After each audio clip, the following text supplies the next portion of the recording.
In the realm of universal professions, the most inept vocation is that of the Aura Master. Upon awakening, Jiang Chen finds himself forsaken by his comrades, ensnared within a terrifying circle of monsters. Initially, he believed his demise was inevitable. However, upon awakening his innate talent, he discovered that slaying a single monster would grant him a boost. He executed a finishing blow on a wounded slime. Damage 1, range 1, and thus began his relentless accumulation of power. Blazing Aura LV1 inflicts 300 points of damage per second to all enemies within a 100-meter radius based on his own attack power. Frost Aura LV1 continuously applies a 99.99 slowing effect to those nearby, dealing 1,000 points of freezing damage. Critical Hit Aura LV1 increases the critical hit rate of all allies within a 100-meter radius by 99.99. What the hell? 1,000,000 damage per second, and a critical hit deals 10-fold damage, instantly obliterating demigods. You wouldn't believe it, but I witnessed Jiang Chen clear a dungeon in a mere second. Heavens! That deity was vanquished before even appearing, all thanks to Jiang Chen. Is this madness? He's annihilating everything in sight, and you dare to call this a support class? With countless auras enhancing his power, as Jiang Chen arrived on the battlefield of myriad races, the ground trembled and the blood of deities stained the sacred grounds. Sacred ground? Wherever I stand, that is the sacred ground. Chapter 1. The Awakening of Talent. Infinite Amplification. Ding. Host reincarnation detected. The talent amplification system has been activated. Effect 1. Each monster slain increases effect by 1 point. Effect 2. Each monster slain increases range by 1 meter. Effect 3. Each monster slain increases all attributes by 1 point.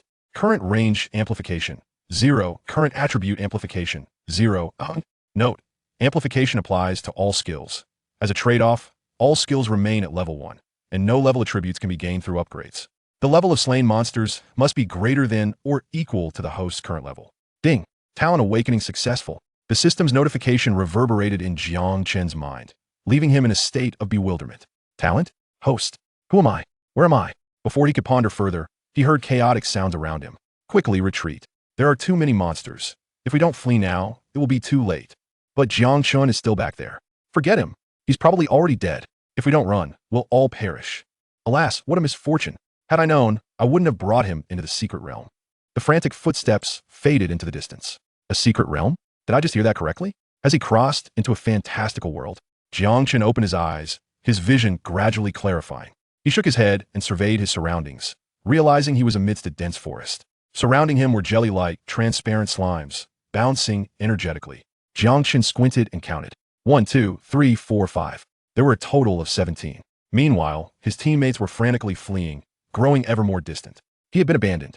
If fortune did not favor him, this newly reborn humanoid was destined for yet another demise. Vocal. Jiang Chen's heart wailed in despair. Is there no justice in this world? In his previous life, he had done no shortage of good deeds, helping the elderly, donating to charity, regularly giving blood.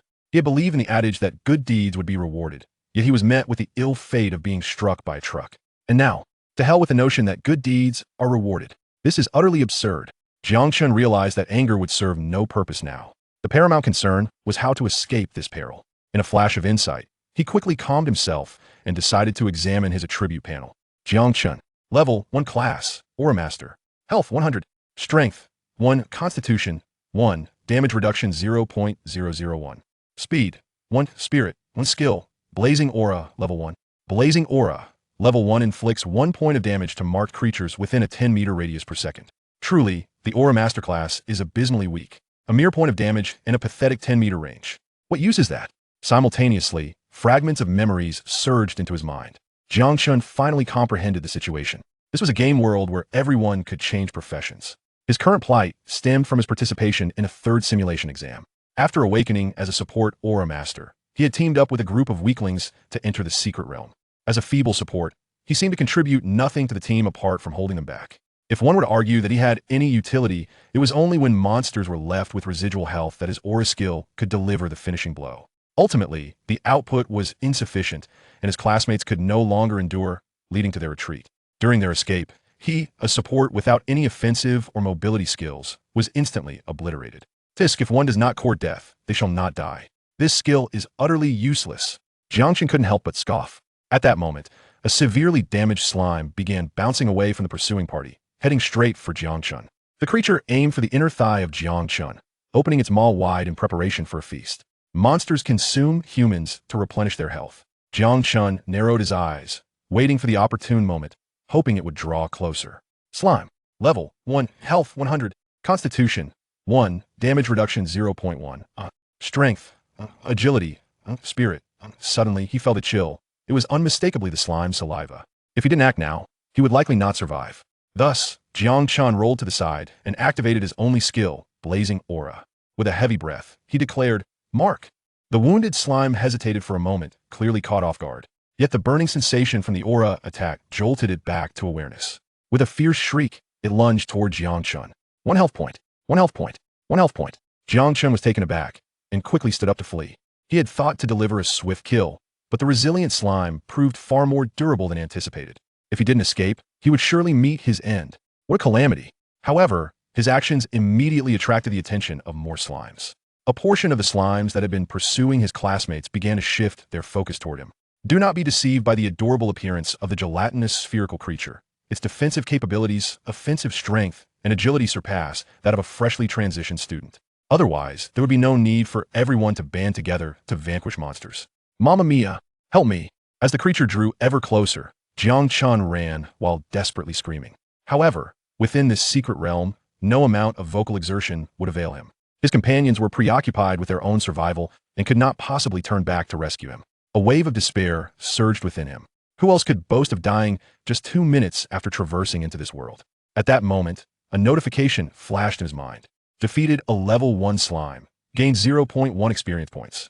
To level up, one must slay 999 slimes. The experience gained is meager, and the dangers are significant. It is utterly unjust. The already weakened slime perished, yet shattered into a multitude of smaller slimes. Their numbers did not diminish, but rather increased. 25 slimes. Run. I can't run anymore. Death? What a jest. I am not yet ready to perish. Yet, with each labored breath, his steps grew more cumbersome. Death lingered ominously close. Suddenly, an electronic voice resonated. Ding. Successfully defeated the first monster. Innate skill activated. Current power increase. 1. Current distance increase. 1 meter. Current attribute increase. 1. A jolt of surprise coursed through Jiang Chen. It was the same electronic voice he had heard upon regaining consciousness. Innate talent. So this is what it means to possess a gift. Could it be that the more monsters he defeats, the greater his skills will become? Snowballing in magnitude? Is there a possibility that he may one day become the most dazzling figure in the world? Before he could ponder further, the slimes pursuing him began to collectively lose vitality at a slow pace. 2 health points. 2 health points. 2 health points. After 10 seconds, the previously fragmented slime could no longer endure. Defeated a level 1 small slime. Gained 0.1 experience points and received an all-attribute increase of 1. Defeated a level 1 small slime. Gained 0.1 experience points and received an all-attribute increase of 1. Defeated a level 1 small slime. Gained 0.1 experience points and received an all-attribute increase of 1. After slaying 7 small slimes, the damage value of the burning halo escalated to 8, and the distance increased to 18 meters. The vitality of the slimes behind him began to plummet at an accelerated rate. 1 minute later, they all exploded into small slimes.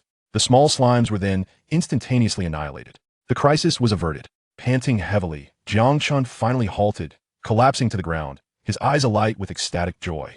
Jiang Chen, level 1, Halo Master, Donghu High School, ranked 9527. He discovered that the points from the mock examination had increased by 102. His ranking surged from 11,000 to an impressive 9,527 in an instant. Chapter 2. Discovering the ant nest and acquiring equipment. Viewing the attribute panel. Jiang Chen, level 120. Class, Aura Master. Health, 202. Strength, 103. Constitution, 103. Damage reduction 01. Agility, 103. Spirit, 103. Skill, Scorching Aura, level 1. Scorching Aura, level 1 inflicts 103 points of damage per second to marked creatures within a radius of 112 meters. Having vanquished a total of 102 slimes, his talent effect was triggered, leading to an increase of 102 points in attributes. The damage of his skill surged by 102 points, and its range expanded by 102 meters. Before acquiring the talent, he was merely a useless trifle. Afterward, a lowly chicken transformed into a phoenix. Jiang Chen, now invigorated and unburdened, felt his back straighten as he sprang to his feet. Did slaying a monster truly yield a point to attributes? A point to damage? A point to attack range? Who wouldn't he be bewildered? Coupled with the skills of an Aura Master, he could instantaneously become invincible. Oh, at least it was evident that as long as he continued to slay monsters, the more he killed, the mightier he would become. He raised his gaze towards the direction his teammates had fled, now completely vanished from sight. They had likely already escaped the secret realm. With a sense of determination, Jiang Chen began his hunt for monsters. Not far ahead, he suddenly beheld an ant nest, from which giant ants were incessantly emerging and disappearing. Man-eating ant. Level 2. Health 220. Constitution 30. Damage reduction 03. Strength 25. Agility 68. Spirit 0. Skill powerful mandibles, delivering an attack of 700 damage. In his previous life, scientists had discovered through research that ants could naturally exert strength several times their own body weight. The rules governing biological abilities in this world certainly bore some formality. The sheer number of man-eating ants before him was overwhelming, at least over 100. Should he engage them or retreat? If he were to eliminate all these monsters, he would undoubtedly undergo another explosive growth. However, the numerous man-eating ants posed a significant threat. A moment of negligence could lead to being ambushed from behind, potentially resulting in his demise. After all, activating the aura required marking targets. The terrain here was intricate, filled with blind spots. A lapse in attention could spell disaster. As Jiang Chen wrestled with his dilemma, a shout erupted from behind him. You, the one standing in front. Yes, you. He turned to see 5 individuals approaching him. 3 men and 2 women, clearly a cohesive team. With an air of confusion, he inquired, "Hello, what can I do for you?" The warrior-like male tossed his massive shield to the ground with a clatter, sneering, "We're here to farm this ant nest. You can scram." The other 4 team members regarded Jiang Chen with mocking expressions, eager to see how he would react. If all went as expected, this fellow would likely flee in terror. Frowning, Jiang Chen countered, "There are too many monsters in this nest for you to clear out, aren't there?" Before entering the secret realm, their teacher had warned that competition among students might arise during this simulation exam. As long as it didn't endanger each other's lives, anything goes. In previous years, there had been instances of students being grievously injured. The warrior, incensed, raised his sword and smashed it against his shield, producing a thunderous sound. "What is it to you? Hurry up and get lost." Jiang Chen rubbed his nose and chuckled. It seemed he had encountered a rather amusing situation today. Above the heads of this group, he noticed they had all reached level 2. A level 2 team, seemingly adorned with a piece or 2 of scattered gear, far superior to his previous group. Without the benefit of his talent, he would undoubtedly have struggled. However, now, facing humanoid creatures with an average health below 200, he could dispatch them all in mere seconds. Jiang Chen stood his ground. "What if I refuse?" The warrior hesitated for a moment, then roared in fury, "Eagle Squad, prepare for battle. Inflict damage on him." The other teammates echoed his call. "Oh great fire element, heed my summon. Fireball, Sasuke, shadow clone technique. Holy light, bless my teammates. Mother Earth, deceive him." The warrior, grinning maliciously, advanced toward Jiang Chen with heavy steps. Regret will come too late. Jiang Chen raised an eyebrow and softly declared, "Mark. Scorching aura, 103 health, 103 health, 103 health. Ah, help. Great hero, spare me. Please do not treat me this way. Oh mighty one, retract your powers." Thud, thud, thud. The sound of knees hitting the ground resounded. Even the 2 women succumbed, bowing their heads to the earth. In the face of life and death, dignity meant nothing. In merely a second, the 5-member team was utterly terrified. Prior to provoking Jiang Chen, they had meticulously scouted the situation. He was merely an aura master, a class notorious for being a lackluster support role. Moreover, he was only at level 1. Had they not attacked him immediately, they would have considered themselves a competent team. Yet why? Why was he so powerful? In just 1 second, all were reduced to half health or less. Jiang Chen had withdrawn his aura skill the moment he saw their health plummet. He had no intention of genuinely killing them. After all, there were laws governing the nation and rules within the school. His primary goal remained to pass the simulation exam, not to forfeit his qualification for the grand examination entirely. However, he still wished to maintain his facade. Jiang Chen scoffed. "Now, do you still want me to leave?" The warrior, trembling, bowed repeatedly. "I won't dare, I won't dare. It's all my fault for not recognizing a great figure. Please, show us mercy this once. Yes, Almighty One, spare us." Witnessing their tearful pleas, Jiang Chen felt a wave of disdain rise within him. With a wave of his hand, he dismissed them. Go on, go on. It's far more important to focus on farming monsters." The warrior's team scrambled away, rolling and crawling. Just as they had covered some distance, Jiang Chen's voice called out again, "Wait." Instantly, they froze in place, as if ensnared by a spell. The warrior, trembling, turned back with a fawning expression. "Great one. What is your command?" Jiang Chen replied softly, "Hand over your equipment." The 5-member team hesitated visibly. Reluctantly parting with the items they had fought hard to obtain was not something they relished. Yet the warrior, comprehending the gravity of the situation, gritted his teeth and declared, "Quickly, hand them over. Without our lives, what use is the equipment?" Jiang Chen maintained a facade of coldness while inwardly chuckling. "Come on, it's just a simulation exam.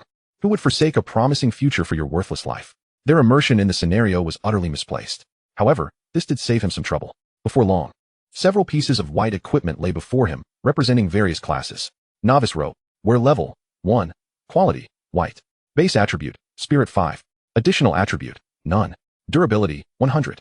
Jiang Chen was quite pleased. The spirit enhancement was perfectly suited for his magical profession. Although his aura skills did not require the expenditure of spirit. Shattered gloves, wear level 1, quality, white. Base attribute, constitution 5. Additional attribute, none. Durability, 100.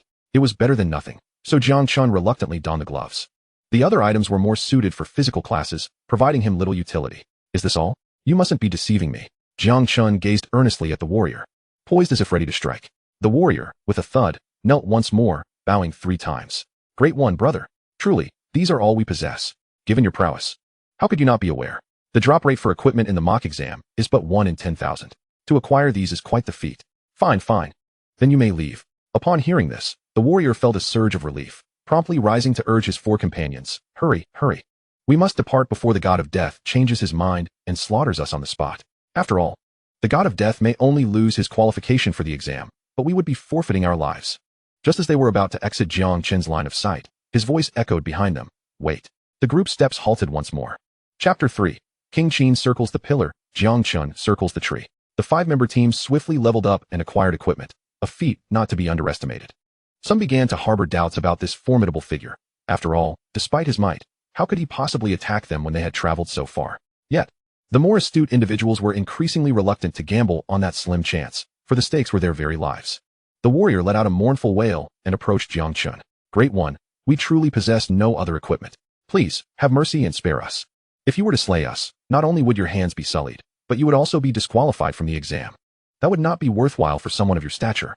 The warrior's voice grew more fervent, and suddenly clarity struck him like a flash of inspiration. Yes, the exam qualification. Overwhelmed by the looming shadow of death cast by Jiang Chen, he had lost his ability to think. Now, it dawned on him that the ultimate goal of this great one was undoubtedly to participate in the grand examination. As long as they did not provoke him, their lives would likely be spared. The other teammates also bowed, uttering sweet words, their postures exceedingly humble. 2 of the female members even began to cast flirtatious glances at Jiang Chen. What is happening? Jiang Chen found himself both amused and bewildered.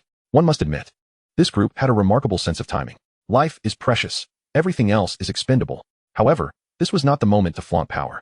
To shine in the upcoming grand examination, one must expedite their leveling.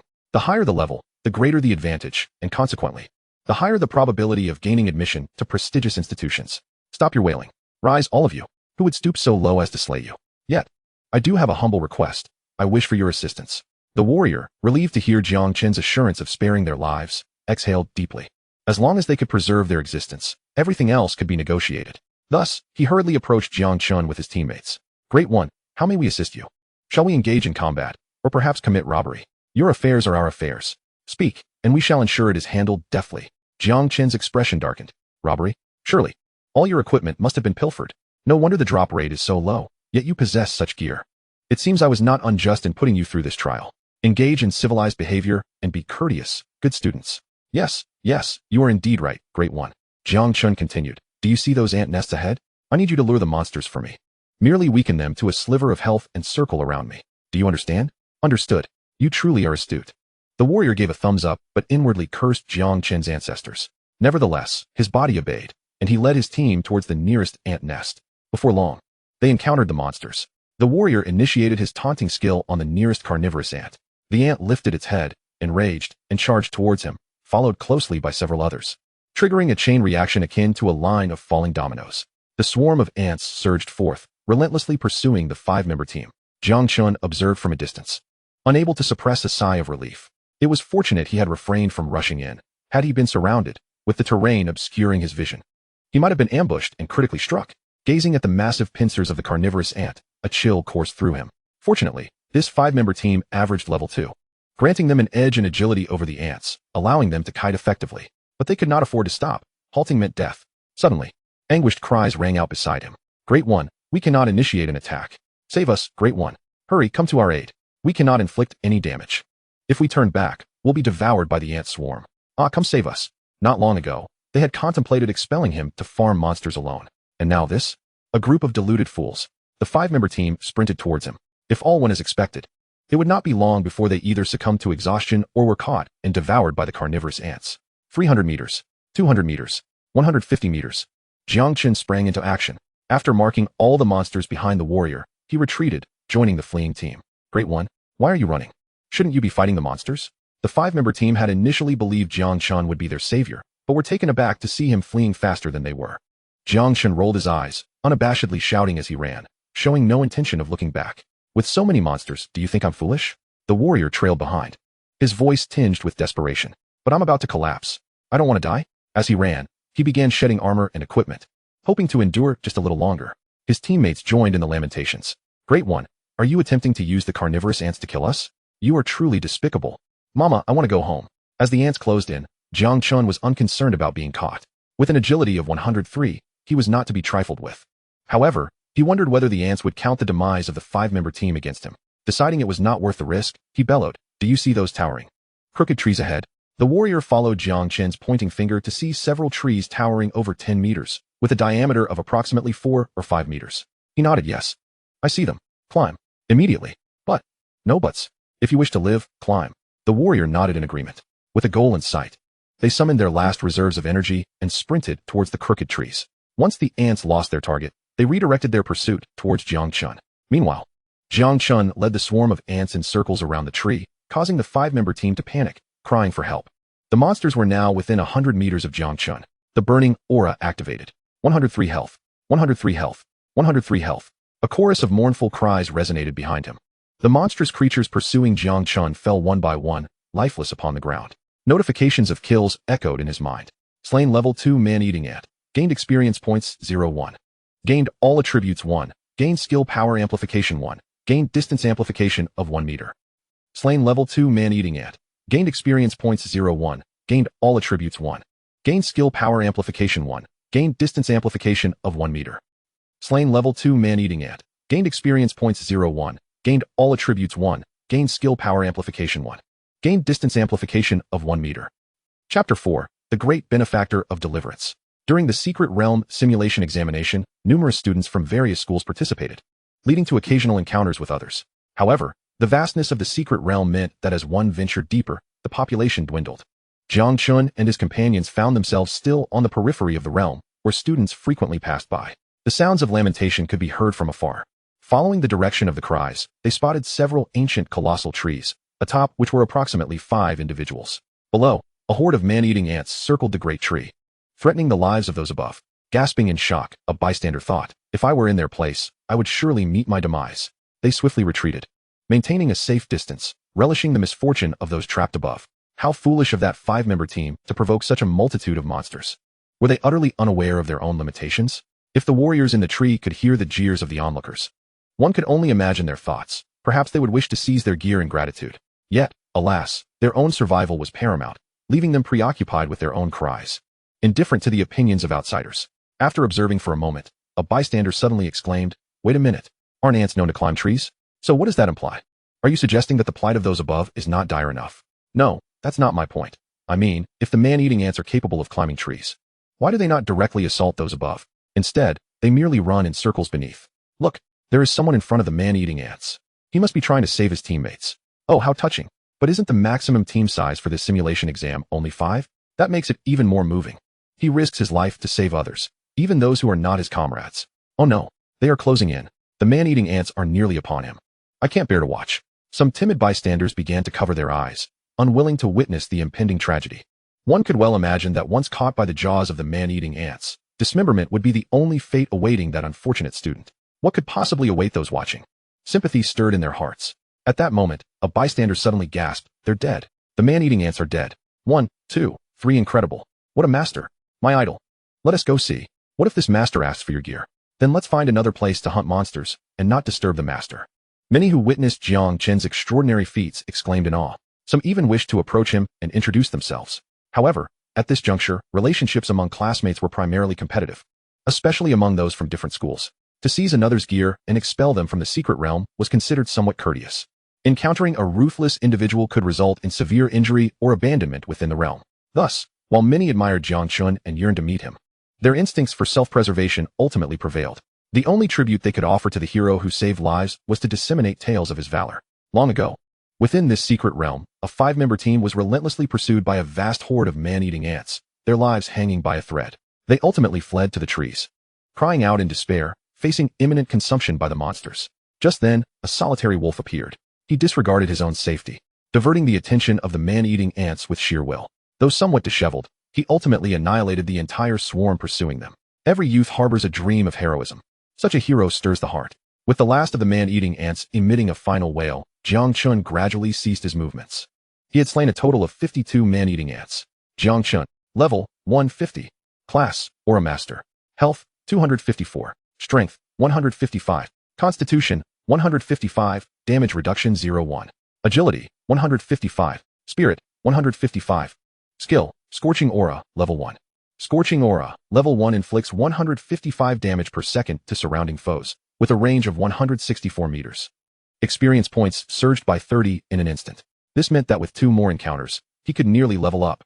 Level 2 man-eating ants offered double the efficiency and experience compared to level 1 slimes. With talent enhancements, his attributes increased by another 52 points. The effects of his skills also amplified by 52 points, along with an expansion in range by 52 points. This was akin to a snowball effect. Jiang Chen mused. At this rate, achieving the top rank in the Martial City Simulation examination would be well within reach. Indeed, it was not an exaggeration at all. At that moment, the cacophony of wails and cries overhead grew incessant. Jiang Chen frowned, finding the noise rather bothersome. Upon glancing upward, he noticed 5 individuals still clinging to the trees. Enough with the wailing. Come down. His voice bore an almost magical quality, and instantly, the 5 atop ceased their cries and obediently descended. Great Master, you are truly intimidating. I thought I was destined to meet my great-grandmother. Indeed, Great Master, your prowess is astonishing, single-handedly dispatching 50 man-eating ants. We are eternally grateful for your timely intervention, otherwise, our lives would surely have been forfeit today. Upon uttering this, they began to weep, tears streaming down their faces as they attempted to bow in gratitude. The girls sobbed pitifully, their tears akin to rain-soaked blossoms, thoroughly heartbroken. Seeing this group of erstwhile threats, Jiang Chen felt exasperated. Yet, he had no desire to engage in idle chatter. Your survival is of no concern to me. Nevertheless, your prowess is indeed remarkable, otherwise, I could not have dispatched 50 monsters alone. Now quiet down. You're disturbing me. The warriors promptly hushed, gazing at Jiang Chen with eyes filled with reverence, as if beholding their savior. In a very real sense, Jiang Chen had indeed spared their lives. Had they encountered another, they would likely have been expelled and subsequently perished in the ant nests. There is a saying, one reaps what one sows, that aptly describes these individuals. Thus, Jiang Chen's presence, whether directly or indirectly, had saved them. The warriors contemplated how, once they emerged, they would seek an opportunity to express their gratitude to this life-saving benefactor. However, at present, they were merely 5 terrified youths, devoid of any fighting spirit. Continuing within the dungeon served no purpose. Great Master, unless you have further matters to attend to, we shall take our leave. We shall never forget your kindness. Upon receiving a nod from the master, the 5 expressed their thanks, clasped their hands in salute, and turned to depart. Yet, they had scarcely taken a few steps when a voice called out from behind. Wait. Come back. The 5-member team froze, their bodies trembling, rooted to the spot in trepidation. The warrior turned around, a sorrowful expression etched on his face as he forced a smile. Big boss, is there anything else I can assist you with? Indeed, there is. Jiang Chen replied with a knowing look, his certainty palpable. A chill ran down the warrior's spine, and he felt a wave of cold wash over him. He could sense the murderous glares of his 4 teammates fixated upon him. It was merely a polite inquiry. Yet he never anticipated that the big boss would actually have a task. How helpless he felt. Perhaps if he hadn't asked, he wouldn't be embroiled in such a predicament? At that moment, the warrior wished he could slap himself into submission. Chapter 5, A Second Bloom? Level Up. The 5-member team stood in a row, enveloped in a suffocating silence before Jiang Chen, who furrowed his brow and inquired, What is the matter? Are you unwilling to assist me? The warrior cast a resentful glance at Jiang Chen, wondering if he could dare to express his reluctance. Jiang Chen snorted coldly, You cannot. With a resigned sigh, the warrior replied, Then please instruct us, and we shall certainly comply. Compared to the terrifying flesh-eating ants, Jiang Chen was the most fearsome entity of all. When under someone's roof, one must bow their head. Well, you are somewhat cooperative. I shan't make it too difficult for you. Just lend me a minor hand. Head back to the ant nest, and bring me 2 waves of monsters, Jiang Chen said, gesturing towards the direction of the nest with a languid tone. Upon hearing this, the 5-member team's eyes turned crimson, their lips quivering uncontrollably. The 2 young girls burst into tears, while the warrior's eyes brimmed with tears as he exclaimed, Is this what you call a minor task? Two waves of monsters. Did you not see us nearly perish just moments ago? Jiang Chen stroked his chin. So, will you go or not? The warrior instinctively shuddered and hastily replied, yes. We will go? The corpses of 50 formidable flesh-eating ants lay nearby, casting an overwhelming aura of intimidation over them. If Jiang Chen so desired, the 5 of them could swiftly join those lifeless bodies. 10 minutes later, the warrior and his teammates were once again howling in despair as they sprinted back from the ant nest. Upon catching sight of Jiang Chen, they felt as though they had glimpsed a lifeline. They scrambled up a tree, gasping for breath. Jiang Chen, meanwhile, activated the burning halo beneath the massive tree. Round and round. 1 second, 2 seconds, 155 health, 155 health. The 50 flesh-eating ants fell once more. Slain level 2 flesh-eating ants. Gained 0, 1 experience. Received 1 to all attributes, 1 to skill power, 1 meter to range. Slain level 2 flesh-eating ants. Gained 0, 1 experience. Received 1 to all attributes, 1 to skill power, 1 meter to range. Slain level 2 flesh-eating ants. Gained 0, 1 experience. Received 1 to all attributes, 1 to skill power, 1 meter to range. The notifications of kills echoed incessantly in his mind. A torrent of experience surged forth, and his experience bar increased by 30 once more. The effects of his talents activated, augmenting his attributes by an additional 50 points, enhancing his skills by 50 points, and extending his skill range by 50 meters.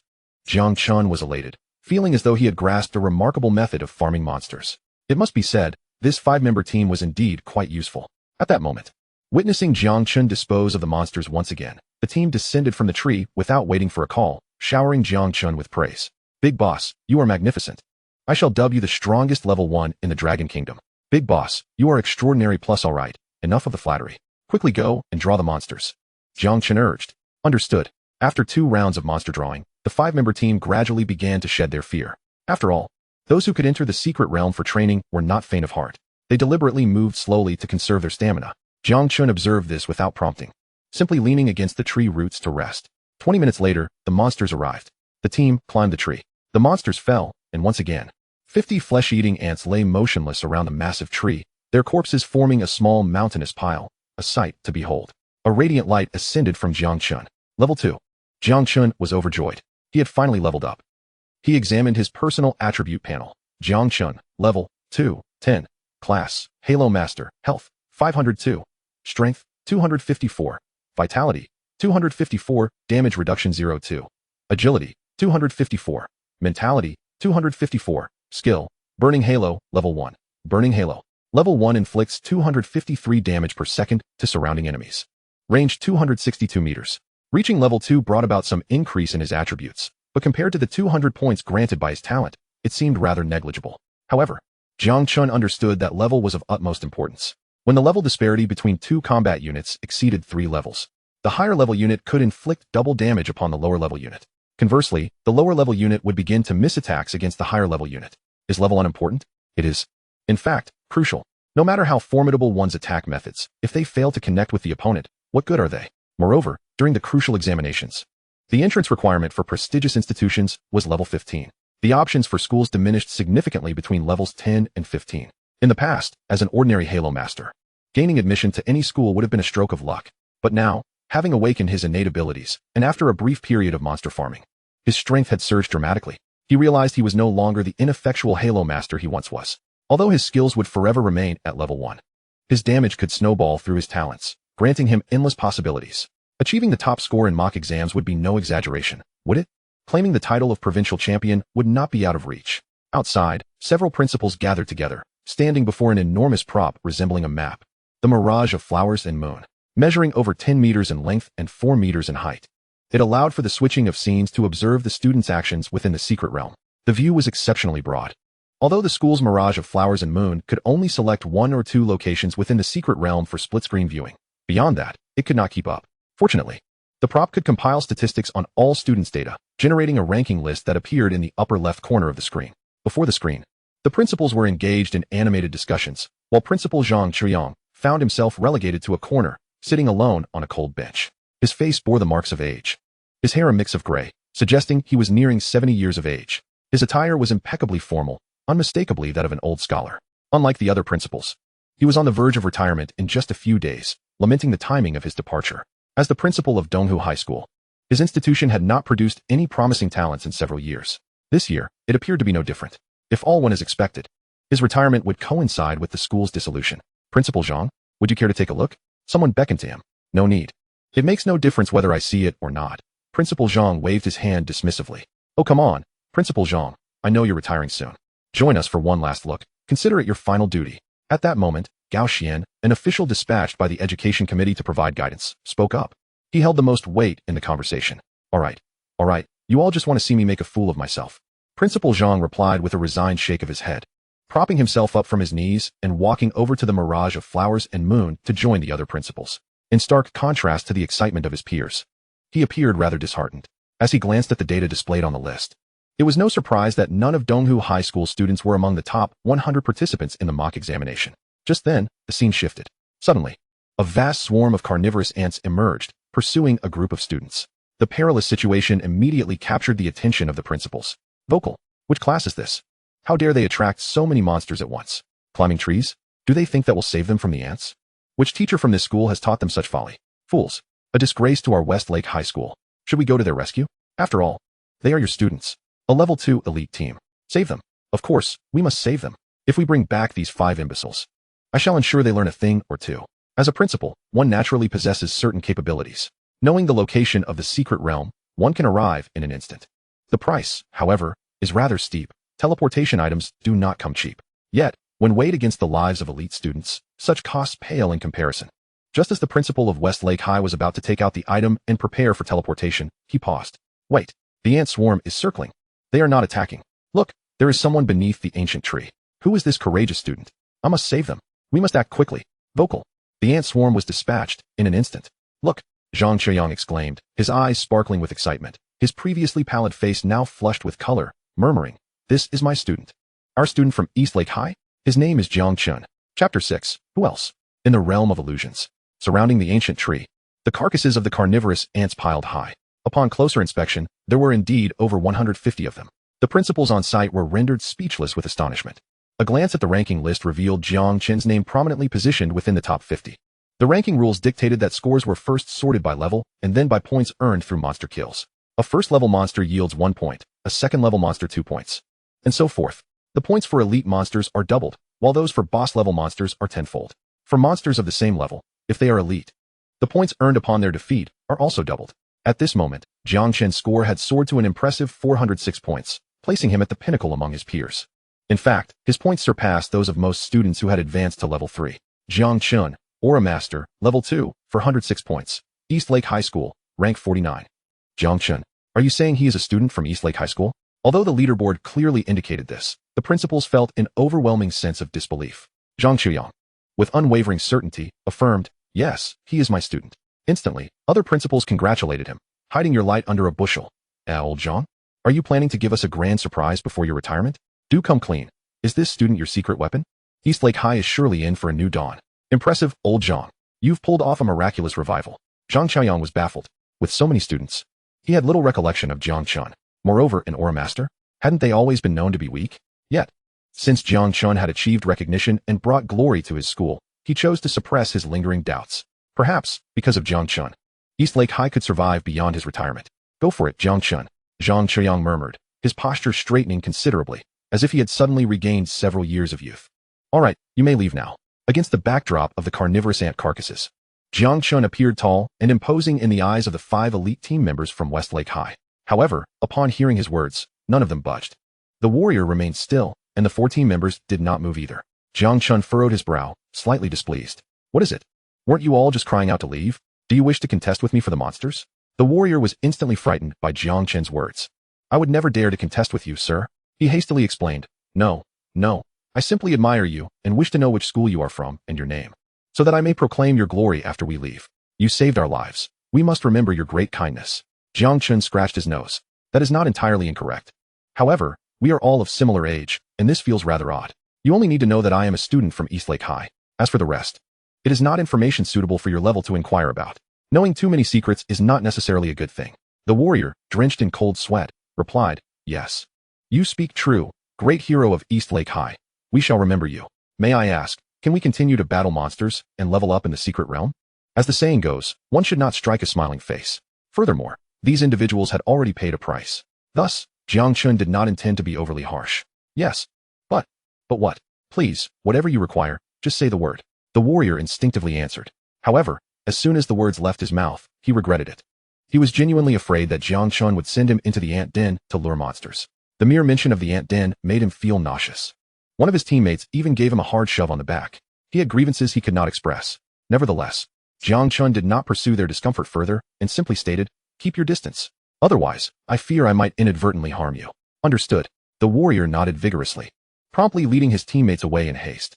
This time, their speed was far greater than ever before, as if they were imbued with boundless energy. Watching them retreat, Jiang Chen found himself musing, regretting not having allowed them to continue luring monsters. What remarkable stamina. However, his current skill damage could reach an impressive 253 points per second, with a casting range of 262 meters. The life value of the carnivorous ants was only 220. Essentially, he merely needed to activate his skills, stand at the maximum casting distance, and mark the targets one by one. Unless the ants could traverse 262 meters in a second, they would perish before they even reached him. Thus, Jiang Chen resolved to return near the ant den.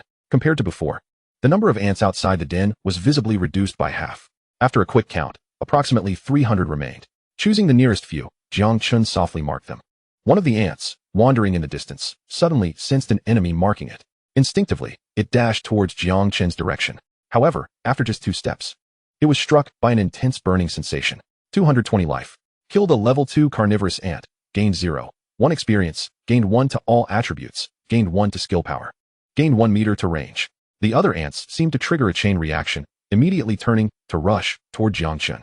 From afar, spreading like wildfire, the army of ants surged toward him. They waved their enormous mandibles, intent on crushing this audacious intruder, eager to demonstrate who truly ruled this territory. Yet, Jiang Chen stood calmly in place, observing each ant with his gaze, silently marking them. Every ant that entered the range of his aura fell to the ground before they could even cover 10 meters. Experience surged in like a tidal wave. 10, 20, 30. The experience bar visibly grew, akin to a rapidly loading data progress bar. His innate skills continually fortified themselves. Minutes later, a massive half-arc of ant carcasses had formed before Jiang Chen, accumulating just outside the ant den. 312 carnivorous ants lay lifeless. Jiang Chen, level 240. Occupation, Aura Master. Health, 814. Strength, 566. Constitution, 566. Damage reduction 0.5. Agility, 566. Spirit, 566. Skill, Scorching Aura, level 1. Scorching Aura, level 1 inflicts 565 damage per second to surrounding foes within a radius of 574 meters. Jiang Chen gazed upon the scene before him, his heart brimming with fervor. Who else could stand against him? At that moment, the ground trembled violently. A colossal carnivorous ant surged forth from the nest. Measuring approximately 15 meters in length and 4 meters in height, its form a striking 2-fold larger than that of the ordinary ants. With a thunderous bellow, it unleashed a shockwave, stirring dust and debris into the air. Chapter 7. The Ant King emerges. Everything is just right. Ant King Elite. Level 4. Health 600. Constitution 110. Damage reduction 0.1. Strength 80. Agility 80. Spirit 100. Skill 1. Powerful Mandibles, delivering an attack power of 1000. Skill 2. Frenzy, doubling all attributes and entering a berserk state when health drops below 30. Skill 3. Bloodthirst, capable of devouring flesh to restore health. The Ant King stood atop its lair, roaring defiantly. The immense sound wave frightened away many weaker or more timid students, yet simultaneously attracted a select few brave and capable candidates. The greater the monster, the higher the likelihood of exceptional loot. Acquiring such treasures would undoubtedly bolster performance in the impending examination. Jiang Chen considered the Ant King before him, calculating how swiftly he could dispatch the creature. With his current damage output of 565 per second, accounting for the foe's damage reduction, he estimated that it would take no more than 2 seconds to vanquish it. Positioned at a distance, he planned to mark and ambush from behind, believing it to be a manageable task. "Hey, you there!" A voice thundered from behind. Jiang Chen turned, surprised to see someone pointing at him with incredulity. A group of over 10 individuals, clad in uniforms indicative of a single school, approached. These students represented a wide array of professions. "Yes, I'm talking to you. Young man, if you know what is good for you, I suggest you make yourself scarce. You wouldn't want to be caught in the crossfire of my grandfather's abilities." Laughter erupted from the crowd at this proclamation. "Seriously, you should leave before you get hurt. Our Westlake High School is not to be trifled with." Jiang Chen chuckled. "Ah, Westlake High School. The familiar scent, the familiar formula. What a twist of fate." Meanwhile, before the mirror flower water moon, the esteemed principals gasped in astonishment. The Ant King has actually appeared. It was only after all ordinary carnivorous ants were eradicated that the Ant King would show itself. It had been years since such an occurrence. Rumor had it that defeating the Ant King would yield unexpected rewards. I say, old Wong, is it not a bit tyrannical for your students from Westlake High School to bully others? The infrequency of the Ant King's appearance typically discouraged students from pursuing such dangerous encounters, as the ordinary ants, despite their lower levels, often swarmed in overwhelming numbers. The last occasion such a thing happened was when a student awakened the behemoth physique, boasting high defense and attack, forcing the Ant King into the open. Now, it seemed that this young man, Jiang Chen, had achieved the same feat, yet was thwarted by the Westlake students before him. Had Jiang Chen merely been an ordinary candidate, it would have been one matter. However, his success now bore significance for Eastlake High School's future. Zhang Xiaoyang resolved to support Jiang Chen, exclaiming, "Principal Wang, your students' overwhelming numbers are rather oppressive. Please issue a notice to cease their actions immediately." Principal Wang chuckled lightly. "Oh, Zhang, it's merely a simulation exam. No need to take it so seriously. Moreover, who has decreed that students from a single school cannot unite to fight together? Quite reasonable, I must say." Ha. He displayed an utterly unconcerned demeanor, evidently disinclined to heed Zhang Xiaoyang's appeal. What folly! If Westlake High School were to subdue the Ant King, they would undoubtedly reap significant benefits. Enraged, Zhang Xiaoyang turned to Gao Xian, imploring, "Leader, look at this shameless individual. Utterly despicable. You must uphold justice for me." Despite the respect he held for the elder principal, Gao Xian knew that as principals, they must strive for fairness. Thus, he replied earnestly, "Principal Wang, grant me a favor. Let your students refrain from driving Jiang Chen away." After a moment of contemplation, Principal Wang responded, "Gao, it's not that I am unwilling to accommodate you. It's simply against protocol. There has always been an unspoken rule. Within the secret realm, it is quite normal for students to compete for monsters. After all, they will eventually face the harsh realities of society, which is 1,000 times more brutal."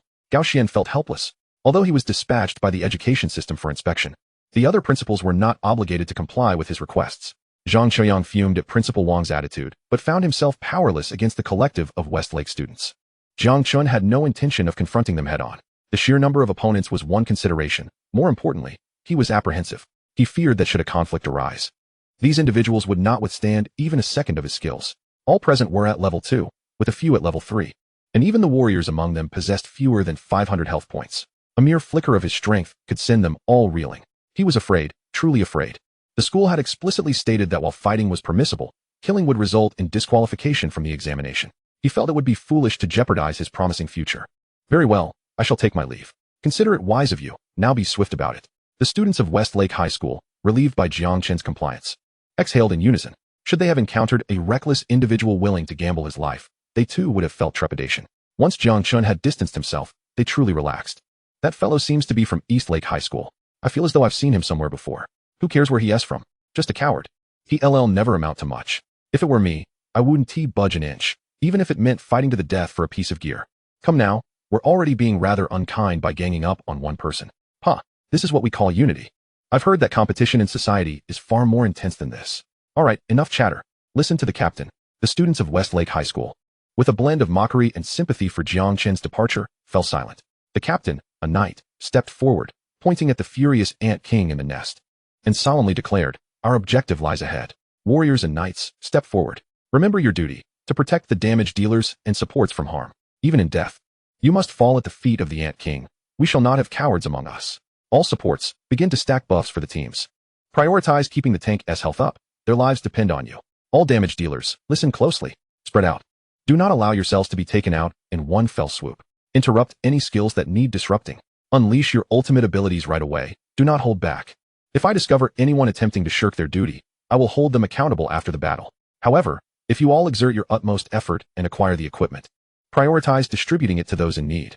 Is that clear? Is that understood?" The candidates from Shihu High School responded in unison. Subsequently, under the knight's command, they formed a fan-shaped formation, advancing toward the Ant King. On a nearby hillside, Jiang Chen, with a blade of dogtail grass clenched in his mouth, observed everything with a smile. The casting distance was 574, and the Ant King was merely 572 away. Everything seemed perfectly aligned. Chapter 8, Inexperienced yet playful. Above the ant nest, the Ant King paced back and forth, wildly swinging its serrated appendages. With its kin nearly annihilated, it sought vengeance. No one would dare doubt that any prey it fixated upon would find no easy escape. Suddenly, a group of humanoid beings approached slowly. As the sovereign of this domain, how could it tolerate intruders? It whirled around and charged furiously at these oblivious humans. "Defend! Meat shields, defend. Attack. All damage dealers focus fire. Healers, monitor the health lines. The once tranquil squad erupted into chaos as the captain's voice pierced the air with a desperate roar. The teammates immediately responded. Charge. The warriors raised their round shields, advancing to briefly stun the Ant King, halting its advance. Divine Light Protect. The knight enveloped the entire squad in a golden energy shield, capable of withstanding all types of damage under 200 for a brief period. O great flame spirit, heed my call and incinerate all. Fireball. The mage began an incantation, the casting time lengthy and requiring continuous chanting. A small fireball gradually coalesced before him. Rain of arrows. The hunter drew his bow at a 45-degree angle toward the sky, releasing a series of graceful arcs. Slow. The warlock instantaneously cast a curse, reducing the Ant King's attack speed. Healing spell. The priest raised his hand and delivered instantaneous healing to each frontline meat shield, restoring 10 health points per second. More than a dozen students from Shihu High School unleashed their combined might. It must be said that although most of them were merely at level 2, and some even at level 1, their coordination was commendable, already displaying a semblance of strategy. Before the illusory scene, the principals offered their praise. Very good, very good. Perfect coordination. Exceptional quality. Truly, they are students of Shihu High School. Principal Wang, it seems this year, the honor of advancing to a higher school will likely belong to you. I dare not claim such accolades. It is merely the commendation of my fellow principals. These youngsters still need to strive harder. Steady, this is secure. Oh dear, this group of children is remarkable. Only Zhang Chaoyang wore a grimace of discontent. It must be acknowledged that the quality of students from Shihu High School indeed surpassed that of Donghu High School. One school advanced annually, while the other awaited closure and financial ruin. They were simply incomparable. Yet, reality always favored the strong. No one cared about the plight of Donghu High School, nor did anyone attend to Zhang Chaoyang's current feelings. A principal inquired of Gao Xian regarding his thoughts on these students from Shihu High School. Smiling, Gao Xian replied, well, they exhibit a commendable sense of timing and restraint, quite impressive. They are stronger than I was in my day. Principal Wang quickly downplayed the compliment. Not at all. Just some younger folks acting recklessly. They cannot be compared to Teacher Gao. Gao Xian pondered, however what? Principal Wang asked, slightly taken aback. Other principals turned their gazes towards him, their eyes filled with curiosity. Gao Xian stated, I fear they may not be able to defeat the Ant King. The principals fell silent. Though they felt unconvinced, Gao Xian's rank surpassed that of all present. Thus, no one dared to refute him. In any case, whether they could defeat the Ant King would soon be revealed. There was no need to offend a superior over such trivial matters. Zhang Chuyang, however, assumed Gao Xian was merely trying to save face for him, casting a grateful glance towards Gao Xian, a smile creasing his aged face. The Ant King remained fixed in place, its health diminished by 1/5. The warriors could only rely on incessantly using taunt to draw its aggro, maneuvering to position the Ant King away from their classmates. Meanwhile, the other students unleashed their skills in a fervent assault against the Ant King. On the hillside, witnessing this spectacle, Jiang Chen couldn't help but chuckle. What a group of amateurs. With so many people attacking, it's either a miss or reduced damage.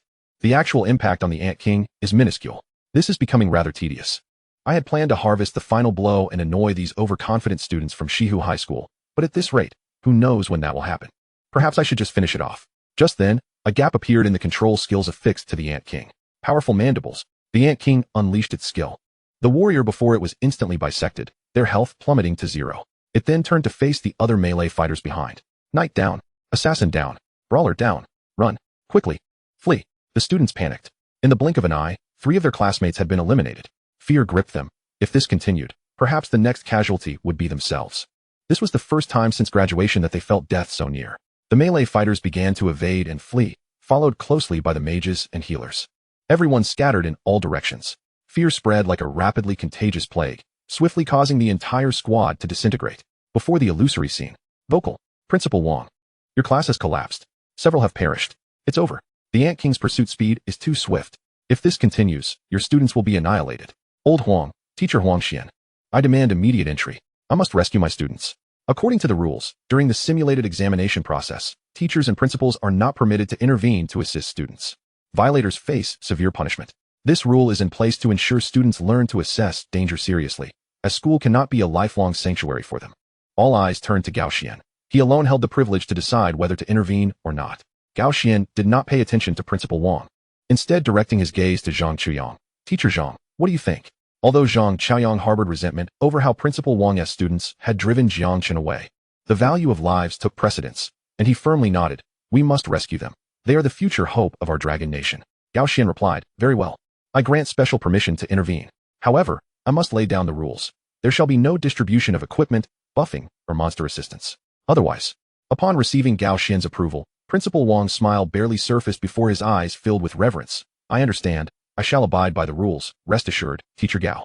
The Dragon Nation places immense importance on rules. Otherwise, each transitioning ability user would act according to their whims, gradually leading to societal collapse. This has been a hard-learned lesson over many years of experiencing countless setbacks. Thus, for violators, severe punishment is inevitable. Just as Principal Wang prepared to use a teleportation scroll to enter the secret realm, someone suddenly exclaimed, "Look, it's that student from Donghu High School, Jiang Chen. It's Jiang Chen. He's chasing after the Ant King." In the footage, the Ant King rampaged after students from Shihu High School, amidst screams and cries. Yet Jiang Chen pursued the Ant King, showing no sign of fear. Principal Wang, watching the scene, was utterly dumbfounded. What was he planning? To confront the Ant King alone? Zhang Qiaoyang, witnessing this, felt a wave of concern. If over a dozen students from Shihu High School couldn't handle it, what chance did he have? Gao Xian, however, remained calm, his eyes gleaming as he observed the scene. This kid has some potential. Within the secret realm, they traversed the hills. Jiang Chen cursed and dashed at breakneck speed. Slow down. For heaven's sake, slow down. Chapter 9. Do you wish to stage a con? Jiang Chen sprinted alongside the Ant King. Little did he expect that over a dozen elite students from Shihu High School, after futilely attempting to subdue the Ant King for an eternity, would be the first to crumble. Well, if they fell apart, so be it. But why are you running further away from me? Damn it. The more I run, the farther you get. Fortunately, my agility is high. Otherwise, I might truly struggle to keep up. During the pursuit, 2 more students met their demise by being bitten. It must be said, this creature's attack power is indeed formidable. 600 meters. 500 meters. Good. That's enough distance. Scorching halo, Jiang Chen murmured. With 565 health remaining, the Ant King suddenly felt its soul ablaze. Just as it turned to see which fool had dared to attack, a wave of heat swept over it, and it collapsed, losing consciousness. You have slain a level 4 elite Ant King, gaining 10 experience points, all attributes 1, skill power increase 1, and distance increase 1 meter. You have gained 40 ranking points. You have acquired the purple equipment, Ant King's Staff X1. Ant King's Staff, wear level, unrestricted. Attribute bonuses, health 150, spirit 50, agility 50, constitution 50, strength 50. Additional attribute, movement speed 5, durability 100, another 40 points gained. At this moment, his score was nearing the top rank. However, due to his level, his ranking lagged behind somewhat. Suddenly, Jiang Chen came to an abrupt halt, captivated by the exquisite staff in his hand. Purple equipment? My goodness. Each attribute increases by at least 50 points, and my movement speed has risen by 5. His heart raced with excitement. Equipment is ranked from low to high as white, green, blue, purple, orange, and red. For a novice student, no one comprehends just how challenging it is to obtain a piece of purple equipment. The teachers had repeatedly recounted the achievements of great figures, each of whom began their journey with purple gear. Meanwhile, an announcement simultaneously appeared on the system panels of all candidates and teachers. Announcement: congratulations to Jiang Chen from Class 1, Senior Year, Donghu High School for successfully slaying the Ant King, earning 40 points. Announcement: congratulations to Jiang Chen from Class 1, Senior Year, Donghu High School for obtaining the Ant King's Staff, Purple, earning 40 points. Announcement: Jiang Chen from Class 1, Senior Year, Donghu High School currently has 486 points, level 2, ranking 49. Perhaps due to the rare monster slain, the entire secret realm issued a proclamation. Although his score surged by 80 points, his ranking remained unchanged. However, the top scorer in the secret realm only had 452 points. It was merely because they had advanced to level 3 ahead of him that Jiang Chen's rank was suppressed. All students participating in the examination across the district paused. An announcement was made. Oh my, it's the Ant King's announcement. I heard that the Ant King only appears when all the man-eating ants are defeated. Could it be that a student from some school has gathered everyone to raid the ant den? But wait, why haven't I heard of Donghu High School? It's normal not to have heard. Their school is notoriously underperforming. Are you joking? Underperforming? They cleared the ant den? In front of the mirage-like scene. Gasps of astonishment echoed. The principals also caught sight of the announcement, instantly losing their composure. They understood all too well that Jiang Chen single-handedly cleared the entire ant den. It was precisely for this reason that his score surpassed that of the first place. Moreover, he had saved over a dozen students from Shihu High School. The announcement had triggered a proclamation from the secret realm. The Ant King's staff. I recall the last individual obtaining the Ant King's staff was over 20 years ago. Congratulations, Principal Zhang. Your Donghu High School has produced an extraordinary talent. The future is limitless. Indeed, Principal Zhang. This young man is destined for greatness. Oh, it's merely luck. Thank you, Principal Zhang. Your student is remarkable. He saved us from Shihu High School. It's only natural. We are all citizens of the Dragon Kingdom. Remember to enhance your students' qualities. They shouldn't be both weak and indulgent. Yes, you are absolutely right, Principal Jiang. With the crisis of the Ant King averted, the principals finally breathed a sigh of relief. The high death toll among students had cast a shadow over their faces. Jiang Chen's audacious actions left a profound impression on the principals, piquing their interest in the young man. Including this instance, Jiang Chen had saved students from Shihu High School twice already. Students from an underperforming school rescuing those from an elite institution. The principals exchanged knowing glances, with unspoken words lingering in the air. On the other side, Jiang Chen was as gleeful as a child, foolishly grinning as he toyed with the newly acquired equipment. Hee. The Ant King's staff. Mine purple. Suddenly, an incongruous voice rang out from behind. Hey, you there. A charming female priest approached, her voice crisp. Jiang Chen turned to look. A rather attractive priestess walked over, inquiring with a hint of confusion, what is going on? The priestess smiled politely. That equipment belongs to us. Please return it. Jiang Chen outright ignored her, retorting, why should I? I killed the monster. The priestess furrowed her brow, slightly displeased as she explained, clearly. Our classmates from Shihu High School struck the monster first. Jiang Chen chuckled, huffed. Sister, you all were squashed into the ground by the monster, okay? Get your facts straight. I saved you. The priestess stomped her foot, pouting, but I'm a girl. Can't you show me a little leniency? Jiang Chen was taken aback, stammering, let. The priestess's eyes sparkled. Thank you. You're such a good person. Jiang Chen erupted in a torrent of curses. What the hell? Get lost. By this time, more students from Shihu High School had gathered around. Most had regained their composure after their earlier panic. Their eyes greedily fixated on the purple equipment in Jiang Chen's hands. They were unwilling to accept it. After fighting for so long and losing so many, how could a passerby seize the purple equipment that had finally dropped? Surely, possessing such an item would bring immense pride, even if they couldn't use it themselves. Gifting it to a support or mage friend would be a substantial gesture. Then, another assassin arrived. With a sinister tone, he declared, hand over the equipment. Jiang Chen resolutely refused. Not a chance. The assassin snorted. Do you dare to make a move? Jiang Chen replied candidly, you can't defeat me. The assassin seemed to expect this, nodding, you've slain the Ant King, so I know I can't best you. However, I can allow you to kill me. Then I'll cancel your qualification for the grand exam. Are you out of your mind? You wish to stage a con? Jiang Chen glared at the assassin, eyes wide in disbelief. How could there be such shameless individuals in this world? Shamelessness aside, he was willing to gamble with his life. Currently, his only skill was the scorching halo. If unleashed upon these students, it could indeed be lethal, but he lacked control and incapacitation abilities. There was a genuine risk of causing fatalities. In such a scenario, the grand exam would become unattainable for him. Was he truly going to hand it over? Or could he escape? With my high agility, can I outrun you? Jiang Chen tightened his grip on the staff, assessing his options, preparing to make a swift exit. Yes, I think. The assassin nodded. He was about to say, then I'll just stage a con. What can you do about it? When a furious roar erupted behind him. Shut your mouth. Are you not embarrassed enough? Chapter 10. You want to grind monsters, so you climb trees? It was the knight captain who had issued commands earlier. As he spoke, those around him fell silent instantly. The knight proclaimed, had he not just vanquished the Ant King, we would have perished. He is our great benefactor.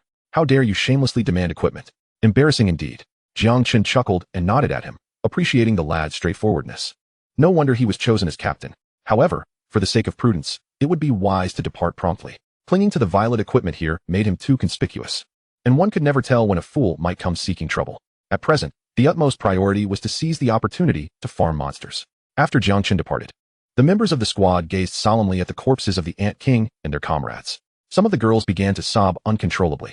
Everyone was aware of the dangers lurking in the secret realm, the potential for death.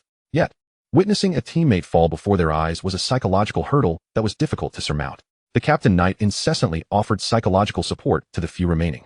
Glancing towards the direction Jiang Chen had taken, unable to suppress his curiosity, where did this prodigy come from?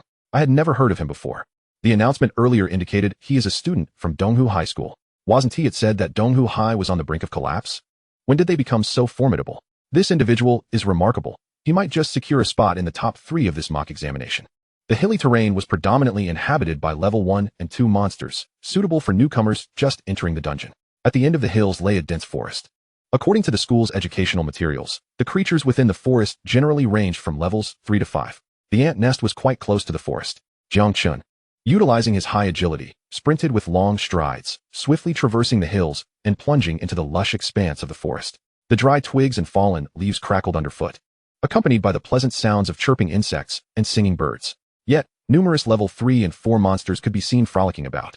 With the significant increase in monster levels, the difficulty level escalated correspondingly. The number of students participating in the examination dwindled, Unlike earlier in the hilly area where one might encounter dozens of peers, now only a few level 3 candidates appeared, cautiously banding together to ambush isolated weaker monsters. Upon spotting Jiang Chen alone, they exchanged worried glances. He is alone? How daring. What if he possesses formidable strength? One muttered. But he is only level 2. What power could he possibly wield? Entering this forest, one would ideally be at level 4. With level 3 as a minimum. Being merely level 2 was tantamount to courting death. At that moment, a voice lowered in urgency. Hey, buddy, you should retreat quickly. Ahead lie high-level monsters. It's perilous. Hurry back towards the hills, or you may lose your life. Jiang Chen merely smiled in good humor, offering no further explanation as he continued onward. After all, he had just slain a level 4 ant king. Why should he fear the perils of this dense forest? As the saying goes, fortune favors the bold. To level up swiftly and earn more points, one must indeed confront higher-level monsters. Just as Jiang Chen stepped into a thicket, a cry of alarm rang out not far off. Quick, heal me. Retreat, retreat. The damage from this beast is too high, accompanied by heavy panting. Jiang Chen turned towards the source of the commotion. 5 individuals were fleeing, pursued by a level 4 giant bear. Forest brown bear, level 4, health, 500, 100. 500, constitution, 200, damage reduction 02, strength, 200, agility, 200, mentality, 80, skill 1, heavy strike, inflicting 150 attack power. Skill 2, fury. Entering a brief berserk mode when health drops below 30. The bear bore gaping wounds, its head a bloody mess, arrows protruding from its body. It was clearly in a critical state. Yet, the pain only fueled its ferocity, driving it into a frenzied pursuit of its assailants, instilling terror in the group of adventurers. Though Jiang Chen was not inherently benevolent, he recognized the impropriety of stealing others' kills. Hence, he turned and changed direction. However, it seemed the 5 had noticed him, rushing towards him as if he were a lifeline. Help! Help us! Jiang Chen scoffed, quickening his pace. A group of level 3 adventurers drawing a monster towards a mere level 2? He was not oblivious to their intentions, they merely sought to use him as a shield. Suddenly, a sharp whistle pierced the air. An arrow landed perilously close to Jiang Chen, shot by the hunters behind him. Fury surged within him as he turned to face the 5. What the hell are you doing? Instead of confronting the bear, you target me? Yet. His paws played right into their hands. My apologies, brother. Please assist us. This bear is too fierce. Came their desperate plea. Why involve me? The more hands, the more strength. The giant bear continued its relentless pursuit, and amidst their frantic escape, the 5 began to fracture into infighting. Jiang Chen sighed in exasperation. Glancing at the giant bear mark, burning halo, the bear collapsed with a thunderous crash. You have slain a level 4 forest brown bear, gaining 1 experience point. 1 to all attributes, 1 to skill power, 1 to distance increase.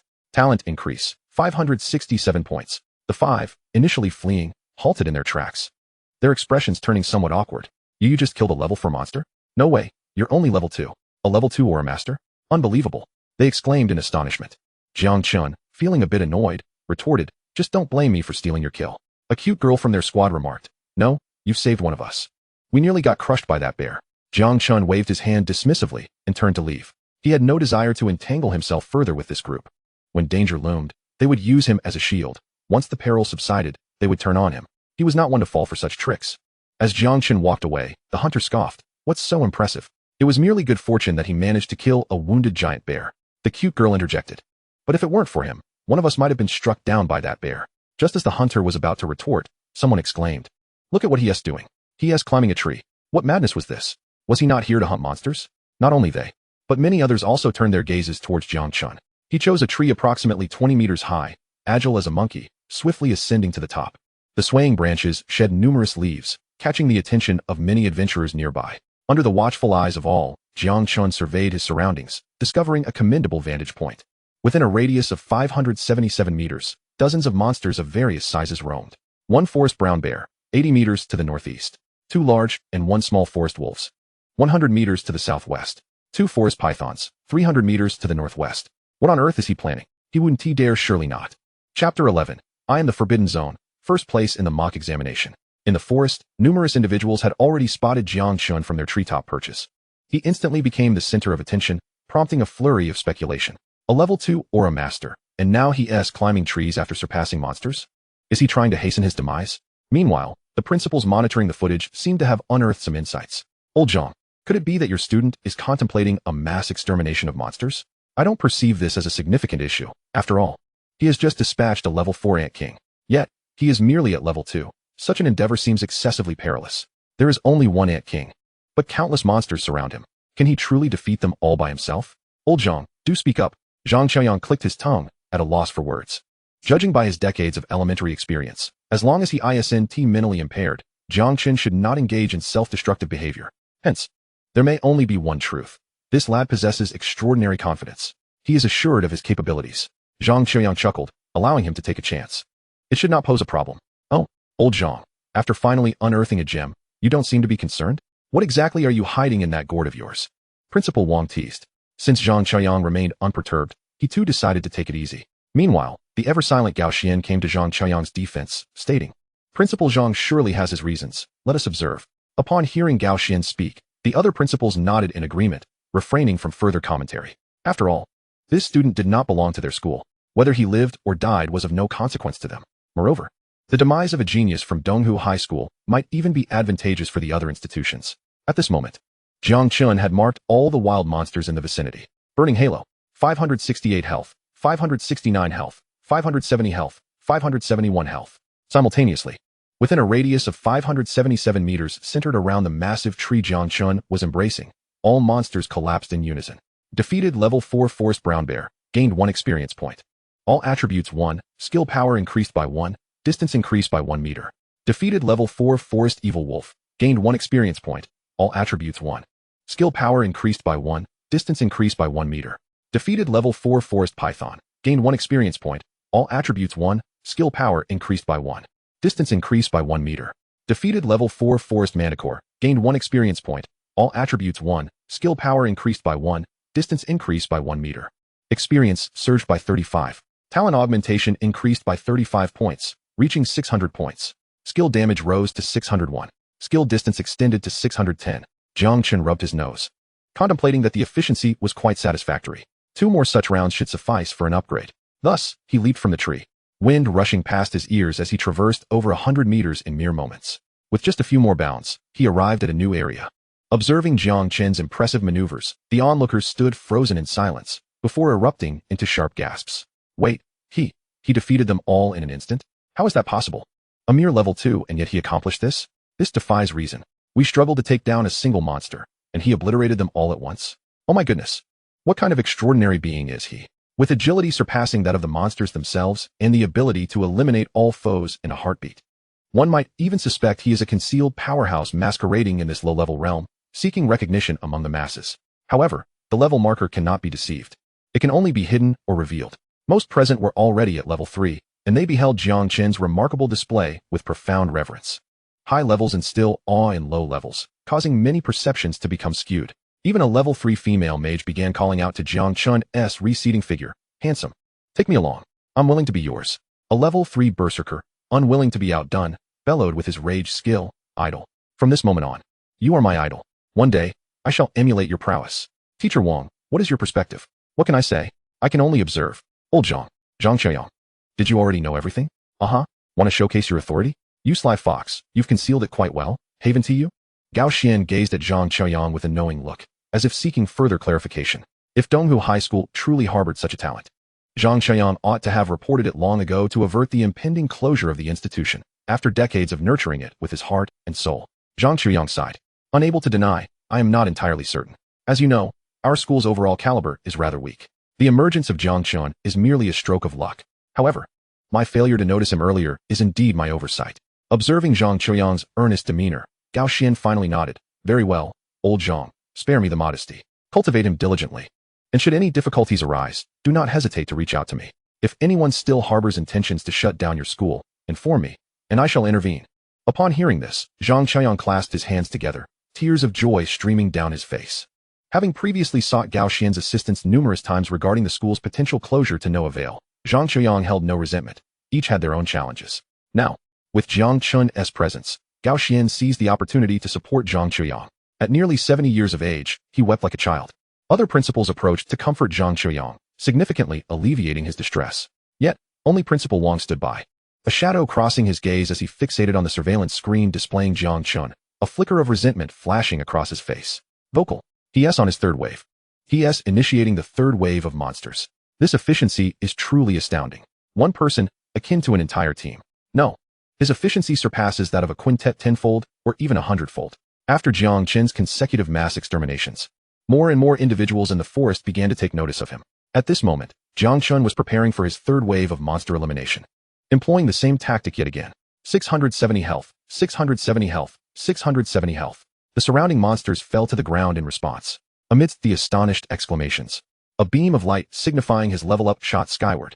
Jiang Chen, level 320, class, Halo Master, health, 902, strength, 754, constitution, 754, damage reduction, 07, agility, 754, mentality, 754, talent augmentation, 700 points. Skill, Burning Halo, level 1. Burning Halo, level 1 inflicts 703 damage per second to surrounding foes within a range of 712 meters. Jiang Chen nodded in satisfaction, offering an evaluation of his progress. Not bad. If this continues, my talent augmentation will snowball. Perhaps one day, within the radius of my halo, I may eliminate all beings? Am I the harbinger of doom? At this moment, every participant in the secret realm received a notification in their minds. Notification, Jiang Chen from Class 1 of the senior year at Donghu High School currently holds 1288 points, level 3, ranking, first. The 12th chapter, Anomaly, Hell Mode triggered. Frost Witch emerges. Jiang Chen secured the top position in this simulated examination with 1288 points, while the second place Luke Wuqing managed merely 465 points. The disparity in scores stemmed solely from Jiang Chen's continuous engagement in slaying monsters of higher levels, resulting in a significantly greater point yield than his current level. Notification. There are 5 hours remaining until the conclusion of the third mock examination. After 5 hours, all participants will be forcibly teleported out of the instance. Please make the most of your time. What? Only 5 hours left? We'll be forcibly teleported out once time is up? Jiang Chen perched atop a tree over 30 meters high, lost in contemplation. Within a radius of 600 meters, various monstrous creatures lay scattered across the ground. Although Jiang Chen had already secured the top position in the mock examination, he yearned for an expedited ascension in levels. The higher his rank, the more formidable the secret realms he could challenge. Gaining an advantage now would ensure that each subsequent step ahead of others would be quicker. Was the grand examination not within his grasp? Level up. He must fully capitalize on the remaining 5 hours.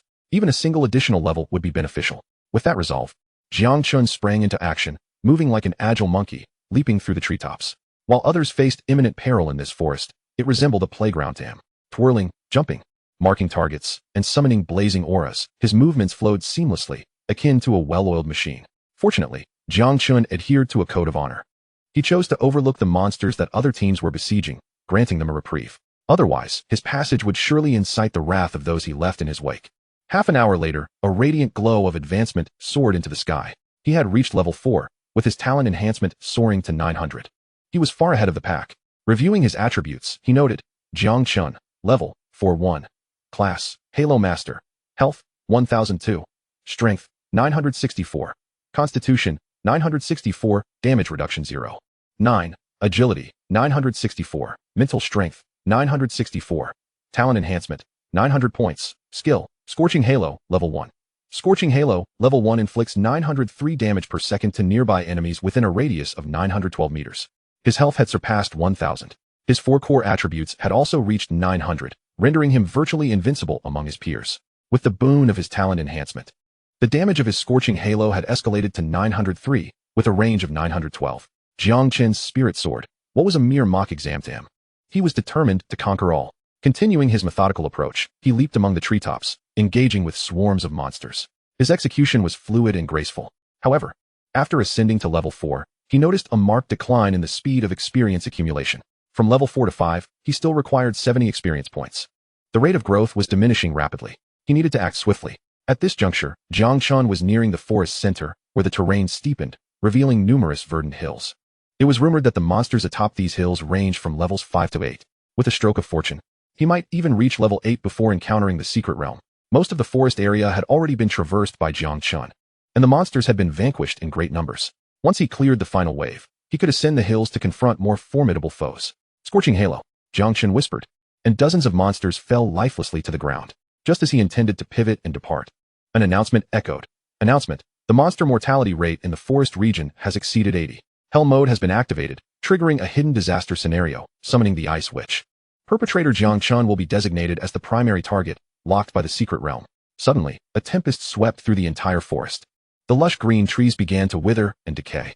Hailstones the size of stones plummeted from the sky, and soon, the dungeon was transformed into a winter wonderland. A few informed candidates turned pale, seemingly grasping the severity of the situation. Without a moment's hesitation, they dashed frantically towards the exit of the secret realm. Meanwhile, the majority of candidates, oblivious to the impending danger, were exhilarated by the announcement. How thrilling. This looks like an exhilarating challenge.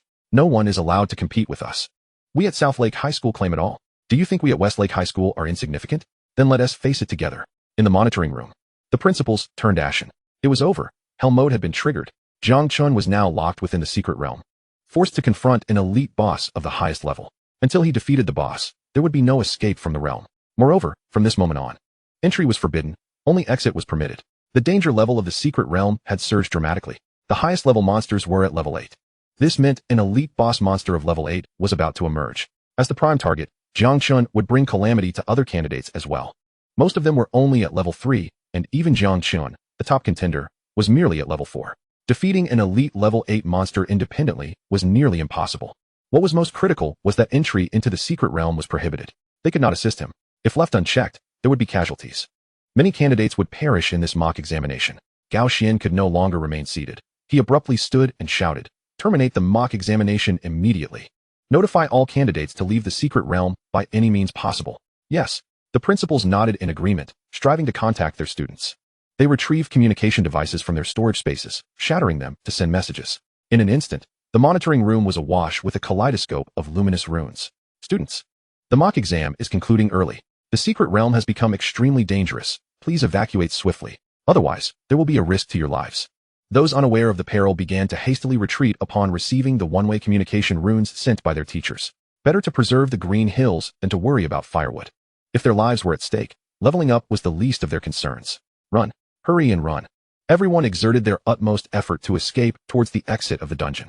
The students from East Lake High School, still wandering in the hilly terrain, were closest to the exit and thus could exit the secret realm the fastest. For the first time, they experienced the advantage of being underachievers. However, they received one additional piece of information compared to other schools. Jiang Chen had been locked by the secret realm and could not escape. Students carrying healing potions were instructed to leave them on the ground. Should Jiang Chen require assistance, it might prove beneficial. Thus, along the grassy hills, healing potions began to scatter at intervals, predominantly health potions, as they knew Jiang Chen was a Halo master and would not expend mana. Jiang Chen also received this information while soaring through the treetops, determined to traverse the forest and reach the hilly area swiftly. Simultaneously, he grumbled, "Damn it. Is it really necessary to be so stingy over a few monsters? An elite level 8 boss, just let me die already." At that moment, a piercing voice echoed behind him. "Cackle, feel the power of frost." A towering 5-meter humanoid figure floated in midair, racing toward him at breakneck speed. In its wake, those candidates who had failed to escape in time were instantly transformed into ice sculptures, frozen mid-stride. Jiang Chen turned to behold a scene of despair. Oh my god! Ice Witch Elite Boss. Level 8. Health, 2000. Constitution, 1000. Damage reduction 1.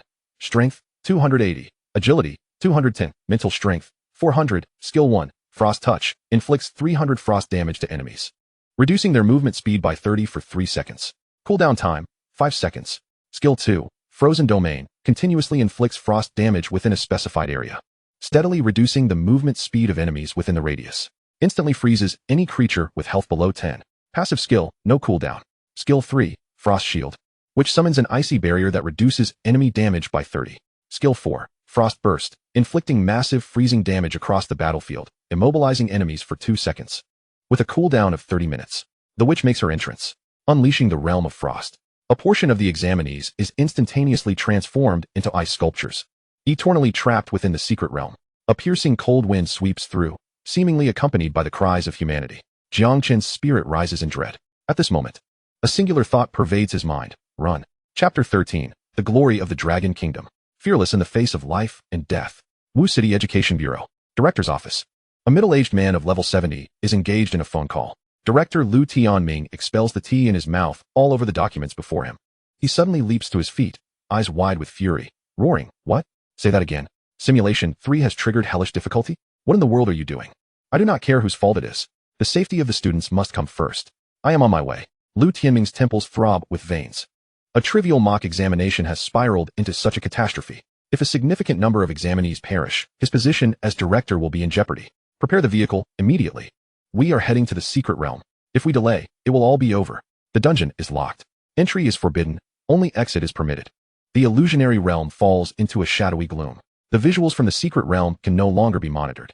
Several principals abandon the monitoring room and proceed to the entrance of Simulation 3. By now, numerous students have fled from the dungeon.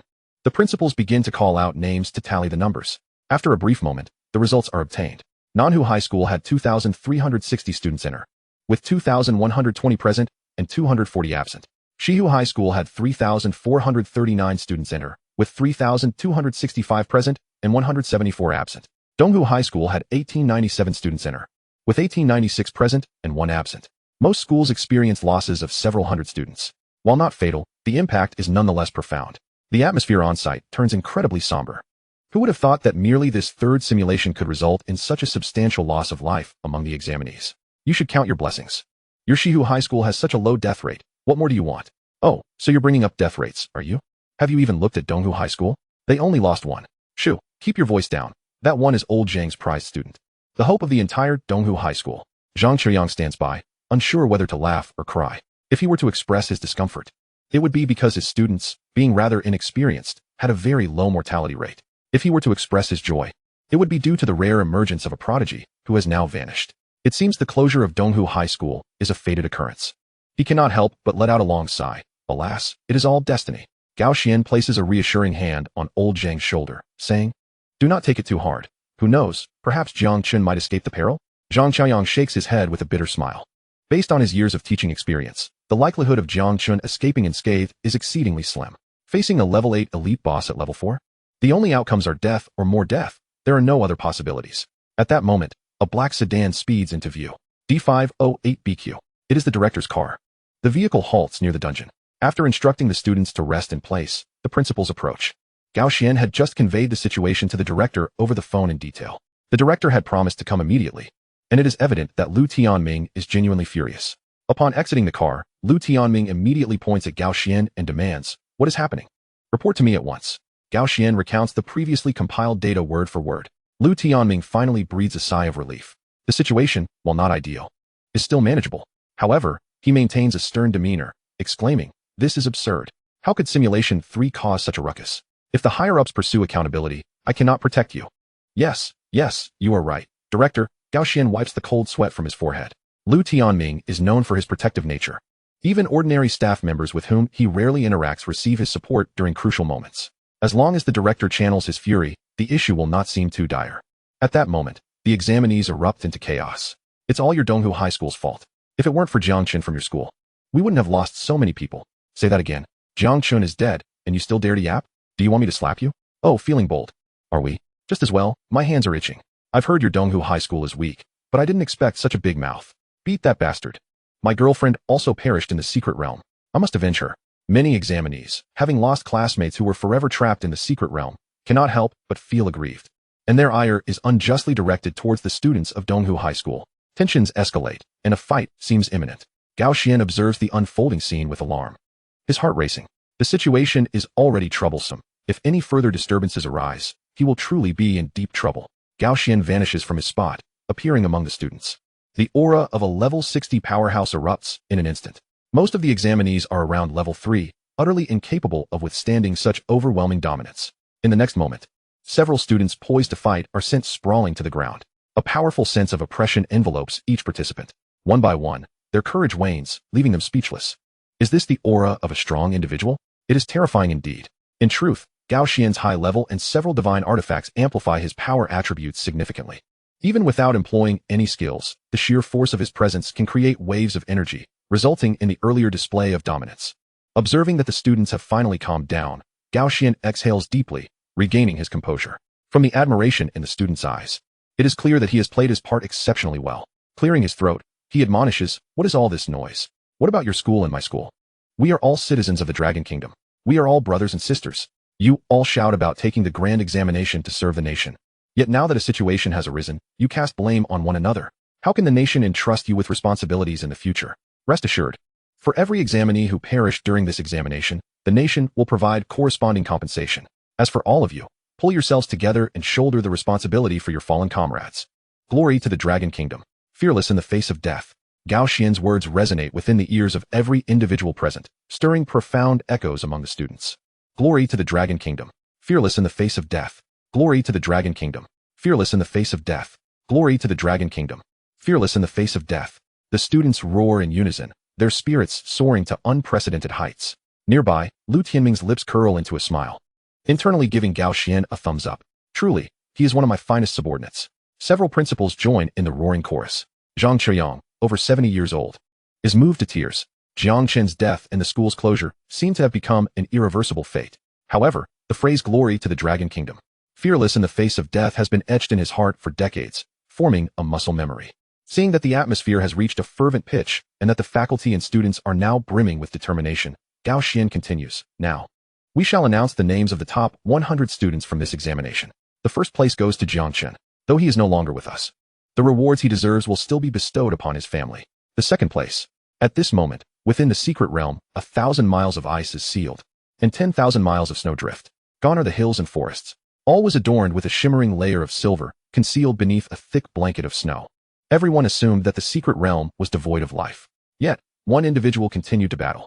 Breathless and panting, Jiang Chen arrived at the hilly terrain, his breath producing clouds of vapor in the frigid air. The biting cold caused frost to form on his eyebrows and eyelashes. How chilling. That wretched creature nearly froze me to death. After retrieving a vial of life restoration potion from the ground, he uncorked it and gulped it down vigorously. His health was instantly replenished. Tossing the remaining potion into his storage space, he resumed his flight forward. In the distance, the frost witch pursued him relentlessly. Chapter 14. Another mutation, engaging legendary mode. Recently slowed by the frost witch, he had been pinned to the ground and subjected to 2 successive directional skills, leaving him critically wounded.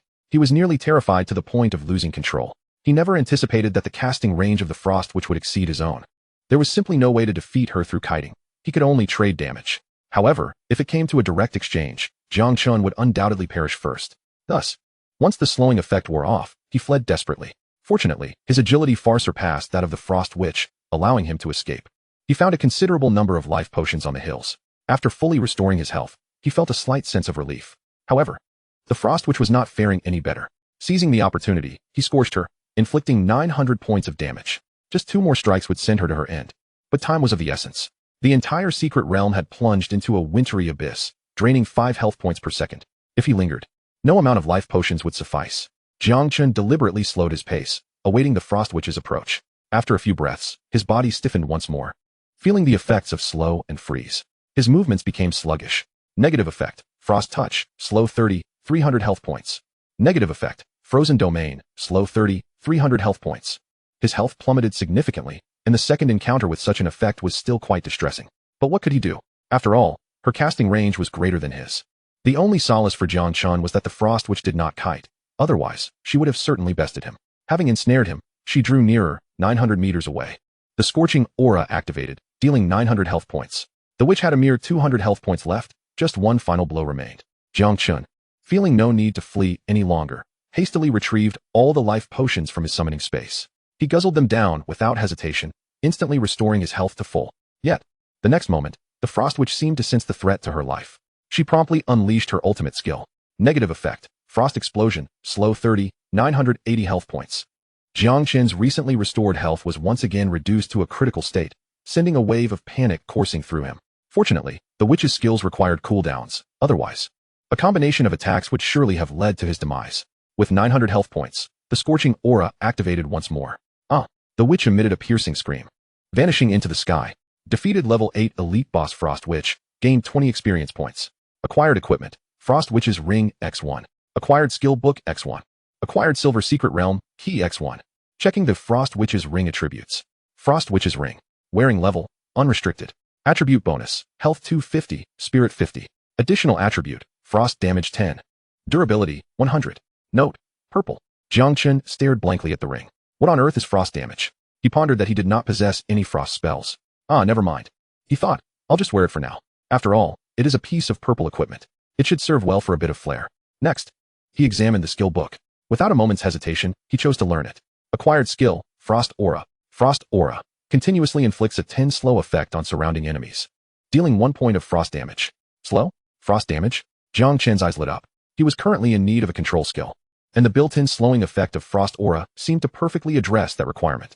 A 10 slow, how would that translate when combined with a 901 point amplification? Or would it simply not apply to percentage-based skills? Despite being a top student, Jiang Chen found it difficult to ascertain at that moment. He resolved to test it on some monsters when the opportunity arose. Silver Secret Realm Key. Note: can open any silver secret realm, must reach silver rank. Upon reaching level 10, he could visit the Dragon Kingdom's Administrative Center for rank assessment. After passing the assessment, Jiang Chen would ascend from his current bronze rank to silver. As he contemplated the skill, a notification appeared once more. Announcement: congratulations to Jiang Chen from Class 1, Senior Year of Donghu High School, for successfully defeating the Frost Witch. Reward: 120 points. Announcement: congratulations to Jiang Chen from Class 1, Senior Year of Donghu High School, for acquiring the Frost Witch's ring, purple. Reward: 100 points. Announcement: Jiang Chen from Class 1, Senior Year of Donghu High School currently has 1,508 points, level 4, rank 1. Meanwhile, outside the secret realm, principals took turns delivering speeches to motivate the students. The candidates, buoyed by the speeches, were filled with unprecedented enthusiasm. Lu Tianming personally stepped in to prepare rewards for everyone. Since Jiang Chen was not present, the first place would naturally be taken by the next contender. Suddenly, everyone heard the announcement. The entire venue fell silent, only to erupt in screams of astonishment. The candidates immediately focused their attention on Jiang Chen, engaging in fervent discussions. Vocal: Jiang Chen is not dead. Jiang Chen is still alive. Not only is he alive, but he also successfully defeated the Frost Witch. That was an elite boss of level 8. How on earth did he manage that? A prodigy, simply a prodigy. Are you certain he is merely an aura master and nothing more? Why would I deceive you? It is absolutely true. I just teamed up with him a few hours ago. He has a skill, something like Scorching Aura, dealing 1 point of damage per second. In a 10-meter radius. What can that do? It would barely scratch the surface of a monster. TSK, could it be that he has awakened a talent skill? Very likely. Otherwise, he would have perished long ago. That would be incredible. Few possess talent skills, and those who do often become great powers in the Dragon Kingdom. There are even more astonishing tales. Some have reportedly undergone a second awakening of their talents, directly becoming the overlords of the entire Blue Star. Don't be ridiculous. Just awakening once is already impressive. You expect him to awaken twice? Well, who knows? A lucky person might just continue to be fortunate. Vocal: your words are making me envious. What good is it? It would be better to cling tightly to his coattails. Yes, once he emerges. We must cling to him tightly. The students grew increasingly excited, as though they were witnessing the rise of a future giant. Each of them felt a desire to forge connections. Even the principals and teachers were no longer composed. Lu Tianming was the first to step forward, firmly shaking Zhang Qiaoyang's hand. Congratulations. You've nurtured a remarkable talent. Zhang Qiaoyang blushed deeply. Oh, it's nothing. It's all Jiang Chen's own doing. Gao Xian took the opportunity to whisper into Lu Tianming's ear. Director Lu, what do you think about the school closure at Donghu High? Shouldn't we reconsider? Lu Tianming furrowed his brow, glaring at him in annoyance. Reconsider? Reconsider what? Just renovate the school for me. I will apply for resources from above. Why close the school for no reason? With such formidable faculty strength, who dares to challenge me first? Upon hearing Lu's affirmative response, Zhang Qiaoyang felt a weight lift from his heart. Thank you, leader, he said earnestly. No need for thanks. It's what your school deserves. Lu Tianming waved his hand dismissively. The nearby principals cast envious glances, continuously showering Zhang Qiaoyang with compliments. Congratulations, old Zhang. Donghu Middle School's future is boundless. Once Jiang Chen emerges, we shall have a thorough discussion. Just as the atmosphere brimmed with joy, an announcement once again echoed through the air. Announcement: the Secret Realm's disaster scene has been violently breached, triggering legendary mode. The undead scene has been activated, causing all Secret Realm creatures to launch attacks on the target in their zombie forms. This zombie transformation elevates the creatures by 2 levels. During this period, the Secret Realm is locked, preventing entry or exit. Boom. The faces of the teachers and students present change dramatically. What is happening? How has the difficulty escalated once more? Legendary mode? The pinnacle of Secret Realm challenges. This is utterly perilous. All creatures within the realm actively attacking Jiang Chen? Each resurrected creature now at 2 levels higher? Does that mean the highest level monsters could reach level 10? What madness is this? Is there no respite for us? Chapter 15, Supersonic Upgrade. You're back? Jiang Chen's eyes widened, pupils constricting. He felt as though he were being targeted.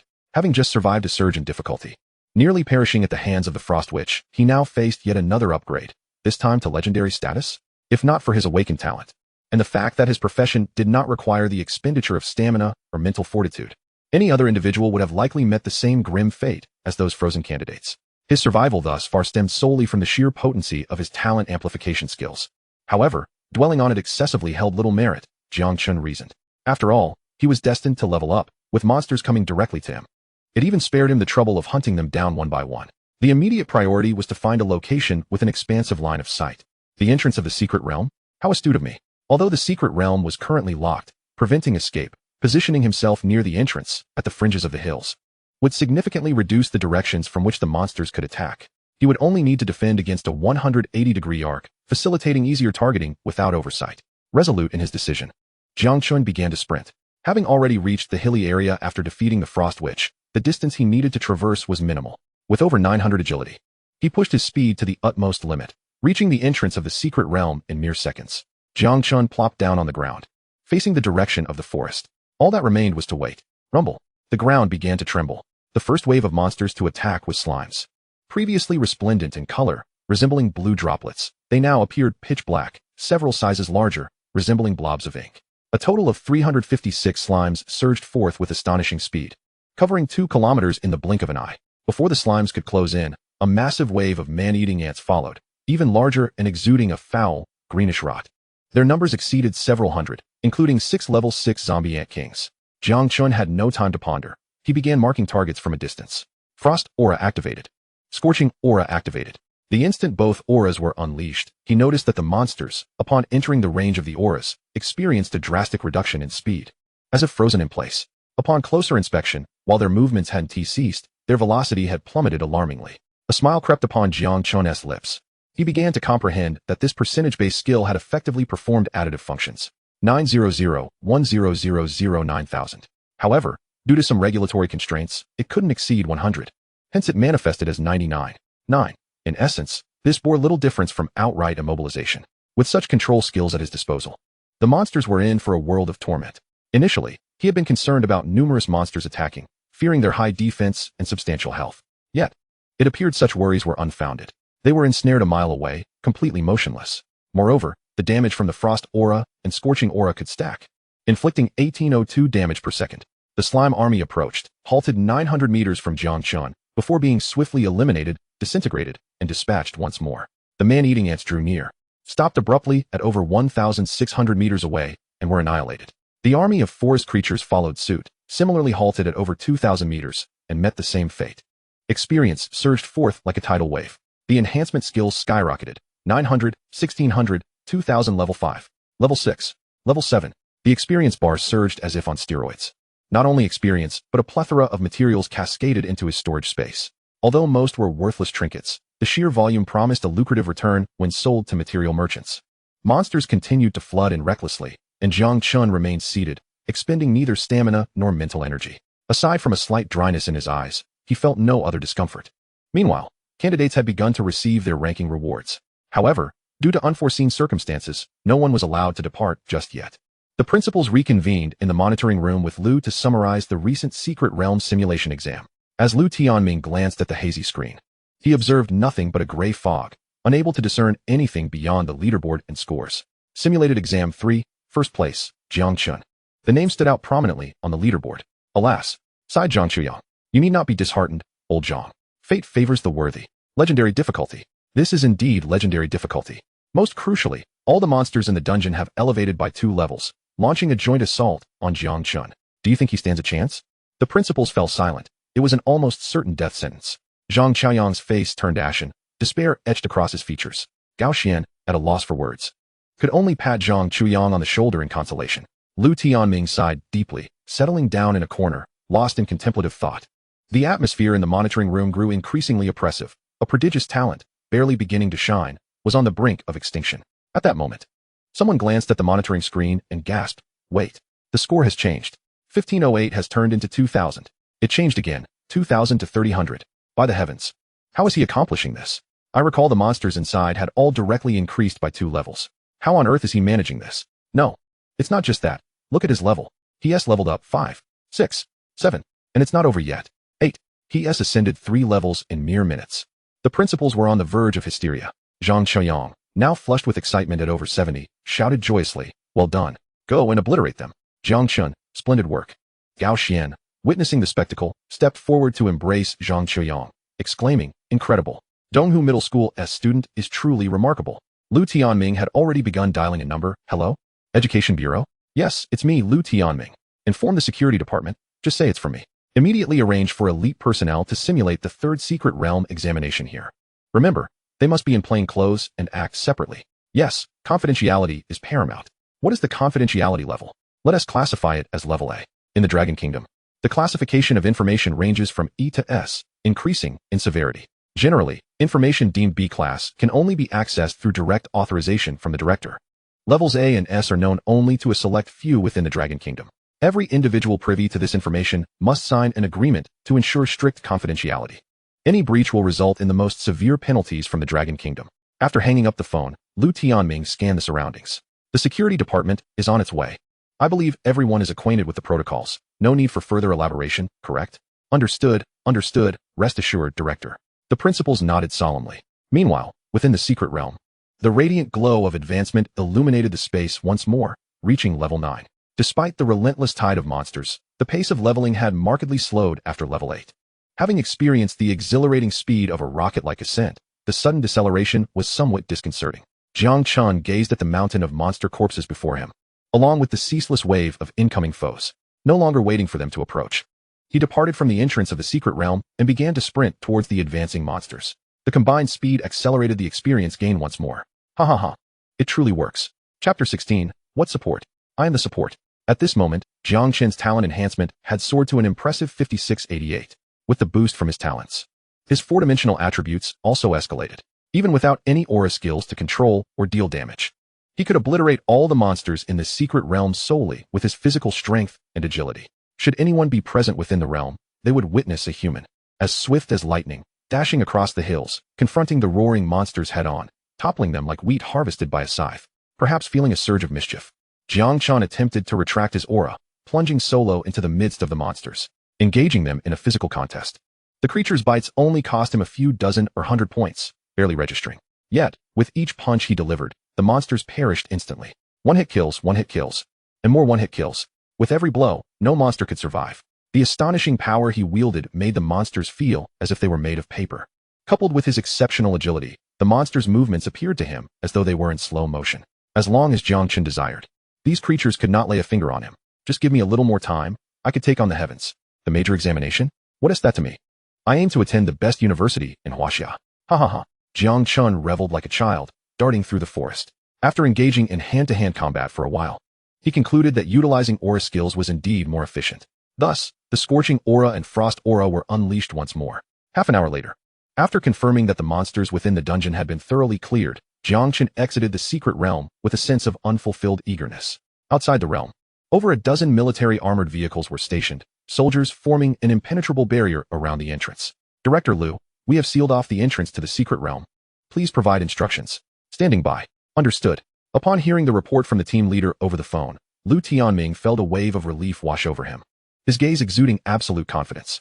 The combat team was specially trained to handle various emergencies, their capabilities beyond question. With their presence, even a minor skirmish would be met with fearless resolve.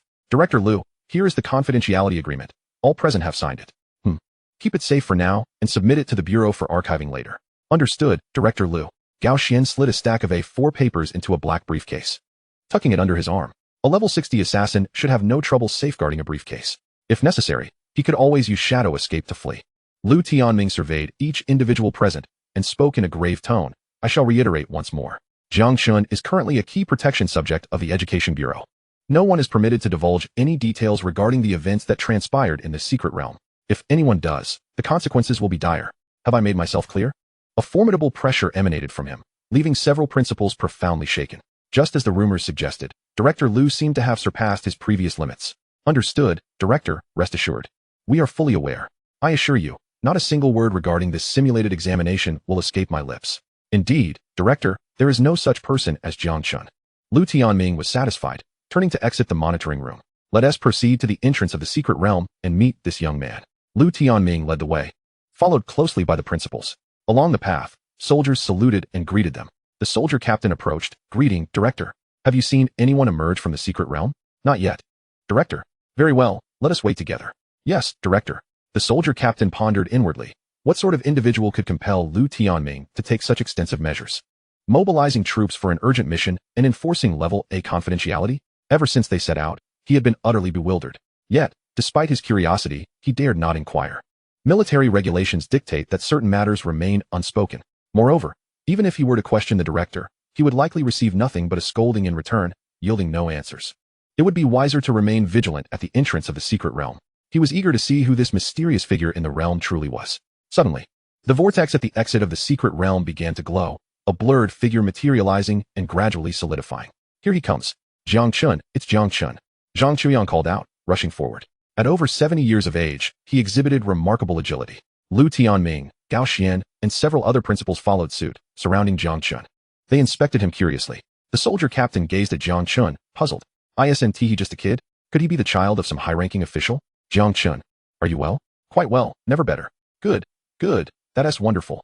As long as you've returned safely, that's what matters. Zhang Xiaoyang's anxious heart finally found relief. It was no easy feat for Donghu Middle School to produce such a talent. He would never forgive himself if anything were to happen. All right, old Zhang. We'll catch up later. Lu Tianming interjected, turning to Jiang Chen. Student, what is your current level? May we take a look at your personal panel? In truth, if the higher-ups wished to view Jiang Chen's personal information, they could simply cast a detection spell to reveal it. The higher the level of the detection spell, the more comprehensive the information obtained. However, out of respect for Jiang Chen, Director Lu chose to politely inquire first. The soldier captain was utterly bewildered. He became increasingly convinced that this Jiang Chen fellow must have some influential connections. What sort of background allows him to receive such deference from the director? Jiang Chen nodded in agreement, feeling there was nothing to conceal. After all, if the esteemed individuals present wished to know, he would find it impossible to hide anything. So it was better to be open and dignified. Multiple detection spells struck Jiang Chen simultaneously, including one from the soldier captain. Jiang Chen, level 10-1. Class, Aura Master. Health, 10,002. Strength, 9,864. Constitution, 9864. Damage reduction 98. Agility, 9,864. Spirit, 9,864. Talent enhancement, 9,588 points. Skills, Scorching Aura, level 1. Scorching Aura, level 1 deals 9588 points of damage per second to surrounding foes, within a range of 9,600 meters. Frost Aura, level 1 continuously inflicts a slowing effect of 9,999 on the surroundings and deals 9,600 points of freezing damage over time. The health points have exceeded 10,000, while other cognitive attributes are also nearing the 10,000 mark. The talent enhancement points have reached 9588. Following the augmentation from the two aura skills, the damage has reached 9,600. The slowing effect of the Frost Aura has been fully maximized, approaching a perfect 100. If one truly wishes to inflict damage on Jiang Chen, they must either overpower him with a level advantage, rendering his skills ineffective due to a disparity of over 3 levels, which introduces a probability of missing, or strike from a distance exceeding 9,600 to eliminate him instantly. Otherwise, it would be exceedingly difficult to defeat him. Witnessing such attributes, all present fell into silence. The captain of the soldiers no longer considered Jiang Chen to be relying on any external support, as he realized that Jiang Chen himself was the foundation of his strength.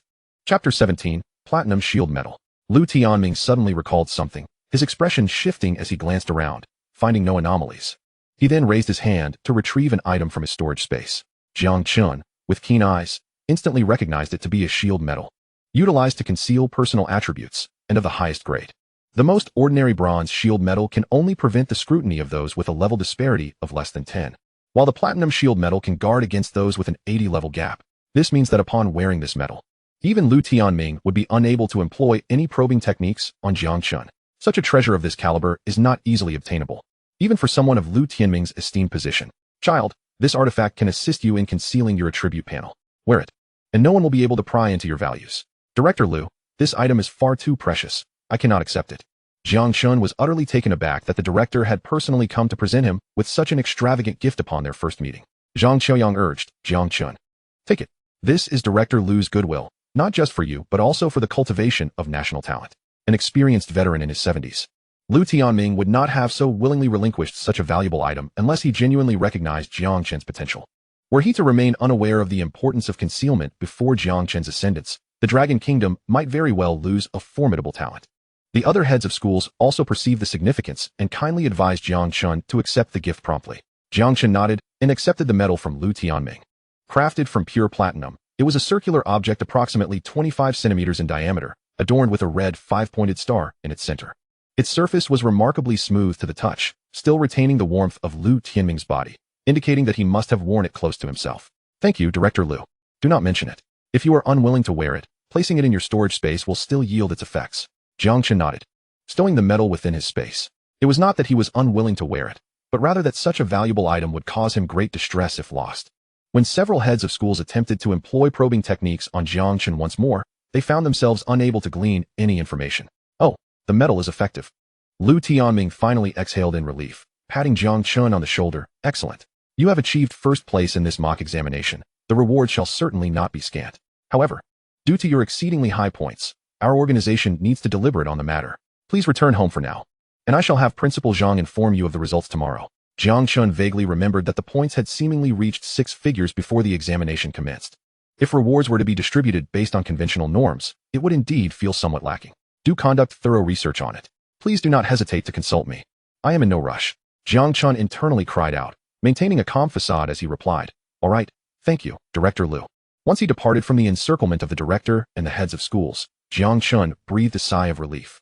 Being surrounded by a group of level 60 to 70 elites was genuinely overwhelming. It felt akin to standing amidst a pack of lions and tigers. Even if they promised not to bite, the innate pressure from their presence was profoundly unsettling. At that moment, his classmates erupted into a frenzy upon seeing Jiang Chen return. They converged around him, creating an impenetrable barrier. Soon after, dozens, if not hundreds, of probing techniques were unleashed upon Jiang Chen, yet all proved futile. Why can't we see anything? An increasing number of students recognized that their infallible probing techniques were ineffective against Jiang Chen. After casting their spells, they found themselves unable to discern anything. The few classmates who had previously teamed up with Jiang Chen quickly gathered around. Zhao Xiaohu, a level 3 warrior, threw his pudgy arm around Jiang Chen's shoulders and, in a fierce tone, commanded the surrounding students, Make way. Everyone, step aside. Don't crowd our precious darling. In the midst of speaking, he even intentionally employed a battle shout skill. The classmates were startled and retreated, forming a path. While it was somewhat ostentatious, Jiang Chen awarded him full marks for the effect. Alongside Zhao Xiaohu were the mage Lin Mo, the warlock Qin Feng, and the priest Zhang Xiaodan. They encircled Jiang Chen, shielding him from any encroachment. Not only the students from Donghu High School, but even their classmates from Class 3 of their senior year were kept at bay. Zhao Xiaohu, shedding his earlier bravado, looked at Jiang Chen with a face full of regret. Jiang Chen, I owe you an apology. I'm sorry. The others echoed his sentiments. We're sorry, Jiang Chen. At that moment, we were genuinely terrified and did not mean to abandon you. Yes, Jiang Chen, we thought you had already passed on. It was Zhang Xiaodan who remarked that Jiang Chen was dead, leading to their hasty retreat due to the ferocity of the monsters. I'm so sorry. I didn't mean it. She stammered and broke into quiet sobs. Zhang Xiaodan was typically the darling of the team, yet after such a significant incident, her teammates did not continue to shield her. Seeing his teammates in this state, Jiang Chen felt both amused and exasperated. The former Jiang Chen had indeed perished. The current incarnation was Jiang Chen version 2.0, a promising youth who had traversed from the blue star of the 21st century. Under such circumstances, he would undoubtedly have made his own swift exit. All right, no more tears. I forgive you. Zhang Xiaodan's emotions became somewhat disjointed. She had anticipated a scolding. Yet Jiang Chen had directly forgiven them instead. Is that it? Zhao Xiaohu even reached out to touch Jiang Chen's forehead, then his own, perplexed. You're not feverish. Are you? Jiang Chen, are you feeling all right? Bah, you're the one with issues. Your whole family has issues. I just narrowly escaped death. And you dare speak to me like that? Jiang Chen feigned anger. Rather than being offended, Zhao Xiaohu broke into a grin. Yes, that is more like it. My goodness, being scolded by you feels so satisfying. The other classmates chimed in. Jiang Chen, you had such a frigid expression earlier. It truly terrified me. I thought you were possessed by a minor monster. It's all good now, all good. You wouldn't believe it, among us. Zhang Xiaodan cried the hardest after escaping from the dungeon. I did not. I wasn't crying at all. Zhang Xiaodan feigned a fierce look, causing Zhao Xiaohu to act frightened and plead for mercy, eliciting laughter from the others. While they were clearly enjoying themselves, Zhao Xiaohu turned serious and looked at Jiang Chen. Now, honestly, how did you manage to get out of the dungeon? Also, do you know that you ranked first in the mock examination? A flicker of panic danced in Jiang Chen's eyes. Could it be that this little chubby fellow had deduced something? After all, these individuals were the most familiar with the original Jiang Chen. Perhaps they intended to silence him permanently? Chapter 18, Armored Vehicle Escort, Plainclothes Protection. Zhao Xiaohu noticed Jiang Chen's silence and leaned in, squinting mischievously. In a hushed, teasing tone, he urged, Come on, start bragging. What a splendid opportunity. Can't you see all those girls sneaking glances at you? Hurry, don't dawdle. I'll play along. After a moment, he resumed his serious demeanor and loudly reiterated. Jiang Chen, as a Halo Master, how on earth did you achieve such an impressive score, securing first place in the simulated joint examination? He emphasized the phrase first place with deliberate clarity and weight. The teammates nearby eagerly chimed in with their inquiries. It was then that Jiang Chen felt the weight lift from his chest. It appeared that his initial fears were unfounded. He recounted the experiences he had endured in the secret realm, recounting the events truthfully. However, before he could finish, Zhao Xiaohu frowned. Wait, Jiang Chen. You're exaggerating a bit, aren't you? This isn't very professional. Zhang Xiaodan let out a soft laugh. If you're going to brag, you ought to take a few pointers from Zhao Xiaohu. He is a master at it. Jiang Chen merely smiled, choosing not to comment. Many things need not be explained in meticulous detail. It suffices that he understands. Seeing Jiang Chen's silence, Zhao Xiaohu mistakenly assumed his confidence had been shaken. Hey, it's all right. Some things can't be rushed. You'll learn in due time.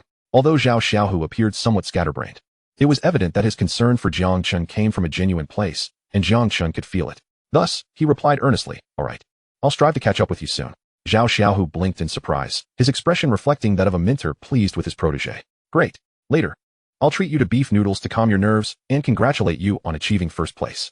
The other teammates echoed, congratulations. At that moment, the bus designated for transporting examinees arrived. Students from various schools began to line up one after another, awaiting their turn to board. The students from Donghu Middle School had yet to form a queue. Sharp-eyed Zhao Xiaohu, filled with enthusiasm, dashed to the front, calling, Jiang Chen, hurry. I've saved you a spot. Zhang Xiaodan, you lot, hurry up. Jiang Chen chuckled and quickened his pace slightly. His speed merely a fraction faster than that of an ordinary person. With nearly 10,000 points in agility, who could compete with him for a spot? Yet, there was no need to make a spectacle over such trivial matters, exposing his capabilities in the process. Jiang Chen, you needn't take the bus. We'll drive you home, came a voice from behind. Turning around, Jiang Chen saw it was the soldier captain he had encountered earlier. The captain explained, this is an arrangement made by Director Liu, for your safety. All right, since it's Director Liu's explicit instruction, I suppose it wouldn't be proper to refuse. Jiang Chen thought. After clarifying with Zhao Xiaohu and the others, he followed the soldier captain onto the armored vehicle, departing the secret realm ahead of the bus. As he watched the armored vehicle disappear from view, Zhao Xiaohu couldn't help but murmur, so cool. Zhang Xiaodan scoffed. You don't really think Jiang Chen is just putting on airs, do you? Zhao Xiaohu, taken aback, chuckled. Hey, you don't have a crush on Jiang Chen, do you? Zhang Xiaodan's face flushed crimson, biting her lip and stamping her foot, tears welling in her eyes. Seeing this, Zhao Xiaohu panicked. I was just joking. Who knew you really had feelings for Jiang Chen? Oh dear, my loose tongue. Yes, I'm sorry. I didn't realize you truly liked him. Shut up. Okay, I want to say another word. Her beautiful eyes followed the direction in which the armored vehicle had vanished, lost in thought. On the way back in the school bus, the focus of everyone's discussion was predominantly on Jiang Chen. How could a Halo master progress from ordinary difficulty to legendary difficulty? How did he manage to survive alone from the secret realm? Some claimed he was the reincarnation of the Jade Emperor, while others suggested he was possessed by the spirit of Sun Wukong. Yet more whispered that he had been born under a falling star, a celestial being descended to Earth. In any case, the speculations were endless. Zhao Xiaohu, however, preferred to believe that Jiang Chen had stumbled into a cave and encountered a master who imparted unparalleled martial arts skills. Within a dilapidated neighborhood, an armored vehicle slowly rolled in, coming to a stop at the entrance of a building. The low rumble garnered the attention of several onlookers nearby. Well, I want to accompany you upstairs. Should you need anything, feel free to contact me. Here is my number. Jiang Chen nodded, taking the small slip of paper with the number from the soldier captain and tucking it away. Just as the captain turned to leave, he called back, by the way, I will arrange for 2 of my brothers to be on duty nearby. They will be in plain clothes. The secret phrase is, the king covers the earth. The little chicken stews mushrooms. Once you exchange this phrase, you'll know they are our people. Jiang Chen nodded. Thank you. Not at all. It's my duty. Your well-being is the greatest gratitude you could offer me. I have tasks to attend to, so I'll be heading back to the bureau to report. Farewell. Goodbye. After bidding farewell to the soldier captain, Jiang Chen ascended the stairs alone. In the corridor, a strong scent of traditional Chinese medicine permeated the air. A middle-aged woman was fanning the flames of a stove with a palm leaf fan, the pot bubbling audibly. She hastily grabbed a dirty cloth, lifting the medicinal pot and pouring its contents into a thermos. Hearing footsteps, she looked up to see Jiang Chen. She lived on the 3rd floor, while Jiang Chen resided on the 5th, making them neighbors. They often encountered each other in the corridor when she was brewing her soup. Jiang Chen addressed her as Aunt Lu. Ah, is that you, Jiang Chen? I heard today was the citywide simulated joint examination. How did it go? It went well. Aunt Lu, you've been simmering that medicine for 2 years now. Is it not ready yet? Ah, don't mention it. That old woman in the house is half dead. If I don't take care of her, no one will. Aunt Lu sighed heavily. Sensing her words might affect Jiang Chen's mood, she forced a smile. As for you, if all went well in your exam, your future will indeed be bright.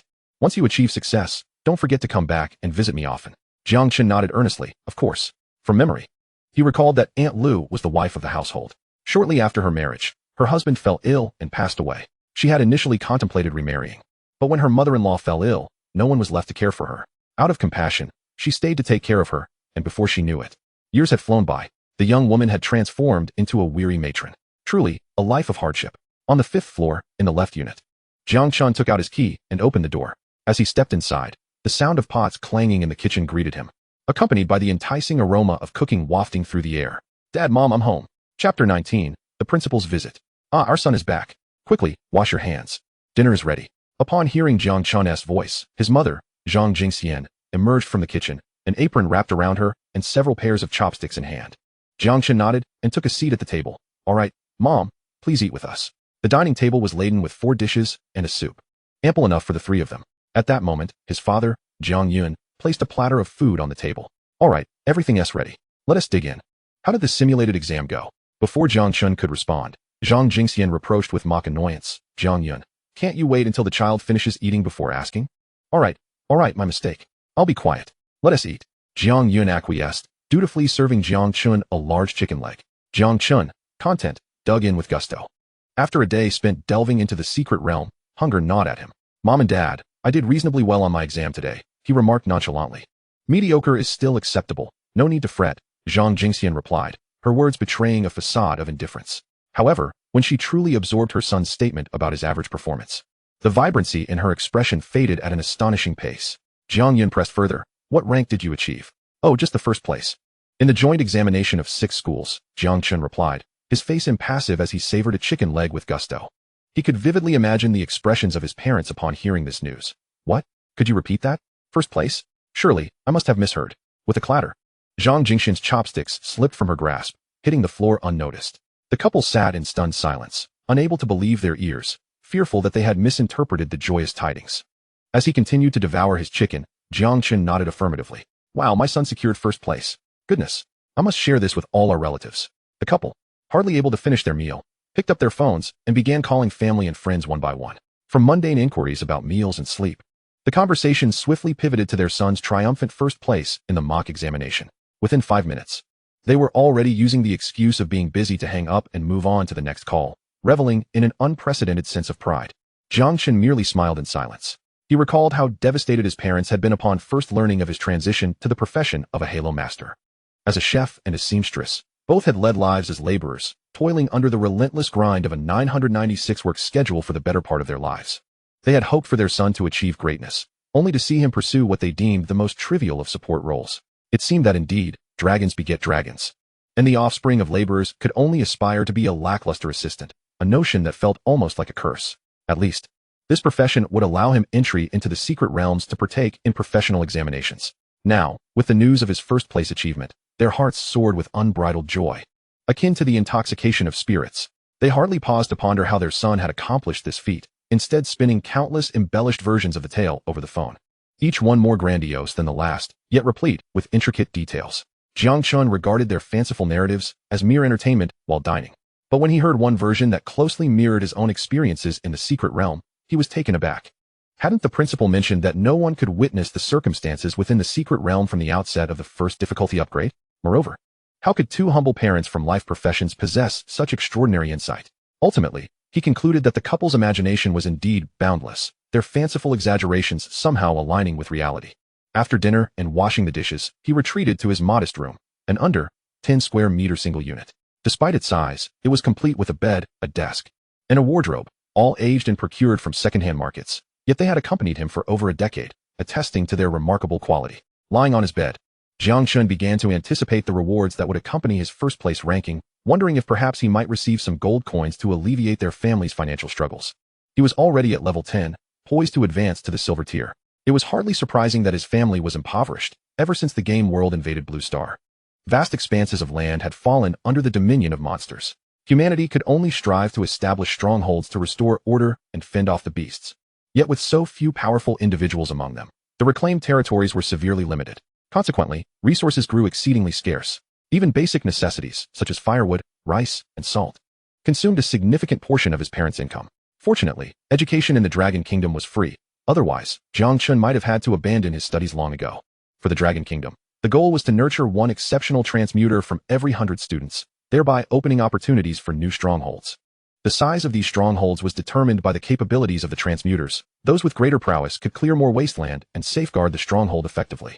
Naturally, alongside cultivating pioneers and defenders, The Dragon Kingdom also trained exploration-type professionals tasked with venturing into abyssal depths or lost territories to undertake missions in search of treasures, equipment, and materials. Upon completion of these tasks, substantial rewards and government support would follow. This dynamic explained the phenomenon of the strong growing ever stronger. As a certain scripture states, what you possess will be multiplied, while what you lack will be taken away. Before becoming a formidable figure, prioritized by the government for development. If one desired to elevate their strength rapidly, they could either participate in school-organized explorations of the secret realms or purchase keys to these realms with gold coins. However, the cost was exorbitant, with the cheapest keys fetching over 1 million coins. Some children from impoverished families, upon stumbling upon a secret realm key, would forego personal use, opting instead to sell it for better living conditions. After all, without formidable strength, utilizing the key would merely squander an opportunity. Additionally, activating a secret realm key required one to reach the corresponding tier. The tiers were classified as bronze, silver, gold, diamond, platinum, king, legend, and divine. To ascend tiers, one had to register and undergo assessment at the Dragon Kingdom's administrative center. A bronze tier individual could only access bronze-level secret realms, while a silver tier could only venture into realms beneath their own. Level 10 was precisely the necessary condition for upgrading from bronze to silver. The typical monster levels in ordinary secret realms ranged from 1 to 10, while silver secret realms featured monsters at levels 11 to 20. To continue enhancing his abilities, Jiang Chen realized that ordinary secret realms would no longer suffice. He must venture into silver secret realms. He currently possessed a silver secret realm key, awaiting only the requisite assessment. The following day, knock, knock, knock. The bedroom door echoed with urgent raps. Jiang Chen buried his head deeper into the covers, reluctant to wake. What time is it? Get up. The principal of your school is here. Zhang Jingxian's voice pierced through his slumber. Just a few more minutes, he mumbled, turning over for more sleep. 2 seconds later, he erupted in an astonished shout. What? The principal? Principal Zhang is here? Instantly alert, Jiang Chen sprang from his bed. After hastily dressing, he opened the door to find Principal Zhang seated in the living room, sipping tea. Upon seeing Jiang Chen emerge from his room, his hair tousled and eyes bleary, Zhang greeted him with a warm smile. Good morning. Go wash up, there's no rush. Jiang Chen's parents sat nearby, visibly anxious and barely containing their excitement. They never imagined that a school principal would personally visit their home. Principal, please enjoy your tea. We truly appreciate your concern for our Jiang Chen, they stammered. Zhang Qiuyang waved his hand dismissively. I didn't exert any effort. It is your son Jiang Chen who has excelled. Upon hearing his words, the couple exchanged astonished glances, each seeing the surprise reflected in the other's eyes. Although they had eagerly boasted about Jiang Chen's first-place achievement the previous day, once the excitement had settled, doubts crept in regarding its veracity. Now, hearing the principal affirm their son's accomplishment, it seemed almost certain. Jiang Yun offered a cup of tea to the principal with a smile. Principal, please try this. It's a humble brew, but it may invigorate you. What he referred to as humble tea was, in fact, a prized pu'er tea he had saved for 3 years, intended solely for esteemed guests. After 3 long years, the arrival of a significant figure has finally graced us. Were it not for Jiang Chen, we might have had to endure an even longer wait. Zhang Qiuyang accepted the tea with a smile, taking a delicate sip, and a flicker of barely perceptible astonishment crossed his eyes. How many years had it been? Perhaps since his days as a humble teacher at the grassroots level that he had tasted such coarse tea leaves? Yet, upon reflecting that Donghu Middle School would not only remain open thanks to Jiang Chen, but would also receive accolades from the government, he found it utterly delightful. Oh, what splendid tea. Truly exceptional. Jiang Chen's father, it has been ages since I've savored tea of such quality. I am genuinely grateful to you. Having set down his teacup, he rose to shake hands with Jiang Yun, who was flushed with excitement, her cherished collection finally receiving the acknowledgement of a high-ranking official. Principal, do you remember me? I am also an alumnus of Donghu Middle School, class of 03. Zhang Qiuyang momentarily froze, bewildered. Given the vast number of students in the school, how could he possibly remember? Fortunately, he had conducted thorough research beforehand and was aware that Jiang Yun indeed graduated from Donghu Middle School. A bead of sweat formed on Zhang Qiuyang's forehead as he solemnly replied, Of course I remember. How could I forget? You are a chef. Not only you, but I also recall your spouse, Zhang Jingxian. She is a seamstress. You both graduated in 03, and you are indispensable talents for our Dragon Nation. While the couple felt a subconscious sense of exaggeration at the principal's words, they still nodded vigorously like chicks pecking at grain. Meanwhile, the principal discreetly wiped the sweat from his brow. No wonder Jiang Chen's parents brought such an aura, even in their humble professions. They instilled a sense of pressure upon this seasoned 65th level mage. Look, dear, the principal still remembers us. Zhang Jingxian's eyes brimmed with tears of excitement. Unable to remain seated any longer, she entered the restroom to find Jiang Chen washing his face in front of the mirror. Hurry up, you rascal. Don't keep the principal waiting. I know. Jiang Chen rinsed the foam from his face, hastily dried it with a towel, tossed it to his mother, and turned to leave. Your hair, fix your hair. Forget it, I'll help you. With that, Zhang Jingxian took a comb and began to style Jiang Chen's hair into a middle part. Jiang Chen gazed at his reflection, remaining silent for a moment. The hairstyle looked worse than before, limp and lacking any sense of aesthetics. Mom, really? What do you mean really? Hurry up, she urged. The principal is still waiting for you in the living room. All right, as you say. Jiang Chen turned back, tousling his hair with his fingers to make it appear more presentable. Upon seeing Jiang Chen emerge from the restroom, Zhang Qiaoyang retrieved several items from his storage space and placed them on the table. Jiang Chen's eyes widened in astonishment. A bank card and 3 letters. Zhang Qiaoyang pointed to the items on the table. This is your reward for being first in the class. The bank card contains 230,000 yuan. Redeemed based on your points.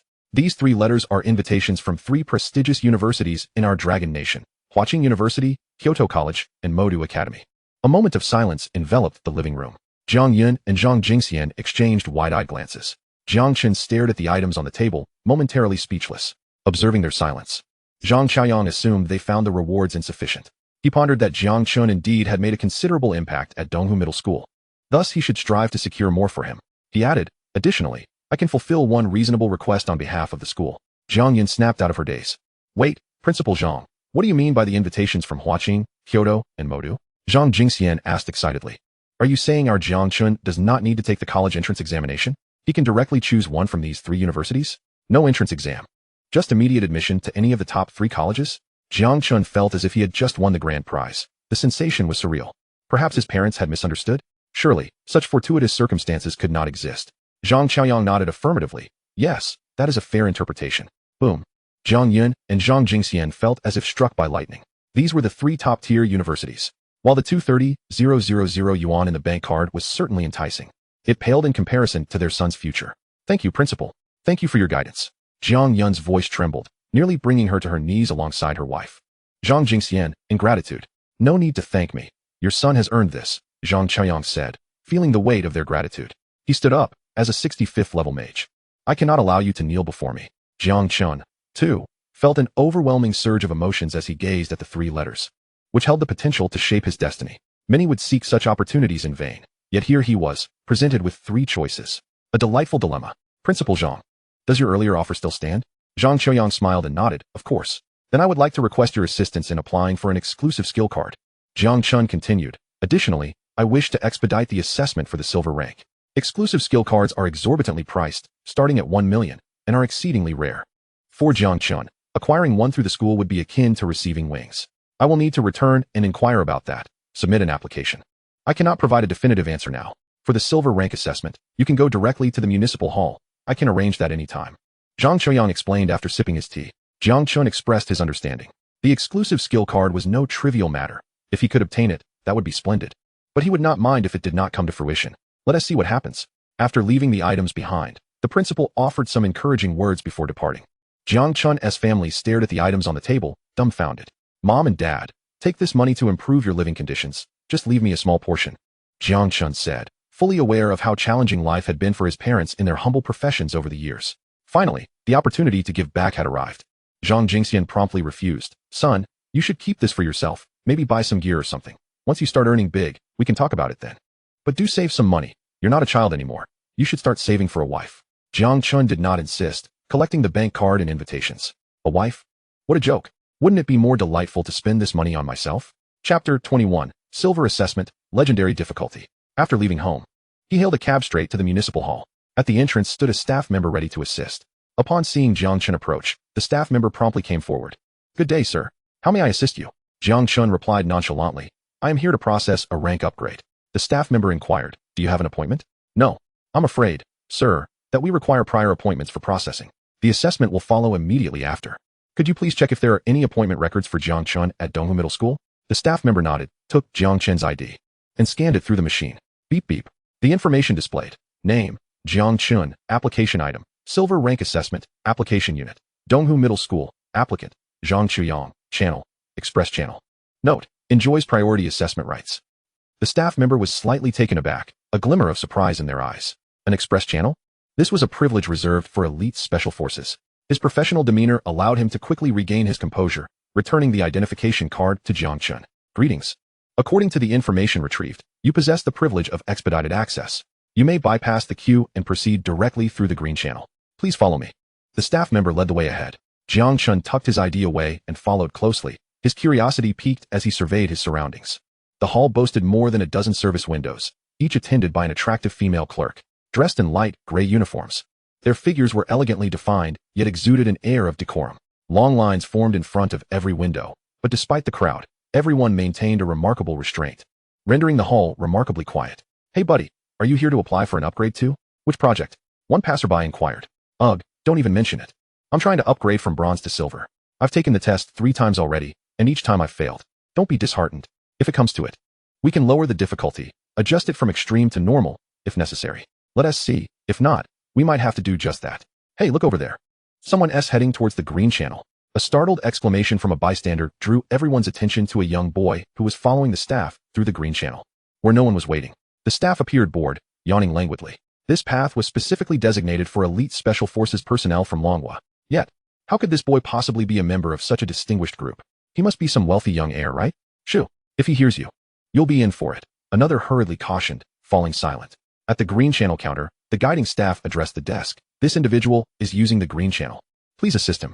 Turning to Jiang Chen with a smile, she continued, you can deal directly with her. If you encounter any issues, feel free to seek me out. I'll be at the entrance of the hall. Jiang Chen nodded and took a seat at the counter. The previously drowsy clerk instantly transformed her demeanor, donning a professional smile as she gazed at Jiang Chen with intrigue. Hello, may I see your ID, please? What business do you wish to conduct? I am here for the silver upgrade assessment. Silver? You're using the green channel for silver? The clerk paused momentarily, a flicker of confusion crossing her features. But she quickly suppressed it. Very well. She proceeded to explain. Since this is your first upgrade assessment, let me outline the difficulty levels. Normal, hard, extreme, nightmare, hell, and legend. The levels ascend from low to high. Which difficulty would you like to choose? Jiang Chen pondered briefly. Let us go with legend. The clerk's composure faltered. Are you certain? I believe it's prudent to remind you, sir. Exceeding one's capabilities may pose significant risks during the assessment. Jiang Chen nodded resolutely. I am certain. All right then, please complete this form, affix your fingerprint, and I will file it for you, the clerk replied. The form was an A4 sheet detailing his name, age, and preferred assessment difficulty. Seeing nothing particularly unusual, Jiang Chen swiftly filled it out and returned it with his red stamp. The clerk took the form, scanned it, and printed it, placing it in a separate folder. She then rose from behind the counter, retrieving an obsidian token and handing it to Jiang Chen. All formalities are complete. Take this token to the courtyard behind the hall and insert it into the stone pillar. All right, Jiang Chen acknowledged as he took the token and stood to leave. The textured surface felt exquisite in his palm, distinctly not an ordinary item. As Jiang Chen's silhouette disappeared into the depths of the hall, the clerk immediately departed, her face alight with excitement as she gossiped with her colleagues backstage. Do you know what kind of client I just assisted? Green channel? What other clients could there be? Handsome and rich? No, can you be serious? Just guess properly. All right, just tell me. I can't guess anything serious. A young boy, granted special access to the green channel, applying for a silver upgrade at the legendary difficulty. What did you just say? Silver? Legendary? Do you realize what that implies? Even boasting should come with some preparation. A flurry of questions left the green channel clerk quite satisfied. She had nearly suffocated while facing the boy earlier, but now, witnessing her colleagues' astonished expressions brought her a shared sense of delight. Don't believe me? Let us wager. Let us see if you dare. If such a person exists, I bet he won T return. That's unfair. 1 to 100, if you wager $1. I'll give you 100 if I lose. Do you dare to bet? Let us make it 10,000. The clerk bit her lip, a fierce glint flashing in her eyes. Although she doubted that the boy would survive the legendary assessment, the odds of 1100 were too tempting to resist. A small contract concerning the wager was formed between the two, stipulating that the financial deduction would be enforced upon the final outcome. Unbeknownst to Jiang Chen, someone was wagering on him. Otherwise, he would undoubtedly have placed a bet on himself as well. In the center of the courtyard stood 6 stone pillars, each inscribed with runes that emitted a soft white glow. The rightmost pillar was coated in a layer of dust. Jiang Chen inserted the obsidian token into the recess of the pillar. In the next moment, he vanished from sight. After a brief bout of dizziness, Jiang Chen found himself in a corridor, surrounded by a nauseating stench of decay and blood. Finally, another ignorant fool has come to meet their demise. A rare visitor indeed. Just as he regained his footing, a shrill, piercing cry pierced the air. A skeletal face emerged, hunched and mocking, its blood-red eyes fixated on Jiang Chen. Blood. Delicious blood. Chapter 22. I advise you not to meddle. Savage. Bloody. With a mouth full of yellowed teeth. Appearing withered yet exceedingly nimble, it vanished from sight in an instant, circling Jiang Chen with a flurry of indistinct shadows. Fortunately, Jiang Chen had marked this creature upon entering.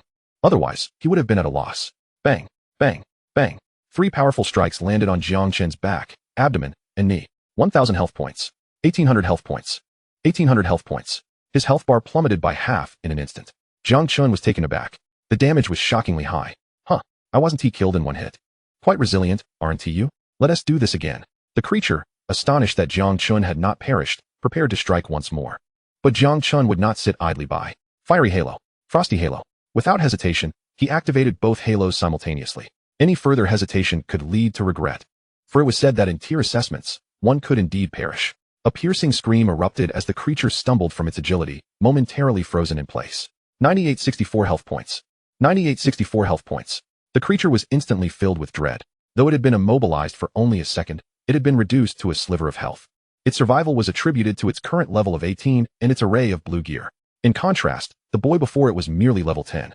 A gap of over 3 levels could result in missed skills, and an 8-level disparity would render the chances of missing an attack staggering. Yet, Jiang Chen's skills were not one-time use, and, by sheer misfortune, the first hit had successfully landed. The creature knew that if it were struck just once more, it would surely meet its end. Despite the high probability of a miss, he dared not take the gamble. Serving the public, there was no need to risk his life. Seizing the moment when Jiang Chen's halo skill missed, the peculiar individual still managed to move, and with a speed akin to lightning. He suddenly knelt on the ground with a resounding thud. I surrender. Oh, great one.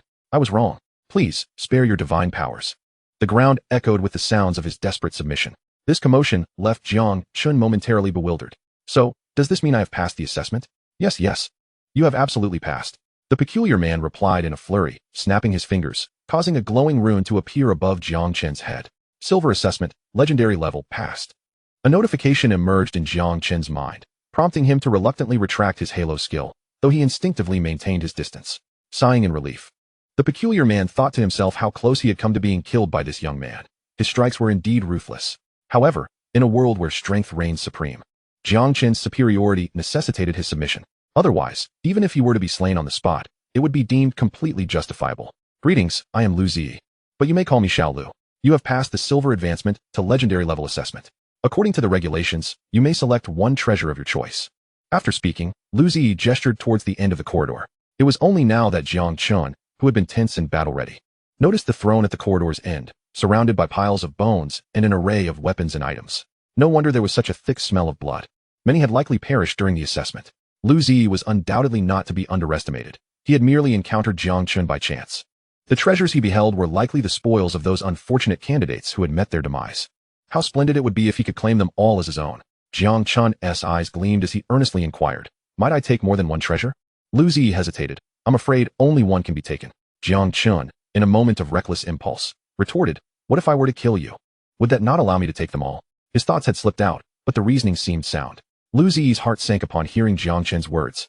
Terrified that he might suddenly lash out and commit murder for profit, he quickly shouted, assessment complete, teleportation. Jiang Chen vanished without a trace. In the courtyard, Jiang Chen stood in stunned silence. He had never anticipated that his offhand remark would lead to his immediate teleportation. Moreover, he had left empty-handed. How infuriating. Was the boss of the legendary level assessment truly so timid? However, having passed the examination, no amount of urging with the obsidian token could alter the outcome. Desperate, he decided to visit the restroom first. In the hall, the atmosphere had shifted dramatically from its earlier calm. Whispers of someone selecting the legendary level difficulty in the silver advancement assessment had begun to circulate, both at the counter and among those waiting in line. Rumors flew back and forth. Have you heard? Someone has advanced to platinum by choosing the legendary level difficulty. Is that true? Why would I lie? The counter staff themselves confirmed it. Oh, come on. You, with your ordinary golden advancement, had the counter staff speak to you? That's laughable. Hey, don't doubt it. Are you up for a bet? What's the risk? I'm in. For convenience, some even began to act as bookies. The first bet concerned whether the rumor held any truth, with odds set at 100. Betting that it was true, one could wager 100 to win 1, returning a total of 101. Conversely, those betting against it could wager 1 and win 100. It was almost a guaranteed win for the latter. It was clear that someone had indeed chosen the silver to legendary path. No one was willing to place bets. It seemed no one was willing to risk their fortunes. The second wager revolved around whether Jiang Chen would emerge alive from the legendary assessment, with the same odds of 100. Wagering on survival offered a payout of 100 for a mere 1 bet, while betting on death required 100 to win just 1. Most chose to bet on death, viewing it as an easy win. They expressed their gratitude for the generosity of the bookie. In the monitoring room of the administrative hall, an old man and a young man stood before the large screen, their demeanor exuding refinement. Young master, this approach may lead to losses. It's inconsequential. A trifling sum for the thrill, the youth replied. As long as the young master is pleased. The young man, Qin Feng, belonged to the esteemed Qin family, known for producing many of the nation's stalwarts. Like Jiang Chen, he was a senior in high school, poised to take the nationwide college entrance examination. Suddenly, a young man burst out of the restroom. The bettors nearby, sensing an opportunity, swiftly approached him to explain the betting situation. Young man, care to place a bet? Can I use a card? Yes. How much would you like to wager? On that side. 230,000, betting that he will come out alive. Young man. I advise you to reconsider. Mind your own business. Just place the bet of 230,000. All right. Chapter 23. The Dragon Kingdom Trading Post Quest. The clandestine bookie acted swiftly, producing a card reader for Jiang Chen to swipe. He signed a contract.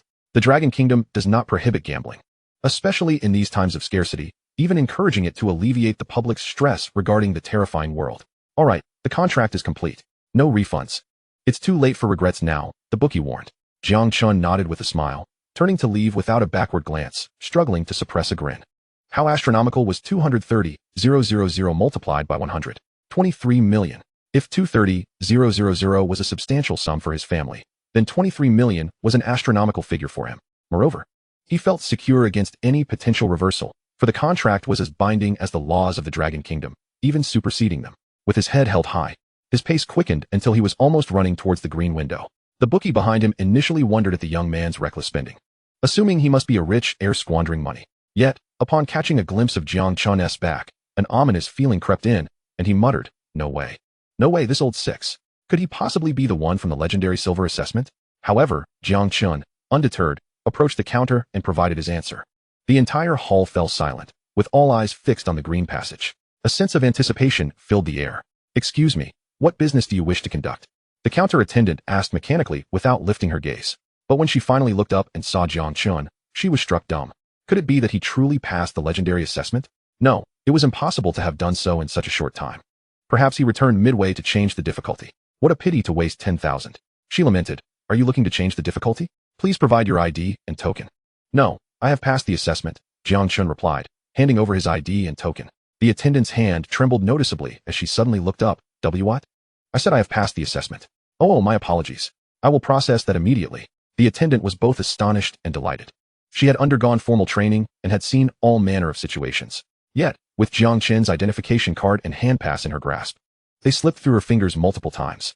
After considerable effort, she managed to present the identification card and hand pass before the censor, retrieving Jiang Chen's information. Name, Jiang Chen. Level, 10, Assessment Project, Silver Advancement, Assessment Rank, Legendary, Status, Passed, Exam Duration, 5 seconds. Passed. The brevity of those two words struck like a soul-crushing blow. The attendant could not restrain herself and let out a sharp exclamation. The entire hall turned to her, their faces filled with bewilderment. Jiang Chen, too, was perplexed. Was there an issue? The attendant's face flushed crimson as she stammered. I'm so sorry, I got a bit too excited. There's no problem at all. Everything is in order. Jiang Chen accepted the identification card, feeling somewhat bemused. However, as the matter was settled, he chose not to dwell on it. At that moment, sporadic notification sounds from mobile phones echoed throughout the hall. The attendant's phone lit up, accompanied by a chime. Ding dong. 1 million yuan has been credited to your Alipay account. Wow. The attendant squealed with excitement, her gaze at Jiang Chen sparkling with admiration. Handsome, my cat can do backflips. Can I invite you to dinner tonight? No time. Jiang Chen replied with a polite smile, turning to leave. What a ridiculous proposition. He was not one to live off others. Nonetheless, the million yuan credited was indeed enviable. He wondered when the wager he placed earlier would come through. Just a few steps away, his phone vibrated in his pocket. Set to silent, it merely trembled without sound. Pulling it out, he saw the notification. Your savings account ending in 74700 has received a deposit of 23,000,000 yuan via UnionPay on a certain date and time.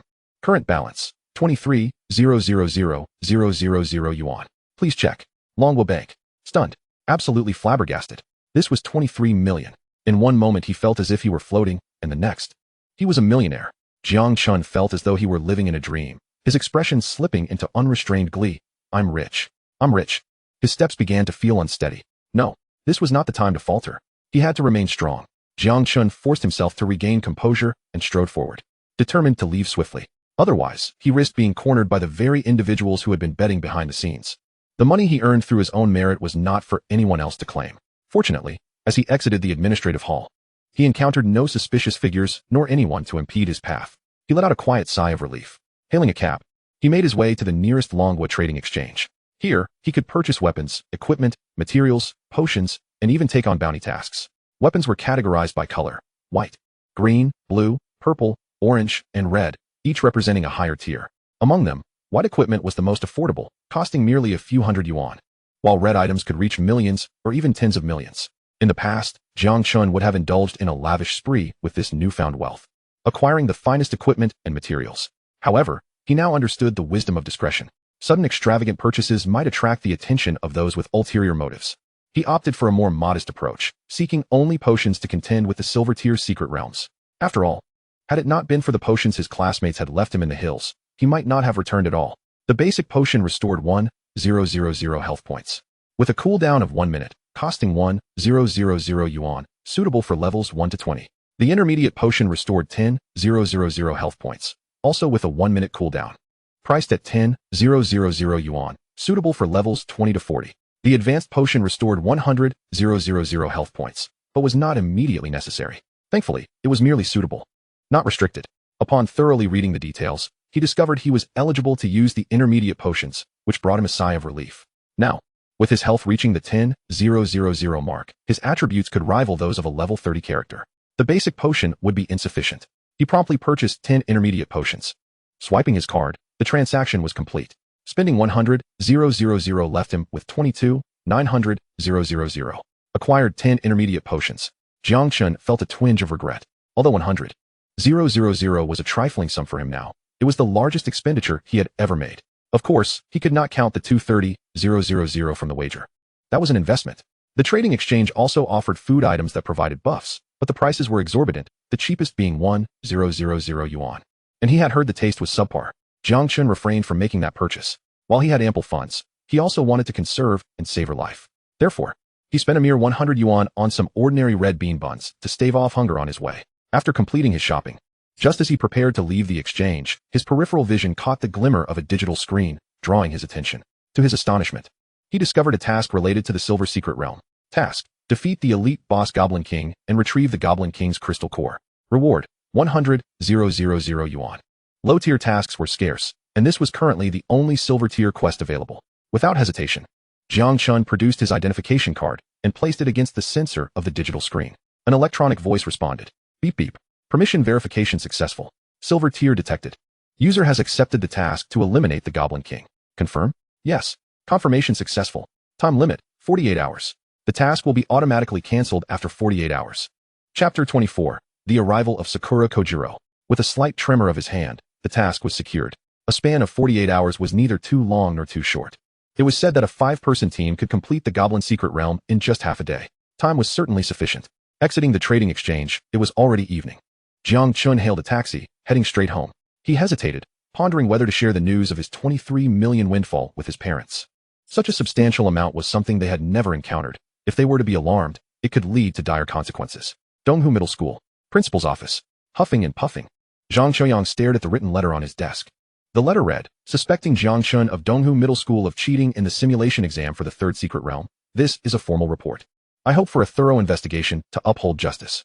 The whistleblower, Principal Wang Guodong of Shihu Middle School. Stamped and approved by the Director of the Education Bureau. Immediate revocation of all rewards granted to Jiang Chen, along with an investigation. The Longwa Talent Development Program will not tolerate any form of cheating. How outrageous. Simply outrageous. Zhang Qiuyang read the letter again, his frustration boiling over as he slammed his hand on the desk, cursing vehemently. Just as Donghu Middle School was on the verge of flourishing due to Jiang Chen's rise. Now this scoundrel Wang Guodong had the audacity to interfere and throw a wrench in the works. Wasn't he this just adding insult to injury? He was determined to argue his case and seek an explanation from the Education Bureau. Whoever questioned should provide evidence. If they wish to slander, they must first present proof. Dingling. The old-fashioned telephone on his desk suddenly rang. The metallic clanging sound was sharp and invigorating. In a fit of anger, Zhang Qiuyang picked up the phone, grumbling. Who is it? Yes, I'm aware. Silver advancement, I know about it. What? Legendary level? Why wasn't anyone stopped? Where is he? Don't rush me. Can you expect me not to be anxious? He is merely at level 10. What distinguishes an attempt to assess the legendary silver from courting death? He passed. You assert he succeeded? Such matters are no jest. And to think it was accomplished in a mere 5 seconds? Very well, indeed. The call was disconnected. Jiang Chen stood in a daze, his mind a blank slate. Who am I? Where am I? What is the essence of life? Where lies the end of the universe? How on earth did that rascal Jiang Chen manage this? This is a closely guarded secret. Meanwhile, at the Education Bureau, in the director's office, the secretary was diligently reporting to Lu Tianming. The briefing had stretched for over an hour and showed no signs of abating. Today, a significant announcement emerged regarding the administrative hall's rank advancement. Staff discovered that an individual had applied for a silver progression, a legendary level examination, and had successfully passed. Furthermore, it was noted that among the crowd participating in the assessment, including the staff, there was a betting phenomenon. The wager centered on whether this individual would succeed, with odds set at 1100. Even more intriguing, someone had staked a whopping 230,000. The secretary continued her narrative, only to be abruptly interrupted. Lu Tianming's eyes widened in disbelief. Wait, find out who this person is. What is their name? The secretary perused the detailed files, revealing that the student from Donghu Middle School was Jiang Chen. The principal of Donghu Middle School is Jiang Chen. Jiang Chen's parents are. Lu Tianming waved his hand dismissively. All right, I understand. Did I not approve a report this morning targeting Jiang Chen? The secretary affirmed. Yes, director, the complainant is Wang Guodong, the principal of Shihu Middle School. Lu Tianming's eyes narrowed, a smile of fury creeping onto his face. The secretary turned pale, nearly losing her balance, acutely aware that the director was genuinely enraged. Very well, very well, very well, Lu Tianming repeated emphatically, his voice deliberate. With a grand gesture, he ordered the immediate withdrawal of the report against Jiang Chen. Understood, director. I shall attend to it right away. The secretary turned to leave, eager to escape the director's wrath. Wait, she paused. Yes, director. Initiate a thorough investigation into Wang Guodong, he commanded. Understood. Is there anything else? That will suffice. Expedite it. Very well. The secretary hurriedly exited the office, closing the door behind her, practically fleeing. The sound of her high heels echoed down the corridor, a rapid staccato against the floor. Within the adjacent offices, heads peeked out, expressions grave. Those in the know understood that significant upheaval was likely imminent.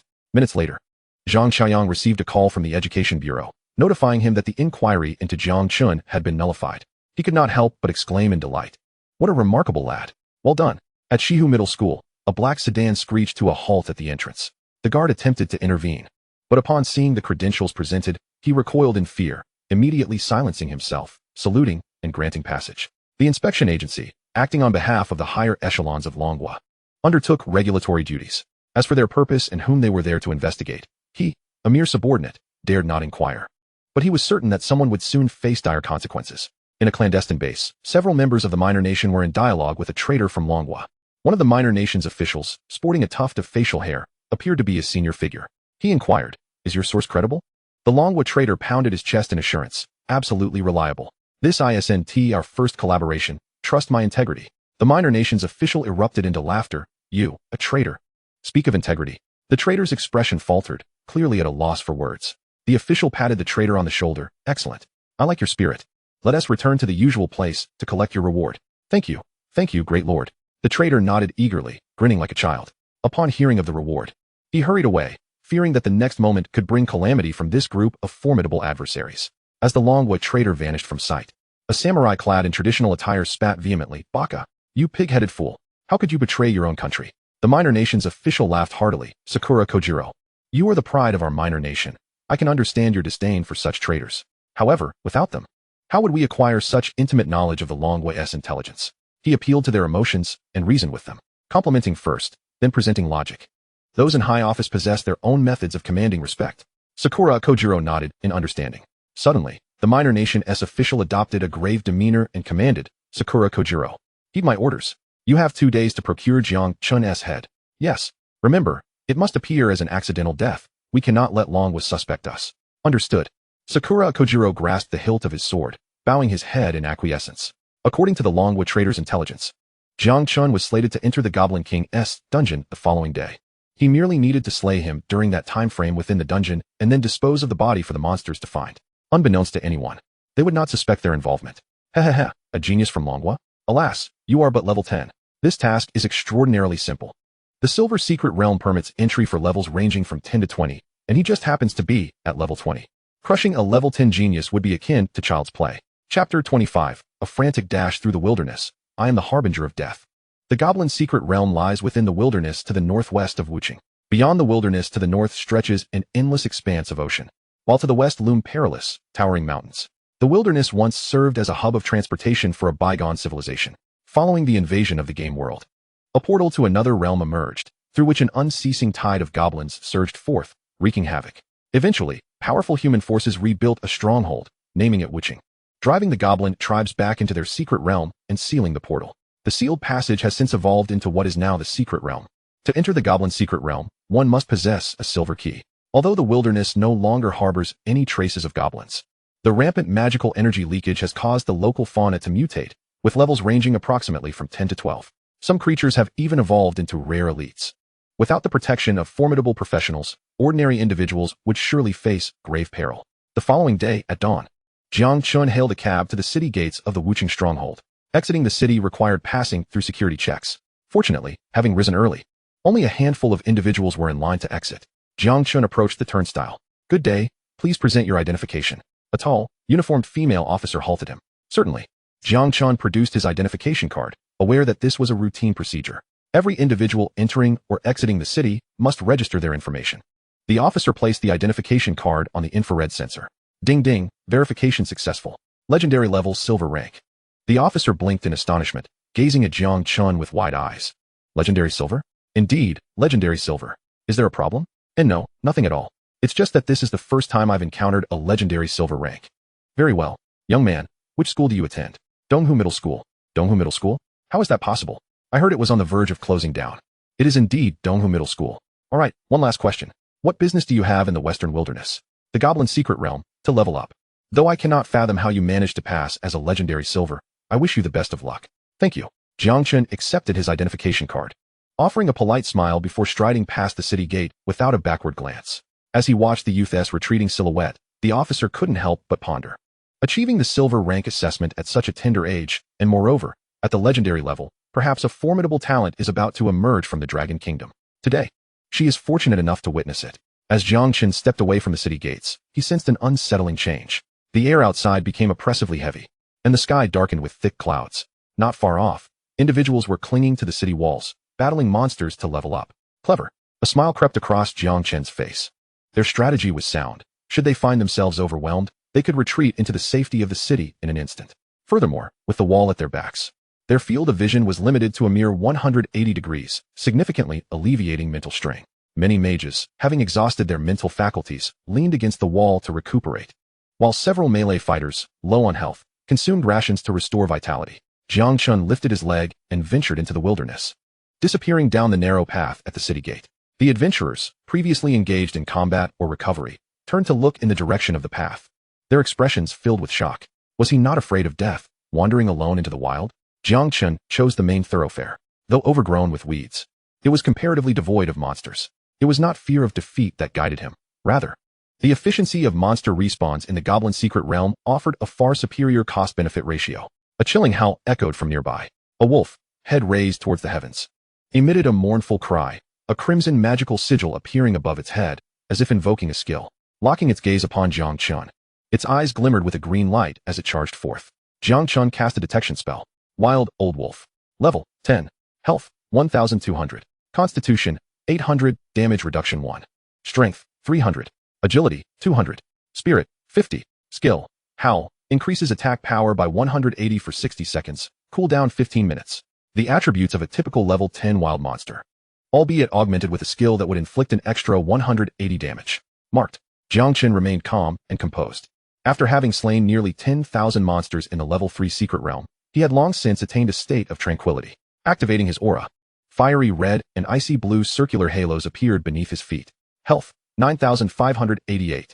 Kill a level 10 wild old wolf. Gain 1 experience. Acquire 1 tattered fur. 1 wild wolf yielded a mere 1 experience point. Thus, it would take the elimination of 100 such creatures to achieve the next level. Jiang Chen's agility soared to an astonishing 9864, a speed that could easily earn him the title of the Flash. At his pace, traversing the wilderness to the secret realm would take over 10 minutes. Determined not to waste time, he resolved to slay monsters along the way. Although the vicinity of the main road harbored fewer creatures, his skill's range extended nearly 10 kilometers. Every monster within sight could be marked as a target. The wilderness was overgrown with withered yellow grass, with the occasional solitary tree dotting the landscape. The view was expansive and unimpeded. Vultures, snakes, wild boars, wolves, and even mutated humanoid creatures roamed the area. Mark. Every monster was marked. Jiang Chen's feet seemed to summon the wind as his eyes swept across the terrain, marking every visible creature with precision. Health, 9,588. Health, 9,588. Health, 9,588. Kill a level 10 wild green snake. Gain 1 experience. Acquire 1 poison fawn. Kill a level 10 wild vulture. Gain 1 experience. Acquire 1 vulture skull. Kill a level 10 wild red boar. Gain 1 experience. The notifications in his mind persisted. Experience points incrementally increased, and he gathered a plethora of materials. Although these items held little value individually, their quantity compensated. When sold to the trading post, they could still yield a bit of pocket money. In an instant, the entire western wilderness seemed to be engulfed in a storm of death. Wherever Jiang Chen roamed, demise followed. Occasionally, passers-by engaged in combat, only to be instantly obliterated by monsters that still had a fraction of their health remaining. Just as one was about to curse, "Who the hell stole my kill?" they looked up to find the ground littered with monster corpses. Vocal. What is happening? Is the Grim Reaper among us? No one responded, leaving him alone to tremble in the wind. Meanwhile, 10 kilometers away, Jiang Chen was oblivious to the commotion. After several minutes, a white light erupted from Jiang Chen. Level 11. Reviewing his attributes, Jiang Chen. Level 11-1. Class, Aura Master. Health, 10,102. Strength, 10,064. Constitution, 10064. Damage reduction 98. Agility, 10,064. Spirit, 10,064. Talent amplification, 9,688 points. Skill, Scorching Aura, Level 1. Scorching Aura, Level 1 inflicts 9689 damage per second to surrounding entities. Range 9,700 meters. Frost Aura, Level 1 continuously inflicts 9,999 slowing effects, causing 9,689 frost damage. Amplification increased by another 100 points. Skill damage rose by 100 points. Skill range expanded by 100 points. A total of 9,688 points in amplification. Chapter 26, The Goblin Silver Secret Realm. Before him lay a cavern, its entrance dominated by a massive blue vortex. The vortex spun incessantly, emitting a haunting, mournful wail. A throng had gathered at the entrance of the secret realm. A 5-man party, 1 short. We need a strong DPS. The Blood Cow warrior led the charge, calling for damage dealers and healers. Is there a mage? Let us get in there right away. Calls for team formation echoed amidst the crowd. Most of the classes seeking to group required healers, damage dealers, or tanks. The Goblin Secret Realm had arrived. Jiang Chen's eyes sparkled with excitement as he murmured to himself. Upon his appearance at the Secret Realm's entrance, several adventurers employed detection spells on him, yet all returned empty-handed. Why can't I see anything? It was unusual. He must be wearing a shielding medal. Such an item could obscure attributes. But who would use a shielding medal to conceal their stats? Could it be a formidable figure? Many began to consider the prospect of recruiting him. A knight approached, blocking Jiang Chen's path, and in a friendly tone asked, "Buddy, may I inquire about your class? I see you're alone. Would you consider joining our team?" Jiang Chen paused, feeling no need for secrecy, and smiled. "Oh, I'm an Aura Master." "Aura Master? Oh, never mind, my apologies. Farewell." The knight, upon hearing his class, wasted no time and turned to leave. What a joke. Early-stage Aura Masters were notorious for being burdensome. If born into a wealthy family, they might burn through resources to grow, but once they reached the late stages, participating in large-scale battles would be out of the question. Their presence in a 5-man team was virtually non-existent. Returning to the group, the knight's companions began to gossip. Afraid of embarrassment, so he donned a shielding medal? Who knew it could be used like that? Laughter ensued. What on earth is an Aura Master doing in the Goblin Secret Realm? He must struggle to find a team. Yet, some speculated, but what if he possesses financial prowess? Upon learning of Jiang Chen's class, the laughter intensified. Suddenly, the knight's expression shifted to one of terror as he fixed his gaze on the secret realm's entrance, exclaiming, "Vocal, what is he planning to do?" Others turned in shock, their eyes wide with disbelief. The Aura Master they had just mocked was boldly striding towards the vortex of the secret realm, soloing. How audacious! They could hardly comprehend. The only conclusion was that this individual must be somewhat unhinged, seeking his own demise. Apart from this explanation, there seems to be no more reasonable alternative. Jiang Chen gazed at the shattered silver key in his hand as it disintegrated into nothingness. Though he had anticipated this outcome, a sense of loss still washed over him. To lose an item valued at 1 million was more painful than the severing of flesh. In pursuit of strength, in the quest for advancement, charge forth. He had come this far, and now his objective was to seize the opportunity to enter the secret realm, swiftly enhance his prowess, and rise to greatness once more. Choose difficulty? Normal, hard, very hard, nightmare, hell, legend. Legend. Without hesitation, Jiang Chen selected the legendary difficulty. In an instant, he vanished from his original location. 10 minutes later, suddenly, a figure emerged from the shadows, cursing under their breath. Baka, how could you choose the legendary difficulty? It was a samurai clad in a kimono, a long sword hanging from his waist, striding swiftly in wooden sandals into the secret realm. Inside the goblin mine, a narrow tunnel twisted and turned ahead. The light within was dim, illuminated only by the flickering torches on the walls, casting a fierce glow. The air was thick with the faint scent of cold dust, mingled with decay and dampness. Such a wretched environment. Jiang Chen frowned, feeling compelled to escape. Clang, clang, clang. The rhythmic sound of a pickaxe striking the wall echoed through the tunnel. On either side, he could discern goblins diligently digging. He cast a detection spell. Goblin Miner, Elite. Level, 11. Health, 2000. Constitution, 1000. Damage reduction 1. Strength, 800. Agility, 300. Spirit, 50. Skill, mining speed increased by 30. Permanent passive, no cooldown time. The attributes of these creatures were twice that of the monsters in the Western Wilderness, despite being of the same level. However, what was this absurd mining skill? A permanent increase in mining speed? 1, 2, 3, 4. Marked. Jiang Chen marked 4 goblin miners in one breath. The fiery aura activated. The frost aura activated. In the next moment, the goblin miners' bodies stiffened slightly, instantly encased in ice. 9, 689 health points. 9, 689 health points. 9, 689 health points. 9, 689 health points. Kill level 11 goblin miner. Experience 1. Obtained item, worn iron pickaxe X1. Kill level 11 goblin miner. Experience 1. Obtained item, copper or X2. Kill level 11 goblin miner. Experience 1. Obtained item, goblin skull X1. Kill level 11 goblin miner. Experience 1. Obtained item, burlap X1. The 4 goblin miners were annihilated in an instant, yielding a total of 4 experience points and various materials. With a gain of 4 attributes, his total attributes reached 9, 692. Not too shabby, Jiang Chen mused to himself. 100 level 11 miners for leveling up. Although the materials were of little value, accumulating and selling them at the trading post could yield a modest sum. With his current damage output, he estimated he could stride confidently through the secret realm. The only potential threat to him was a distance greater than 1 kilometer, which could allow for kite tactics or an immediate strike of 10,000 health points. Otherwise, with the life potions at his disposal, it would be difficult to meet his demise. Jiang Chen couldn't help but lament how lonely it is to be invincible. He continued onward, traversing the serpentine tunnel. Clang, clang, clang. The metallic clinking grew louder and more frequent. Jiang Chen recognized the sound as pickaxes striking ore, and judging by the density of the noise, there were numerous miners present. Upon exiting the tunnel, he was greeted by the sight of a vast mine. At least dozens of goblin miners were scattered around the mining area. In addition to the miners, there seemed to be patrolling goblin soldiers. Clad in armor and wielding spiked clubs, 10 goblin soldiers comprised a squad, with 2 squads patrolling in a crisscross pattern around the mountain. Under normal circumstances, a 5-person squad entering such a dungeon would surely adopt a strategy of pulling monsters in batches, gradually advancing. However, should any missteps occur, they could easily find themselves surrounded and trapped in danger. Jiang Chen paid little heed to these concerns. He cast a detection spell on a goblin soldier. Goblin Patrol. Level, 12. Health, 2,500. Constitution, 1,500. Damage reduction 1. Strength, 1,200. Agility, 1,500. Spirit, 50. Skill, Berserk, sacrificing 40 defense to increase attack speed by 50. Though only a single level higher than the miners, this soldier had significantly improved health and agility, not to mention possessing an active attack skill. Such an existence would surely pose a significant threat in close combat. Yet, in Jiang Chen's eyes, they appeared somewhat weak. No mana expenditure. No need for melee combat. Chapter 27. I am Lu Ming, the Shadow Assassin. This mine was not particularly large. A range of 10 kilometers could nearly encompass this small mining area. However, he could not ascertain the monsters behind the mountain, so he could only temporarily mark a portion of them. Tap, tap, tap. At that moment, the sound of wooden clogs grew louder.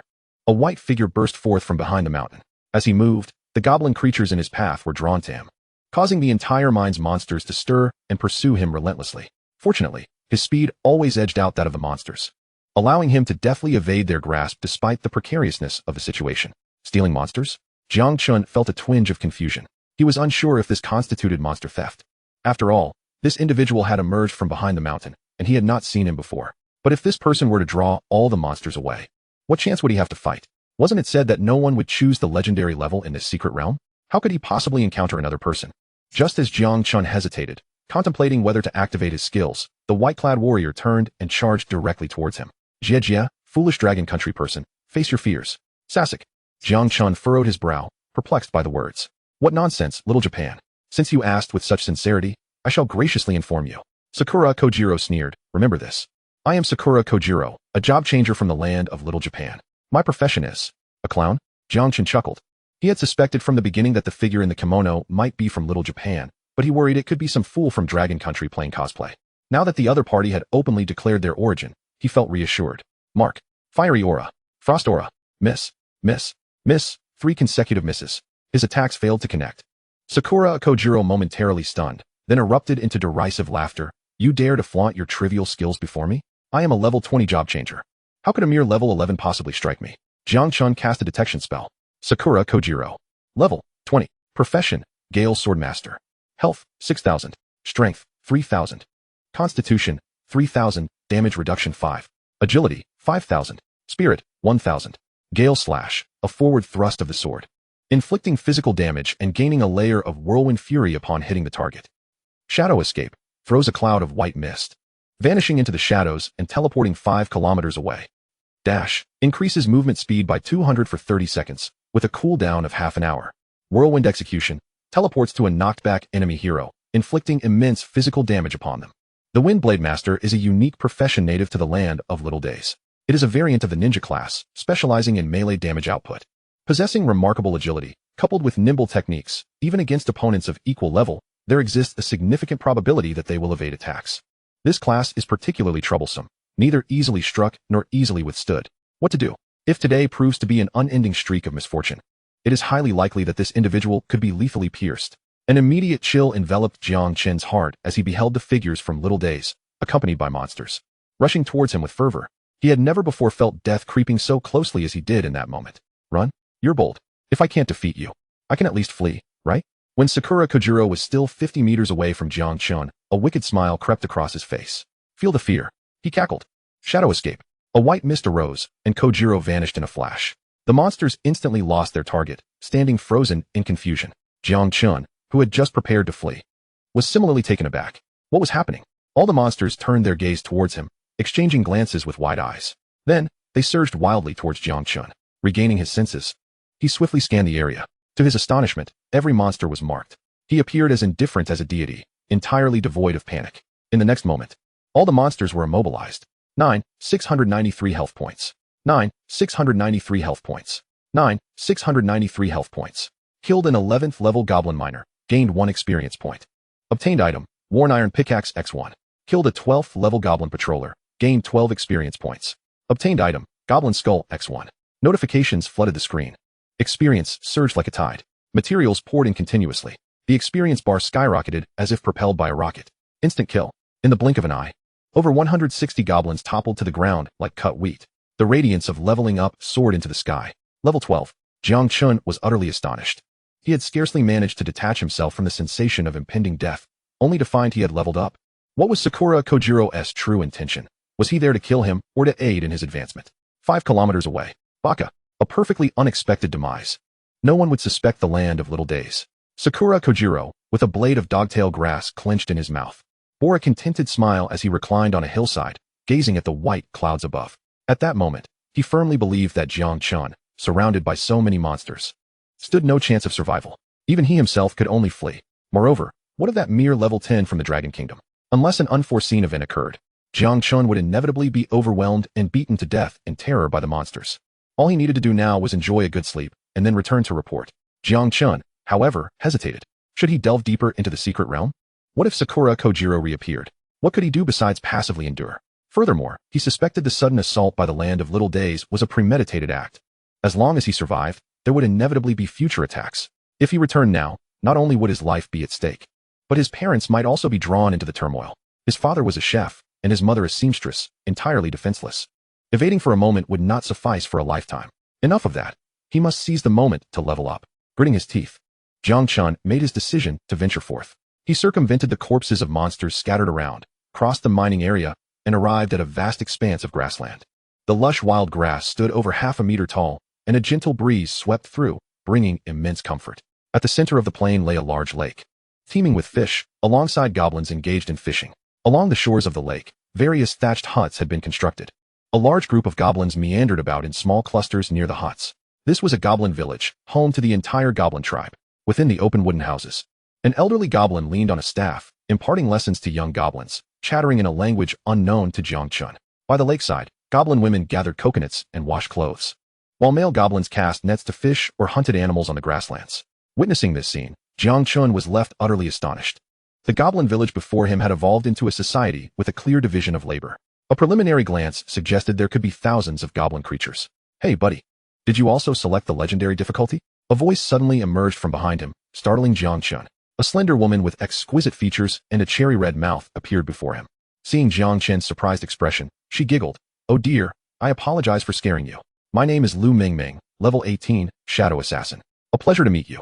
Chapter 28. Is he truly just an aura master? Likewise. I'm Jiang Chen, level 12, aura master. As he shook the woman's hand, ripples of intrigue stirred within him. Her hands were delicate and pale, as tender as spring onions. Yet who could have guessed that the owner of such hands was a lethal shadow assassin? Had she intended to ambush him just now, he would have surely met his end. Jiang Chen was astounded by the sudden presence of this individual beside him. Perhaps he should take the opportunity to enhance his defensive measures. In contrast to Jiang Chen's surprise, Lu Mingming appeared even more astonished. She had managed to reach this point solely through her stealth skills, bypassing monsters, opening treasure chests, and scavenging. As for grinding for levels, that was akin to courting death. Thus, how on earth had this level 12 aura master made it through? Surely, an aura master couldn't possess stealth abilities, could they? Aura master? My heavens. Esteemed one. Forgive my boldness, but could you enlighten me on how you managed to get here? I recall there being several hundred monsters in the mining area, all of which were elite level. Lu Mingming gazed intently at Jiang Chen, her eyes sparkling with curiosity. However, every individual harbors their own secrets. Choosing not to respond would be entirely understandable. Jiang Chen, somewhat perplexed, patiently replied, I just killed them and came over. This girl's question was quite peculiar. Killed them? Wait, are you saying you took down all those 200 or so goblins? Lu Mingming was utterly taken aback. She had not anticipated such a nonchalant response from Jiang Chen. Even a group of 5 elite-level members at level 20 would find it no easy task to grind through. But Jiang Chen, did he have companions?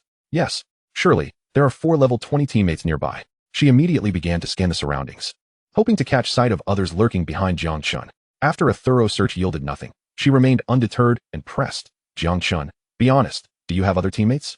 Lu Mingming's strange behavior instantly aroused Jiang Chen's suspicions. Was she coveting him? Did she intend to take advantage of his solitude?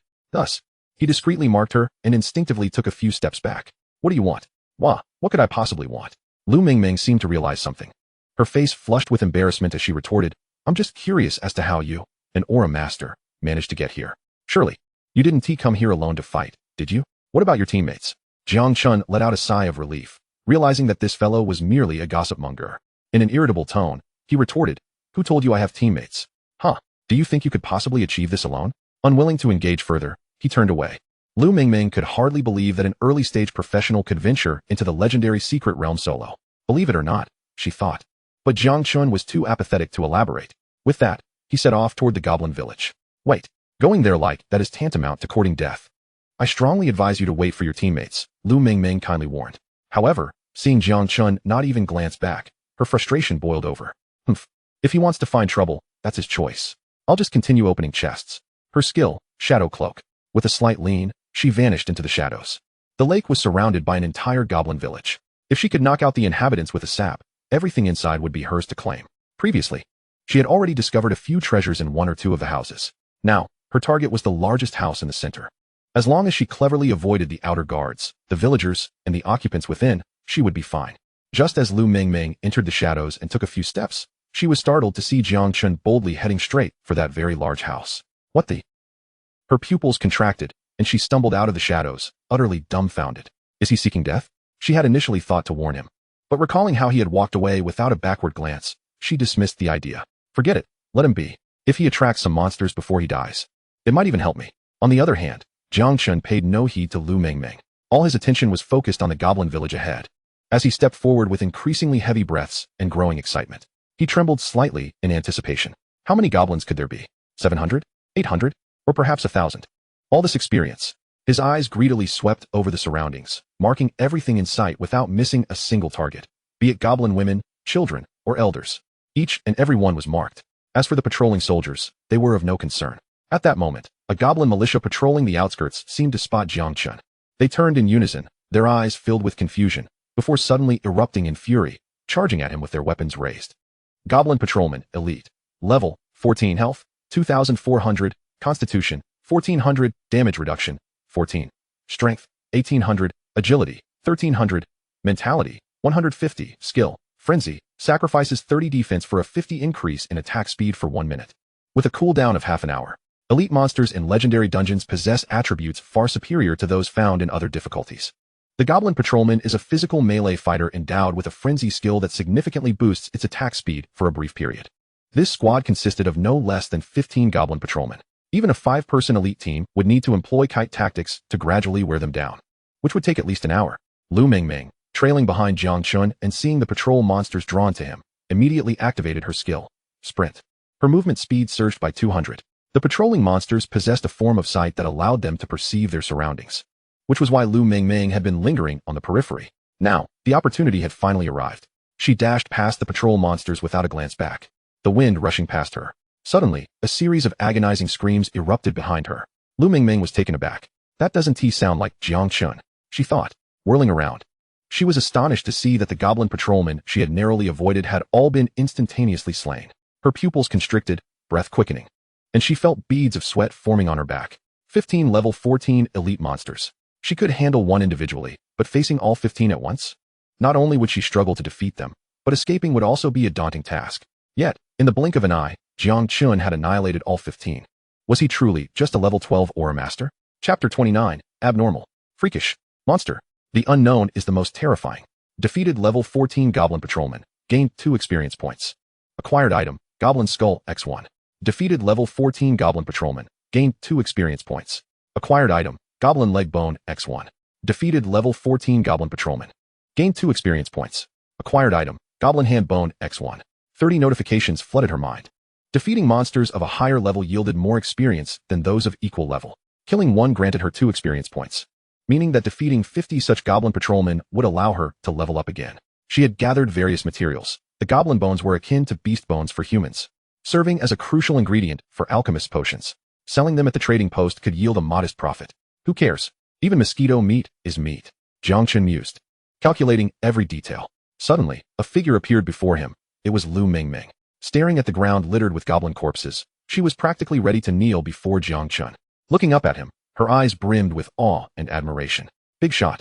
Please take me with you. Please form a party. No party, no teaming up. Jiang Chen retorted. Why? I can pay. I'll give you 50,000, no, 100,000 coins. Why would I need your money? You'll just eat my experience and delay my leveling. I can pay more. Jiang Chen was initially disinclined to engage with Lu Mengmeng. From the outset, they were mere strangers, and her stammering inquiries annoyed him. However, her offer of additional payment piqued his interest. He recalled his parents' advice about treating girls with care. Yes, it's definitely not about the money. It's about being civilized and polite, he thought, adopting a reluctant demeanor. Well, I suppose we can negotiate. Lu Mengmeng's eyes brightened. There is hope. She held up 5 fingers. 500,000. Jiang Chen was tempted. For him, 500,000 represented 2 years of his parents' earnings. However, he decided to raise the stakes. 1 million, or a silver key. Lu Mengmeng was taken aback. This guy is asking for too much. She only had about 500,000 coins in her pocket and could not afford to pay such a price. Moreover, the most valuable item she had just obtained from a treasure chest was indeed the silver key. She hesitated to part with it. But, you can't catch a wolf without letting go of the cub, she thought, gritting her teeth as she retrieved the silver key from her storage space. Fine. But we need to sign a contract, just in case you take the item and ditch me. Upon seeing the silver key, Jiang Chen's face lit up. Let us sign it right away. Such contracts, akin to wagers, adhered to the laws of their world. Once signed, they were binding. Breaking them would lead to annihilation. Even for the mightiest beings, far more effective than Dragon Kingdom laws. Contract. Jiang Chen must, within his capabilities, act as the captain and lead Lu Mengmeng in leveling up by defeating monsters within the Goblin Legend's secret realm, ensuring her safety. Transaction item, Silver Key X1. Lu Mengmeng swiftly drafted the contract and presented it to Jiang Chen for review, asking if he found any issues with it. All right, let's sign. Jiang Chen nodded in agreement. A crimson rune of light appeared above their heads simultaneously. Contract signed successfully. Jiang Chen felt a new item materialize in his storage space. Upon inspection, it was indeed the silver key to the secret realm. Well then, from this moment forth, you shall be my teammate. I will protect you. However, you must heed my commands. All gear of green quality and above will be allocated under my discretion. All materials will belong to me. Jiang Chen wore a sly grin, clearly pleased with himself. Of course, you are welcome to voice any objections, but they will be futile, for the captain possesses the authority to distribute. And the contract does not explicitly state otherwise. What is mine is mine. You can simply focus on gaining experience. Jiang Chen had anticipated a vehement protest from Lu Mingming. Feeling aggrieved at the substantial cost incurred, yet only receiving a fraction of the experience. However, she merely replied with a nonchalant, "All right, I'll follow Brother Chen." Her outward demeanor was icy, yet inside, she was brimming with delight. "I have no interest in your meager spoils. What I desire are treasure chests." All the treasure chests in this village. Two whimsical individuals, each believing they had secured the better end of the deal, continued deeper into the village. Defeated a level 14 goblin mage, gained 1 experience. Acquired an item, broken goblin mage staff x1. Defeated a level 12 goblin washerwoman, gained 5 experience. Acquired an item, broken tumbler x1. Defeated a level 10 goblin child, gained 1 experience. Acquired an item, lollipop x1. Jiang Chen led the charge, ruthlessly eliminating any foe in sight. He traversed from east to west and north to south, encircling the vast lake while marking all the goblins outside the houses, methodically clearing them one by one. The ground lay littered with corpses, a sight that sent chills down Lu Mingming's spine. Yet, she soon acclimated. With a swift motion, she vanished, stealthily infiltrating the houses. Every locked object, the doors, cabinets, and treasure chests, posed no challenge to her. The more difficult they were to open, the more exhilarated she became. She indeed uncovered a plethora of valuable items, fortunate that Jiang Chen was too preoccupied with slaying monsters to notice. She had no need to feign curiosity. Instead, she quietly amassed her fortune. "Oh, what an exquisite room. Let me take a look inside. Oh dear, this room is locked. I suppose practicing my lockpicking skills wouldn't hurt, right? TSK, my childhood dream was to be an architect. The design of this thatched cottage is quite innovative." Initially, she feigned indifference, seeking excuses to enter the houses. However, upon realizing Jiang Chen had no time to pay her any mind, she dropped the act. Jiang Chen continued to engage monsters while Lu Mingming followed suit, raiding the interiors, unlocking doors, collecting items, and swiftly departing. They each immersed themselves in their tasks, undisturbed by one another, gradually developing a tacit understanding. Half an hour later, a beam of white light ascended. Lu Mingming's body froze, and she couldn't help but exclaim, "Ah." I leveled up to level 19. Her storage space brimmed with valuable items, including 2 silver keys. She felt a surge of excitement, yet she had to maintain her composure, struggling to suppress her exhilaration. Reflecting on her decision to join Jiang Chen's team, she felt an acute sense of foresight. Simultaneously, a radiant light enveloped Jiang Chen as well. He leveled up again, now at level 13. The pace was commendable. Jiang Chen's eyes sparkled with enthusiasm. They had only cleared a small portion of the village, and he had already leveled up. If they completed the clearing, wouldn't he ascend yet another level? This efficiency, this speed. Indeed, hunting monsters in densely populated areas proved fruitful. Lu Mingming observed the towering light pillar emanating from Jiang Chen amidst the scattered remains of defeated foes. Unable to suppress her thoughts. What a freak. A monster.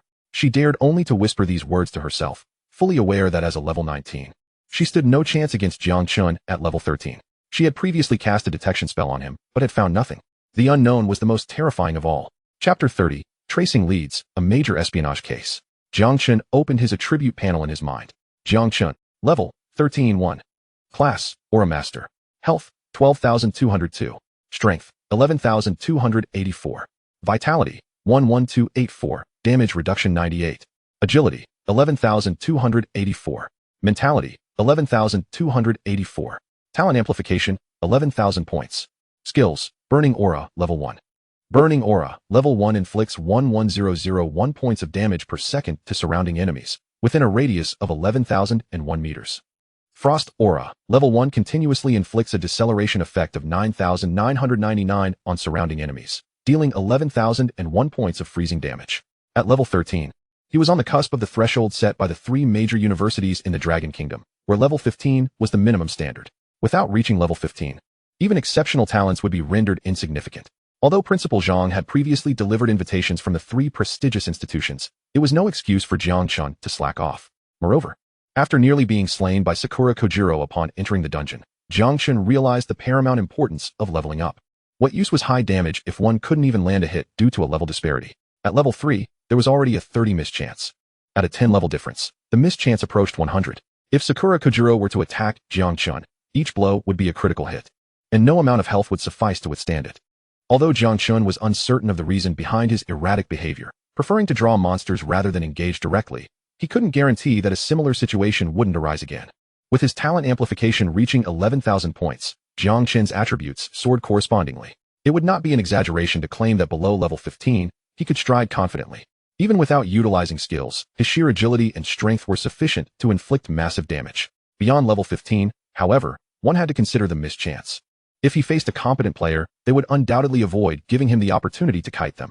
They would either seek to eliminate him swiftly or flee. Presently, his skill damage had reached 11001, with the range also at 11,001 meters. As a trade-off, his skill level remained permanently at level 1. In the principal's office of Shihu High School, Principal Wang knelt on the ground, weeping profusely. I swear, I will say anything. Please do not harm my wife and son. When the inspectors arrived, Principal Wang steadfastly denied any wrongdoing. However, when the group of black-clad individuals gleefully revealed his recent bank transfer records, he crumbled. The total embezzlement amounted to over 10 million. If it had merely been a case of misappropriating public funds, it might have been manageable. Yet, within that stack of records, he discovered a note indicating a transfer of 1 million RMB from the Small Life Intelligence Agency to Principal Wang's wife's bank account in the Dragon Kingdom. Dated just yesterday, he felt as though the sky had fallen upon him. The Dragon Kingdom had an intense loathing for traitors and collaborators. His life was undoubtedly forfeit. His only hope now was to prevent any repercussions for his son. That depends on your performance. If you can provide me with valuable intelligence, I assure you your wife and son won't be implicated. The leader of the black-clad figures regarded Principal Wang with a knowing smile, fully aware that he was on the brink of collapse. Next, it is highly likely that the bamboo tube will spill its beans. Sure enough, Principal Wang wiped his nose and tears with his sleeve, rose abruptly from the ground, and returned to his desk. I shall write for you. Everything I know. I shall put to paper. Upon completion, I will affix my fingerprint.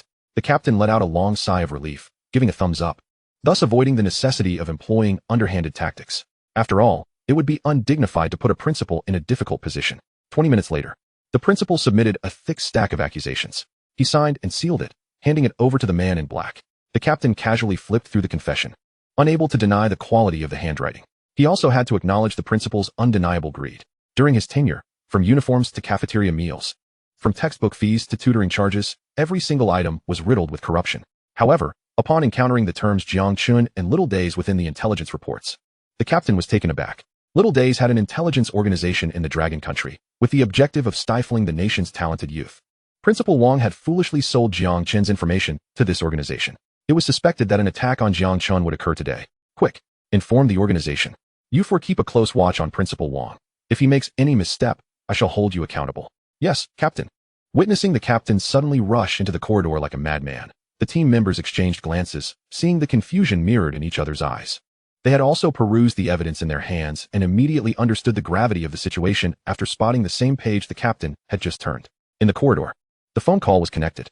The captain, striving to maintain his composure, spoke in a deep voice. Hello? Director Liu from the Education Bureau? Yes, it is I. Urgent. Very urgent. Yes, today. The Education Bureau has gone too far. They are utterly disregarding the dignity of our dragon country. Lu Tianming was incensed, hurling his freshly brewed by Luo Chun tea and cup against the wall, shattering it into pieces. The secretary stood in stunned silence, not daring to utter a word. It was her first time witnessing the director's fury. Leave. This matter is no longer your concern. Lu Tianming spoke in a low tone. The secretary nodded, fleeing the office in haste. Lu Tianming picked up the landline phone on his desk and began dialing. Hello? Security Bureau? I am Lu Tianming. Please help me locate your director, Jiang Chen. Certainly, please hold. The phone emitted a waiting tone. 10 seconds later, a voice came through. Hello, Principal Liu. This is Xiao Zhang. Please proceed. According to the intelligence, Little Days plans to strike decisively today. They wish to extinguish the future of our dragon country. I command you to 1. Rescue Jiang Chen. 2. Based on the clues, eliminate the stronghold of Little Days. Understood, Principal. Jiang Chen acknowledged.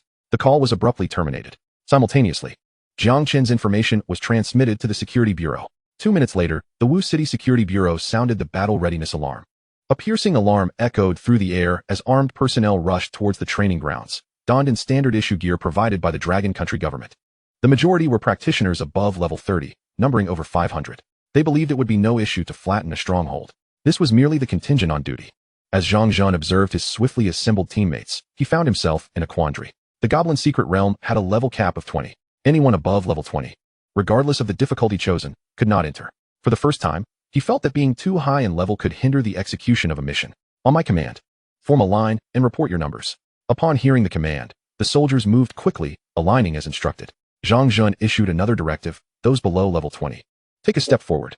The soldiers present looked bewildered, yet complied with the order.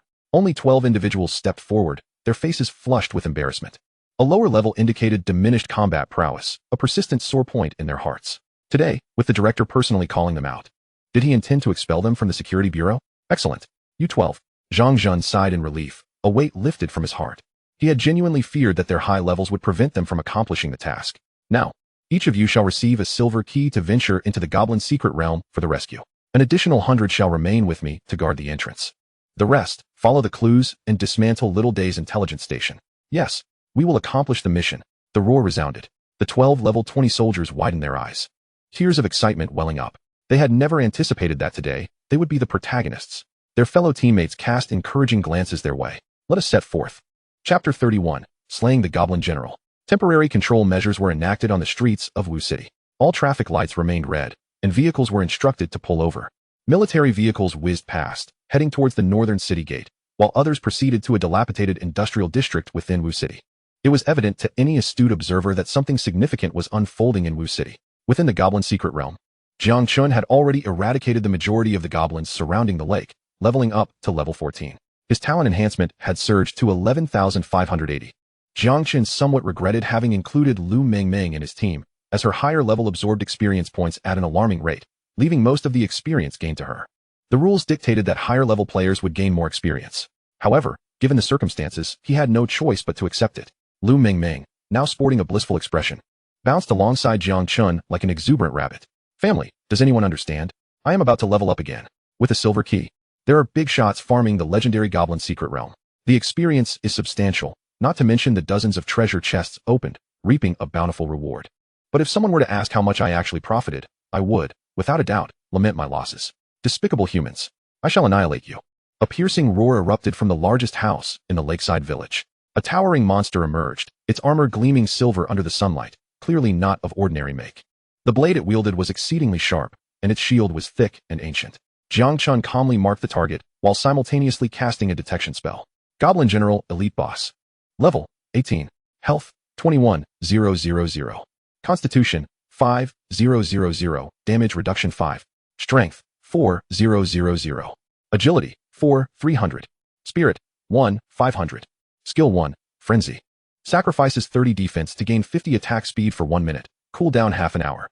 Skill 2, Charge, rapidly moves to the target's front, stunning the target for 3 seconds, usable within 500 meters.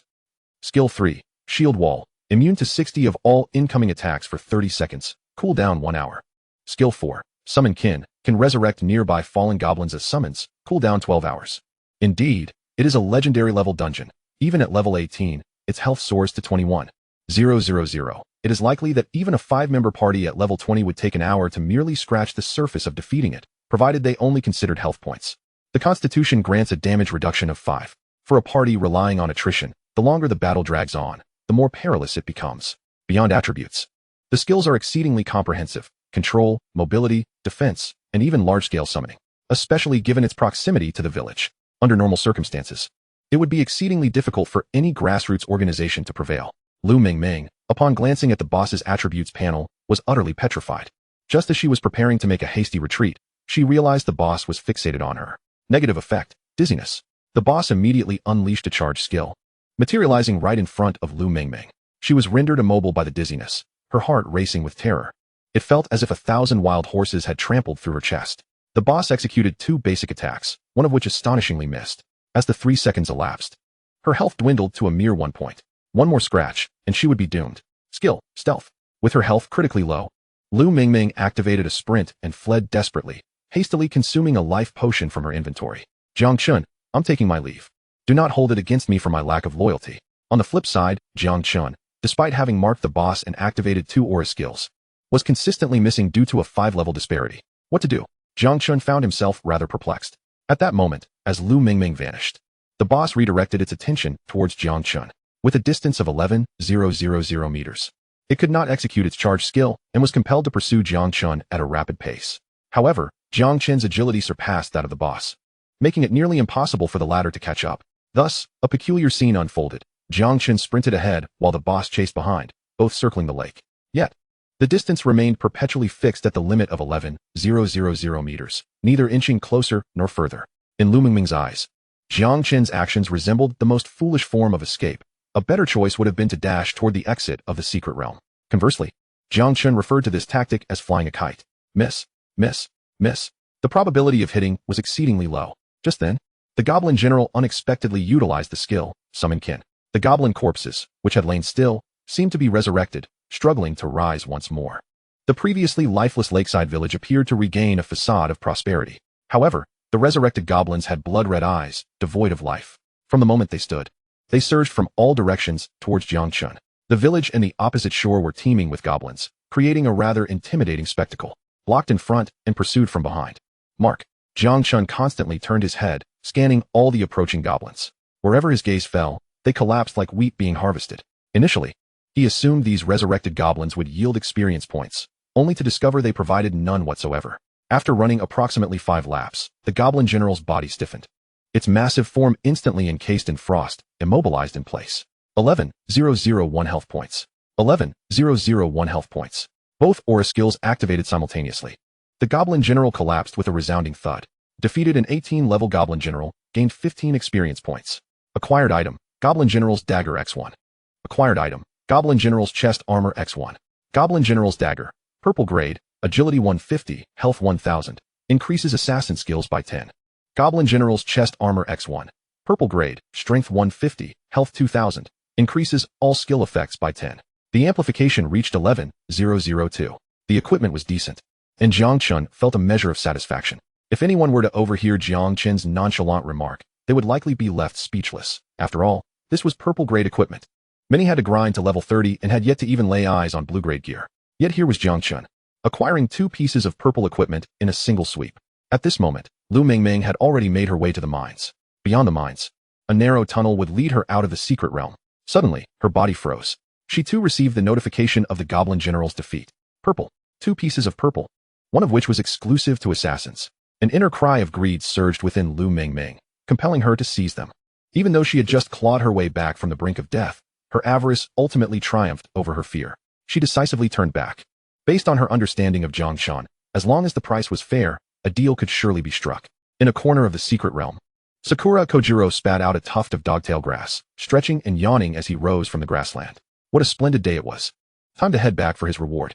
Sakura Kojiro ambled toward the exit, his mind brimming with anticipation. Completing this task would undoubtedly earn him commendation from his superiors, as was customary. Meanwhile, the Security Bureau's convoy sped towards the entrance of the secret realm, leaving bystanders in awe. The Security Bureau. The vehicles of the Security Bureau. What could be happening? Typically, the Security Bureau only mobilized for major incidents. This could spell serious trouble. Chapter 32. The mantis stalks the cicada, while the yellow bird awaits. At the entrance of the goblin dungeon, a sharp, piercing siren blared. Before a dozen armored vehicles could come to a halt, soldiers leaped from the vehicles, swiftly securing advantageous positions. The leading soldier bellowed, "Government operations. Everyone stay put, and do not move. The secret realm is currently exit only. Violators will be charged with treason." The sound of heavy, synchronized footsteps resonated in the hearts of every adventurer present. Each soldier, starting from level 30, donned complete standard gear, instilling a profound sense of pressure among those nearby. No one doubted the destructive potential of this force. This was the armed might of the Wuqing stronghold and a testament to the strength of Longhua's military. Impressive. Simultaneously, the presence of these troops brought reassurance and stability to the local populace. Jiang Chen disembarked from the vehicle and surveyed the surroundings, failing to spot any suspicious individuals. At that moment, a soldier captain rushed over to salute, shouting, "Report to Director Liu. Expected personnel, 112. Actual personnel, 112. 12 main forces are combat ready. Awaiting your command." A flicker of satisfaction crossed Jiang Zhen's eyes as he nodded. "Proceed." "Yes, we will ensure the mission's success." The soldier captain saluted, then turned to gesture to the soldiers behind him. Before the watchful eyes of the crowd, 12 level 20 soldiers, brimming with excitement, stepped forward to salute Jiang Zhen before turning towards the dungeon. For the first time, they felt that even at a lower level, they could play a pivotal role. At the same time, they were acutely aware of the heavy responsibility on their shoulders, as they represented the entire Security Bureau of Wuqing, tasked with the mission's most critical component. "Brothers, let's go? It's up to you now. Complete the mission, and I'll treat you to chicken legs. I'll cover your socks for a month." The teammates along the way cheered for these 12, lightening the atmosphere. After all, in a legendary dungeon, even a minor misstep could truly cost them their lives. Everyone understood this principle. How could these 12 squad members not comprehend it? On their way, they had all penned farewell letters, entrusted to their captain for safekeeping. In the unfortunate event of their demise, the letters would be delivered to their families, along with a substantial compensation package. Now, they had made peace with the journey ahead. Choose legendary, and don't get it wrong. Rest assured, we won't mess it up. Due to the rules of the secret realm, the squad was divided into 3 groups, 2 groups of 5 and 1 group of 2. They would naturally reunite once inside. The immense vortex of the secret realm howled and spun. The area fell silent, with the gaze of hundreds fixated on the dungeon entrance. Suddenly, 3 team leaders among the 12 simultaneously lifted their heads, their eyes locking in mutual shock. You two? Could it be? Oh no, we've locked the dungeon. Quick, report to the leaders. In the legendary secret realm, entry and exit are strictly prohibited until the ultimate boss enters a combat state. No one is allowed to leave until the demise of the ultimate boss or the annihilation of all adventurers within the realm. Upon confirming this information, Jiang Chen's expression instantaneously turned grave. He promptly reported the situation to the director of the Education Bureau, Lu Tianming. With a long sigh, Lu Tianming, holding the phone, could only resign himself to the whims of fate. While he referred to it as fate, everyone understood the underlying truth. The chances of survival were slim. Moreover, there was the assassin from the Little Day faction lurking within. Jiang Chen ordered all soldiers to remain on high alert, not straying an inch until the dungeon was unlocked. Meanwhile, inside the goblin dungeon, Sakura Kojiro found himself questioning the very essence of life. Realizing he was trapped, he immediately surmised that someone must have triggered the ultimate boss. Baka, I shall see which fool did this. He swiftly returned to the depths of the secret realm. Sakura Kojiro, lying on a hillside, gazed from afar to witness Jiang Chen confronting the Goblin King all alone. As he beheld this scene, disbelief washed over him, rendering him utterly astounded. With a low, sinister chuckle, he muttered, Jiang Chen? He hasn't perished? He dares to challenge the Goblin King alone? Perhaps I could lend him a hand at a pivotal moment? An evil scheme began to take root in his heart. However, unbeknownst to him, a level 19 assassin, Lu Mingming, was stealthily lurking nearby. Observing the prone figure of Little Day, Lu Mingming felt a wave of exasperation wash over her. Coincidentally, she had overheard all of Sakura Kojiro's earlier remarks. As for battling the boss, she doubted she could offer any assistance to Jiang Chen. However, this level 20 Little Day, was she not capable of eliminating him? If not, what was the point of her being an assassin of shadows? Since he wished to play underhandedly, she too would wait for the opportune moment to strike. It was a matter of seeing who could outmaneuver whom. The shadow assassin was a specter in the darkness, while teamwork might not be her forte. When it came to assassination, no one was more suited than she. In the distance, Jiang Chen stood before a grand wooden throne. Upon it sat an enormous goblin, crowned and clad in armor, wielding a scepter. A ferocious roar erupted as the towering goblin, standing at 6 meters tall, rose from his seat. Realizing that his subjects had been ruthlessly slaughtered by an intruder, he vowed that this wretched, insolent creature would pay dearly with its life. 3 detection spells were cast simultaneously. Goblin King, Elite Boss. Level, 20, Health, 31,000, Vitality, 10,000, Damage Reduction 10. Strength, 15,000, Agility, 8,000, Mentality, 20,000, Skill 1, Blink, Instant. Traverses 800 meters forward, cooldown 1 minute. Skill 2, Fireball, casting range 100 meters, 2-second chant, no cooldown.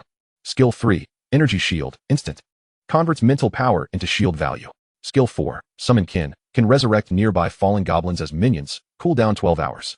The attributes were astonishingly high, particularly the terrifying health pool of 31,000. Moreover, with 4 skills at its disposal, movement, offense, defense, and summoning, it was a veritable nightmare for adventurers below level 20. Sakura Kojiro felt a chill run down his spine. Baka, a madman, a freak. The boss will not unlock the secret realm until all are slain. Jiang Chen is courting death, and now he drags this noble Little Day into peril as well. His gaze towards Jiang Chen was filled with anger and bitterness. The final blow to eliminate Jiang Chen must be delivered by none other than Sakura Kojiro himself. Meanwhile, Lu Mingming, hidden from view, felt disheartened after witnessing the boss's attributes. She had initially intended to merely open a chest upon entering the dungeon, but upon encountering Jiang Chen, she had hoped to ride on his coattails. Yet now, it seemed she might lose her own life here. Who could she turn to for justice in this predicament? Suddenly, her peripheral vision caught sight of the grumbling Little Day lying on the ground. If death was imminent, why not take this Little Day down with her? With this thought, the gloom in Lu Mingming's heart began to dissipate, and a smirk graced her lips.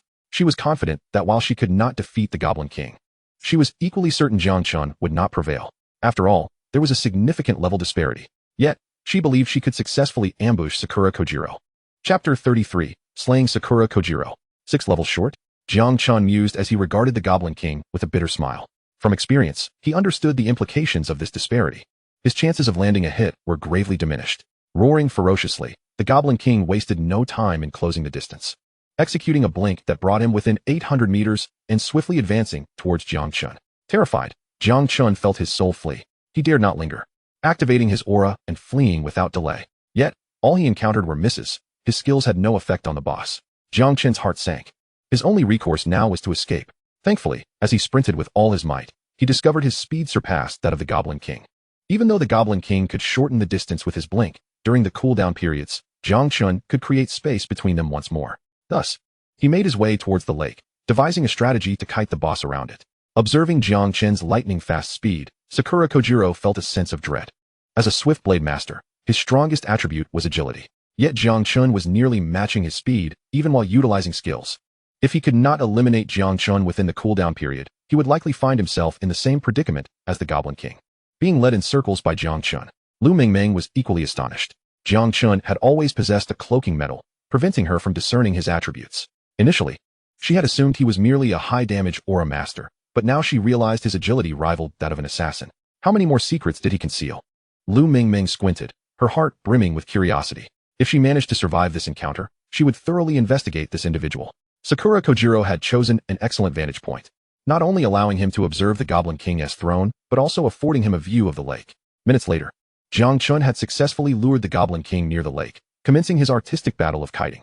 This method proved remarkably effective, though it was not one that just anyone could employ. Not everyone possessed Jiang Chen's abilities. No need for mental energy, no weapon consumption, and long-range attacks combined with swift movement. Other level 14 adventurers would likely be crushed in a standard dungeon, yet Jiang Chen toyed with the Goblin King in a legendary dungeon like a pet. 1 circle, 2 circles, 3 circles. Sakura Kojiro lay on the ground, watching the duo circle around the lake, his eyes glinting with deep apprehension. It was no wonder the organization had dispatched him to assassinate Jiang Chen. He had not anticipated him to be this formidable. Should Jiang Chen be allowed to develop, he would undoubtedly become a formidable rival in the realm of Little Day. Kill. It must be done. Sakura Kojiro finally made his move. He intended to take advantage of Jiang Chen being pursued by the boss to launch a counterattack, collaborating with the boss to bring Jiang Chen to his demise. However, just as he rose to his feet, he discovered he was unable to move. Could it be that he had been lying still for too long, causing his body to become numb? Yet, the body of a class changer is significantly more robust than that of an ordinary person. This predicament should not occur.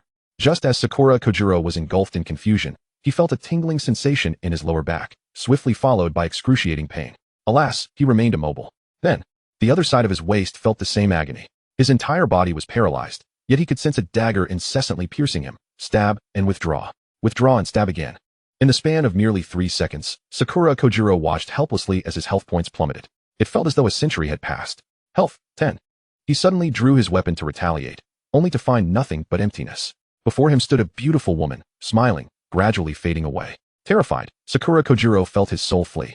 No longer could he concern himself with Jiang Chen. His mind was solely occupied with one thought: to flee. For once the skills of this assassin beauty were off cooldown, another flurry of attacks would spell his certain demise.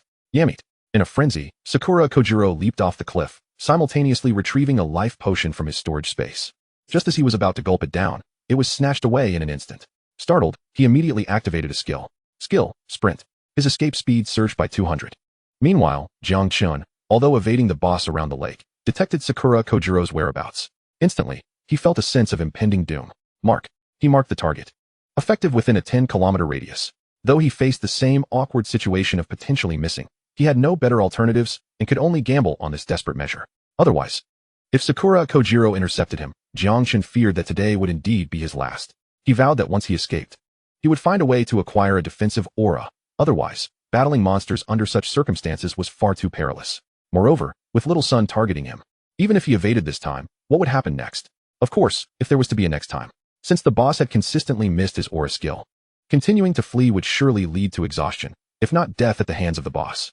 Just as Jiang Chen's anxiety peaked, a sudden notification appeared. 11. 580 health points. 11. 580 health points. 11. 580 health points. 11. 580 health points. Defeated level 20 class Changer Wind Blade Swordsman. Earned 1 honor point. Acquired equipment. Wind Blade Sword X1. Acquired equipment. Wind Blade Shoes X1. A flurry of notifications emerged. His storage space instantly brimmed with 5 or 6 pieces of equipment. Alongside gaining 1 honor point, Jiang Chen recalled that such rewards were only bestowed upon the slaying of Imperial soldiers. When honor points reached a certain threshold, They could be used to apply for a military rank in the Dragon Kingdom. Jiang Chen mused, how generous little son is. A mere gift of a head conveys deep sentiment. As the saying goes, good fortune often comes in pairs. At that moment, the Goblin King was also struck by a skill, freezing in place, its health plummeting by more than half. However, it was not long before the freeze was lifted, and the Goblin King resumed its relentless pursuit, simultaneously enveloping itself in an energy shield. The shield, white, large, and round, completely encased the Goblin King. This signified that Jiang Chen would first need to deplete the Goblin King's spirit before he could continue to whittle away its health. Jiang Chen silently lamented as he continued to circle the lake. Run. What else could he do? 20 minutes later, the Goblin King's shield shattered, its spirit reduced to 0. Jiang Chen's heart soared with joy. Victory was within reach. Onward. The dawn of triumph was near. Just then, he looked up to see Lu Mengmeng seated on a stool, pulling out a packet of sunflower seeds, a bottle of cola, and a box of chips, leisurely munching on snacks while watching Jiang Chen run. Annoyed, Jiang Chen shouted, "What are you doing here? Why aren't you helping?" Lu Mengmeng remained seated, unfazed, and asked coolly, "I see you've been running for dozens of laps. Do you want a cola to keep running? Don't worry, it's on the house. No need to thank me. Get lost." Jiang Chen roared in response, though he protested vocally. His body was undeniably honest. When Lu Mengmeng approached him with a can of cola, he instinctively took it in his hand. To hesitate for a moment felt like a crime. Gulp. He tilted his head back and chugged while running. Lu Mengmeng watched in amazement, exclaiming, "Impressive. Truly impressive." At this point, Jiang Chen had reached a point of exhaustion. How to describe it? It was that feeling of having run to the very brink. Initially, running 10 or 8 laps would tire him, but now, he felt he could run 800 laps without issue. Those who have run extensively may understand this sensation. Glancing back at the Goblin King, which still had a sliver of health left, Jiang Chen chuckled, "Run, indeed. You can't hit me anyway." During his laps, he even managed to snatch some sunflower seeds, chips, and cola from Lu Mengmeng. Furious, she exclaimed, "Help. I'm being robbed. This is outrageous." A level 19 shadow assassin was being robbed by a level 14 aura master. No one would believe it if told. In fact, without using her skills, she found she truly could not best Jiang Chen. Initially alarmed by the sight of one person and one monster on the lake, Lu Mengmeng had now grown numb to the spectacle. As she reached into her bag, she discovered she was down to her last piece of chip. The sunflower seeds were scattered everywhere, and her drink was finished. She dusted off her hands and shouted at Jiang Chen, "I say, big brother, can you hurry it up? I've run out of snacks. If you can do it, do it. If not, quit whining." Jiang Chen retorted, "I want to go faster too, but with a 6-level difference. I can't hit anything. What can I do?" His hit rate was abysmally low. The time it would take to wear down the boss depended entirely on luck. Had it not been for his earlier stroke of luck in accidentally eliminating Sakura Kujiro, he might have already met his end. Finally, after running around the lake for another 2.5 laps, the Goblin King's body was once again encased in frost, frozen in place. 581 health points. 581 health points. Defeated level 20 Goblin King. Gained 20 experience points. Acquired item, Goblin King's Staff X1. Acquired item, Goblin King's Ring X1. Goblin King's Staff, Purple Equipment. Spirit 300, Health 1000, Magic damage increased by 10, equipable at level 20. Goblin King's Ring, Purple Equipment, Spirit 250, Health 800, Magic damage increased by 10, equipable at level 20. Notice, dungeon unlocked. The secret realm will reset in 24 hours. The Goblin King was dead. Gained 20 experience points and 2 pieces of purple equipment. Jiang Chen let out a long sigh. This monster was finally slain. A radiant light ascended, and his level increased to 15. Lu Mengmeng immediately stood up, her eyes wide as she gazed at Jiang Chen. "I say, big brother, you've leveled up again? May I ask how high your level is now?" "Oh, not too high, just level 15, Jiang Chen replied with a sigh. He had tasted the bitter fruit of being underleveled, having been relentlessly hunted. Lu Mengmeng retorted, "You can brag all you want. In just a short while, you leveled up 3 times in a row. Who can match your speed? You're a living miracle." Indeed, her complaints were not without merit. Most individuals would typically opt to form a party to conquer the ordinary dungeons. Moreover, during peak hours, there were often several. Even a dozen teams vying for monsters and resources. The Goblin King had perished. The dungeon's blockade had been lifted. The two did not linger any longer, deciding to see who could escape the dungeon first. In a twist of mischief, Lu Mengmeng slyly ensnared Jiang Chen in a 5-second control. Then, she activated her skill, Sprint, enhancing her speed by 200. Casting a glance back, she relished the flicker of mild indignation in Jiang Chen's eyes, finally discovering a semblance of superiority. A level 19 shadow assassin, deriving a sense of superiority over a level 15 aura master. If others were to learn of this, their jaws would surely drop in disbelief. Before long, Lu Mengmeng was the first to emerge from the dungeon, her face alight with the triumphant glow of a victor. However, in the next moment, she was utterly bewildered. The entrance to the dungeon was teeming with figures, a plethora of government vehicles parked nearby, hundreds of armed personnel fixated on the dungeon, their expressions grave. The atmosphere at the entrance, once bustling, now bore an eerie silence.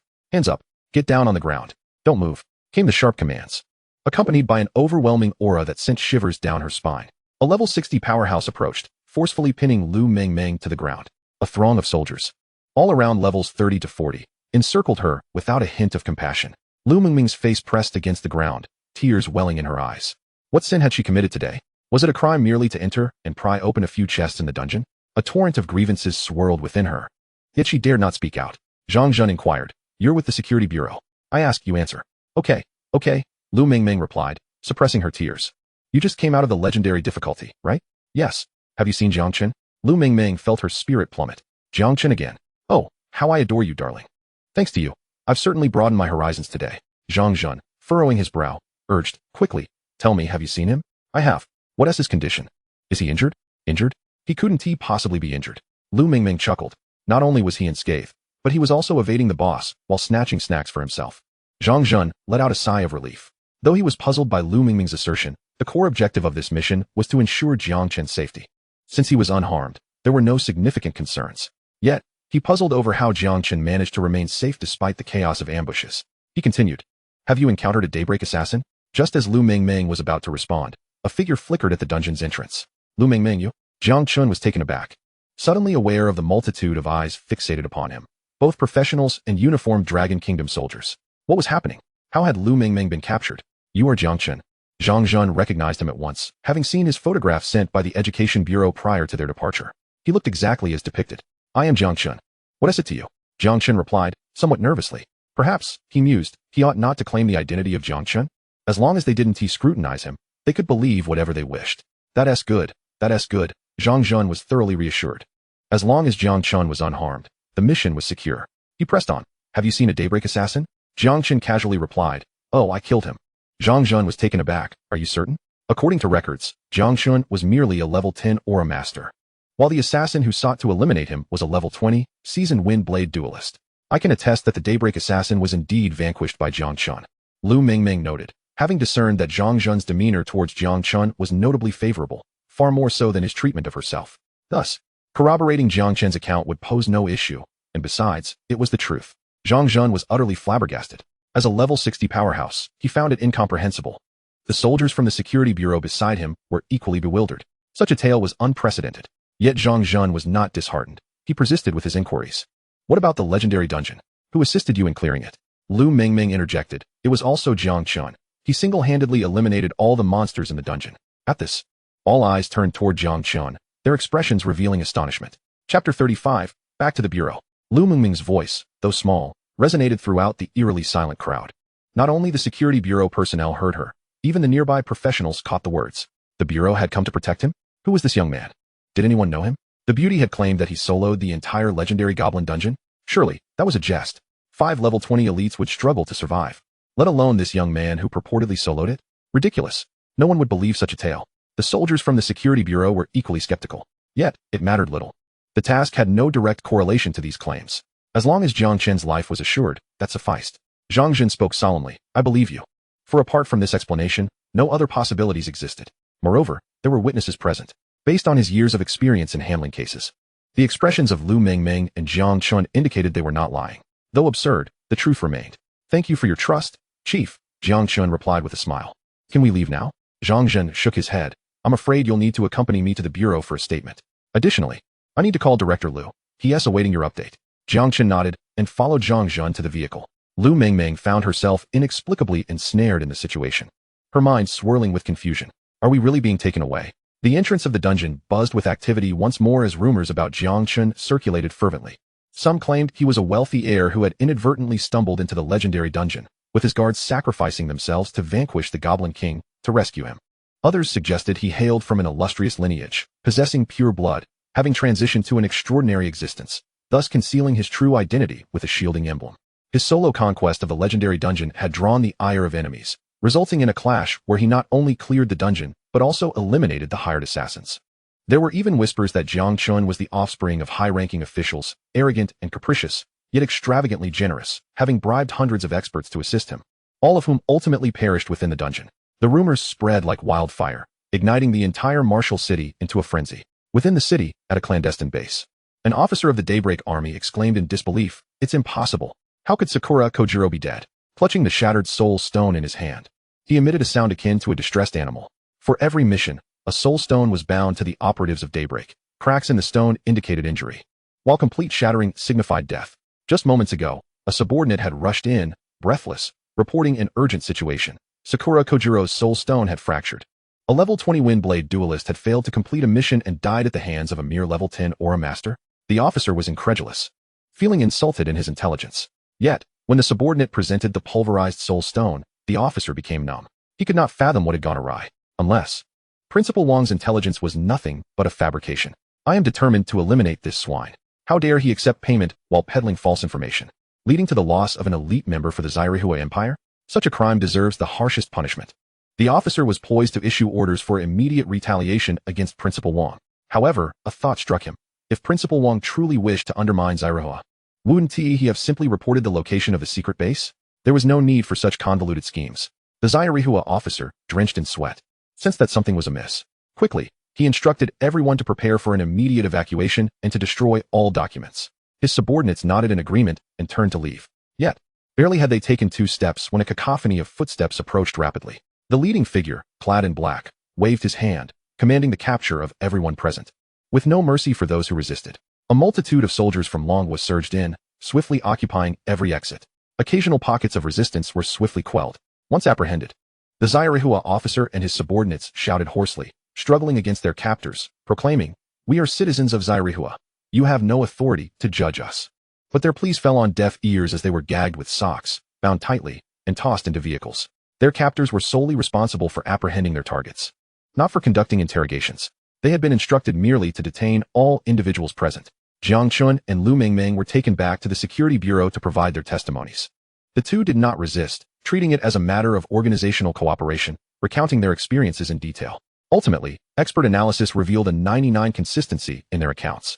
This indicated that either they had colluded, or Jiang Chen had indeed soloed the legendary secret realm and even managed to slay Sakura Kojiro. The level disparity was not merely 10 levels, but 6. Nevertheless, according to logic, such an occurrence was exceedingly improbable. However, the lie detector indicated that they were indeed telling the truth. Nonetheless, Jiang Chen was less concerned with the content of their testimonies and was preoccupied with reporting to the old principal. "Hello, Principal Lu. Yes, this is Lu Tianming. How are things progressing, Xiaozhang?" "Jiang Chen is fine. I've brought him back to the bureau." "Well done. He truly is my most exceptional student." "What are the Zairihua individuals?" "You flatter me, Principal. However, I must report a matter concerning Jiang Chen." "Oh, speak freely." "Zairihua sent an assassin, a level 20 Gale swordsman, to kill Jiang Chen." "How outrageous. To send a level 20 to eliminate a level 10. Fortunately, Jiang Chen managed to kill him. A level 10 defeating a level 20? How utterly absurd. How did he accomplish such a feat?" "The specifics are unclear, but Jiang Chen is now level 15. Furthermore, he has cleared the Goblin Realm at the legendary difficulty." "Impossible. Absolutely impossible. Xiaozhang, your intelligence work has become lax if you dare report such an outrageous claim." "But, Principal, Jiang Chen truly cleared it. There is no way he could have survived otherwise, as no one in the realm could assist him." "Oh right. There is also a witness." Jiang Chen and Lu Tianming discussed extensively, relaying all known information in a torrent of words. Lu Tianming transitioned from skepticism to shock, and ultimately to a profound sense of existential doubt. With his decades of experience as a level 70 professional, he found it difficult to comprehend how Jiang Chen achieved such heights. Even awakening a talent could not account for it. Yet, the evidence lay before him, compelling belief. Just as Jiang Chen finished providing his statement, another contingent from the Security Bureau arrived. Chapter 36, The Assassin's Midnight Visit. A large number of Zairihua spies were being escorted to the Security Bureau. The soldiers treated them with far more rigor than they had Jiang Chen, a distinction evident from the screams emanating from the interrogation room. As night fell, the interrogators exhaled in relief, emerging from the room with smiles on their faces. "I expected the Zairihua to be tough. They constantly threatened self-destruction, yet they all crumbled at the slightest pressure, just a nail pulled here, a sprinkle of salt water there. And they surrendered. There are still 2 intelligence points in Wuqing. I will take a team to eliminate them now." Jiang Chen nodded in agreement. He hadn't anticipated Zairihua's attempt at a surprise attack to end in such failure. They had pulled out a radish only to bring up mud. This effectively eradicated Zairihua from Wuqing. Meanwhile, Jiang Chen let out a sigh of relief. He had been somewhat concerned. If Zairihua was determined to eliminate him, they might send additional forces. While he felt confident in his ability to escape, given his high agility, he worried about the potential of them capturing his parents as leverage. Director Jiang, thank you. Oh, it's my pleasure. I should be thanking you for bringing such a significant fish into our net, Jiang Chen replied with a smile. His gaze toward Jiang Chen filled with admiration. No wonder Principal Lu values you so highly. You are indeed a dragon among men. Soloing a legendary dungeon is already unheard of. And yet you managed to defeat a Zirihua assassin of a higher level while indirectly providing information on 3 of Zirihua's hideouts in Wuching. Jiang Chen was eager to return home, wishing to alleviate any worries his parents might have. Director Jiang, may I go home now? Of course. I will find a car to take you back, Jiang Chen responded. Jiang Chen nodded in agreement, not wishing to refuse. It was already evening, and the prospect of encountering any further complications on the way home was undesirable. He was certainly not motivated by a desire to save on fare. No, absolutely not. Just as he entered the car, Lu Mingming appeared from nowhere, tapping on the window and assertively stating, "Open the door, give me a ride." The driver turned back to glance at Jiang Chen, his eyes questioning. Jiang Chen hesitated for a moment, as if making a firm decision. "Driver, please go ahead. I would appreciate it. I need to get home for dinner." The driver nodded, shifted gears, and accelerated, reaching 100 km/h in 29 seconds. In the rearview mirror, Jiang Chen could see Lu Mingming's delicate face contorting in frustration. He couldn't help but smirk slightly. Women only serve to hinder my leveling speed. Did she really expect a free ride? Not a chance. At that moment, his phone rang. Upon answering, an elderly voice came through. "Jiang Chen, it's Zhang Xiaoyang." "Hello. Principal Zhang. I just heard about your exploits. Truly impressive. Thank you for the praise, Principal. I have good news. The organization has approved your application for the skill book." Thank you, Principal. No need for thanks. When would be convenient for you? I can bring it over. How about today? I'm just about to get home." "That works. I'll come over right away. I have something to discuss with you in person as well." The call ended, and Jiang Chen felt an immense wave of joy wash over him. A skill book. This was a rare treasure, not something one could easily obtain. Skill books were regulated by the state, and typically only available to those who had excelled in examinations or made significant contributions. Of course, they could occasionally be found on the black market, but at exorbitant prices. It was said that a single skill book once sold for an astronomical sum, starting at 1 million and eventually fetching 1 billion. In this world, strength reigned supreme. Acquiring a formidable skill signified prestige, honor, and an influx of invaluable resources.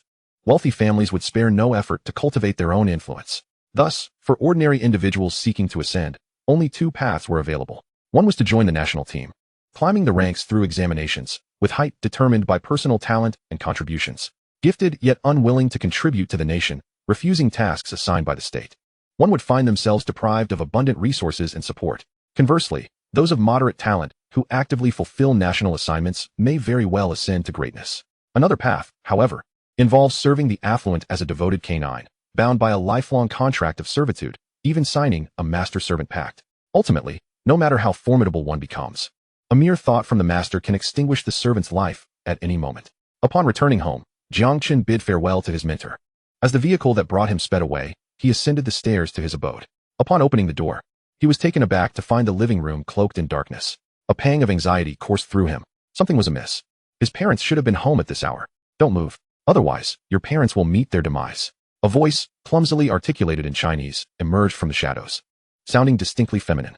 Following the source of the voice, he discerned, through the faint light filtering in from the window, that his parents were bound tightly, mouths gagged, and restrained upon chairs, emitting muffled sounds of distress. In an instant, Jiang Chen regained his composure, and a thought impulsively sprang to mind. In such darkness, how can I ascertain whether you have truly captured my parents? As he stepped forward, a voice pierced the gloom. "Baka, stay still. I will turn on the light." With a flick of a switch, the room was illuminated. Before him stood a voluptuous woman clad in ninja attire, kunai in hand, poised with the blade at Jiang Yun's throat. Seemingly wishing to ensure Jiang Chen could see clearly, she generously removed the tape from his parents' mouths. Unexpectedly, the moment she liberated Jiang Yun from her gag, a warning erupted. "Son, don't interfere. Kill him. Baka, quiet down." The female ninja hastily reaffixed the tape and tossed a pair of handcuffs toward Jiang Chen. "Put these on, or I will slay your parents." The handcuffs, silver and designed to restrain a practitioner's ability to unleash their skills, landed at Jiang Chen's feet. He had seen such devices in theoretical courses at school. Once donned, no matter how powerful one might be, they would be rendered as docile as a lamb, albeit with exceptions for purely physical classes. Nodding in feigned compliance, Jiang Chen pretended to pick up the handcuffs while simultaneously casting a detection spell. Cloudy day, little green flower. Level, 18. Class, ninja. Health, 4000. Strength, 2000. Constitution, 2000. Damage reduction 5. Agility, 3000. Mental, 800. Shuriken, throws shuriken forward, dealing 180 damage upon hitting the target. Shadow escape, releases a cloud of white mist, vanishing into the shadows, teleporting 5 kilometers away. Dash, increases movement speed by 200 for 30 seconds, with a cooldown of half an hour. Level 18, with average attributes. Is this all you have to threaten me? I have slain level 20 Sakura Kojiro. Should I fear you? An 18-level ninja? Jiang Chen, at level 15, was merely 3 levels shy of his adversary, rendering a certain miss probability. The potential consequences of a miss were dire, instilling a flicker of fear within him. At that moment, a voice resounded from the balcony, its presence felt before it was seen. An overwhelming aura erupted, enveloping the room in an oppressive atmosphere. Who dares to bully my student? Ah, Principal Jiang, what brings you here? I came to deliver something. Fortunately, I arrived in time. Otherwise, this assassin would have silenced you. Chapter 37, Mastering the Guardian Aura, Braving Level 60 Attacks.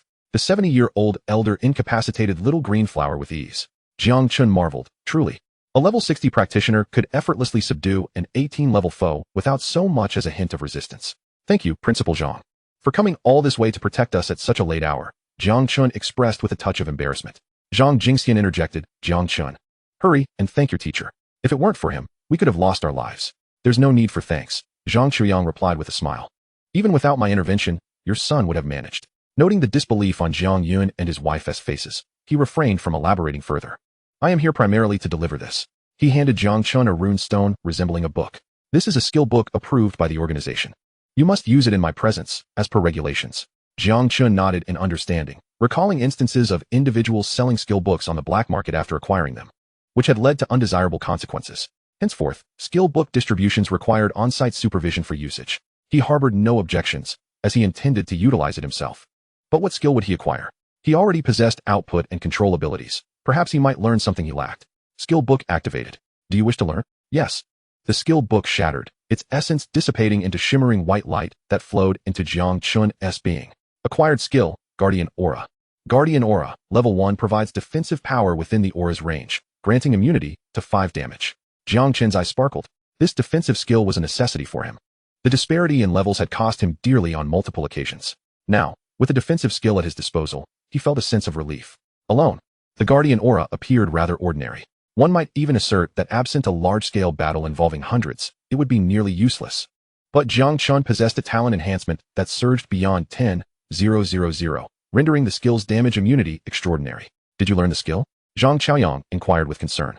It's a defensive skill, quite decent, Jiang Chen replied softly. Indeed, it was impressive, enhanced by his talent. It now granted a staggering 9,999 damage reduction. He could liken himself to an indestructible cockroach. That's good, Zhang Chuyang affirmed. Teacher, could you strike me? Jiang Chen asked earnestly, eager to gauge the potency of his newly acquired defensive skill. Before Zhang Chuyang could respond, Zhang Jingxian smacked Jiang Chen's arm, exclaiming, You reckless child. Have you lost your mind? The principal could easily kill you. With a hearty laugh, Jiang Yun remarked, Our Jiang Chen not only has a promising future, but has also become increasingly humorous. This will certainly aid him in finding a girlfriend. Zhang Qiaoyang shook his head with a smile. Jiang Chen, be modest. I am a level 60 warrior. Jiang Chen reiterated earnestly, Principal Zhang, I am serious. If you're hesitant, you can gradually increase your strength. The other 3 fell silent, and the living room was momentarily enveloped in stillness. Enough of this nonsense. It's late. Don't make a mockery of the principal. Stop testing him. Jiang Yun and his wife, witnessing Jiang Chen's determination, could hardly contain their alarm. Had he truly lost his senses, requesting a level 60 warrior to strike him? Or was their son veering towards a masochistic path? After a moment of contemplation, Zhang Chuyang acquiesced. Very well, I will control my strength and increase it gradually. He turned to Jiang Yun and his wife, reassuring them, rest assured. I will manage my strength carefully. Are you ready? I shall commence, he announced. Ready. Bring it on. Jiang Chen nodded. Adopting a stance reminiscent of a martial artist grounded in his posture, his energy concentrated in his dantian. Zhang Qiaoyang tentatively struck Jiang Chen's arm with an open palm, then looked up at him. It was too light. He needed to exert more force. Zhang Chuyang chuckled, for it had been many years since anyone had spoken to him in such a manner. However, this was the prized asset of his own school, a singular gem that, if damaged, would be irreplaceable. He certainly wouldn't be foolish enough to truly apply force. Thus, he added a modicum more strength. Slap. The sound echoed crisply in the living room. Come on, Principal. When I say use force, I mean really put some effort into it, Jiang Chen remarked, a hint of impatience creeping into his tone. It felt like swatting at a mosquito. How long would this go on? Zhang Chuyang grinned, relishing the opportunity to impart some wisdom to this young lad. to make him aware that there are always greater mountains beyond the hills. It's better to learn early than to suffer later. He resolved to employ 30% of his strength. Boom. Dust rained down from the ceiling. Jiang Yun and Zhang Jingxian, caught in a cloud of debris, began to cough, immediately casting concerned glances at Jiang Chen, only to find him standing unperturbed. Ugh. All this dust. Principal, are you even capable? Zhang Qiaoyang was utterly astonished. This was a strike with 30% of his strength. Before launching the attack, he had worried it might fracture Jiang Chen's bones.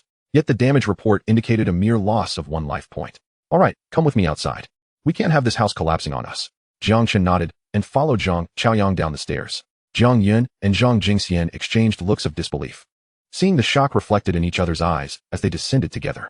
Under the night sky, the moon hung high above, and the surrounding residents had long since turned off their lights to sleep. The croaking of frogs and the chirping of insects filled the air. They found a relatively open space. Zhang Qiaoyang called out, "Are you ready?" Jiang Chen nodded, signaling his readiness. Boom.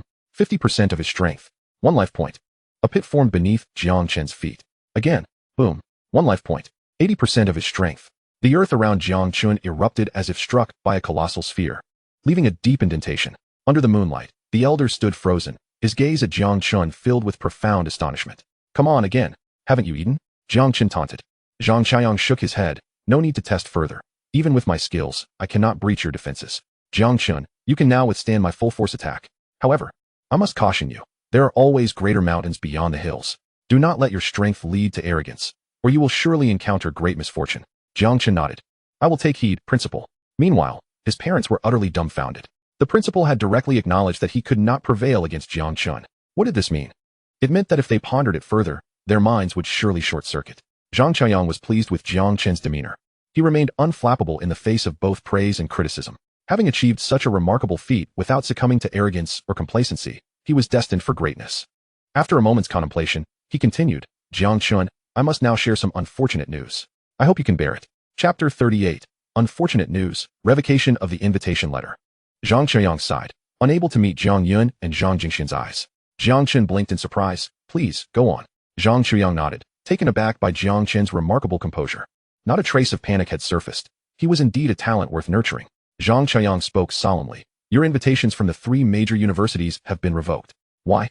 Why was it suddenly cancelled?" Jiang Chen's mother could no longer contain herself and rushed to confront the principal.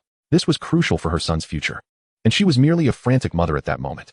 Jiang Yun restrained Zhang Jingxian, speaking with gravity. "What exactly did our Jiang Chen do wrong? Tell us, and I assure you he will rectify it. But please do not rescind the invitation. It is of utmost importance to our family." Jiang Chen softly interjected, "Mom, Dad. Let Principal Zhang finish speaking." 2 ordinary citizens were raising their voices at a level 60 professional. This could be considered newsworthy throughout the entire Dragon Nation.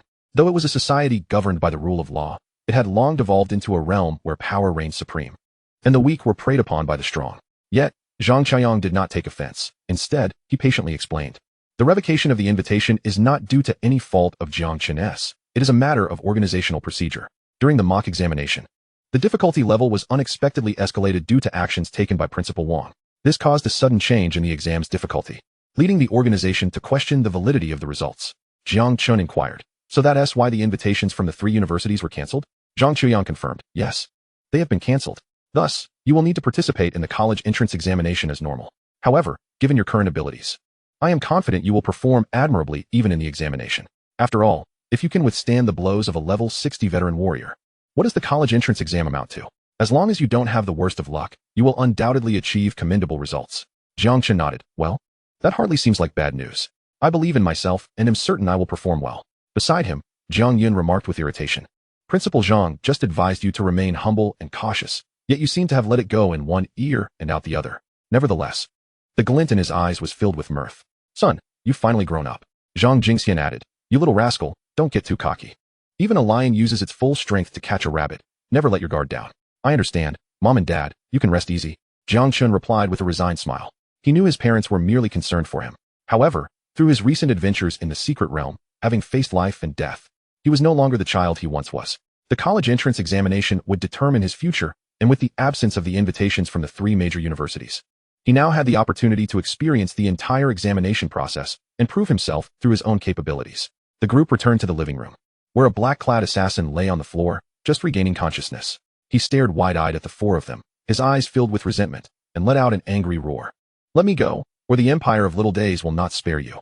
Startled, Jiang Chen's parents instinctively shielded him. Jiang Chen swiftly delivered another strike. And silence enveloped the room once more. Turning back, he smiled. You too underestimate Jiang Chen. I intervened because I wanted to keep him alive. Had Jiang Chen acted, that woman would likely have met her end. However, considering the hearts of all parents, I can understand. Jiang Yun and his wife were astonished by Jiang Chen's words. Jiang Jingxian looked at her son with suspicion. Son, have you learned to kill? You must be reasonable out there. Jiang Chen reassured her. Mom, rest assured. I am a person who values reason. Principal Jiang was merely making a comparison to praise my abilities. I would never truly take a life. Jiang Jingxian exhaled in relief. That's good. I feared you had gone astray. Our family has always lived honestly, and we must not create chaos. Jiang Chen nodded. Don't worry, Mom. I promise not to harm anyone. However, in his heart, he thought, if others do not offend me, I shall not offend them, but if they do, I need not lift a finger to deal with them. Zhang Qiaoyang hoisted the assassin effortlessly, despite being over 70 years old. I will deliver this one to the Security Bureau. Additionally, the date for the college entrance examination has been moved up to tomorrow, since you had received the invitation letter. I hadn't notified you earlier. Be at school by 7 a.m. sharp. A master of formations will transport you all to the examination site. This transportation is a one-time event, so do not be late. Jiang Chen nodded. Understood. Thank you, Principal. I will be there. After sending the principal off. In the living room, Jiang Yun and Jiang Jingxian sat with Jiang Chen, their gazes locked in a six-fold stare. Noticing his parents suddenly adopt a formal demeanor, Jiang Chen couldn't help but chuckle. Mom and Dad, if you have something to say, please just say it. Jiang Yun and Jiang Jingxian exchanged a glance. And after a silent confirmation, Jiang Yun took it upon himself to speak. With a serious tone, he began, Son, you have grown up. Your mother and I are genuinely proud of you. Although we are ordinary workers, we understand the risks you face in your profession. Therefore, my dear son, I do not expect you to be a paragon of virtue. I only wish for your safety. We must never bully the weak, but should anyone dare to harm you, you must use every means at your disposal to eliminate them. Jiang Chen was taken aback. This was the first time in his life he had heard his father utter such ruthless words. As a chef, his father had always maintained a demeanor that favored amicability and prosperity, constantly advising him to be humble and kind to others. What had changed today? Jiang Jingxian interjected. Your father speaks the truth. We do not bully others, but we must not allow ourselves to be bullied. She continued, your father and I, being ordinary workers, cannot offer you much assistance. Now that you have finally found your footing as an auxiliary professional, you will inevitably face endless dangers. Heed your mother's advice. Should anyone threaten you through us, promise me you will disregard our safety and deal with them decisively. Her tone was gentle, yet carried an unmistakable undercurrent of ferocity, her eyes glistening with unshed tears, but resolute in their conviction. Though Jiang Chen's parents had never engaged in combat, they understood that their old-fashioned way of living was ill-suited for their son. Two sheep had raised a wolf, and this wolf must inevitably hunt or be hunted. Jiang Chen's eyes also glistened with emotion as he nodded softly. Mom, Dad, I will work hard. Please take care of yourselves. All right, our son has a big exam tomorrow. Let him rest early, Jiang Yun urged. Yes, son. Go back to your room and get some sleep, Jiang Jingxian added. With the lights dimmed, the night grew deep. Despite the myriad thoughts swirling in his mind, fatigue from the day's events soon overtook Jiang Chen. After setting his alarm, he quickly drifted into slumber. Chapter 39. Pre-exam rally the following morning. At the crack of dawn, the alarm clock rang with its crisp chime. Jiang Chen reached out to silence it. He wasn't reluctant to rise. But considering his parents had stayed up late and still had work to attend to, he did not wish to disturb them on account of his exam. Dressed quietly, he opened the door, intending to sneak through the living room and head out. However, upon opening the door, he discovered his parents were already seated at the dining table, having prepared his favorite fried eggs. Come and have breakfast, they called. To his surprise, they had risen even earlier than he had. Or perhaps they hadn't slept at all. Jiang Chen felt a wave of gratitude swell within him as he nodded and took his seat at the table. The golden, crispy fried egg burst with flavor upon the first bite. He had to admit, his father's culinary skills were remarkable. Jiang Jingxian advised, Son, do not feel pressured about the exam. Just perform as you normally would. Your father and I have saved some money for you. When the time comes, you can use it to marry a good wife. Once you get into university, you can confidently find someone at school. She continued, listen to your mother. Choose a wife with sound values, someone traditional and conservative. Finding a partner outside is quite a challenge, and they often come with a wealth of romantic experience. As Jiang Chen listened, his scalp tingled, and he hastened his chewing. All right, I'm done eating. Mom, Dad, goodbye, he said, his mouth still full of egg yolk as he rushed out the door. He dashed down the stairs, and as he passed the third floor, he saw Aunt Lu already preparing traditional medicine on the coal stove, the smoke causing her to cough. Good morning, Aunt Lu. Good morning, Jiang Chen. Wishing you success on your exam today, she replied. Thank you, Aunt Lu. He smiled as he continued down. Emerging from the community, he hailed a taxi. Driver, To Donghu Middle School. Please hurry. I'm in a rush. All right, hold on tight. The driver responded, flooring the accelerator. In less than 15 minutes, they arrived at the school gate, covering a 30-minute journey in record time. Jiang Chen nearly lost his breakfast. He gave the driver a thumbs up. You're amazing. Take this, and I wish you success as well. Upon entering the school, the playground was already bustling with activity. Teachers and students participating in the exam formed neat lines, standing in formation by class. In the center of the playground, a hexagram had been drawn in white paint. Jiang Chen, over here. Can you see me? Come here.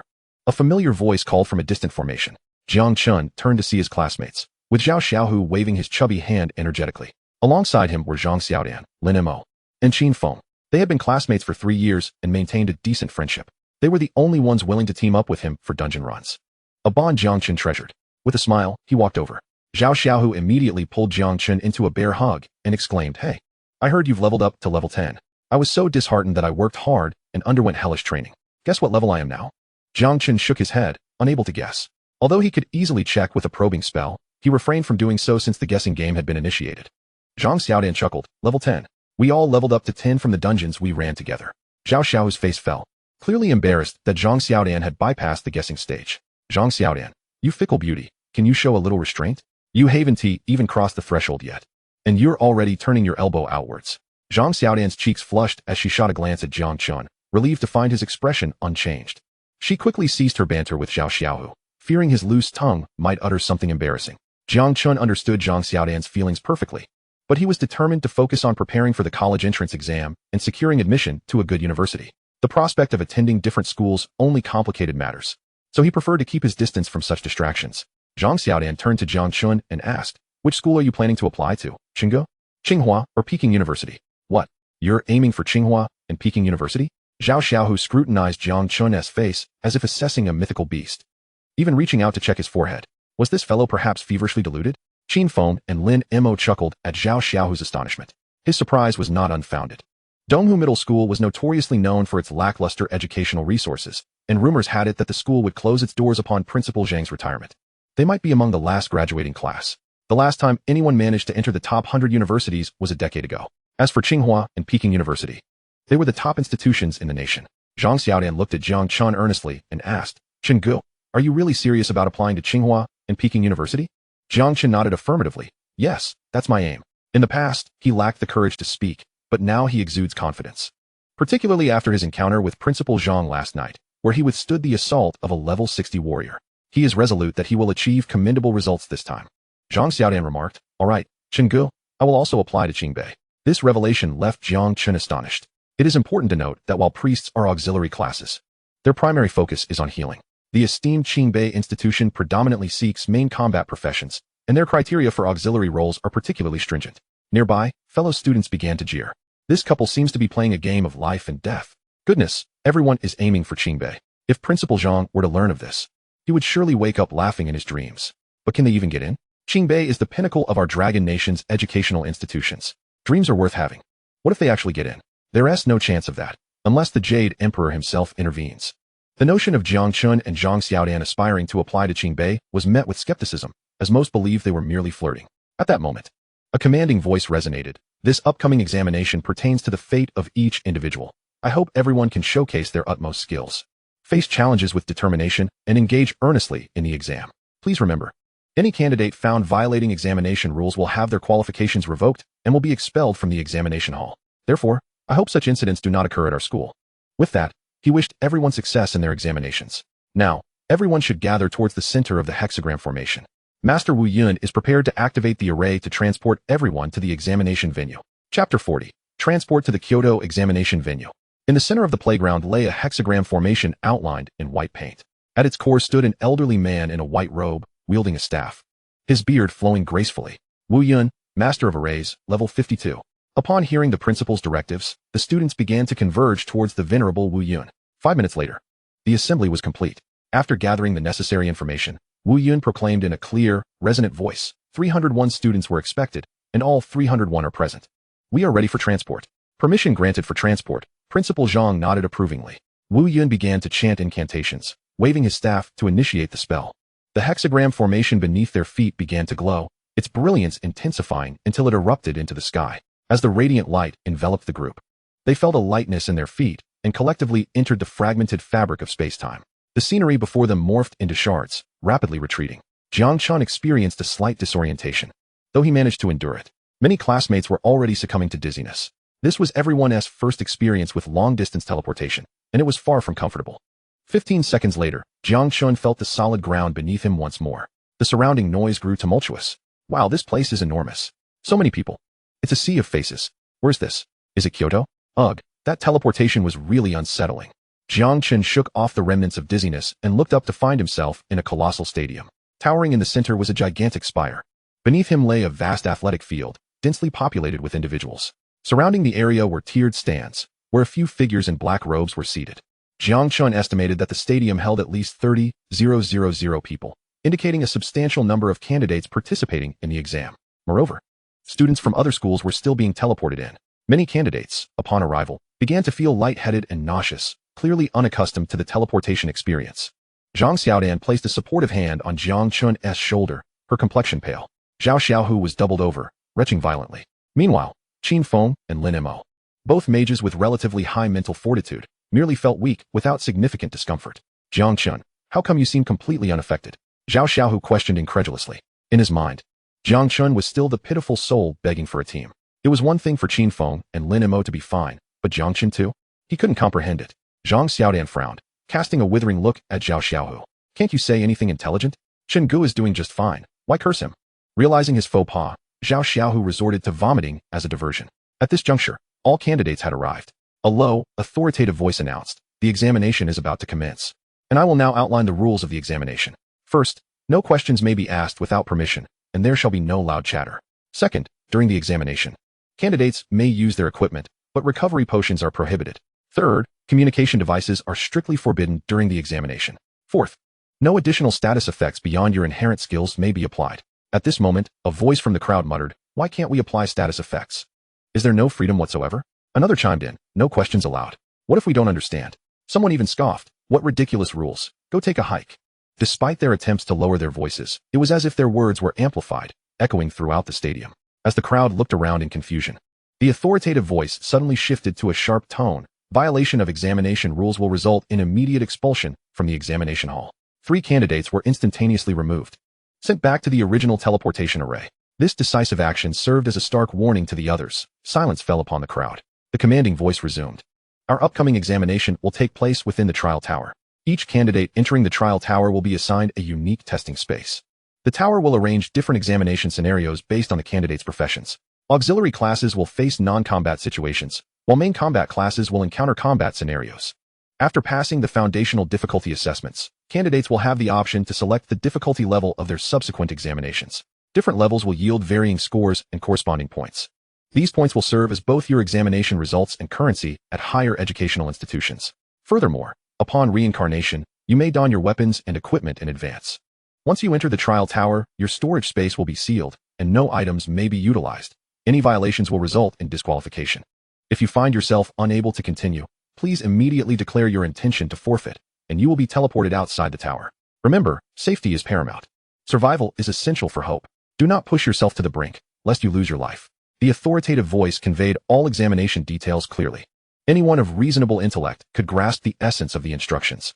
Initially, those who had voiced complaints were indeed looking for trouble. Had they waited a moment and listened patiently, answers would have naturally emerged. Now, please line up by school to enter the trial tower.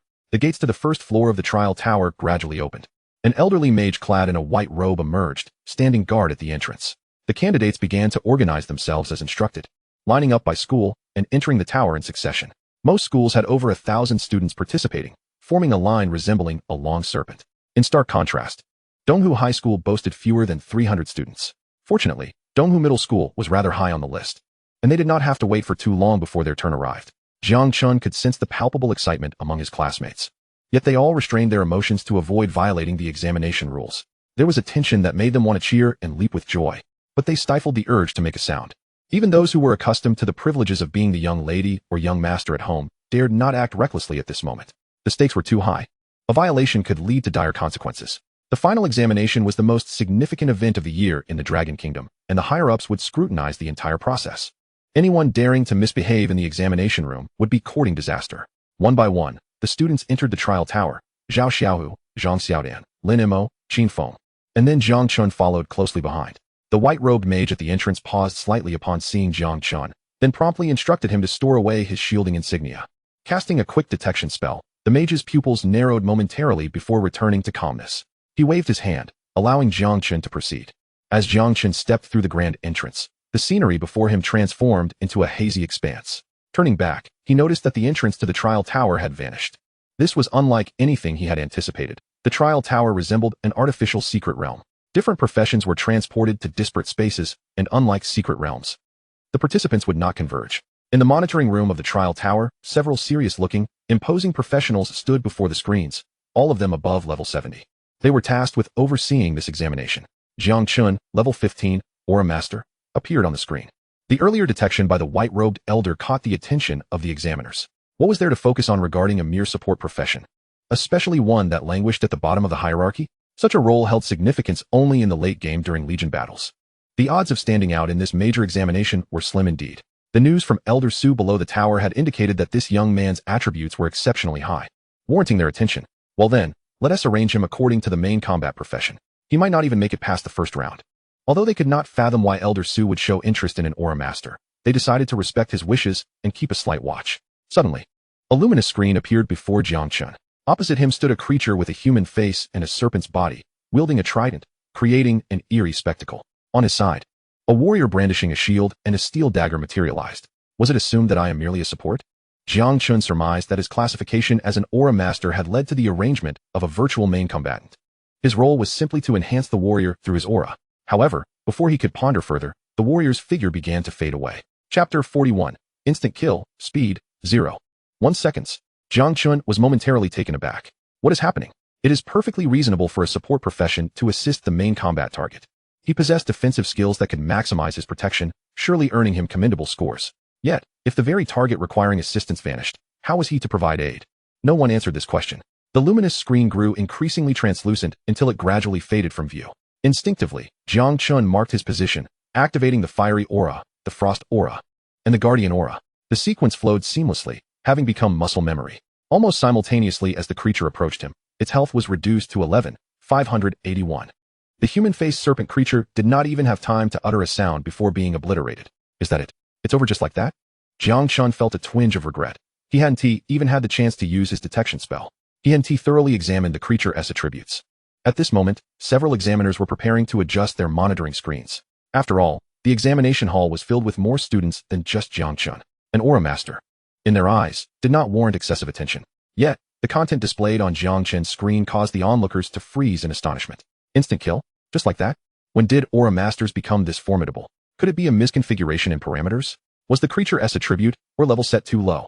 Different main combat professions could be categorized into rare and ordinary types, facing different monsters accordingly. Rare main combatants typically faced creatures 3 levels higher, while ordinary ones contended with monsters 1 level above themselves. Although numerous prodigies existed among professionals, it was improbable for an instant kill to occur.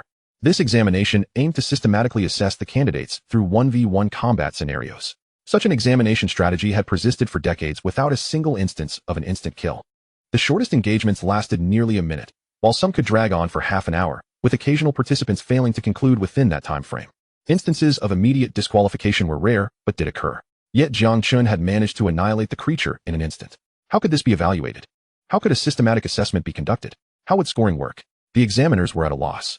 Jiang Chen had clearly engaged without any form of cheating. They were unable to assess the situation and could not place blame on him. At that moment, an elderly figure in a white robe entered the monitoring room. Elder Su. The examiners greeted the elder with respect. Su Feng spoke calmly. Have you gathered any insights on the young man I asked you to observe? How did the examination unfold? Never mind, I'll take a look myself. On the monitor, Jiang Chen stood alone, his expression alternating between shock and frustration. The examiners recounted the events that had transpired on screen. Su Feng replied solemnly. If we were to assess him according to the standards of an ordinary main combatant, we would be unable to gauge just how powerful he truly is. I suggest we evaluate him based on the strength of a rare profession. The examiners deliberated.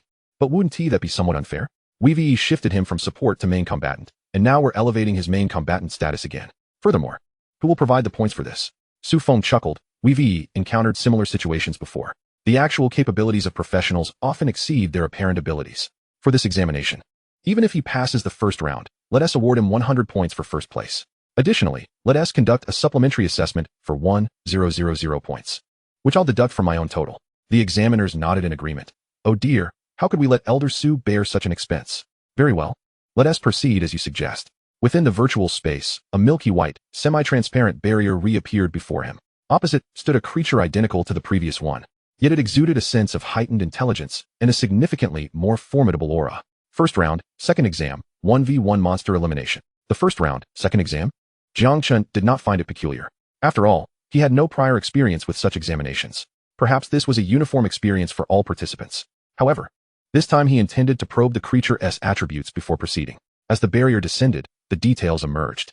Succubus, level 19, health 2000, strength 1000, constitution 1000, damage reduction 0-1, agility 2000, mentality 800, skills trident throw, quick strike.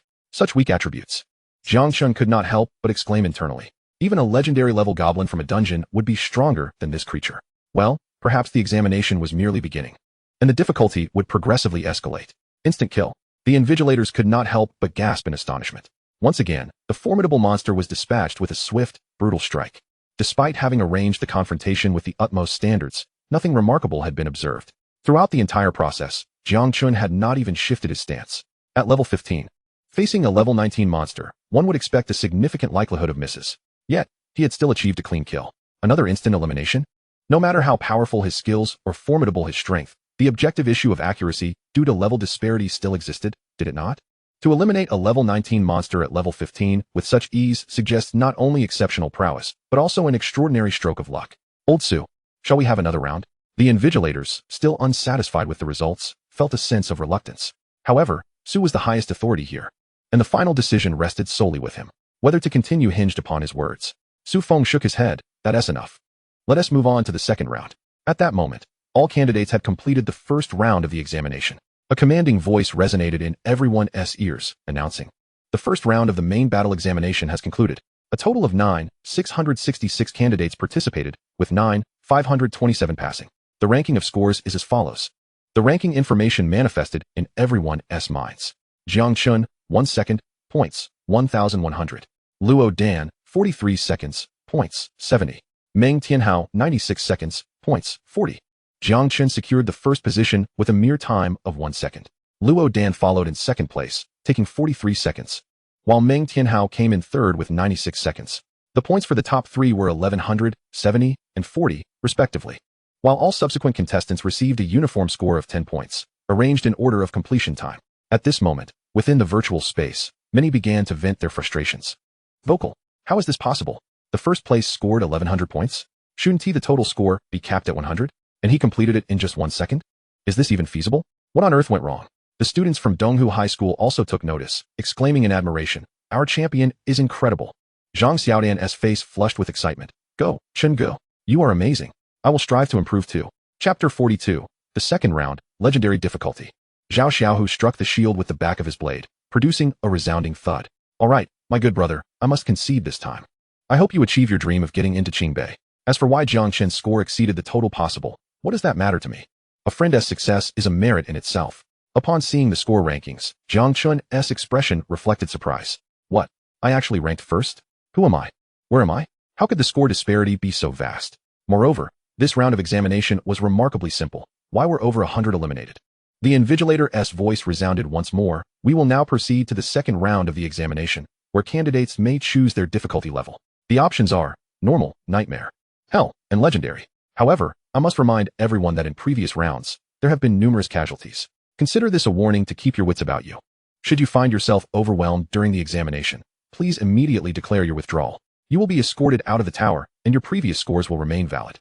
The invigilator patiently outlined the specifics and precautions for the second round examination. As the second round commenced, candidates were free to select their difficulty levels. Different difficulties implied varying strengths of monsters, with the risk factor directly escalating. The greater the challenge, the more points earned from slaying monsters. A kill in normal difficulty yielded 1 point, nightmare difficulty granted 2 points, hell difficulty offered 3 points, and legendary difficulty awarded 5 points. The time limit remained at 30 minutes. The primary objective of the second round was to assess who could eliminate the most monsters. Luo Dan, level 13, Sword Saint. Without a moment's hesitation, Luo Dan opted for hell difficulty. To him, Achieving first place necessitated selecting the most challenging option. Killing a monster at hell difficulty equated to eliminating 3 at normal difficulty. As a sword saint, his agility and evasion were high, complemented by the sword saint storm skill, instilling him with confidence against hell-level challenges. Meng Tianhao, level 13, elemental mage. Meng Tianhao chose nightmare difficulty. As an elemental mage, both his explosive attack power and area damage were his forte. With proper mental control, he believed he could endure until the end. Zhang Xiaodan, level 10, priest. After some contemplation, Zhang Xiaodan decided on nightmare difficulty. As a priest, combat was not her strong suit. Her skills focused solely on enhancing health and defense, lacking any offensive capabilities. Should the monsters become too numerous, and the virtual warrior faltered, she would have no choice but to withdraw. Zhao Xiaohu, level 10, warrior. Zhao Xiaohu selected hell difficulty as well. While not the brightest, his courage was undeniable. Otherwise, he wouldn't qualify as a warrior. Qin Feng, level 10, warlock.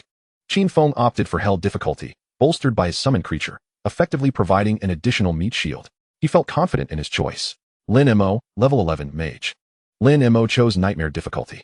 Early-stage mages often struggled with mental endurance, frequently requiring breaks to meditate for recovery. Thus, he decided to take a more cautious approach, which was a prudent decision. It seemed everyone had a clear understanding of their capabilities. The mages opting for nightmare difficulty was indeed the best choice, as their combat effectiveness dwindled significantly once their mental energy was depleted. Melee combatants and summoners would hold a slight advantage. As the focus shifted back to Jiang Chen, he pondered the Invigilator's introduction and made his decision based on his previous round's performance. This round tested candidates' sustained combat abilities, demanding high mental fortitude and explosive killing power.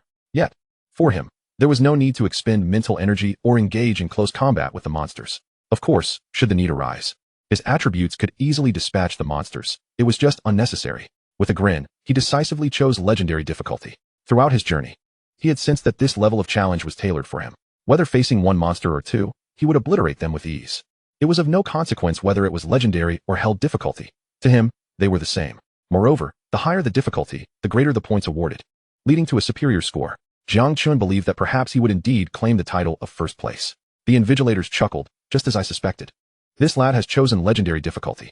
As a Halo master, he requires no mental expenditure and 1T engage in melee, ensuring his endurance is beyond reproach. The question remains, can his damage pose a threat to legendary level monsters? After all, with each increase in difficulty, the monster's attributes also escalate, enhancing their offense and defense. It is rare for anyone to reach this stage without intelligence. Let us trust in his choice. At worst, he can always declare a withdrawal. Withdrawal? That would be a pity. One can only hope that this young man does not become overconfident, allowing victory to cloud his judgment. Outside the examination hall, the principals of various schools in Wuching gathered, discussing the ranking announcements. Zhang Qiuyang, how could you be so unscrupulous? Last time during the mock exam, Jiang Chen secured first place, and you claimed it was mere luck, asserting that the infamous Principal Wang had caused a blunder. What do you say this time? 1 second. 1,100 points. Is that still luck? You old rascal, seasoned warrior, you've hidden your prowess quite well. It seems that the prospects of Eastlake High School shutting down are rather bleak. Wouldn't you agree? Shut down? What a ludicrous notion. If Lu Tianming from the Wuching Education Bureau does not designate Eastlake High School as a priority institution, I shall be the first to voice my discontent. Oh, just look at your pitiful demeanor. This is merely the beginning. If Jiang Chen maintains his position at the top and ultimately secures the title of provincial champion, I dare say you'll all suffer from cerebral hemorrhages, perhaps even requiring an ambulance on the spot. Bah, you talk nonsense. I still wish to live for another 100 years or so. In short, my dear Zhang, you are on the cusp of a prosperous future. Ah, luck. It's all about luck, ha ha ha. Zhang Qiuyang's face flushed with excitement, humbly waving his hand, inadvertently colliding with another principal, nearly toppling the venerable level 60 mage. After so many years in obscurity, he never anticipated the emergence of a genius like Jiang Chen.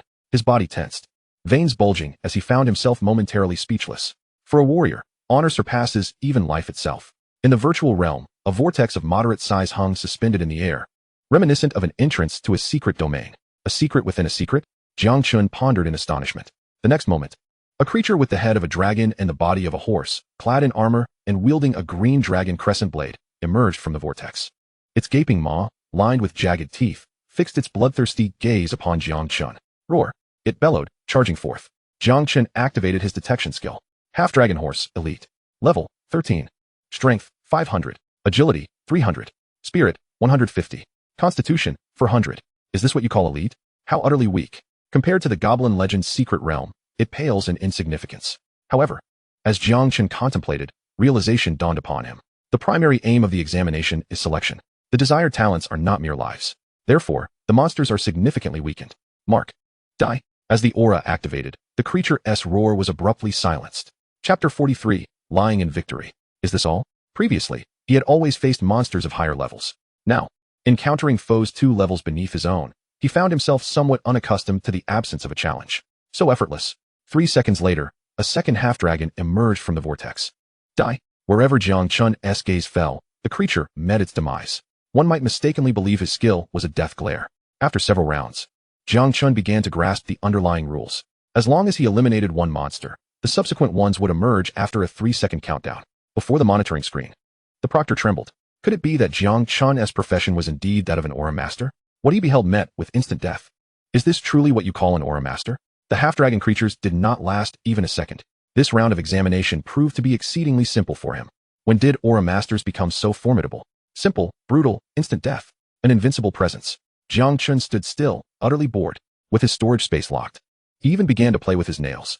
The proctors were left utterly speechless. Cut to another screen. Let us see how the others fare. Yes, indeed. Let us observe the circumstances of the other candidates. If this continues, these middle-aged individuals may very well suffer from cerebral hemorrhages themselves. Scene shift. Rodden, facing the hellish difficulty, wielded his long knife against the monsters. With high agility and evasion, he engaged in a lively exchange with the creatures. He dodged and countered, striking back with precision, causing the monsters to bleed profusely.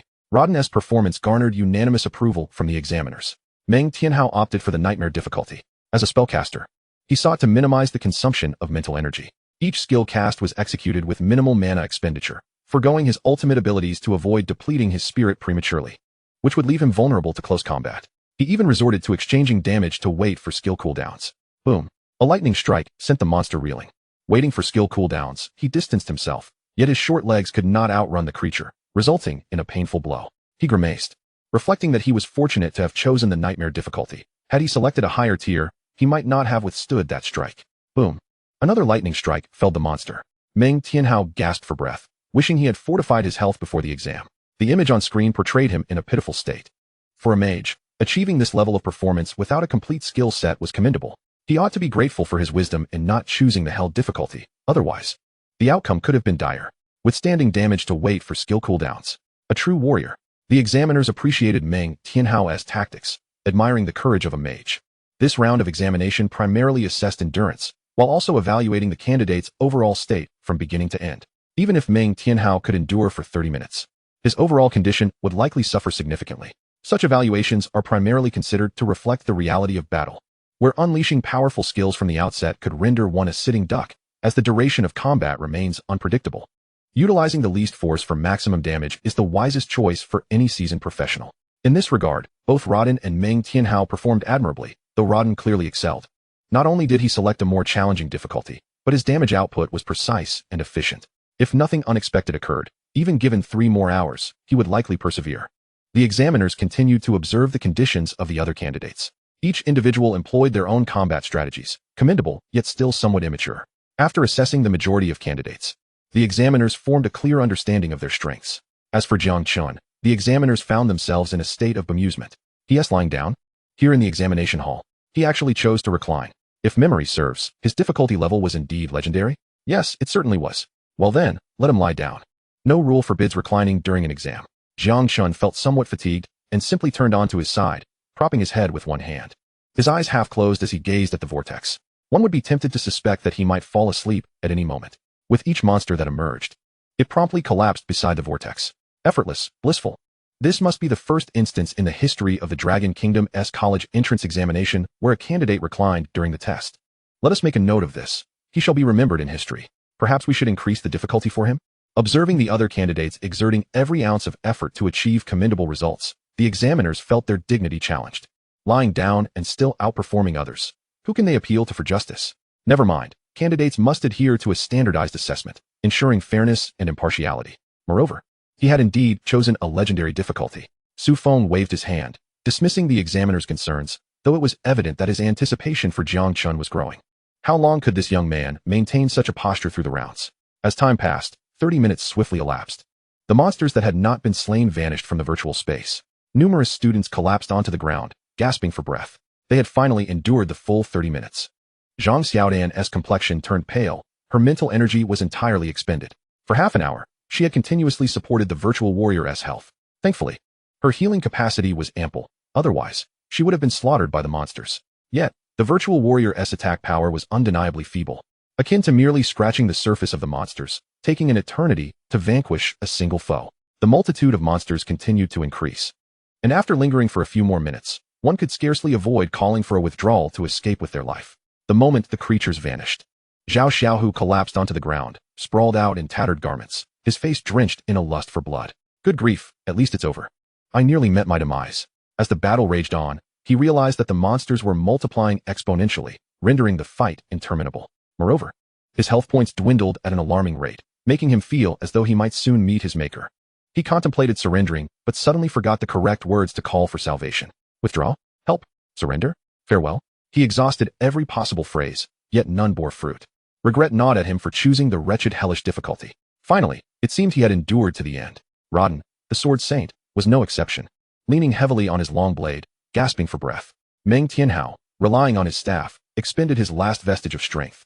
Among all the examinees, the one in the best condition was undoubtedly Jiang Chen, who not only remained stationary throughout the exam, but had even reclined. The first phase of the second round concluded. Of the 527 candidates, 502 were eliminated, leaving 25 to advance. The next examination would present even greater challenges, which also implied higher risks. Candidates could opt to withdraw or continue. Chapter 44, No One Shall Impede Me. Upon hearing the proctor's explanation, many began to grapple with indecision. To continue or to give up? That was the question. During the second round, numerous individuals faced life-threatening situations, enduring for 30 minutes. This signified that continuing would entail even greater peril. Rather than a choice between continuing or quitting, it was more akin to a choice between life and death. For those teetering on the brink of passing, it was an immense psychological trial. The examiners displayed expressions of understanding. Offering a choice was also part of the assessment process, primarily testing the candidate's courage. Many candidates, whose resolve was initially wavering, might very well opt to withdraw due to the examiner's reminder. Fortitude was equally vital on the battlefield. I give up. I surrender. Living is more important than anything. Many candidates on the edge of passing chose to withdraw. Conversely, some resolved to persevere. After all, if they could not triumph, they could always call for a withdrawal midway. Among the 6,025 who advanced, an additional 925 were eliminated, leaving 100 to continue the examination. Although those who voluntarily withdrew could no longer participate, they would likely have no trouble enrolling in an ordinary high school. Those who continued were destined to challenge the prestigious institutions of the Dragon Kingdom, with limitless futures ahead. Now, the rankings for the first phase of the second round will be announced. The standings are as follows. First place, Jiang Chen, total score, 100 points. Second place, Rodden, total score, 570 points. Third place, Zhao Xiaohu, total score, 910 points. Third place, Meng Tianhao, total score, 840 points. 1060th place, Qin Feng, total score, 610 points. 314th place, Lin Mo, total score, 512 points. 440th place, Zhang Xiaodan, total score, 410 points. Zhao Xiaohu, upon seeing his name in third place, was momentarily stunned. Then, he burst into laughter, exclaiming, "Ha, I made it into the top 3. I am third. You lot are pathetic, you can't even compare to me. Ha ha ha. Who else?" He wore the smug countenance of a small-minded victor. He never anticipated that his reckless abandon would yield such an unexpected score. With one monster appearing every 3 seconds, a maximum of 600 could manifest in half an hour. His choice of hellish difficulty meant he earned 3 points for each creature slain. By defeating 300 monsters, he obtained precisely half of his score, totaling 900 points. In contrast, although Meng Tianhao defeated 400 monsters, he had selected the nightmare difficulty, earning only 2 points per monster. Nonetheless, as a magic user, he needed to continuously expend mental energy. Reaching this stage was commendable in itself. Outside the examination hall, Zhang Qiaoyang trembled with excitement. Jiang Chen was a prodigy, a genius. He had already known this. Yet, the fact that a second student from Donghu High School, Zhao Xiaohu, had secured a position in the top 3 was astonishing. His heart raced, his hands shook, and his face tingled. ABA, he stammered, unable to articulate his thoughts. The other school principals from Wuqing could not help but feel a twinge of envy. 2 students from Donghu High School in the top 3? Old Zhang, that is not fair. Are you still claiming this is just luck? Your Jiang Chen scored 100 points, leaving the second place trailing by 500 points. I can't believe it. Honestly, have you been hiding some secret weapon? Zhang Chuyang beamed. Unable to contain his joy, and stuttered, I don't have anything. Had he known of such a formidable secret, there would surely have been more than just 2 students excelling. The top 300 rankings would have been completely dominated by Donghu High School.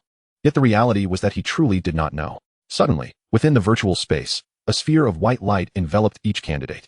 Moments later, everyone's bodies were restored to their peak condition, full health and mana, invigorated. Greater restoration. It's greater restoration. Many candidates exclaimed. This was a high-level skill attainable only by priests after reaching level 60, capable of restoring 100 points of health to everyone within the area. The proctor's voice resonated once more. Congratulations to all for passing the second round of examinations. We shall now commence the third round. Each of you will face a single boss-level monster. This round would similarly offer 4 levels of difficulty. Normal, 100 points. Nightmare, 200 points. Hell, 300 points. And Legend, 500 points. Previously, it was a battle against many, testing who could endure longer and slay more monsters. Now, it was a one-on-one confrontation, measuring who could single-handedly defeat the boss. Each difficulty level corresponded to the points awarded. However, one could not simply choose the highest difficulty based solely on points. They needed to consider their actual capabilities. Otherwise, if a boss were to strike them down with a single blow, or if they failed to defeat the boss altogether, it would spell disaster. Generally speaking, dealing with a boss often required teamwork. Tanks, damage dealers, healers, and support were all essential. Now, the requirement was for each individual to conquer the challenge solo. This placed immense psychological pressure on every candidate. Of course, Jiang Chen was the exception. Legendary level. Then, Jiang Chen chose the highest difficulty once more. It seemed he had never opted for any other level. By now, this had become a habit. While others were mired in learned helplessness, he had cultivated a learned proficiency in legendary challenges. He made the most direct choice without even engaging his brain. In front of the monitors, the examiners were left dumbfounded. This is a boss. This kid's arrogance may come at a great cost. He can dispatch minions, which I can understand, but a boss is not so easily vanquished. He is still young, and hasn't he faced enough hardships? Once he feels the boss's wrath, he'll understand the gravity of the situation. Yet, it's hard to say. After all, he breezed through the first 2 rounds. And this round might just draw out his true capabilities. Even if he gets through this round, there is still the 4th and 5th rounds. Our Dragon Kingdom's college entrance examination is custom-tailored for geniuses, set at hellish difficulty levels. Throughout the history of examinations in the Dragon Kingdom, very few candidates have passed the 4th round. Even fewer have succeeded in the 5th. Many self-proclaimed geniuses falter in the end, returning empty-handed. This is not to say they lack ability. Rather, the exam's difficulty escalates, increasingly simulating the reality of a battlefield. Nevertheless, even those who do not pass will find themselves courted by numerous prestigious universities, ensuring they need not worry about gaining admission to a good college. Zhao Xiaohu once again opted for the infernal difficulty. With his hands on his hips, he bellowed, Jiang Chen, you'd better watch out. I, too, shall ascend to Qingbei. Zhang Xiaodan is unworthy of you. I am your true love. Fearless of the formidable, he was only daunted by the reckless. Regardless of the challenge's severity, this brash fellow was resolute in his choice of hellish difficulty. If you have the audacity, go ahead and slay me. As a warrior, his bravery was commendable. Yet it was predominantly derived from a lack of foresight. Zhang Xiaodan similarly selected the infernal difficulty. In a one-on-one scenario, she was confident in her healing abilities. Should her output prove insufficient, she could always resort to striking with her staff. This endeavor was not merely for herself, but for the promise she made with Jiang Chen. Qingbei, I am determined to keep pace with Jiang Chen, to rely on Qingbei. No one shall obstruct my path. Chapter 45. The essence lies in participation. The 4th round of examinations commenced. After the candidates selected their difficulty levels, the 3rd round began. Before the luminous screen, a colossal red dragon materialized. Its vast black and yellow eyes fixated intently on the examinees. Its body was sheathed in formidable scales, suggesting an exceptionally high defensive value. Fire Dragon Elite Boss. Level, 15, Strength, 2000, Agility, 1600, Mentality, 1800, Vitality, 1000, 1 damage immunity. Skills, Dragon Flame, Sweep, Bite, Petrification. In terms of attributes, the statistics appeared relatively weak, evidently diminished. It seemed that the Dragon Kingdom truly valued the lives of the examinees. Excluding the level, the attributes alone were inferior to the miners in the Goblin Secret Realm. The bosses previously encountered were significantly more formidable than this one. Jiang Chen comprehended and accepted this reality. Whether strong or weak, it mattered little to him. The examination scope would be tailored to the current level, ensuring it did not exceed the candidate's capabilities. The luminous screen vanished. Mark. The fire dragon had yet to unleash a single roar before it collapsed in response. Another instant kill. The event transpired in less than a second. The examiners were left speechless. What transpired? Is it already over? This was a boss, an elite boss. This was utterly excessive. How could they conduct the examination like this? Though they understood that the creature before them was a diminished version of a boss, it was still a boss. A harbinger of life and death for any examinee. Overcoming a boss required skill and strength. Thus, the possibility of an instant kill was seemingly non-existent. Yet, Jiang Chen achieved it. The other candidates were still embroiled in fierce battles. Luo Dan unleashed a blade storm, entering an invincible state for 8 seconds. The fire dragon's breath was entirely deflected, and the blade storm inflicted considerable damage, stripping away numerous scales and flesh. Meng Tianhao held nothing back, initiating a thunder strike that paralyzed the dragon for 2 seconds, then began to cast a powerful spell, forbidden spell, Thunderclap. Just as the red dragon regained its mobility, a resounding thunderbolt struck it, causing its scales to shed, leaving it bloodied and bruised. The red dragon roared in fury, unleashing a torrent of dragon flame upon Meng Tianhao's energy shield, inflicting substantial damage, yet ultimately being thwarted. Qin Feng, as a warlock, summoned a tank to stand at the forefront, taunting the red dragon and absorbing damage. This allowed him to leisurely prepare his spells. With a 3-second cast time for the skill, Soul Fire, and a 4-second cast time for the skill, Demon's Kiss, the red dragon, heavily injured, directed its wrath at the tank. Zhao Xiaohu, witnessing the red dragon's fiery breath, smirked. Skill, Shield Reflection. The dragon flames rebounded upon the fire dragon itself, burning fiercely and unrelentingly. Skill, Charge. Basic attack, followed by Q, W, Q, E, R, Shield Reflection. Tiger-like in his prowess, his maneuvers were fluid, having long since ingrained muscle memory.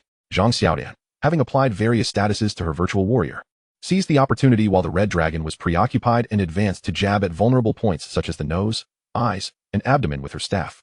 Though it was akin to mere scratching, it still dealt damage. Despite the red dragon's ferocity, it could not drive the virtual warrior's health below 80. The scene shifted to Jiang Chen, who remained composed in his stance, motionless throughout. Given his prowess, he could easily solo some lower-level secret realms. In fact, he could likely tackle nightmare-level challenges or even infernal ones. It was regrettable that, thus far, his limits had not been tested. Patience, patience, there was still the 5th round. I refuse to believe he can remain so unfazed in the 5th round. If his damage output falls short then, he will surely face dire consequences. Well, let us await the 5th round. Few can endure the 5th round of examinations.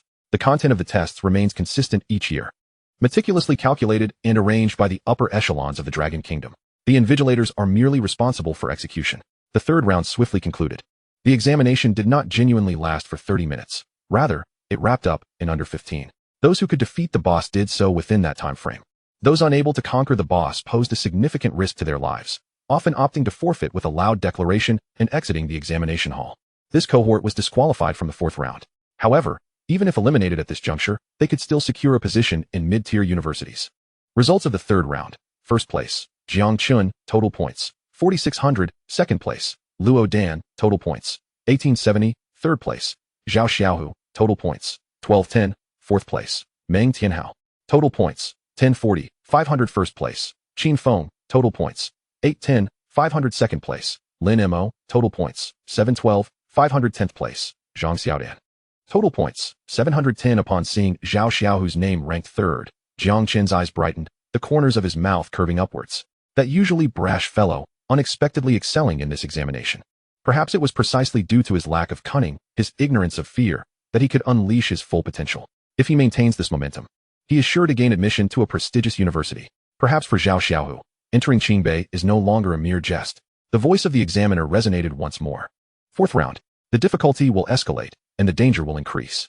Proceed, or shall you forfeit? The choice is yours. This time, everyone chose to continue, having persevered thus far. Not a single individual was cowardly. A radiant light enveloped each candidate, restoring their vitality. Very well, since no one is retreating, I shall now announce the rules for the 4th round of examinations. The 4th round will also feature 4 difficulty levels. Normal difficulty, 50 monsters. Nightmare difficulty, 100 monsters. Hell difficulty, 500 monsters. Legendary difficulty, 1000 monsters. Each monster across the difficulty levels yields the same score, 10 points per monster slain. Completing all monsters counts as passing that difficulty's assessment. Additionally, if all are defeated, the score will double. For instance, in normal difficulty, defeating all 50 monsters yields 500 points, which doubles to a final score of 1000 points. The same principle applies to the other difficulties. The candidates began to select their difficulty levels once more. Jiang Chen opted for Legendary. Luo Dan, Meng Tianhao, Qin Feng, Lin Mo, and Zhao Xiaohu all chose Hell difficulty. Zhang Xiaodian selected Normal difficulty. This round presented a significant advantage for mages. They possess an extensive array of crowd control skills, as long as they can endure a single cooldown period. the challenges become relatively manageable. However, for melee classes, it transforms into a life-and-death trial. Most melee fighters lack area of effect abilities, forcing them to engage enemies one by one while simultaneously being besieged by a horde. Zhang Xiaodan, possessing self-awareness, recognizes that in this battle, her role as a healer is merely to participate.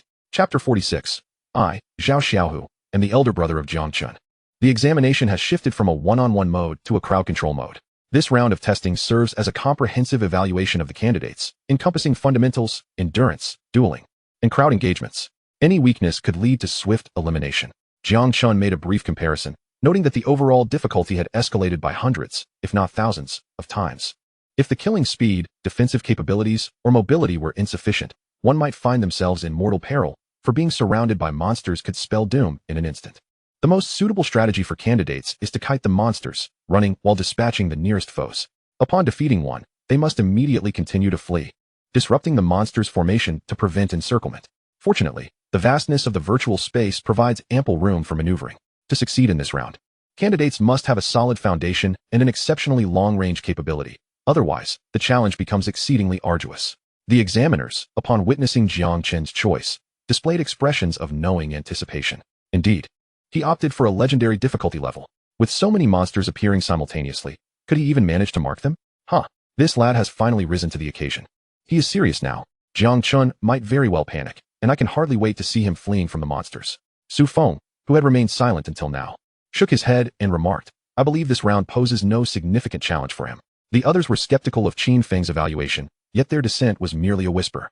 Su Feng held the highest rank here, unbothered by petty disputes over words. The results would soon reveal themselves, and then they'd see who would face the repercussions. The fourth round of the examination commenced. Before them appeared a luminous screen. The difference this time was the emergence of 5 black vortices from various directions. Jiang Chen surmised that monsters would materialize from all 5 points. As anticipated, the luminous screen vanished, and monsters surged forth from the vortices. A creature resembling a dragon horse wielding a green dragon crescent blade charged out, clearly a physical melee type. Following closely was a beautiful serpentine creature, brandishing a staff. Approximately 10 seconds later, a total of 1,000 monsters had emerged, 900 dragon horses and 100 serpent beauties, forming a circle against the luminous screen. To avoid being overwhelmed, candidates must first find a direction to break through and then engage in tactical maneuvers to eliminate the foes. What the hell? He just spun around and lay back down? Is he not afraid of death? Incredible. This is the most audacious candidate I've ever seen. Why is he lying down?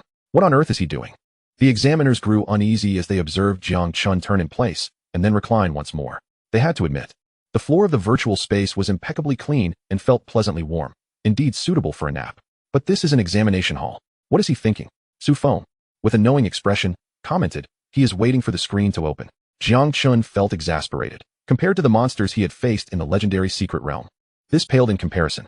The first encounter had been a sudden onslaught of monsters that startled him. After slaying many, he grew numb to the experience. The second encounter involved goblins in a mine, coupled with the relentless revival of bosses, which had nearly pushed him to despair. The most terrifying aspect was the bosses being 6 levels higher than him, making it difficult to land decisive blows. He had to kite around the lake, almost exhausting himself. And a surprise attack had unexpectedly claimed his life.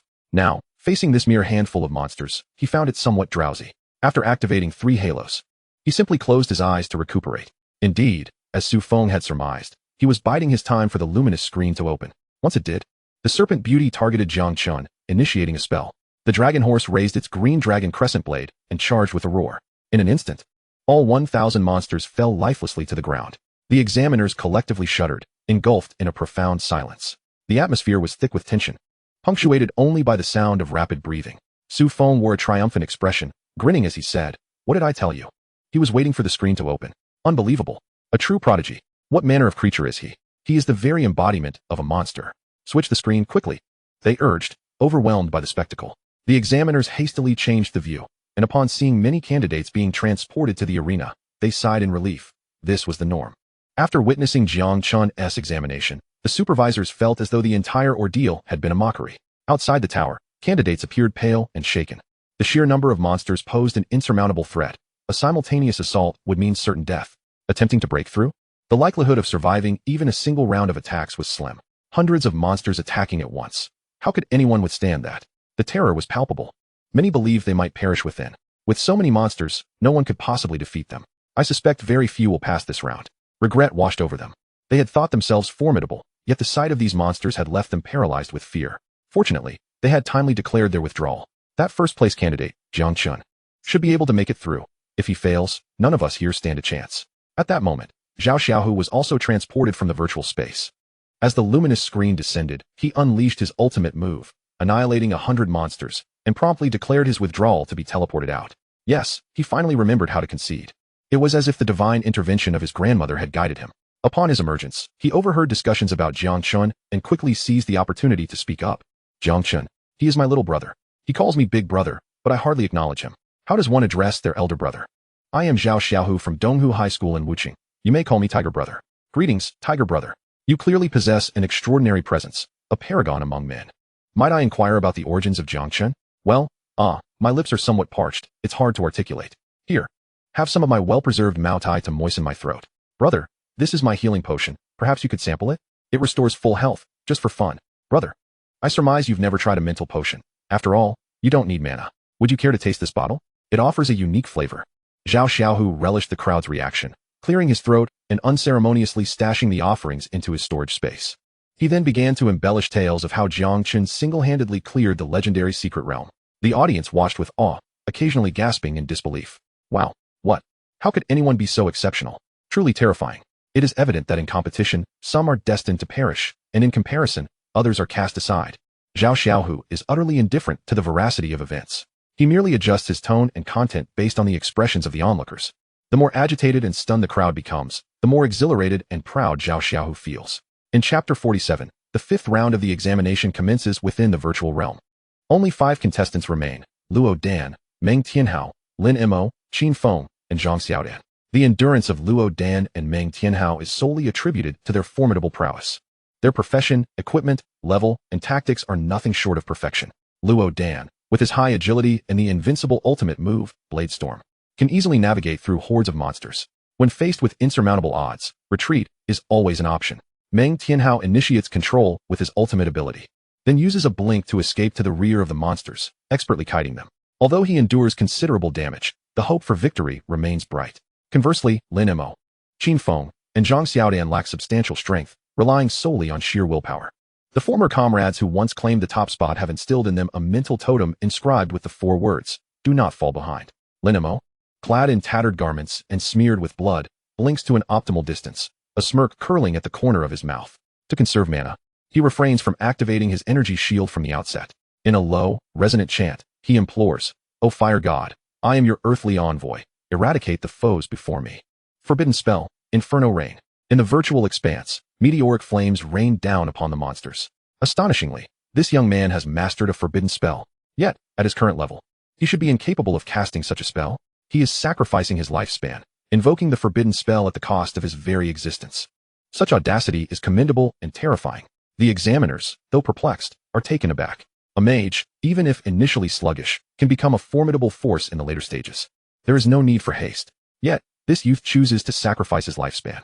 Su Feng, having seen through it all, chuckles and remarks, "If I were to say he is a classmate of Jiang Chen, would you understand much more?" Instantly, an examiner voices his confusion. He is a classmate. But there are 300 good students at Donghu High. Why aren't the others like this? Su Feng explains, not only are they classmates, but they are also good friends and former teammates who explored dungeons together. The examiners fall silent, seemingly recalling their own youthful companions. Ah, what a remarkable lad. They collectively realize. The scene shifts. The examiners are astonished to discover that it is not just Lin Mo who has gone berserk. The warlock Qin Feng is also unleashing his fury. As a mage with shorter stature, he employs his own methods, utilizing teleportation arrays. He had preset the endpoints of the teleportation array, allowing him to traverse the battlefield, leading the monsters in circles. Just as he completes his casting, he teleports to another location.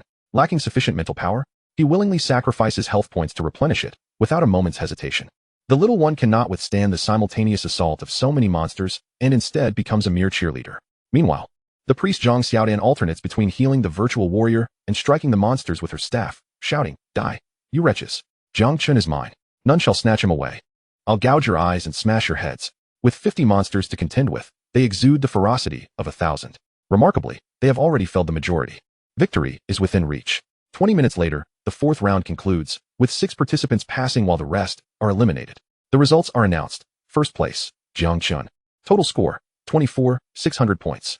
Second place, Luo Dan, total score, 16,870 points. Third place, Meng Tianhao, total score, 11,040 points. Fourth place, Qin Feng, total score, 10,810 points. Fifth place, Lin Mo, total score, 10,712 points. Sixth place, Zhang Xiaodan, total score, 2,210 points.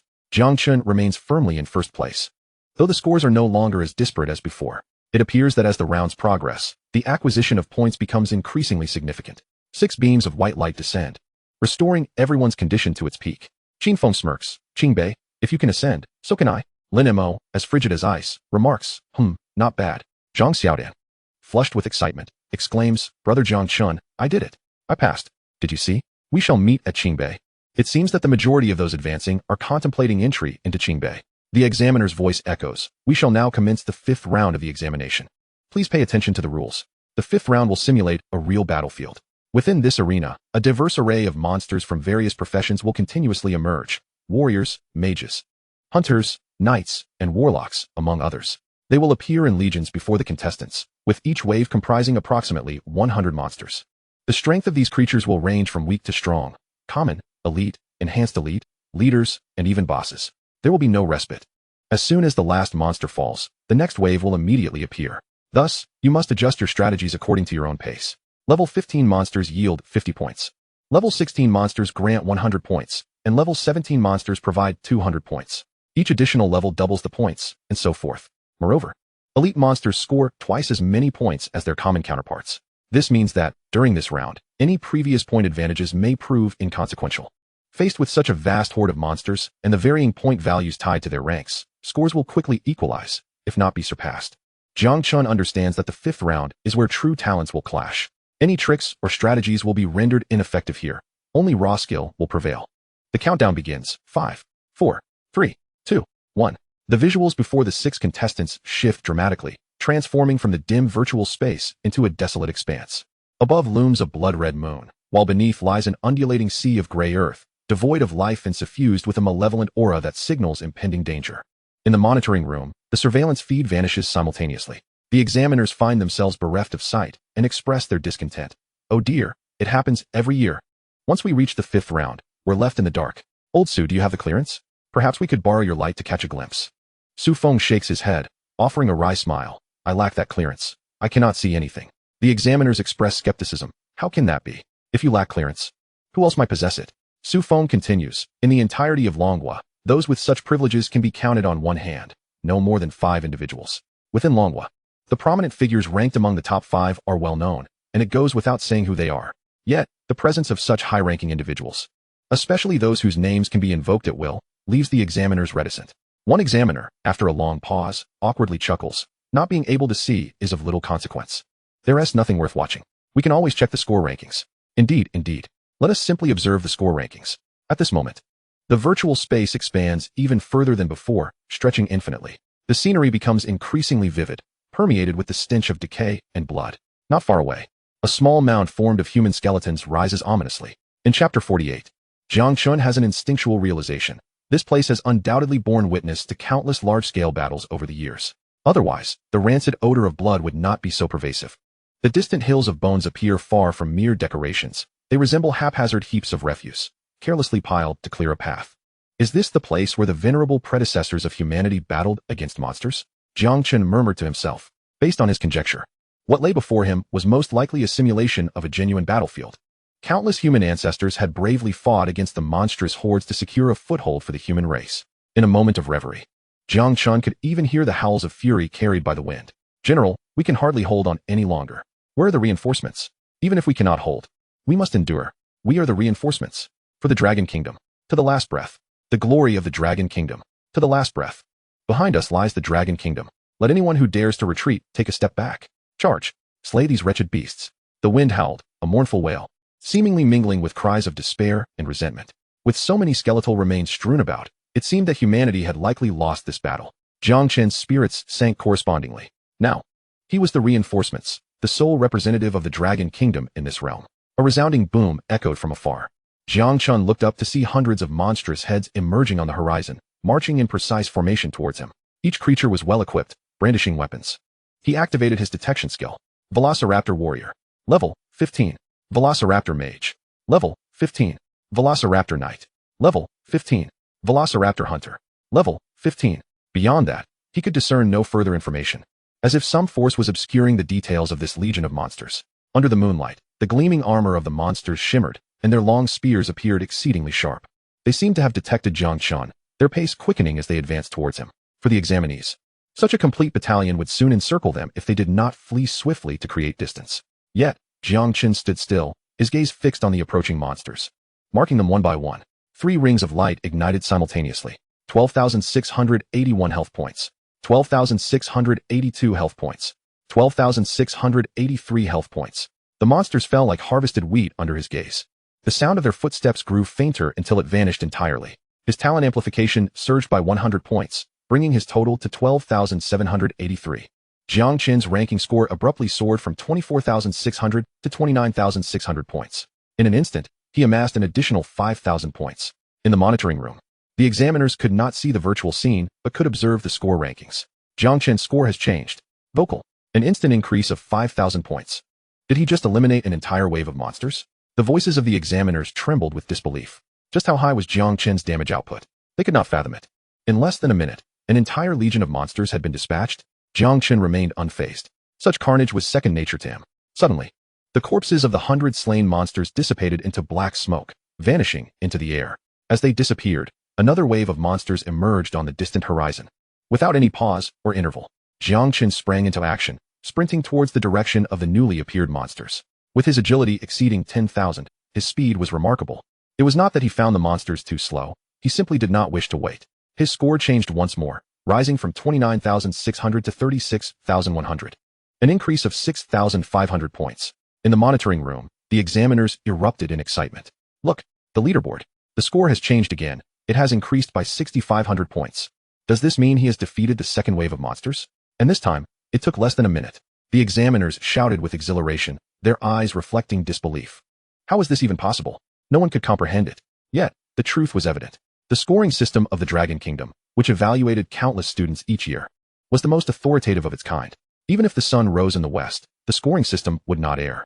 However, Jiang Chen's score was utterly astonishing.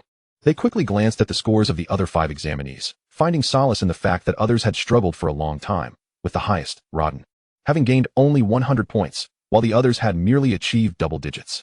This made the examiners feel reassured that this was the norm for examinees. Su Feng, in contrast to the other examiners, remained considerably calmer, although his breath began to grow heavier. When did the Aura Master become so formidable? Was this young man truly exerting his full strength? To this point, it seemed as though he was still effortlessly managing the situation. As the highest-ranking examiner present, he fell into contemplation, yet remained perplexed. What transpired in the virtual space was beyond their sight. They could only analyze the changes in scores. However, Jiang Chen's score fluctuations were too extraordinary.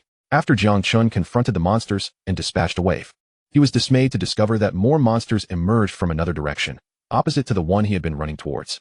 This meant they were now further away. Thus, he began to comprehend that the direction in which the monsters appeared was also random, a detail that was not clearly outlined in the examination rules.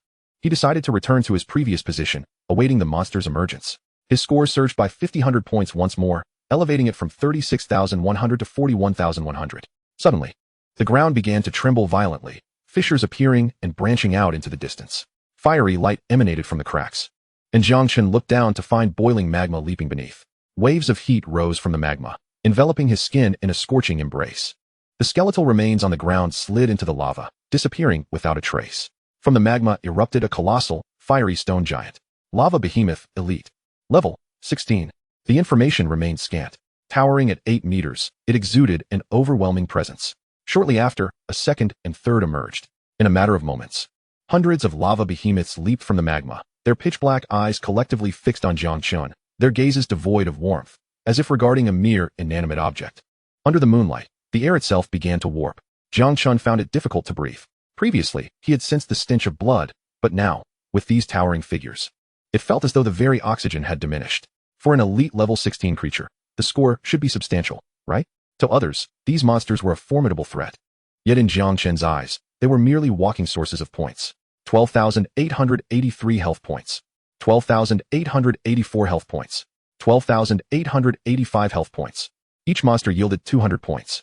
With 100 monsters, that amounted to 20,000 points. His score escalated from 41,100 to 61,100 points. Chapter 49. The Dark Invasion. The Arrival of Xiang Tian. Jiang Chen realized that as he progressed, the monsters' levels and ranks correspondingly increased. This signified that the creatures would grow increasingly powerful, and they appeared in battalion formation. Initially, there could be 100 ordinary monsters, but later, it was highly probable that they could be 100 bosses. Throughout the Dragon Kingdom's annual college entrance examination, only a handful had truly managed to grind elite bosses, with the highest record being merely a level 17 elite boss. For nearly a century thereafter, no one had managed to break that record. The examiners, witnessing the intermittently fluctuating scores, could not help but feel a surge of anticipation. Jiang Chen, that lad, may indeed have the potential to shatter records. His score has surged at an astonishing pace, leading me to believe that the likelihood of him breaking the record is quite substantial. Speaking of which, have we ever pondered why he possesses such extraordinary prowess?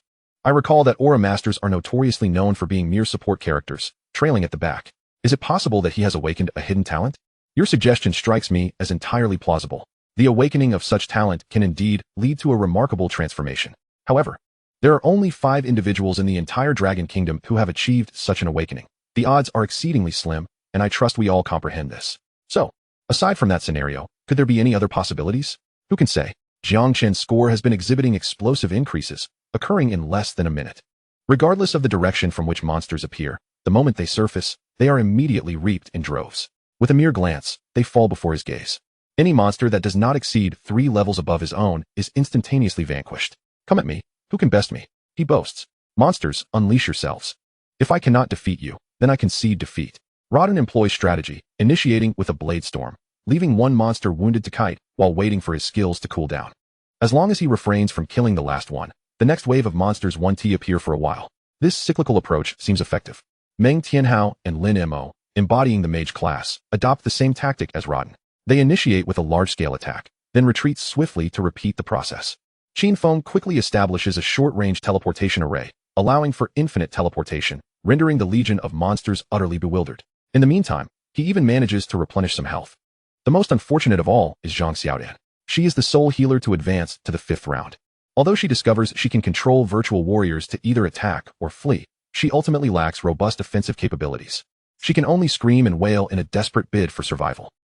No, rather, she is kiting. After much effort, she manages to take down 2 or 3 monsters. Fortunately, her mana regenerates swiftly, ensuring her endurance remains unchallenged for the time being. It's merely a matter of when her mental fortitude will shatter, compelling her to concede defeat and be eliminated. Suddenly, outside the tower, in the arena, a scene unfolds. Despite the bright, sunny weather, dark clouds gather instantaneously, casting a pall over the sky. It soon becomes pitch black, rendering visibility non-existent. A colossal single-eyed creature materializes in the heavens, fixating its gaze upon the tower. What manner of evil dares to challenge our might? Cackles the creature. Oh me? I'm merely a spectator, taking in the spectacle. Su Feng, unperturbed yet commanding, regards the sky with a disdainful snort. The single eye is immediately crushed by a massive hand extending from the sky, splattering a torrent of green ichor. This is bad. There are students outside the tower. Several proctors instantly teleport outside, uniting to conjure a large luminous barrier in midair. The green ichor seeks to drench the students, but must first penetrate the barrier. However, in the next moment, the ichor does not continue its descent. Instead, it suddenly transforms into countless bats, darkening the sky as they swarm towards the tower. Out of my way! Su Feng bellows in fury, commanding the entire tower to unleash flames to repel the bat invasion. The air is filled with the shrill cries of the bats as they are consumed by the flames, turning to ash that rains upon the luminous barrier. Yet, in the midst of meticulous preparations, a few manage to slip through, infiltrating the tower. Hiya, let the slaughter commence. This is merely a fragment of my dark magic. I shall snuff out the promising seedlings of humanity in their cradles. The 5 proctors, alongside Su Feng, hover above the tower, resembling celestial beings. All individuals who have attained the 60th level can learn the skill of flight, soaring through the skies at a speed of 150, akin to birds in flight. At this moment, their nerves are frayed, as if they stand on the precipice of calamity. The dark forces invade the tower, endangering the examinees. What to do? Should we report this? Report? There may not be time. At that moment, a figure materializes near the proctors, gradually becoming more defined. Xiang Shun, may you be well. Xiang Siki nods gravely, inquiring, I sense that something foul has infiltrated the tower. What transpired? An evil entity has breached the tower, posing potential danger to the examinees. How long until resolution? At best, half an hour. Then let us commence immediately. Understood. Meanwhile, within the virtual realm, the atmosphere shifts dramatically. As if the heavens themselves are collapsing. A dense, inky darkness seeps in from all directions, disturbing the very fabric of this world. Jiang Chen, having systematically dispatched several rounds of monsters, senses a disquieting change. Brother Chen, is that you? A woman's voice calls from behind. Jiang Chen turns. Realizing it is Zhang Xiaodan. The king of heaven covers the earth? Zhang Xiaodan rolls her eyes playfully. Little chicken stewing mushrooms. Jiang Chen, intrigued, responds, is it truly you? How did you end up here? One cannot blame his suspicion. After enduring 5 rounds without encountering anyone, he feared that the proctors might unleash some inner demon to ensnare him, necessitating a defensive stance, even to the point of using a password for identification. I was just about to ask you the same. I was engaged in a fierce battle with virtual warriors when I was suddenly teleported here, Zhang Xiaodan states. Her heart steady and face composed. She certainly wouldn't reveal to Jiang Chen that she had been relentlessly pursued by the first wave of monsters. Before Jiang Chen can respond, several figures appear in the distance. Lin Mo, Qin Feng, Rodden, and Meng Tianhao. The moment they appear, astonishment flickers in their eyes as they instinctively widen the gap between them. Steadying themselves, they bellow with vigorous voices, the king of heaven covers the earth? Little chicken stewing mushrooms. You are my little apple? No love is too much for you. You are the wind, and I am the sand. Bound together, we traverse the world. Allies, allies. The group breathes a collective sigh of relief, lowering their guards. Had they not matched the password, they would have undoubtedly unleashed their most potent skills without hesitation, regardless of whether the foe was a monster or a manifestation of inner turmoil, executing a series of devastating attacks to eliminate the threat. What transpired? How did you all end up here? How should I know? I'm just as bewildered. At that moment, more and more figures begin to emerge. A glance reveals that they are all examinees participating in this year's entrance examination. From a state of confusion to sheer bewilderment, inquiries arise. Who am I? Where am I? No one knows, yet the crowd grows ever larger. Suddenly, a voice resonates in each person's ear. Students, I am Xiang Siki. Boom. The examinees stand agape, exchanging bewildered glances. Xiang, the Xiang god. Mother, I have truly made it. I can hear the Xiang god speaking to me. Chapter 50, Pre-Battle Mobilization, Stand Firm. Xiang Siki is one of the 5 enigmatic figures of the Dragon Kingdom. He has resolved countless crises for the realm and stands as a totem in the hearts of the people. His presence instantly causes all examinees present to forget their individual identities. Xiang Siki's voice resounds again. The dark forces have infiltrated every corner of our virtual space. We require half an hour to restore it to its original state. Their objective is to annihilate all of you. During this time, you must do everything in your power to preserve your lives. What you are about to face are the sworn enemies of the Dragon Kingdom and humanity itself. Their cruelty and bloodlust beyond imagination. Therefore, I implore you all to unite and collectively resist this invading force. Only through solidarity can we consolidate our strengths. The glory of the Dragon Kingdom. Xiang Siki's voice resonated deeply, each word striking a chord within the hearts of all present. The candidates in the virtual realm were instantly ignited, their voices rising in fervent unison. The glory of the Dragon Kingdom. The glory of the Dragon Kingdom. The glory of the Dragon Kingdom. Each individual, faces flushed and voices hoarse, shouted with fervor. The candidates, all around the age of 18, were in the prime of their youthful vigor. Their emotions surged, reaching a fevered pitch. Zhang Xiaodan was no exception, joining the throng in a loud roar. However, in her eyes, the usually composed Jiang Chen suddenly erupted with an overwhelming force. The glory of the Dragon Kingdom. His roar resounded, filled with excitement surpassing that of anyone else. Truly, my brother Chen is formidable. His voice is as powerful as his strength. Yet I wonder if he will be even more ferocious when it comes to slaying monsters. Zhao Xiaohu, initially just a bit excited, found himself flaring up when Jiang Chen's voice eclipsed his own. This fellow usually meanders. Who knew he possessed such robust vocal strength? But I hold the innate advantage. How can you compare your strength with mine? With a deep breath, one person's voice can convey more passion than 10. Whether we can defeat the monsters remains uncertain. But our eardrums are certainly on the verge of shattering. Jiang Chen's expression was one of fervor, unable to contain his emotions. If dark demons were truly to approach, he would ensure a swift and decisive victory. Many candidates were unfamiliar with one another, yet after Xiang Tian's exhortation, they instinctively gathered together, forming fully composed teams based on their roles. Tanks, damage dealers, support, and healers were clearly delineated. Throughout the years of education in the Dragon Kingdom, it has been established that Blue Star is overrun with monsters, among which are formidable creatures that, upon gaining intelligence, become tyrannical rulers, incessantly encroaching upon the living territories of the Dragon Kingdom's people. Dark forces represent one of the most potent of these threats. Consequently, the Dragon Kingdom dispatches countless strong warriors annually to exterminate these powerful creatures, eliminating monsters while gaining experience and acquiring equipment and weapons. If they can establish a stable foothold to prevent future threats, they may even create new urban strongholds. The pioneers can choose to become guardians of these cities, wielding a significant portion of the tax revenues. Naturally, should they prefer not to assume the role of city guardian, they may select a teammate to take on that responsibility while they continue to explore new territories. This is something the Dragon Kingdom government encourages. As the Dragon Kingdom has grown increasingly powerful over the years, the number of nurtured strong individuals has also multiplied. The intelligent monsters have begun to feel uneasy. They devised a sinister plot to eradicate the promising youth of humankind. It must be said, their malice is ruthless, cutting off the source of strength. Although they have faced many defeats, they have indeed succeeded a few times. Jiang Chen had only recently changed his profession. Much of the information had been briefly covered by his teachers. To be precise, he was entirely ignorant of what lay ahead. All he could do now was shout the glory of the Dragon Kingdom. He believed in Xiang Tian. Xiang Siki is a totem of the Dragon Kingdom, as well as a totem in his heart.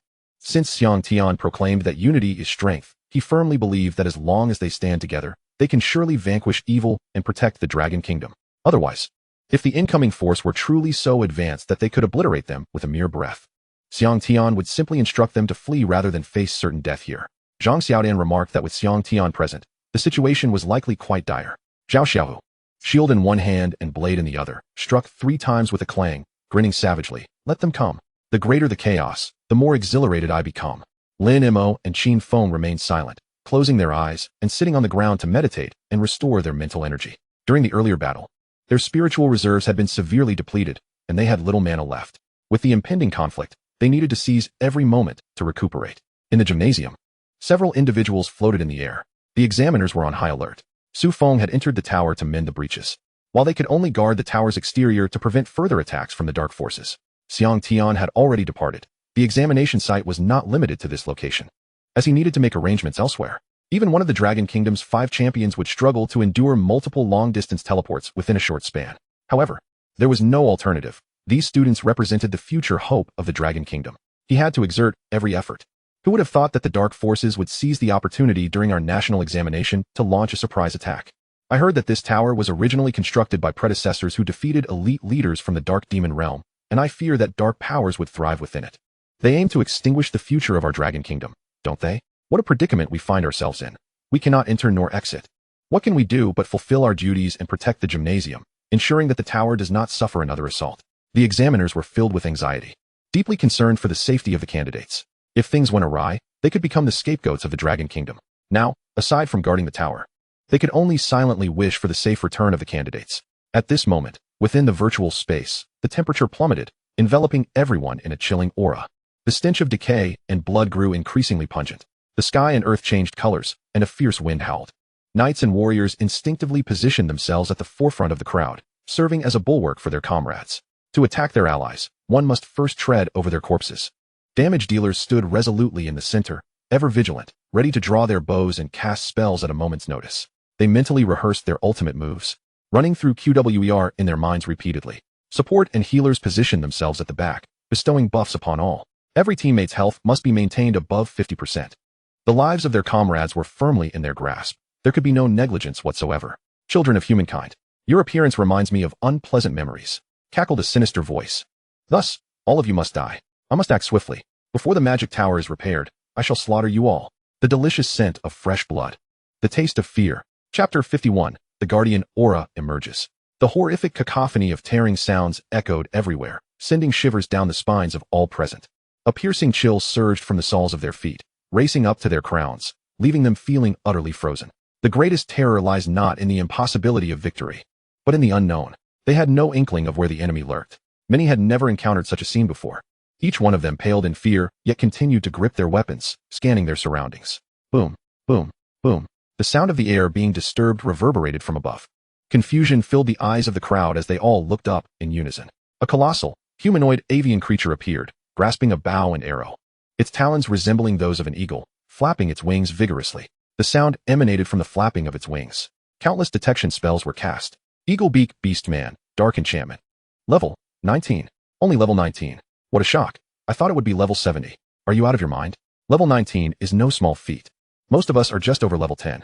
A difference of 3 levels makes it hard to hit, let alone deal damage. Well, that is still better than level 70. With our numbers, we can surely overwhelm it. True, if each of us spits, we can drown it. But just as the speaker was halfway through, he froze in place. Boom, boom, boom. 1, 2, 3. More and more eagle-beak beastmen appeared in the sky, swirling above their heads, nearly 100 in total.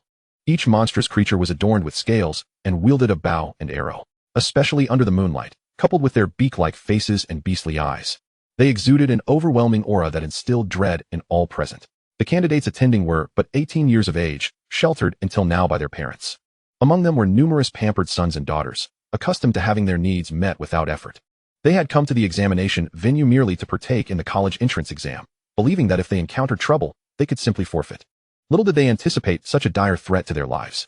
Upon witnessing the formidable and high-level monsters, fear gripped them, rendering them pale, trembling, and speechless. The earlier bravado of the Dragon Kingdom's honor had long been forgotten. Zhang Xiaodan, despite her pallor from fear, noticed Jiang Chen gazing calmly at the creatures in the sky. She thought to herself, if Brother Chen remains unafraid, I too must not show weakness. Jiang Chen observed the airborne monsters and counted them. There were precisely 100. During his 5th round of examinations in the virtual space, the same number of monsters had appeared each time. Was this merely a coincidence? Jiang Chen fell into contemplation. Did this imply that within this realm, only 100 monsters could appear at a time? However, if the dark forces aimed to eliminate the candidates, why not unleash 100 level 70 bosses? That would ensure their certain demise. Unless, perhaps, there were also level restrictions within this virtual space, capping at level 19. Currently, he stood at level 15 for levels below the monsters. With a 3-level gap, the miss rate surged significantly, reaching 30%, and with a 4-level disparity, it could escalate to 40%, rendering nearly half of his attacks ineffective. Moreover, whether his aura could function in aerial combat was uncertain. Fortunately, Jiang Chen had previously encountered a frost wraith, a floating boss, in his simulations. Thus he understood that he could indeed engage airborne foes, provided he remained within attack range. His talent enhancement points had soared to over 12,783, equating to a range of 12,783 meters, or approximately 12 kilometers. Judging the distance of the monsters in the air, it appeared to be just within reach. Brother Chen, don't worry, I will heal you well, Zhang Xiaodan declared resolutely. Zhao Xiaohu, looking pitiful, added, I'm the tank, don't forget to heal me later. As long as I don't die, that's enough. The usually proud and silent Lin Mo chuckled derisively. It seems you truly fear death. Zhao Xiaohu retorted, who isn't afraid of death? Are you not? Regardless, I am terrified. But I promise, even if I die, I will not retreat an inch. Qin Feng interjected, you two are already talking about dying before the battle has even begun. I've never seen anyone curse themselves so. Suddenly, Jiang Chen's eyes brightened as if he had a revelation, and a smile curved upon his lips. Points? Experience? Since the emergence of these monsters adhered to the rules of the space, could it be that defeating them would yield points and experience? Jiang Chen's heart raced with excitement. Mine. All mine. Just then, a discordant voice thundered once more. Human pups. Surprised? Delighted? I have specially prepared flying monsters for you. Each of these creatures has been enhanced with dark power. There are a total of 100. I wonder if you can withstand them. The voice, belonging to Xiang Siki, commanded the airborne beasts to attack. In an instant, arrows rained down. The warriors raised their shields in unison, while paladins held their great swords aloft.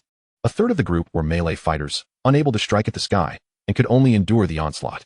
Their damage output relied solely on ranged attacks. They had to protect their nearby damage dealers and healers from interference.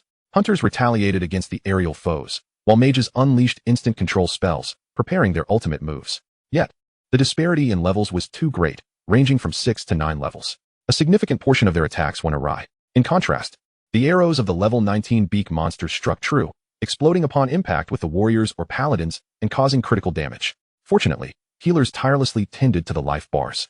But peril still loomed. Health bars fluctuated wildly, full one moment, critically low the next. Healing could barely keep up. If this continued, many would surely perish. Victory seemed to elude the human race. As the situation unfolded, those already fearful grew more terrified, while the once courageous began to sink into despair. Zhao Xiaohu strained to hold his shield aloft, shouting in desperation. Zhang Xiaodan cried out, my mana is almost gone. Woo-woo. Lin Mo appeared resolute, determined to unleash a forbidden spell. If death was inevitable, he would rather expend his life to inflict a heavy toll on the monsters. Qin Feng remained silent, fervently casting spells and focusing fire on the wounded creatures. Let me handle this, Jiang Chen declared with calm assurance. Guardian Aura, activate. All actions froze as they felt a sudden layer of protection enveloping them. This state would negate damage up to 999 points. The damage from the beak monsters plummeted to negligible levels, stabilizing everyone's health bars. Chapter 52, Stop Pretending. You are indeed the hidden powerhouse. 1 health point. 1 health point. 1 health point. Silence enveloped the group. The warriors, bewildered, lowered their shields, while the paladins rested their great swords upon the ground. After the last healer topped off their teammates' health, they realized there was no further need for healing, as the health bars remained unchanged. A collective sigh of relief was released. Just moments ago, the teammates' health had been fluctuating like a spring, and their spirits had been dwindling.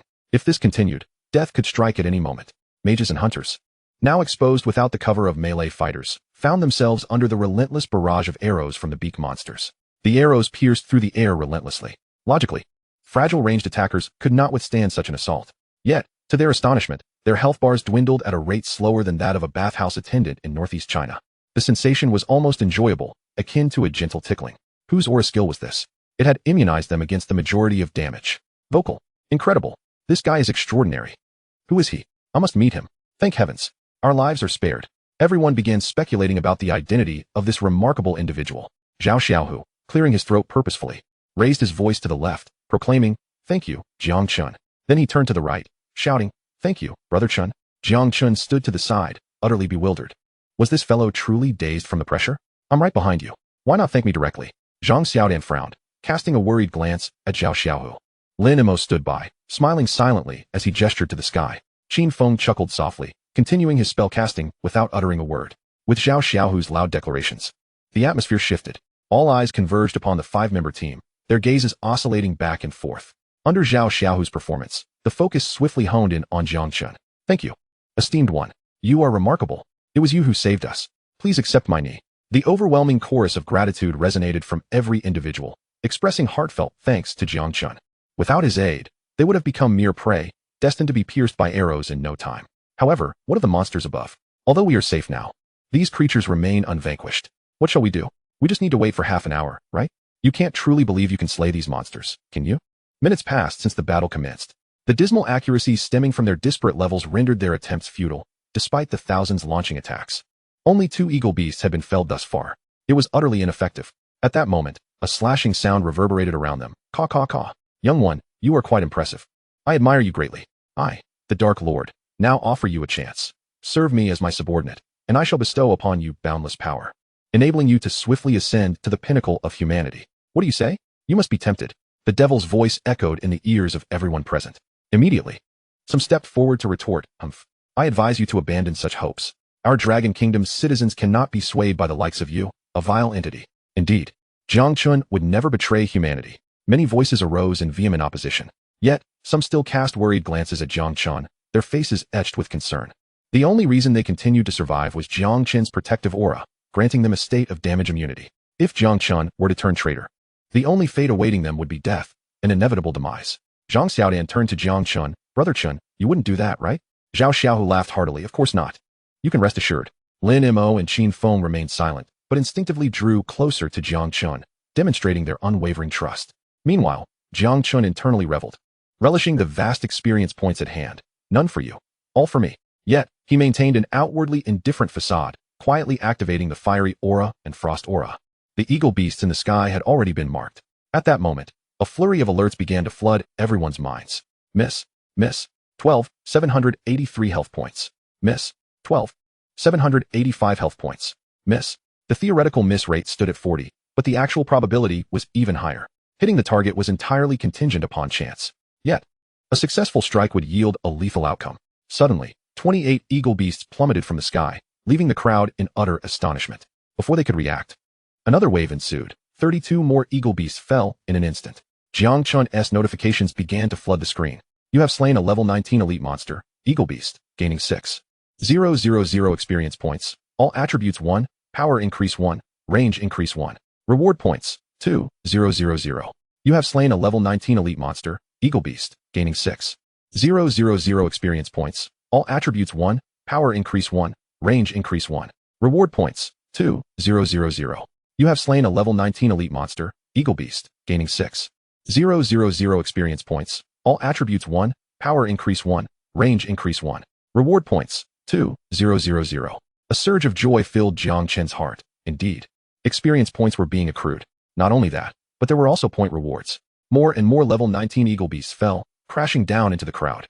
The candidates scrambled to evade while exclaiming in awe, "This feather is rather beautiful. Cutting it off to take home as a decorative piece would be splendid." Though the monster is ugly, its physique is quite impressive, with a pronounced front and rear. Vocal. You can't possibly eat that, can you? Get lost. I was merely jesting. One voice chimed in. With over 100 monsters annihilated, shouldn't you be curious about who is behind this? This remark jolted everyone to attention. Could it be that we have a hidden expert among us? Impossible. I heard that only level 19 practitioners have entered. No matter how formidable an expert may be, they can't possibly dispatch so many monsters. Could it be that one from earlier? All eyes turned to Jiang Chen once more, their expressions laden with unspoken significance. Jiang Chen feigned indifference. Huh? What? Why are you all staring at me? Yet inwardly, he was elated. The experience continued to surge. A beam of white light erupted from above Jiang Chen's head. He had finally reached level 16. As the last eagle beast fell, someone spoke out in disbelief. You can't deny it any longer. You are the hidden expert. The crowd was now convinced that the elusive master was none other than Jiang Chen. There was no hiding it. It was simply undeniable. Chapter 53. I swear by my honor, they shall remain safe and sound. Jiang Chen remained noncommittal. What does it matter who the expert is? All I seek are experience and points, rejecting any form of unwarranted adulation. Meanwhile, a beam of white light shot up from Zhang Xiaodan, signaling her ascent to level 11. She gasped in astonishment, realizing she had leveled up simply by providing Jiang Chen with a few healing boosts. But what is going on? Why did the eagle beast's demise grant her an upgrade? Zhang Xiaodan glanced at Jiang Chen, suddenly understanding. It was likely that her assistance had been acknowledged by the system, granting her a share of the experience. We have been saved. The monsters were vanquished by that great one from Donghu High. This formidable individual single-handedly took down nearly 100 eagle beasts. I wager this great one will undoubtedly become a powerful presence in the Dragon Kingdom. Zhao Xiaohu scoffed dismissively. Humph. Did you see that? This is the ability of my little brother. No sooner had he spoken than he was met with a barrage of ridicule. You? An ordinary warrior? Calling yourself the brother of a great one? How shameless. You, a mere fatso, aren't even worthy to carry the great one's shoes. What a joke. I saw you wailing just moments ago, and you call yourself a brother? Zhao Xiaohu's face flushed crimson with embarrassment. I am. What business is it of yours? Yet his confidence waned, and he cast a pleading glance at Jiang Chen. The onlookers, Zhang Xiaodan, Qin Feng, Lin Mo, found his awkwardness amusing, their expressions filled with mirth. Jiang Chen nodded seriously. Yes, Zhao Xiaohu is my brother. He was the one who sought me out to form a team for dungeon runs. I cannot forget the kindness bestowed upon me. Despite Zhao Xiaohu's lack of intelligence, he was genuinely loyal when it mattered. Calling him brother wouldn't cost me anything. Jiang Chen thought nothing of it. However, the surrounding classmates were left in utter disbelief. So, Zhao Xiaohu was indeed Jiang Chen's brother? Goodness. We should treat him with utmost respect from now on. Their gazes toward Zhao Xiaohu instantly shifted to one of reverence. Even those who had previously mocked Zhao Xiaohu for paying tribute began to feel vindicated, realizing they had the discernment to recognize true worth. At that moment, the ominous energy surged once more. The slashing sound returned. You, very well, very well. Do you know that I am a dark servant? You have thoroughly enraged me. I shall feast upon your flesh and drink your blood. Prepare to die. The shrill voice conveyed unrestrained fury. A multitude of grotesque creatures once again appeared in the sky. However, this time, these monsters had gleaned valuable lessons from past encounters.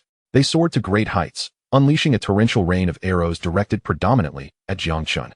This alarming development did not go unnoticed by numerous professionals. Knights and warriors swiftly converged around Jiang Chen, brandishing their shields and colossal swords to safeguard their esteemed leader. The relentless barrage of arrows failed to penetrate the human shield, all of them intercepted with precision. The collective thought among the defenders was simple. If they could endure for half an hour, salvation would be theirs. For the moment, with no imminent threat to their lives, they took refuge like tortoises in their shells, feeling no shame in their retreat. Jiang Chen squinted his eyes, his focus not on the airborne monsters, for they were beyond his reach. Marking them would be futile. He had found it. Jiang Chen let out a sinister chuckle, marking his target. Through sound, he discerned the source of the noise, located a mere 1,000 meters away. One must admit that this dark power had underestimated him. Miss. The dark servant panicked. What do you intend to do? How did you discover my presence? You perverted lunatic, murderous fiend, demon. His voice tore through the air in a furious tirade, revealing not only his rage, but also the tremor of fear beneath. Jiang Chen remained silent, simply waiting for the halo to strike. He was aware that his adversary's level was at most 19, for the highest level permitted in this realm was 19. Otherwise, the examiners outside the tower and Xiang Tian would have long since intervened to rescue them. Fortunately, the dark entity was oblivious to Jiang Chen's maximum casting range. Suddenly, a chilling wail echoed from afar. I will kill you, you filthy dog. The voice, filled with fury and malice, was nonetheless feeble. Oh, not dead yet, Jiang Chen mused, realizing that this creature might be a boss-level entity, hence it had not been dispatched instantly. This is bad. It intends to flee. A surge of alarm coursed through Jiang Chen. He sensed that this dark force sought to escape. If it succeeded, it might linger within the tower indefinitely. Naturally, he trusted that Jiang Chen would have a solution, but that would mean losing valuable points. A hard-earned score should not go unrewarded. Kill the 19-level boss. Dark Servant's avatar, gained experience points. 150,000, all attributes 1, power enhancement 1, distance enhancement 1. Reward points, 10,000. In the capital, at the sports venue outside the tower, Su Feng was diligently repairing the damage inflicted by the Dark Force's invasion. Several examiners hovered above the stadium, vigilant against external threats. Their anxiety was palpable. The longer they delayed, the higher the danger to the students. At that moment, Xiang Siqi's figure reappeared. Xiang Tian. Xiang Tian. Xiang Siqi exclaimed, puzzled. Have you completed the repairs ahead of schedule? No, Su Feng is still inside making emergency repairs. But I sense that the dark forces here have been entirely purged. What? How could that be possible? Do you dare to doubt Xiang Tian? I do not. I merely find this hard to believe. Xiang Siqi discerned that the examiners were not lying, yet his expression darkened with dread. Could it be that the students within the tower had been slaughtered? Su Feng, come out. Upon hearing Xiang Tian's call, Su Feng, who was busy with repairs, suddenly appeared before them. Greetings, Xiang Tian. Xiang Siqi nodded. I ask you, do you know if the dark magic within the tower has vanished? Su Feng, bewildered, responded, I know, but I am puzzled about what exactly transpired. Xiang Siqi hesitantly inquired. Are the students still alive? Su Feng sensed the atmosphere and replied, the aura of the human race remains as rich as before. Xiang Siqi breathed a sigh of relief. So, the examinees are still alive? How could that be? The most gifted among them barely reaches level 15, and the others are even below level 10. Given such circumstances, merely escaping the clutches of the dark forces would be remarkable. Could they have turned the tide and vanquished them instead? Yes, they must still be there. I swear on my honor, Su Feng confirmed resolutely. Chapter 54, S-Rank Assessment, A-Rank Assessment. Within the virtual space, the dark forces dissipated, restoring the realm to its previous state. Zhang Xiaodian's face flushed with excitement and admiration. Jiang Chen, did you drive away the invading force? At that moment, her heart raced uncontrollably. Without Jiang Chen's assistance, the examinees present, including herself, would likely have fallen to the monsters. Truly, he was the man of her choice, his power remarkably formidable. Jiang Chen nodded. They have been eliminated. His words acted as a balm for Zhang Xiaodian's anxious heart, allowing her to finally relax. She became increasingly convinced of Jiang Chen's capabilities. Whatever he said must undoubtedly be true. The other examinees nearby, upon hearing this, also released their worries. Moments ago, the aerial beasts had left them utterly defenseless, and the dark forces had been relentless. Had it not been for Jiang Chen, they would have scarcely lasted a few minutes. At that moment, Xiang Siqi's voice rang out. Children, the dark forces have been dispelled, and the virtual space has returned to normal. Shortly, you will be transported outside the examination venue, and you will receive your results in due course. The examinees erupted in cheers, feeling as if they had been granted a second chance at life. With Xiang Tian declaring it safe, they were assured of their security. In a daze, Jiang Chen found himself on the grass of the stadium. Zhang Xiaodian, Zhao Xiao, Lin Mo, Qin Feng, Luo Dan, and others were also transported out. The college entrance examination has concluded. Please remain in place for a moment while your scores will be announced shortly, the proctor's voice echoed. Each year, results are promptly released following the conclusion of the examination. The examinees waited eagerly, anticipating their scores, which would determine the trajectory of their futures. The evaluation system for combat professions comprises two components, a subjective assessment, wherein the proctor evaluates the examinee's performance throughout the examination, and an objective assessment based on the points accrued for monster kills during the exam. The prestigious institutions of Manhwa not only demand that candidates meet point thresholds, but also place significant weight on the proctor's evaluations. The higher the institution's ranking, the more stringent the requirements. For instance, Tsinghua and Peking University necessitate a minimum of 10,000 points and an A rating from the proctor. Other elite universities may require slightly fewer points, but the quality of evaluation remains equally critical. The number of monsters slain and the points earned merely reflect the examinee's current prowess, while the proctor's assessment signifies the candidate's potential for future development. The greater the potential, the more valuable the candidate is for cultivation, thus increasing their chances of being favored by top institutions. Of course, if the goal is merely to gain admission to an ordinary university, then the proctor's evaluation holds little significance. Sufficient scores alone will suffice. Examinees who did not enter the 5th round will receive evaluations from the proctors on site, while those who do reach the 5th round will have their scores determined collectively by the higher-ups of Manhwa. Manhwa has always placed significant emphasis on nurturing top talent. Any examinee who manages to reach the 5th round possesses immeasurable potential for future cultivation. Su Feng and Xiang Siqi, esteemed figures from the Dragon Nation, were utilizing a towering structure to review the historical playback of the examination. The performance of each examinee in the testing arena could be scrutinized in its entirety. ensuring that any instances of cheating could be discerned post-examination. Consequently, occurrences of dishonesty were exceedingly rare, and this year was no exception. However, the unexpected invasion of dark forces had piqued the examiner's interest considerably. During the video surveillance playback, the brazen antics of the dark entities and the students' valiant, yet futile resistance stirred deep concern among the examiners. Suddenly, the image froze on the striking visage of Jiang Chen. A flurry of remarkable maneuvers commenced. All personnel, execute absolute defense. They swiftly eliminated the creatures descending from the heavens, vanquishing the dark power. Su Feng and the examiners found their breaths quickening. This young man was truly impressive. Throughout the examination, his score consistently held the top position. The class of Aura Masters, often regarded as lacking strength, displayed an unexpected level of prowess in his hands. Jiang Chen, a student from Wuching Donghu High School, under the tutelage of Zhang Qiuyang. Was this institution a prestigious one? Oh, not quite. Rumor had it that the school was on the verge of closure. Closure? A school capable of nurturing talent facing such a fate? I must inquire further. Surely there exists some misunderstanding. Returning to the matter at hand. Considering Jiang Chen's role as an Aura Master, it seemed implausible that he could possess such formidable strength. Furthermore, I recall that the Aura Master class is often regarded as the least potent among auxiliary roles. How could he possibly surpass the frontline combatants in ferocity? Is there a possibility that he has awakened a latent talent? Indeed, this notion could account for his remarkable capabilities. With the awakening of his talent, it would be unsurprising for his prowess as an Aura Master to flourish. I believe that his brilliance cannot merely be attributed to vocational aptitude. He also embodies a remarkable spirit of solidarity. In his quest to protect his classmates, he stepped forward, single-handedly slaying the dark forces and drawing the majority of the enemy fire. Composure, rationality, and courage. These qualities lead me to believe this young man will undoubtedly become a pillar of strength for the Dragon Nation in the future. After observing Jiang Chen's series of actions through the video, the examiners found themselves wholeheartedly acknowledging him, unable to suppress their admiration. Initially, during the Dark Invasion, they had merely hoped that half of the examinees would survive. That would have been a cause for celebration, considering the threat posed by a level 70 creature. In terms of cunning and treachery, the inexperienced youngsters could hardly contend with such foes.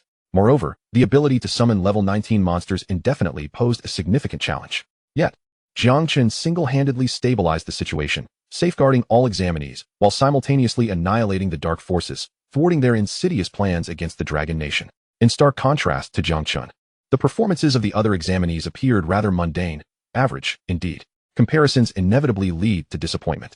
If one were to highlight any noteworthy aspects among the examinees, it would be those closely surrounding Jiang Chen, as well as those who shielded him amidst a hail of arrows. This year has seen an abundance of timid individuals, some even wetting themselves in fear. Should they find themselves in actual combat, they would surely be the first to abandon their comrades. I would rate them a C. Yet, it would be unjust to be so harsh, as they are still merely children new to battle. With proper guidance, they may yet have a chance to improve. As for Jiang Chen, I am resolutely giving him an S rating. Anyone who disagrees will find themselves facing my ire. Deny it? Nonsense. I am no fool. I believe that none have the right to question Jiang Chen's evaluation. You ought to consult Xiang Tianchen. The proctoring examiners were taken aback when someone indeed opposed granting Jiang Chen an S rating. Yet, before Xiang Tianchen could speak, the argument began to seem reasonable. All eyes turned towards Xiang Siki, who, having already arrived at a conclusion, nodded and smiled, stating, S grade, I have no objections. Furthermore, I propose that the 4 individuals surrounding Jiang Chen receive an A grade. Do any of you have any objections? Chapter 55, Violation of Examination Rules, Immediate Expulsion. In the sports venue, a luminous screen materialized in midair. The enormous display finally revealed the examination rankings. Instantly, all eyes were drawn to the screen, fixated on the results. First place, Jiang Chen, score, 296,000, evaluation, S grade, profession, Aura Master, school, Wuching Donghu High School. Boom. The arena erupted in uproar. Zhang Qiuyang sprang to his feet, his expression one of sheer astonishment. Jiang Chen, provincial top scorer Jiang Chen. Our Donghu High School is about to shine. Overcome with excitement, Zhang Qiuyang tore off his shirt, revealing his chiseled physique, veins coursing like dragons across his body. He crushed the thermos in his hand, spilling goji berry tea everywhere. The fate of Donghu High School had long been a source of anxiety for him. Jiang Chen's achievement as the provincial top scorer was akin to a miraculous remedy for his concerns, bestowing upon him boundless glory. The principals of the other schools congratulated him profusely. Old Zhang, you're on the brink of greatness. Provincial top scorer. My heavens, this is truly remarkable. Give me 500 years, and our school would struggle to produce a provincial top scorer. 500 years is too long. We must seize the day. However, I must speak frankly. Donghu High School is already on the Educational Bureau's closure list, awaiting Zhang Lao's retirement to announce its shutdown. But now, this no longer holds weight. Should the school close, Lu Tianming would surely face the wrath of the higher-ups. Oh dear. Donghu High School is about to make a name for itself. Old Zhang, congratulations, congratulations. Zhang Xiaodian congratulated Jiang Chen, exclaiming, Chenggu, you truly are the most outstanding man. Congratulations on becoming the provincial top scorer. After enduring the 4th round of examinations, Jiang Chen sensed that he would achieve a commendable result. After all, the score of the second-place contestant was significantly lower than his. Now, his intuition had been confirmed. Though he had anticipated this outcome, a subtle joy still blossomed within him. Wait a moment, the most outstanding man? Jiang Chen's face flushed, and he instinctively turned away. Zhang Xiaodian, grinning widely, stared at Jiang Chen in surprise. Oh dear, Chen Gu is blushing. I thought you were impervious to embarrassment. She scrutinized Jiang Chen's face as if she had uncovered some sort of secret, her smile widening to the point where it seemed to stretch to her ears. The luminous screen continued to display results. Second place, Zhang Xiaodian, score, 56,000, evaluation, a grade, profession, priest. Boom. The exam candidates erupted in a clamor. What is happening? Jiang Chen, as an aura master, claims the top spot in the province, and I can accept that. But now a priest? A double whammy? Both are from Wuching Donghu High School. How can this be possible? I am from Donghu High School, so why should it be impossible? Your school is on the brink of collapse. There must be something amiss here.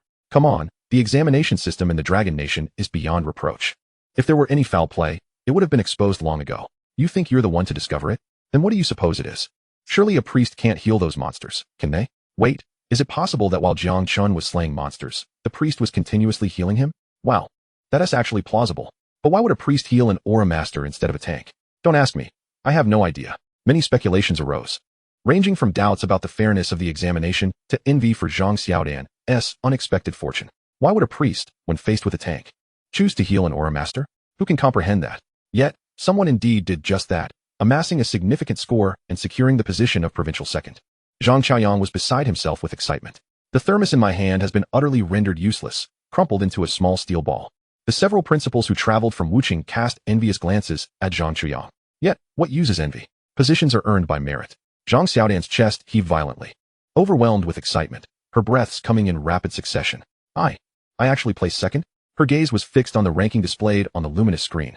Filled with disbelief, after 5 grueling rounds, upon encountering 100 elite monsters, she finally realized how ludicrous her earlier boast of aiming for Tsinghua or Peking University truly was. And now, seeing that she had indeed secured the second position was astonishing. Jiang Chen smiled and congratulated her, saying, well done, you performed admirably. But in the next moment, Zhang Xiaodian threw her arms around Jiang Chen, exclaiming, Brother Chen, I can finally attend Tsinghua with you.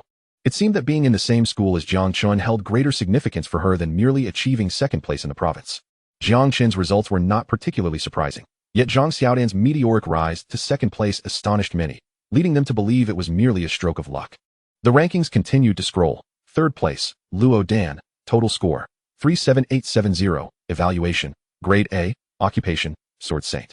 Fourth place, Meng Tianhao, total score, 29,000, evaluation, grade A, occupation, Elemental Mage. 56th place, Zhao Xiaohu, total score, 11210, evaluation, grade A, occupation, Warrior. 67th place, Qin Feng, total score, 8210, evaluation, grade A, occupation, Warlock.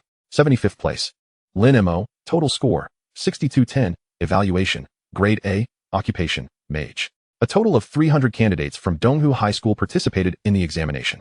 When they saw that 5 of their own were among the top 100, everyone was taken aback. While others might not grasp the significance, they understood all too well. Donghu High School had always been at the bottom. These 5 individuals had once been considered the underperformers of their class. If Zhang Xiaodian's success could be attributed to luck, then the achievements of the other 3 were undoubtedly earned through their own prowess. Many wondered why these once mediocre students had suddenly transformed into figures to be revered. Could it possibly be due to Jiang Chen's influence? His strength inspiring his former teammates to rise together? Many students from Donghu High School seem to have found a plausible explanation.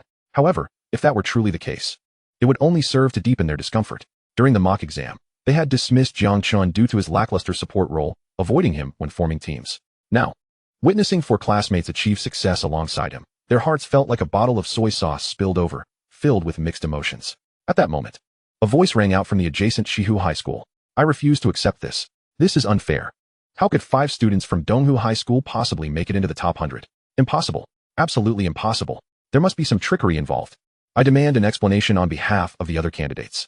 This studentess voice was piercing, immediately capturing the attention of the majority. Many shared his sentiments internally, though few dared to voice them. A commanding voice interrupted. Silence. Jiang Chen, you have violated the rules. Your results are invalid. You are to be expelled immediately. As soon as the words were spoken, the student who had demanded an explanation vanished in an instant. Chapter 56. I truly am the national top scholar. Jiang Chen placed 168th with a grade B evaluation. Although he could not enter the top-tier universities of the Dragon Kingdom, attending a prestigious institution of the next level was still within reach. However, succumbing to jealousy and losing his composure, he had openly questioned the invigilator and the fairness of the Dragon Kingdom system during the examination. Such behavior was intolerable at any time. Once expelled, his results would be nullified. Even if Jiang Chen's family held power, they could not alter this outcome. After the results were announced, the invigilator's voice resonated once more. This year's provincial top scholar of Huhai Province is Jiang Chen from Donghu High School. Jiang Chen. Those two syllables were like thunder, striking the hearts of everyone present and igniting a surge of excitement. A deafening applause and cheers erupted. The provincial top scholar represented the glory of Huhai Province, and everyone felt a sense of shared honor. Jiang Chen's might was evident. He had single-handedly defended against the onslaught of dark forces, rightfully claiming first place. Everyone was convinced. However, mere moments later, the invigilator's voice rang out again. After the nationwide examination scores were compiled, the higher-ups urgently communicated, Jiang Chen has also been awarded the title of National Top Scholar. Zhang Xiaoyang leapt 3 feet into the air, his heart racing, hands trembling. My goodness, the National Top Scholar. Just as I am about to retire, I get the chance to personally bestow this honor. Can someone tell me if this is real or just a dream? Come on, Lao Su, hit me with a fireball. I need to see if it hurts. It feels like I'm in a dream. He decided against waiting and struck his chest, exclaiming, vocal, that hurts. This isn't a dream. The other principals were both amused and bewildered. Old Zhang, at your age, don't let joy lead to sorrow. Goodness, old Zhang, why are you hitting yourself? This was certainly not a dream. Who would dare to dream such a thing? Donghu High School was finally set to gain recognition. Not only would they avoid being shut down, but they would likely receive accolades from the organization. As principals, they were all in a competitive relationship, having covertly strived for years to enhance their school's faculty and student quality. While selfish motives existed, the primary aim was to cultivate talent for the Dragon Kingdom. Now, witnessing Zhang Xiaoyang's elation, they felt a mix of envy, jealousy, and amusement. In contrast, Zhang Xiaoyang bore little resemblance to a man in his 70s. His previously stooped posture now seemed invigorated. In the sports arena, the applause and cheers grew even more fervent. The atmosphere shifted dramatically, akin to boiling oil. The National Top Scholar. Our province has produced a National Top Scholar. If memory serves, it had been 30 years since Huhai Province last celebrated a National Top Scholar. Remarkable. Simply remarkable. Jiang Chen, you are my idol. Jiang Chen himself remained relatively composed. After all, he had sensed that the dark forces were there to grant points. He had an inkling this would culminate in a top scholar position. Whether it would be provincial or national was uncertain. Now, having attained the title of National Top Scholar felt like a natural progression. Brother Chen, congratulations. Zhang Xiaodan exclaimed. You are now the National Top Scholar. Jiang Chen nodded, replying. You did well too, securing second place in the province. Zhang Xiaodan expressed her gratitude. All thanks to you, Brother Chen. Zhao Xiaohu chimed in with feigned innocence. It's all thanks to Brother Chen. If I were a healer, I could also benefit from Brother Chen. Zhang Xiaodan, enraged, retorted. You fatso, are you tired of living? She raised her fist, ready to strike. Zhao Xiaohu, tough-skinned, merely pretended to cower, retreating behind Jiang Chen, pleading, Brother Chen, save me. Zhang Xiaodan stomped her foot, but refrained from advancing. Jiang Chen shook his head. All right, that's enough. Had it not been for these teammates willing to team up with him back then, he likely wouldn't have even made it through the mock exams. As a support class, the Aura Master was not typically a reliable asset. Now, seeing his teammates achieve commendable results filled him with joy. Luo Dan and Meng Tianhao approached together. Jiang Chen, congratulations. Rodden's lips curved into a slight smile, his expression warm and amiable. Clad in a fitted ensemble that accentuated his tall physique, coupled with the long blade in his grasp, one could easily ascertain his profession. Meng Tianhao expressed his gratitude, saying, Jiang Chen, I must thank you. Without your assistance, we would likely have faced dire consequences. At his side, Rodden echoed his sentiments of appreciation. It's nothing. Jiang Chen replied with a smile. Meng Tianhao continued, I heard you're aiming for Qingbei. Your grades must surely qualify you. Jiang Chen nodded, affirming, yes. I wish to attend Qingbei. In that case, Rodden and I also plan to go to Qingbei. We should gather together then. It's a promise, they chorused in agreement. With the final examinations concluded, the candidates utilized the remote teleportation array to gradually return to their respective schools. Thanks to prior experience with teleportation, everyone felt considerably more at ease this time. Jiang Chen felt no discomfort whatsoever from the onset, attributing this perhaps to his enhanced attributes, which granted him resilience against the teleportation process. Upon reaching the school, classmates dispersed to their homes. Jiang Chen exited the school gates, hailing a taxi to return home directly. At this moment, he truly had no qualms about spending a little money. In the past, he would have undoubtedly taken the bus and endured a lengthy journey home. A taxi ride took merely 10 minutes, whereas the bus would have required at least 40 minutes of winding routes. During the ride, a cheerful tune played in the taxi. The driver, with a beaming smile, inquired, "Young man, you seem to be in great spirits today. I take it the college entrance exam went well?" Jiang Chen nodded, replying, "It was satisfactory. I might even be the top scorer in the nation." In the next instant, he felt the taxi jolt noticeably during its journey. The driver glanced at Jiang Chen through the rearview mirror, his expression resembling that of someone patronizing the intellectually challenged. "Young man, I don't mean to doubt you, but that claim seems rather grand. The national top scorer? You must not be aware that our Huai province hasn't produced a national top scorer in many years. And if I'm not mistaken, you just emerged from Donghu High School, which is rumored to be on the verge of demolition." Jiang Chen chuckled. "I truly am the national top scorer. You'll see it in the news in a few days." "All right then," the driver conceded. Upon arriving at the destination, he announced, "That'll be 1888. Jiang Chen knew the driver remained skeptical, but he refrained from offering further explanation, paid the fare, and exited the vehicle. He couldn't help but wonder how the driver would react upon discovering the truth in a few days when the news broke of Huai Province's first national top scorer in years. "Mom, Dad, I'm back." Chapter 57. Homecoming. By now, evening had fallen. Jiang Yun was cooking, with Zhang Jingxian assisting in the kitchen. The dining table was already laden with a variety of dishes. Knowing that Jiang Chen had his college entrance exam today, the couple had returned home early to prepare the meal. As Jiang Chen stepped through the door, the familiar aroma of home-cooked food wafted toward him. Zhang Jingxian waved, calling, "Is our son back? Hurry to the kitchen and wash your hands. Dinner is ready." Jiang Yun emerged from the kitchen with the final dish, grinning as he asked, "So, how did the exam go? Was it smooth sailing?" Before Jiang Chen could respond, Zhang Jingxian shot a disapproving look at Jiang Yun, saying, "Could you at least let your son finish his meal before you start grilling him?" After a grueling day of exams, coupled with the sight of the delectable spread before him, Jiang Chen's appetite was insatiable. He eagerly picked up his bowl and began to eat heartily, mumbling, "It's quite good." Zhang Jingxian, with a tender smile, remarked, "As long as it's good, that's all that matters. Oh, do take your time, we wouldn't want you to choke." It seemed that regardless of Jiang Chen's exam performance, nothing was more important to her than ensuring her son was well fed. Observing Jiang Chen devour his meal, Jiang Yun felt a swell of pride at his son's approval of his culinary skills and joined him in the feast. While eating, Jiang Chen intermittently shared anecdotes from the exam. He knew that this was the kind of material his parents relished hearing about. However, in the next moment, Jiang Yun abruptly turned his head, spewing a mouthful of soup and rice into the trash bin. His face was a picture of disarray, flecked with remnants of his meal. Zhang Jingxian's utensils clattered to the floor, shattering into several pieces. As she muttered, "May the broken pieces bring peace," though her mind was in turmoil, and her lips curled into a smile that was almost impossible to suppress. How could parents not feel elated at their child's achievement? After cleaning the remnants from his face, Jiang Yun turned to Jiang Chen with a serious expression, asking, "Did you just say you were the national top scorer?" "I must have misheard." Jiang Chen nodded, calmly continuing to eat, responding, "Yes, indeed. National top scorer." Jiang Yun furrowed his brow, somewhat irritated and perplexed, unsure of what his son meant, but hesitant to interrupt his meal. "Top scorer? I asked if you just claimed to be the national top scorer, and you responded with top scorer? It's not impossible to buy, though." Zhang Jingxian, having gathered the shattered pieces, interjected with annoyance, "Your son is saying what he means. Are you deaf?" Upon hearing his mother's translation, Jiang Chen nodded in affirmation. Jiang Yun was left speechless. Goodness. A national top scorer? Our Jiang family has produced a national top scorer? Surely, I must be dreaming. Quick, Jingxian, pinch me to see if it hurts. Zhang Jingxian rolled her eyes and deftly reached for Jiang Yun's lower back. Quick and sharp. A loud yelp echoed through the building. "Be gentle." It turned out that this was indeed no dream. Jiang Yun was overwhelmed with emotion, tears streaming down his face. Whether from pain or joy at Jiang Chen's exam results was uncertain. Jiang Chen, accustomed to such displays, continued to eat, based on the memories of his predecessor. This seemed to be a typical exchange of affection between the couple, nothing to be overly surprised about. After the meal, Jiang Chen intended to wash the dishes, feeling that as he would soon be off to Qingbei, he should fulfill his filial duties while he could. However, Zhang Jingxian insisted on handling everything herself. Jiang Yun, chewing thoughtfully, remarked, "Son, I have a feeling you will have no trouble getting into Qingbei.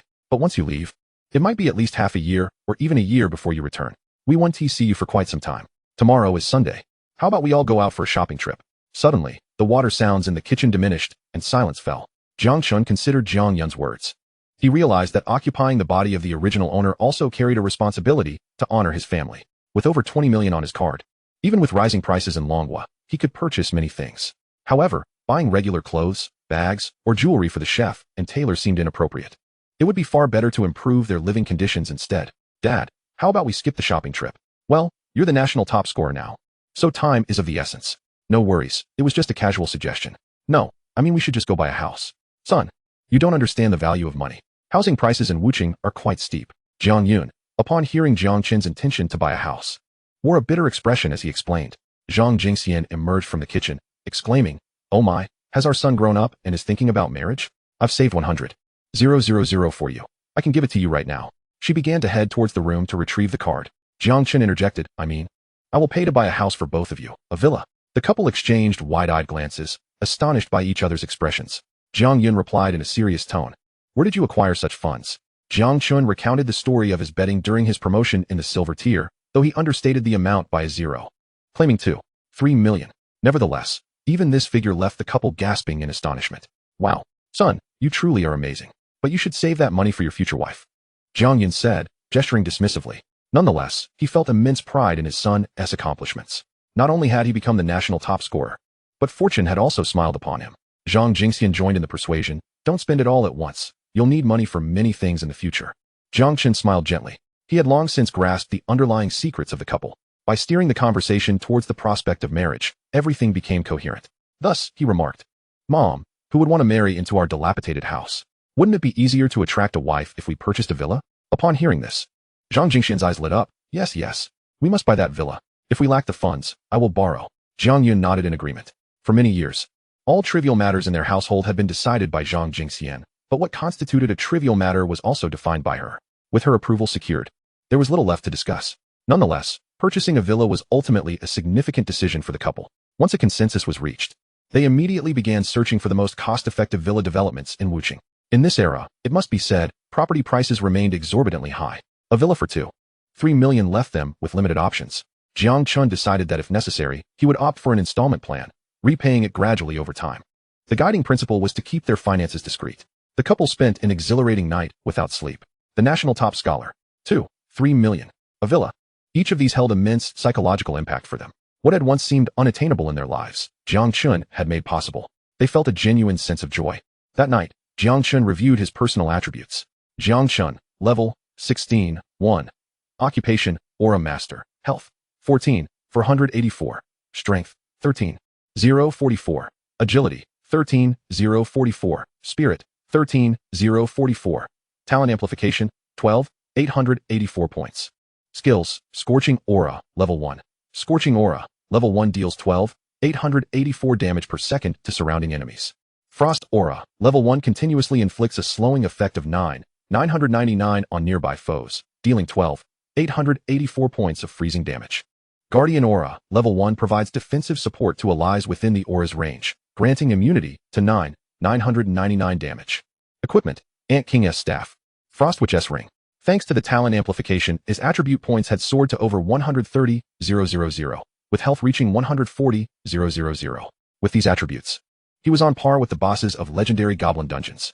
Perhaps, given the opportunity, he could attempt to defeat a boss with a single punch. Jiang Chun believed that as long as there were no issues with accuracy, it was likely feasible. As for defense, he had no worries. With the Guardian Aura in place, the vast majority of damage would be mitigated. In a scenario free from life-threatening risks, they could confront bosses face to face. If one punch wasn't sufficient, he could simply throw a few more. The damage from the Scorching and Frost auras had reached 12,884, with a casting range extending to 12,884 meters, equating to 288 kilometers. The damage radius was sufficient to encompass a relatively small secret realm. Imagine stepping into the realm and immediately activating the aura. The monsters within would be obliterated in an instant, experience flooding in like a tide, alongside countless materials, with equipment automatically collected. Oh my goodness. However, dreams are often grand, while reality can be stark. Currently, his aura attack skills required active targeting to take effect.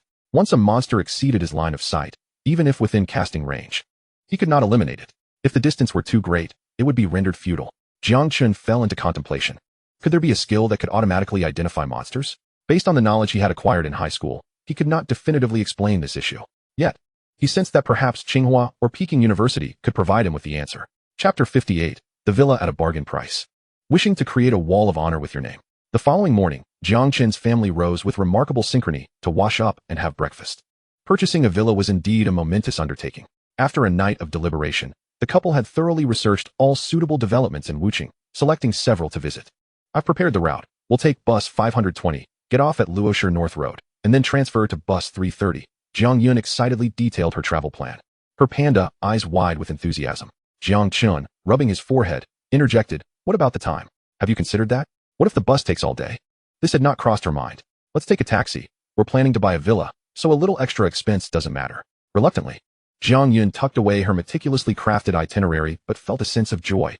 Her son had finally matured. The family of three descended the stairs and approached the roadside. Just as a taxi happened to pull up nearby, Jiang Chen walked over and inquired, "Driver, are you available?" The driver scrutinized Jiang Chen for a moment and replied, "Sure." The couple took the back seat while Jiang Chen sat in the front. The taxi started off smoothly. The driver, with a hint of irritation, remarked, "Do you remember me? I drove you home yesterday." Jiang Chen then recalled that this was indeed the driver who had returned him home the day prior. "What's the matter? Did I forget to pay? That shouldn't be the case." "I remember, but why? Did you come specifically to wait for me?" The driver remained silent, instead tuning into the radio. At that moment, the radio was broadcasting news. "We enthusiastically congratulate Donghu Middle School for Jiang Chen's outstanding achievement as the top scholar in this year's college entrance examination." Every channel was repeating it, and by now, it had become a familiar sound. "I was pondering whether what you said yesterday could possibly be true." Jiang Chen felt somewhat speechless. Had he not already declared himself the national top scholar? If they didn't believe him, so be it. Today, the driver had come to verify it again, proving that their insatiable curiosity was more important than earning money. The driver then asked, "Is your name Jiang Chen?" Jiang Chen's parents immediately tensed up. Jiang Yun asked sternly, "What do you want?" It was not that she was overly sensitive. After a recent incident where an unwanted intruder had entered their home, they had become particularly wary of anyone prying into Jiang Chen's affairs. The driver, looking aggrieved, replied, "As a taxi driver, what could I possibly do? My son will also be taking the college entrance exam next year. I was hoping to bask in some of the glory of the national top scholar for his sake. If he truly is Jiang Chen, I'll waive the fare." With this clarification, the atmosphere in the car relaxed significantly. Jiang Chen nodded. "Yes, I am Jiang Chen. If it's not too much trouble, could you get my autograph?" He agreed. The driver promptly pulled out a small notebook and a pen that he had prepared in advance. Jiang Chen took the notebook and signed his name in a flowing script, Jiang Chen. The driver cherished the notebook, repeatedly expressing his gratitude. Upon reaching their destination, he indeed waived the fare. Once they exited the vehicle, the couple stood in astonishment. They had never expected that being the national top scholar would yield such benefits. Even a taxi ride could be free. Entering the sales office, they were quickly greeted by a sales representative. The development had just opened for sales, offering a wide array of choices. After touring several properties, they felt quite pleased. There were units spanning 5 floors, centrally located, as well as corner units by the road. Different locations and layouts came with varying prices. At 2.3 million, they found a street-facing corner unit that was just within their budget. Jiang Chen's parents considered the corner unit quite satisfactory, much better than their previous dilapidated home. However, Jiang Chen disagreed. Having already committed to 3 million, it would be better to invest a little more for a comprehensive solution. Yet, it was challenging to explain to his parents where the extra funds originated. Just then, Jiang Chen's phone rang. It was Principal Zhang Chuyang calling. After answering, he stepped aside. "Hello, is this Jiang Chen?" "It's Zhang Chuyang." "Good day, Principal Zhang." "Jiang Chen, you have truly accomplished a great feat this time. Donghu Middle School has received high praise thanks to your contributions. If you have a moment, could you come by the school?" Principal Zhang, I apologize, but I am currently accompanying my parents to view properties." "Oh, where are you?" "I have many acquaintances in Wuching. Perhaps I could negotiate a discount for you." After Jiang Chen sent the address, Zhang Chaoyang slapped his thigh, exclaiming that the owner of the property just so happened to be one of his former students. "All right, I'll be right there, just wait for me." He then hung up the phone. Thus, Jiang Chen abandoned the property viewing and pulled his parents aside to take a break. The sales agent at the property, noticing the sudden change in plans, was visibly displeased. After spending most of the day showing a dozen houses to what seemed like eager buyers, they suddenly decided to stop. The sales agent felt deceived and muttered under her breath, "A poor loser trying to buy a villa." Jiang Chen's parents flushed with embarrassment, but simultaneously felt the sting of truth in the sales agent's words, wishing they could bury their faces in their knees. Jiang Chen merely smiled, choosing silence. He trusted that Principal Zhang would not deceive him. Once he arrived, he would surely provide a more convenient avenue. "Son, why don't we leave? Let's check out another place?" Jiang Yun and Zhang Jingxian timidly suggested. "Yeah, this place is simply too expensive for us," they lamented. Jiang Chen replied, "Let's wait. Principal Zhang will be here shortly." Upon hearing that the principal was coming, Jiang Yun and his wife's eyes brightened. This could be considered a significant figure in Wuching. However, their excitement quickly dimmed. No matter how important a person was, they couldn't substitute for money. 2. 3 million was an astronomical sum for them, making it difficult to consider purchasing anything other than the least desirable options. It won't matter who comes. They're all just poor folks. The sales agent, filled with resentment, walked past Jiang Chen's family, muttering to herself. The pressure of recent sales targets weighed heavily on her, leaving her frustrated at the lack of clients. At that moment, a black sedan suddenly came to a halt outside. Zhang Qiaoyang and a middle-aged man entered the sales office. The greeters and sales staff instantly recognized the middle-aged man as the owner of the establishment, bowing and offering their greetings. The sales agent, with a face full of flattery, approached to bow as well. After surveying the surroundings, they made a beeline for Jiang Chen's family, disregarding everyone else. Jiang Chen, see? I wasn't lying. This is my student Zheng Tianhao, who is also the owner here. I've asked him to give you a discount. Zheng Tianhao extended his hand. Hello, Jiang Chen. Jiang Chen shook hands with him. Hello, Zheng Tianhao. Zheng Tianhao smiled. The principal has told me about you. You've brought great pride to Wuching and even to the entire Huhai province. Choose any villa you like. I'll give you a 30% discount. Seeing the owner conversing amiably with Jiang Chen, the sales agent felt her heart skip a beat. It seemed she had unwittingly offended a major client. Villas were no small matter. Offering a 30% discount was akin to giving them away. Jiang Chen, feeling no need to be polite, pointed to the central villa model and said, I'll take that one. Zheng Tianhao's eyes lit up. He was truly the principal's proud protege, displaying keen judgment. Come, prepare the contract and keys. He snapped his fingers at his staff. According to protocol, the sales agent who first interacted with Jiang Chen would receive credit for the sale. This meant that the very agent who had just shown them around should have been the one handling everything. Yet, she now felt immensely awkward, regretting her earlier words. Jiang Chen shook his head. Senior, could you please assign me a different sales agent? Upon hearing this, the sales agent turned pale, unable to voice her objections. Zheng Tianhao, realizing the underlying reason, chuckled and instructed the manager to handle the transaction personally, while simultaneously ordering the dismissal of the sales agent afterward. Contracts were signed, seals were affixed, and payments were processed swiftly. Ultimately, they spent just under 1 million. At the moment Jiang Chen held the keys to the villa, both Jiang Yun and Zhang Jingxian were left utterly astonished. It felt as though they were in a dream. Was this opulent 5-story villa truly theirs? They could hardly believe it, as if everything could vanish at any moment. The couple gleefully departed with their keys. Jiang Chen, seeing his parents so elated, expressed heartfelt gratitude. Thank you, senior. Zheng Tianhao replied with a smile. No need to thank me. You should thank Principal Zhang. Jiang Chen turned to Zhang Qiaoyang. Thank you, Principal Zhang. Zhang Qiaoyang responded. No, I should be thanking you. If it weren't for you, Donghu Middle School might have faced demolition. There's one more thing I need your consent on, he added. Jiang Chen nodded. Principal, please go ahead, as long as it's within my capacity. Having incurred such a significant favor, Jiang Chen felt inclined to accept whatever was reasonable. Our school plans to create a wall of honor, featuring your photo and personal information, to inspire future students. I wanted to check if that would be acceptable. Zhang Qiaoyang looked at Jiang Chen with eager anticipation. Chapter 59, A Late-Night Visit from Xiang Tian. Jiang Chen was momentarily taken aback. He had expected something of greater magnitude. It turned out Principal Zhang merely wished to establish a wall of honor at the school for him. Compared to the tangible discount on the villa, this request seemed trivial. Moreover, future students would remember him. Why not? With a smile, Jiang Chen agreed. Why not? You really agreed?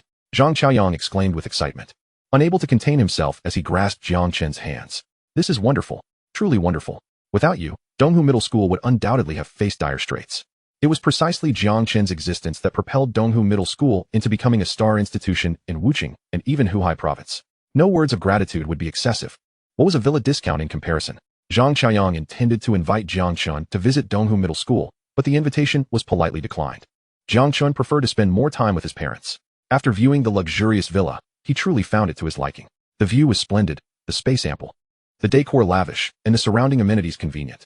When he thought of their current cramped and dilapidated living situation, he felt an overwhelming desire to move in immediately, not wanting to wait another second.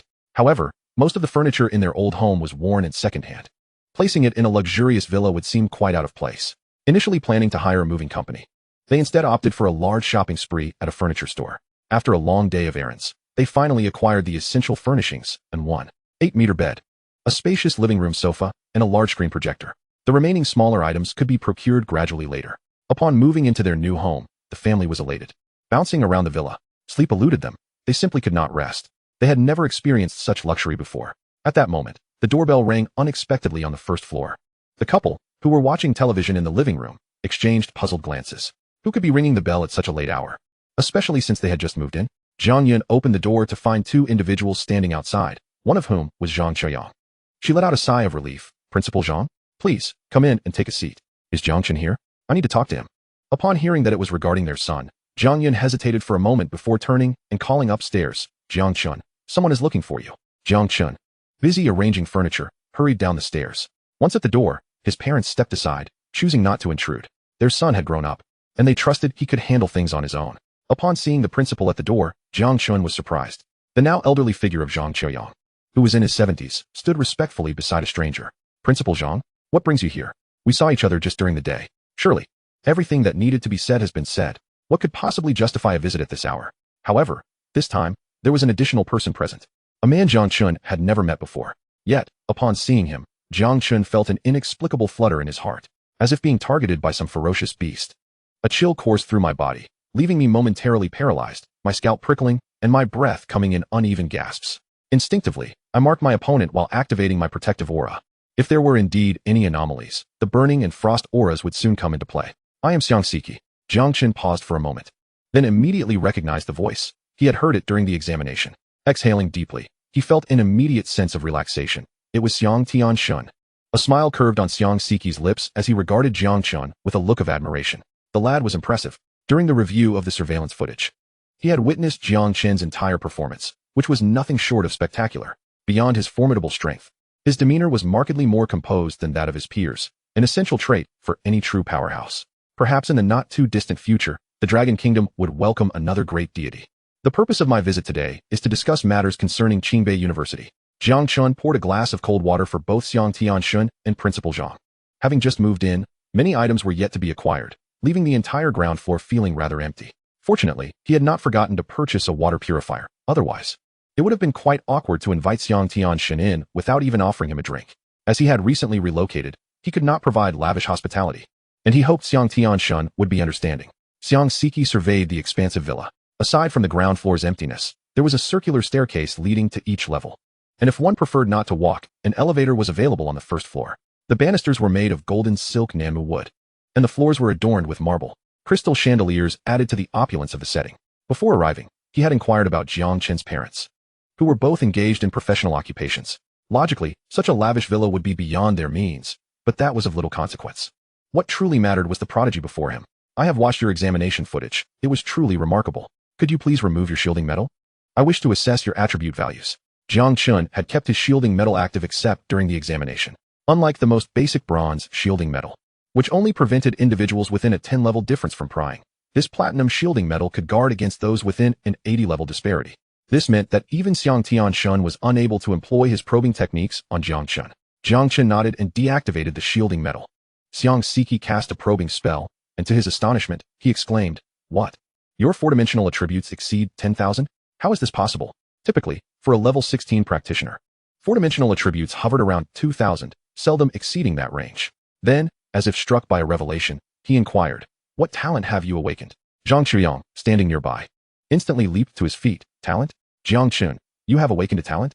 Jiang Chen nodded, confirming, "Indeed, I have awakened a talent that enhances my abilities when defeating monsters."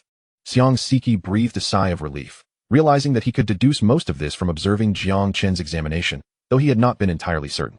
Everyone harbors their own secrets, and talents are typically matters that practitioners keep confidential. Xiang Siki refrained from pressing further, adopting a serious demeanor as he stated, "I have come to see you for two reasons. One is to deliver the rewards from your examination.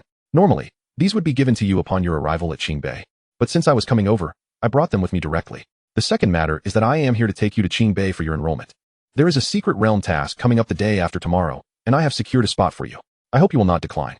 Jiang Chen, perplexed, asked, "What task?" Xiang Siki explained, "This is a mission issued by one of the colleges at Qingbei. Only internal members of Qingbei are eligible to accept it, and specific details can only be disclosed after you agree to participate. What type of task could warrant such high confidentiality?" Jiang Chen sensed a hint of challenge. All participants in the task were internal members of Qingbei. Although he was not yet familiar with the entire structure of Qingbei University, it certainly sounded extraordinary.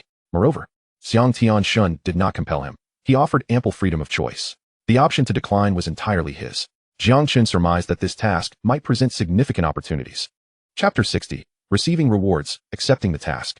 Oftentimes, if one fails to seize opportunities, they may vanish in an instant.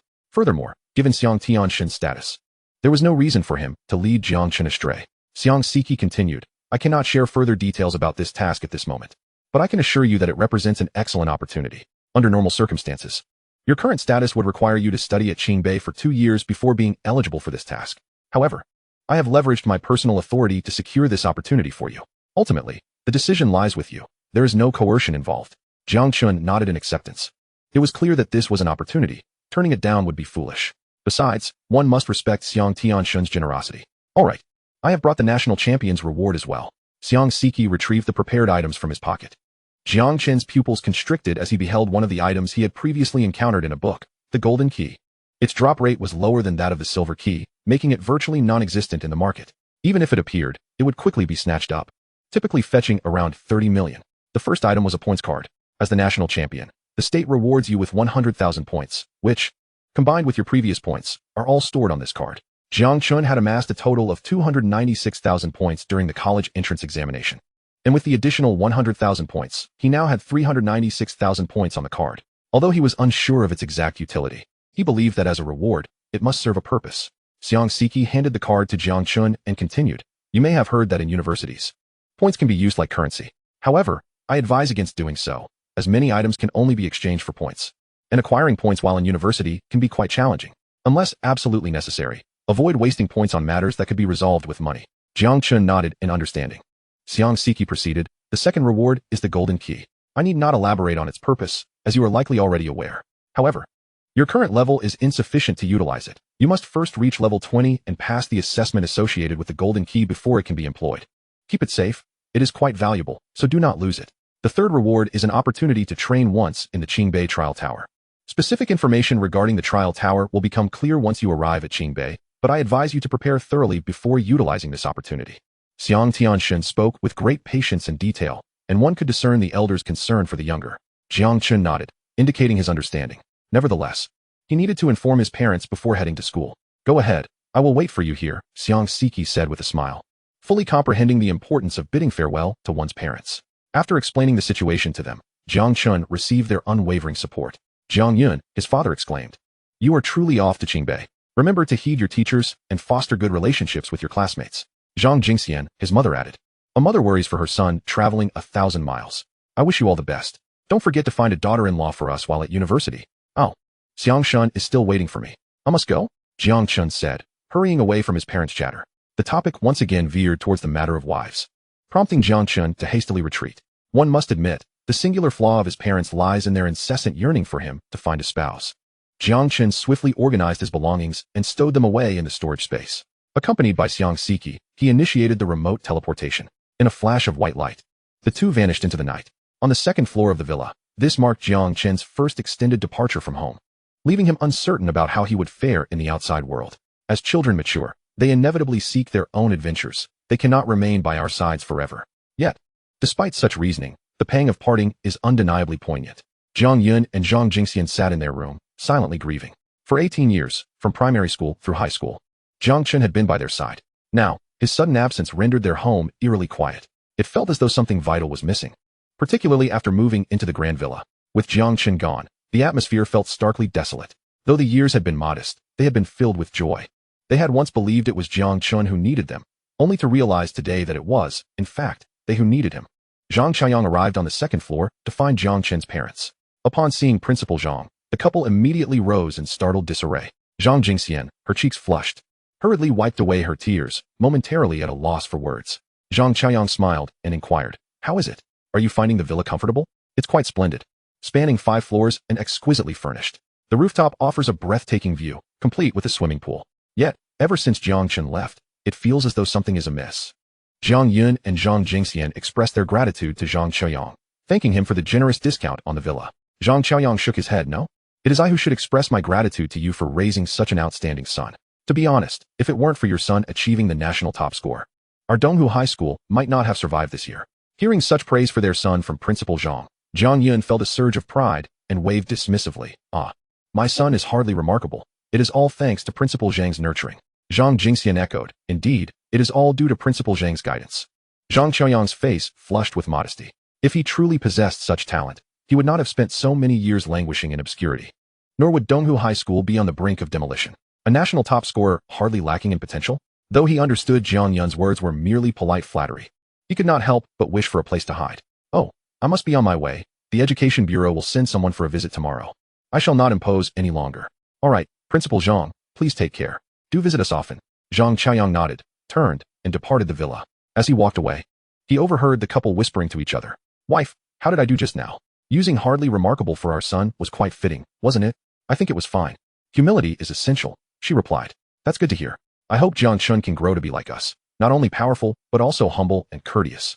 Zhang Qiang quickened his pace, exiting the villa and disappearing into the night. He had often taken pride in his acute senses, believing that even at over 70, he could retain formidable faculties. Yet today, for the first time, he felt that exceptional hearing was perhaps a burden. Jiang Chen, strive onward. You shall be the future of Dragon Kingdom. Chapter 61. Arrival at Qingbei. Jiang Chen sensed that this instance of remote teleportation took longer than usual. Dragon Kingdom is distinct from other nations, being the largest country on Blue Star and one of the few powerful nations of humanity. Wu City is situated thousands of kilometers from Qingbei University. Even with remote teleportation, some time is required, as the fabric of time and space tore apart. Surreal images swept past him in a dizzying blur. Jiang Chen began to feel a heaviness in his head and a slight vertigo. The longer the journey lasted, the more intense the discomfort became. He feared that soon he might involuntarily retch. Xiang Siki advised, closing your eyes may alleviate the discomfort.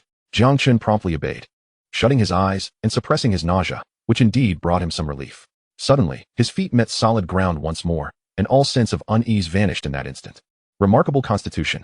You are the first newcomer I have seen who did not vomit during remote teleportation, Xiang Siki commended, mentally elevating his assessment of Jiang Chen even further. Strength, temperament, and physical condition are all paramount, and Jiang Chen possessed them all, often surpassing others. Under the starlit sky, the entrance to Qingbei Academy was ablaze with light. The entire campus was encircled by towering stone walls, and the imposing iron gates presented a striking visual impact, ancient and formidable. In comparison, Jiang Chen felt as though he were an insignificant ant. This sentiment was not merely one of visual perception, but stemmed from an instinctual awareness of the immense power lurking beyond the gates. This aura exuded an unmistakable sense of danger, a lethal threat. Even the gate itself seemed extraordinary. Xiang Siki remarked. This gate was crafted by a master of formations in conjunction with a master weaponsmith, an integration of offense and defense. Even top-tier experts would pay a substantial price for attempting to breach it. As they approached the grand entrance, Jiang Chen felt a powerful energy enveloping him. It resembled a form of detection technique, yet he was certain it was not. After a few breaths, a message flashed through his mind. Verification complete. The magnificent iron gates slowly swung open, revealing the enchanting nocturnal scenery of Qingbei's campus. Lush greenery adorned the grounds, with winding paths illuminated by scattered streetlights. Various exotic creatures populated the lakes and woodlands, seemingly unperturbed by human presence. Some even glanced at Jiang Chen before resuming their slumber. Nearby, numerous students were energetically demonstrating their skills against training dummies, executing dazzling combos that sent gusts of wind swirling. Others, engaged in magical practice, sat beside one another, meditating to restore their energy. One could not help but remark on the relentless dedication of Qingbei's students. They were not only gifted but also remarkably diligent. Practicing late into the night, Xiang Siki explained. These are seniors who have been training for several years. As they level up, they learn a multitude of skills. These skills can only be fully realized when executed in combos. Moreover, the strategies for PvP and PvE differ significantly. PvP involves battles between practitioners, focusing on control, interruption, and coordination to maximize damage while evading and countering the opponent's skills. Conversely, PvE fights against monsters in dungeons and wilderness, where various professions emphasize different combat styles. The school will gradually teach you these nuances, so I shall refrain from over-explaining. Xiang Siki's explanation was thorough, and Jiang Chen nodded, committing the details to memory. These concepts had been touched upon in high school, but were presented in a rather superficial manner. With Xiang Siki's elucidation, Jiang Chen began to grasp the intricacies of practitioner combat. PvP demanded a different approach than PvE, necessitating distinct strategies based on the focus of each scenario. The former emphasized disruption and control during output, while the latter prioritized sustainability and damage output. As they conversed while walking, they soon arrived at a dormitory building. Here we are, you will reside here tonight. Someone will come to explain the necessary precautions. At Qingbei University, one could acquire anything, but coercive buying and selling were strictly prohibited. Regarding points, I reiterate, use them sparingly whenever possible. A figure jogged swiftly towards the two individuals, with a respectful demeanor. The newcomer bowed deeply upon spotting Xiang Siki, who was revered in the Dragon Kingdom like a spiritual totem, garnering immense respect from all who knew him. Jiang Chen, Observing this, felt an increased admiration for Jiang Chen. Jiang Chen nodded and informed him that someone would come to introduce him to the school tomorrow, advising him to rest early after the formalities were completed.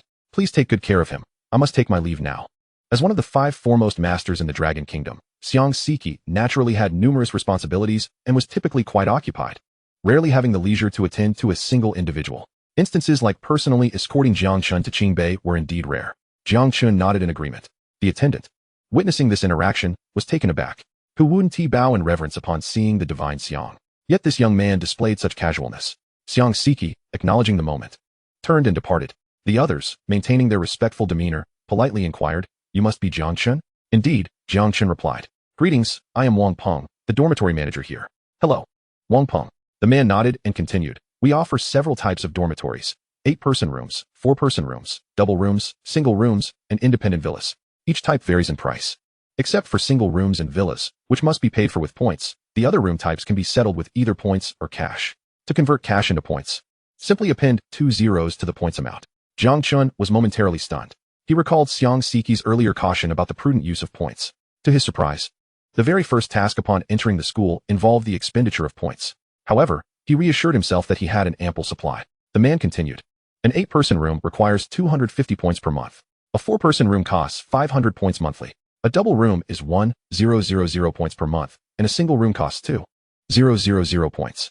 An independent villa demands 10,000 points monthly." Jiang Chen, upon hearing this, could not help but marvel. Even the 8-person room, when settled in cash, would amount to 25,000, which could easily rent a luxurious apartment elsewhere. The double room would soar to a staggering 200,000 monthly. If he opted to pay for accommodation with his cash, it wouldn't take long before his funds were depleted. Moreover, for a single room or a villa, points would be the only acceptable currency. This was the moment he truly grasped the significance and privilege of possessing points. At Tsinghua University, every 1 point could be exchanged for 100 yuan, yet purchasing points with money was strictly forbidden, with severe penalties for violators. Jiang Chen understood this regulation was intended to shield students from the perils of capital exploitation. If wealth were allowed to speak, many gifted individuals from impoverished backgrounds would be deprived of resources, a scenario the higher echelons of the Dragon Kingdom wished to avoid.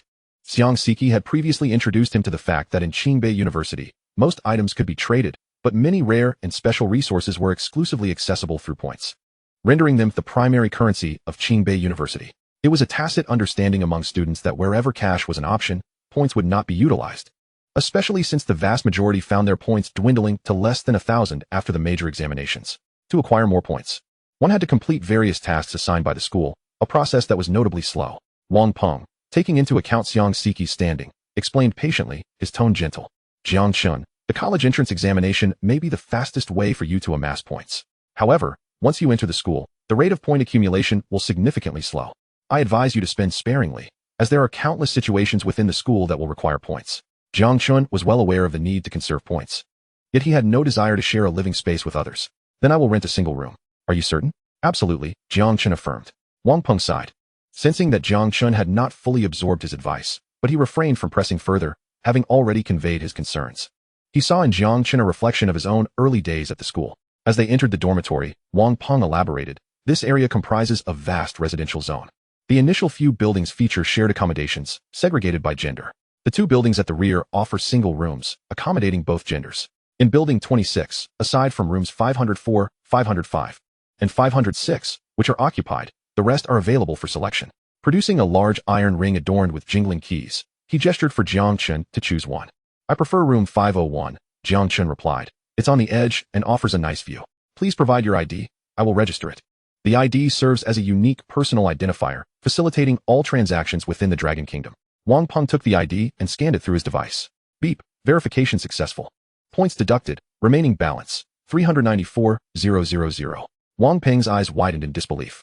Nearly 400,000 points? He had never encountered a new student with such a wealth of points since his own arrival. "May I inquire how you acquired such points?" he asked earnestly.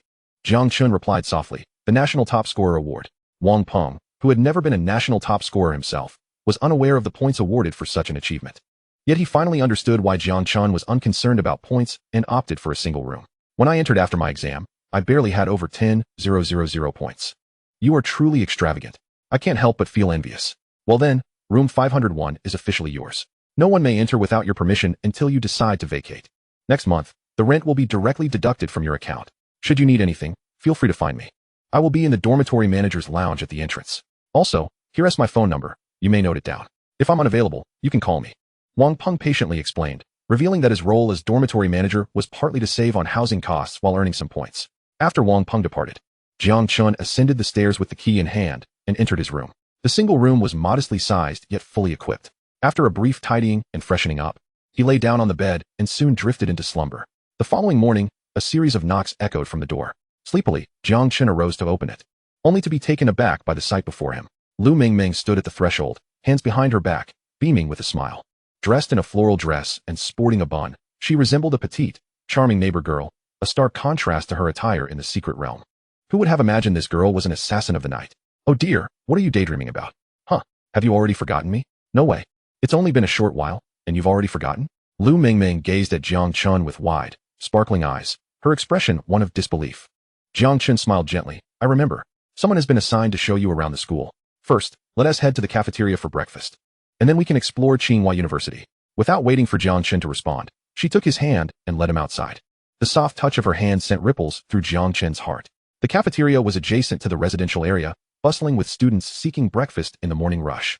Lu Mingming held a tray laden with an array of delectable dishes, with Jiang Chen mimicking her actions closely behind. It must be said, the fare at the Qingbei cafeteria was a significant improvement compared to what they had at Donghu Middle School. The dishes were visually appealing, aromatic, and undoubtedly crafted by skilled professional chefs. When it came time to pay, Jiang Chen produced a bank card and insisted, let me handle this. The total came to a mere 15 yuan, leaving Jiang Chen utterly astounded. Is this truly so inexpensive? For such a quantity, it should have cost at least 40 or 50 yuan. He marveled, not expecting such an affordable price. Perceiving Jiang Chen's confusion, Lu Mingming proudly elucidated. The Qingbei cafeteria receives subsidies. The Long Kingdom government directly pays their wages, so students here only need to contribute a nominal fee. The prices are significantly lower than those outside. Jiang Chen nodded, reflecting on the privileges of attending a prestigious institution. It was no surprise that even their meals were subsidized. One could only imagine the advantages in other areas. Clearly, enrolling at Qingbei University was the right decision. Having satisfied their appetites, Lu Mingming took Jiang Chen on a tour to familiarize him with the expansive campus. Apart from the residential areas and the cafeteria, Qingbei University boasted a training area equipped with dummies, where students could practice free of charge on a first-come, first-served basis. Should there be no space available, students could utilize the practice rooms within the school by spending a certain amount of points for customized services. A dedicated virtual space was established for students to cultivate their skills according to their individual needs. Most importantly, depending on the points spent, the flow of time could be manipulated. 1 point would reduce 1 minute. This meant that spending 60 points could allow one to practice for an hour while the outside world remained unchanged. However, this virtual space was solely for skill honing.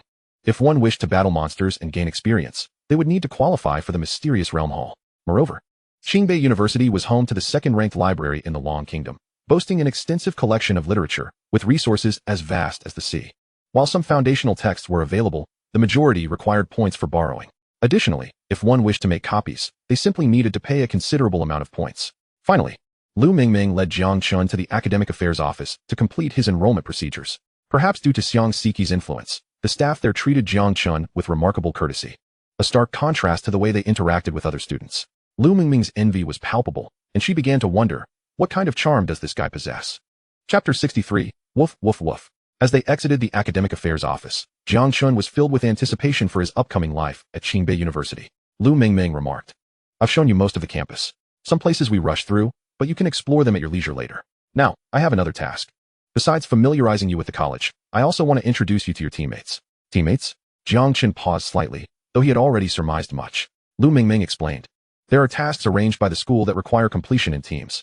I'm taking you to meet your teammates now. After leaving the Academic Affairs Office, they traversed the public areas for nearly 2 hours, passing by numerous colleges, each with its own designated teaching spaces accessible only to its members. At Yanwan College, hushed whispers filled the air as many engaged in quiet discussions.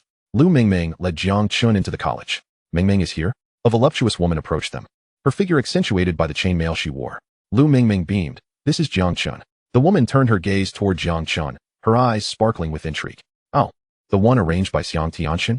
Greetings, I am Jiang Lai, a level 24 fire mage. Jiang Chen replied coolly, hello, I'm Jiang Chen, a level 16 Aura Master. At that moment, the expressions of the nearby teammates began to shift, puzzled. What is going on? Only level 16? Are they trying to shove someone in to be a mere experience sponge? This isn't just dragging us down, it's outright sabotage. A sharp voice interrupted as a hunter walked into the college, eyeing Jiang Chen with disdain. Lu Mingming, visibly angered, retorted, Ikexio, mind your words. Jiang Chen is the national top scorer. Ikexio burst into laughter. The national top scorer? Our college welcomes top scorers every year. So what? It doesn't mean anything when they end up being trounced like dead dogs. He was arrogant, aloof, and mercilessly sarcastic. From the moment he entered, he didn't spare a glance at Jiang Chen. It wasn't just him. Jiang Chen noticed that the people in the college seemed to carry an air of superiority, as if they considered themselves above everyone else. The title of national top scorer appeared to hold little weight in their eyes. Do you understand the most basic form of respect? Is this how you speak to others? Lu Mingming stood protectively in front of Jiang Chen, her voice laced with frustration. Respect? Have you unlocked the secrets of the realm and lost your mind? If you want respect at Qingbei, especially in our Yanwan college, you have to let your strength speak for itself. You think a title alone earns you respect? What a joke. Ikexio scoffed, unwilling to yield, then turned his gaze back to Jiang Chen. I know you got in through connections, with Xiang Tianxin backing you, but our college values strength. If you're just here to leech experience, that's fine, but don't provoke me. I can't guarantee your survival in the tasks. Jiang Chen rolled his eyes. This guy really overestimates himself, doesn't he? I've seen plenty of prodigies during the college entrance exams, but none have been this confrontational. Fool. Jiang Chen muttered softly. Ikexio narrowed his eyes, incredulous. What did you say? Repeat that. His right hand had already drawn an arrow, while his left hand lifted his bow, ready to aim it at Jiang Chen. Lu Mingming swiftly positioned herself in front of Jiang Chen. Ikexio, what are you doing? Stop this at once. Ikexio, cease. Jiang Lai also conjured a magical shield and stepped in front of Jiang Chen, flames flickering to life in her hands, instantly raising the temperature around them. Seeing Jiang Lai prepare to unleash her skills, Ikexio wisely stowed his bow and arrows. Jiang Lai, I'll respect you this time. He shot a defiant glare at Jiang Chen before retreating to the side, crossing his arms and closing his eyes, showing no remorse for his earlier behavior. Arrogance. The kind that reeked of dragon out yen. Jiang Lai, relieved that Ikexio had finally calmed down, turned to Jiang Chen and said, We'll be heading out for a task tomorrow morning at 7, meeting here. After we gather, I'll inform you of the specific task details. Jiang Chen nodded, acknowledging her words. Lu Mingming then grabbed Jiang Chen's arm. Let us go to the trading post and buy some supplies to prepare for tomorrow's task. While it was framed as shopping, it was also a precautionary measure against any further disputes like the one that had just occurred. She too was displeased with Ikexio, prompting her to hastily lead Jiang Chen away. Once they had departed, Jiang Lai admonished Ikexio, regardless of your feelings, please do not let your emotions affect our tasks. Jiang Chen is someone specifically appointed by Xiang Tianxin. Even if you refuse to give him face, you should at least show some respect to Xiang Tianxin. Ikexio scoffed. What is wrong with me saying a few words to him? Even if our team is powerful enough to carry someone, we can't be burdened by a deadweight like him. Only level 16? And as the most useless support class, an Aura Master? Isn't that inviting scorn? Jiang Lai replied. His level may be low, but he is still the national top scorer. I am aware that you hold a dismissive view of the national champion. Yet it is undeniable that he possesses certain exceptional qualities. Other teammates have also remarked that for a Halo Master to attain the status of national champion, it must surely be a formidable achievement. AI Kushao scoffed, asserting that a Halo Master is merely a Halo Master. What does being the national champion signify? It merely indicates that the current cohort of examinees is rather lacking. Our academy's lineage is the true orthodoxy. In Manhwa, numerous aristocratic families wield significant influence. To avoid competing for resources with professionals from ordinary households, many elite universities have established a unique academy model. Children emerging from these affluent families have the privilege of directly accessing the educational resources of prestigious institutions such as Qingbei University from a young age. Setting aside innate talent for the moment, their broader perspectives are simply not comparable to those of average students. In terms of rank, they are far ahead of the children from ordinary families. As for equipment, skill books, weapons, and other resources, that is an entirely different matter. Lu Mingming tugged at Jiang Chen, leading him toward the trading post while offering words of comfort. Jiang Chen, don't let it get to you. That guy is just a rabid dog. Jiang Chen nodded in agreement. I won't stoop to the level of a mad dog. Observing that Jiang Chen was not overly affected, Lu Mingming let out a sigh of relief, though she couldn't help but marvel at Jiang Chen's maturity, which was rare for someone of his age. She understood his strength well enough to know that had he been in the shoes of other young individuals, he might have easily dealt with the opponent. Upon arriving at the trading post, Jiang Chen sold off all the unnecessary materials and equipment he had accumulated, including the gear obtained from the secret realm that he felt he could not utilize. Given his current attributes, donning equipment of the same level held little significance. In total, he earned 980,000. While this sum was not particularly substantial in light of his recent expenditures, it nonetheless constituted a welcome influx of funds. As for Chapter 64, Team Formation, Lu Mingming reminded him, "Tomorrow, our task is a trial. We should purchase some potions for protection." Typically, preparations for trials involve procuring potions to enhance the team's margin for error. For instance, if a healer is unable to provide sufficient support, one can immediately consume a healing potion to preserve one's life. Similarly, if a magic user or healer finds themselves depleted of mana midcast, they can rejuvenate their energy with a magical potion. In essence, healing potions can be life-saving in critical moments, while magical potions can bolster the endurance of magic professions. While they are not mandatory, their absence could prove detrimental, serving as a form of insurance before venturing into the secret realm. Jiang Chen felt that although he belonged to a supportive class, he could also be considered as a magic user. However, since his skills were all halos that did not consume mana, he opted to purchase some healing potions instead. He accessed the trading interface and searched for healing potions. Basic healing potion, restores 1,000 health points, cooldown 1 minute. Recommended for practitioners below level 20. Intermediate healing potion, restores 10,000 health points, cooldown 1 minute. Recommended for practitioners below level 40. Advanced healing potion, restores 100,000 health points, cooldown 1 minute. Recommended for practitioners below level 70. These potions were priced at 1,000, 10,000, and 100,000 respectively. The exchange rate of 1 life point for 1 coin is indeed a matter of trading money for survival. With his current health exceeding 10,000, the basic healing potion was of little use to him. In contrast, the intermediate healing potion would be far more suitable. Although he was not yet level 20, the intermediate healing potion was merely recommended for those below level 40, not prohibited. Thus, he purchased 10 bottles at the cost of 100,000 coins. Additionally, he sought to ascertain whether the Academy's trading post had any skill books available. Upon inspection, he found none. Such items fall under state-controlled regulations, and acquiring them necessitates completing tasks for a chance to obtain them. While they may be available on the black market, securing one is exceedingly difficult. However, Jiang Chen's Halo Master profession was not particularly rare, and he could learn skills from professional training masters. It was rumored that Qingbei University housed a master trainer for Halo professions. Yet, seeking training from a professional trainer at Qingbei does not merely require points. It also necessitates a measure of contribution, which can only be accrued through the completion of tasks. Jiang Chen inquired, "Will this task yield contribution points?" Lu Mingming nodded affirmatively. "Yes, tasks assigned by the school that are of intermediate difficulty or higher will grant contribution points. The amount varies according to the task's difficulty level. Intermediate tasks yield 1 point, advanced tasks yield 2 points, and extremely difficult tasks yield 3 points.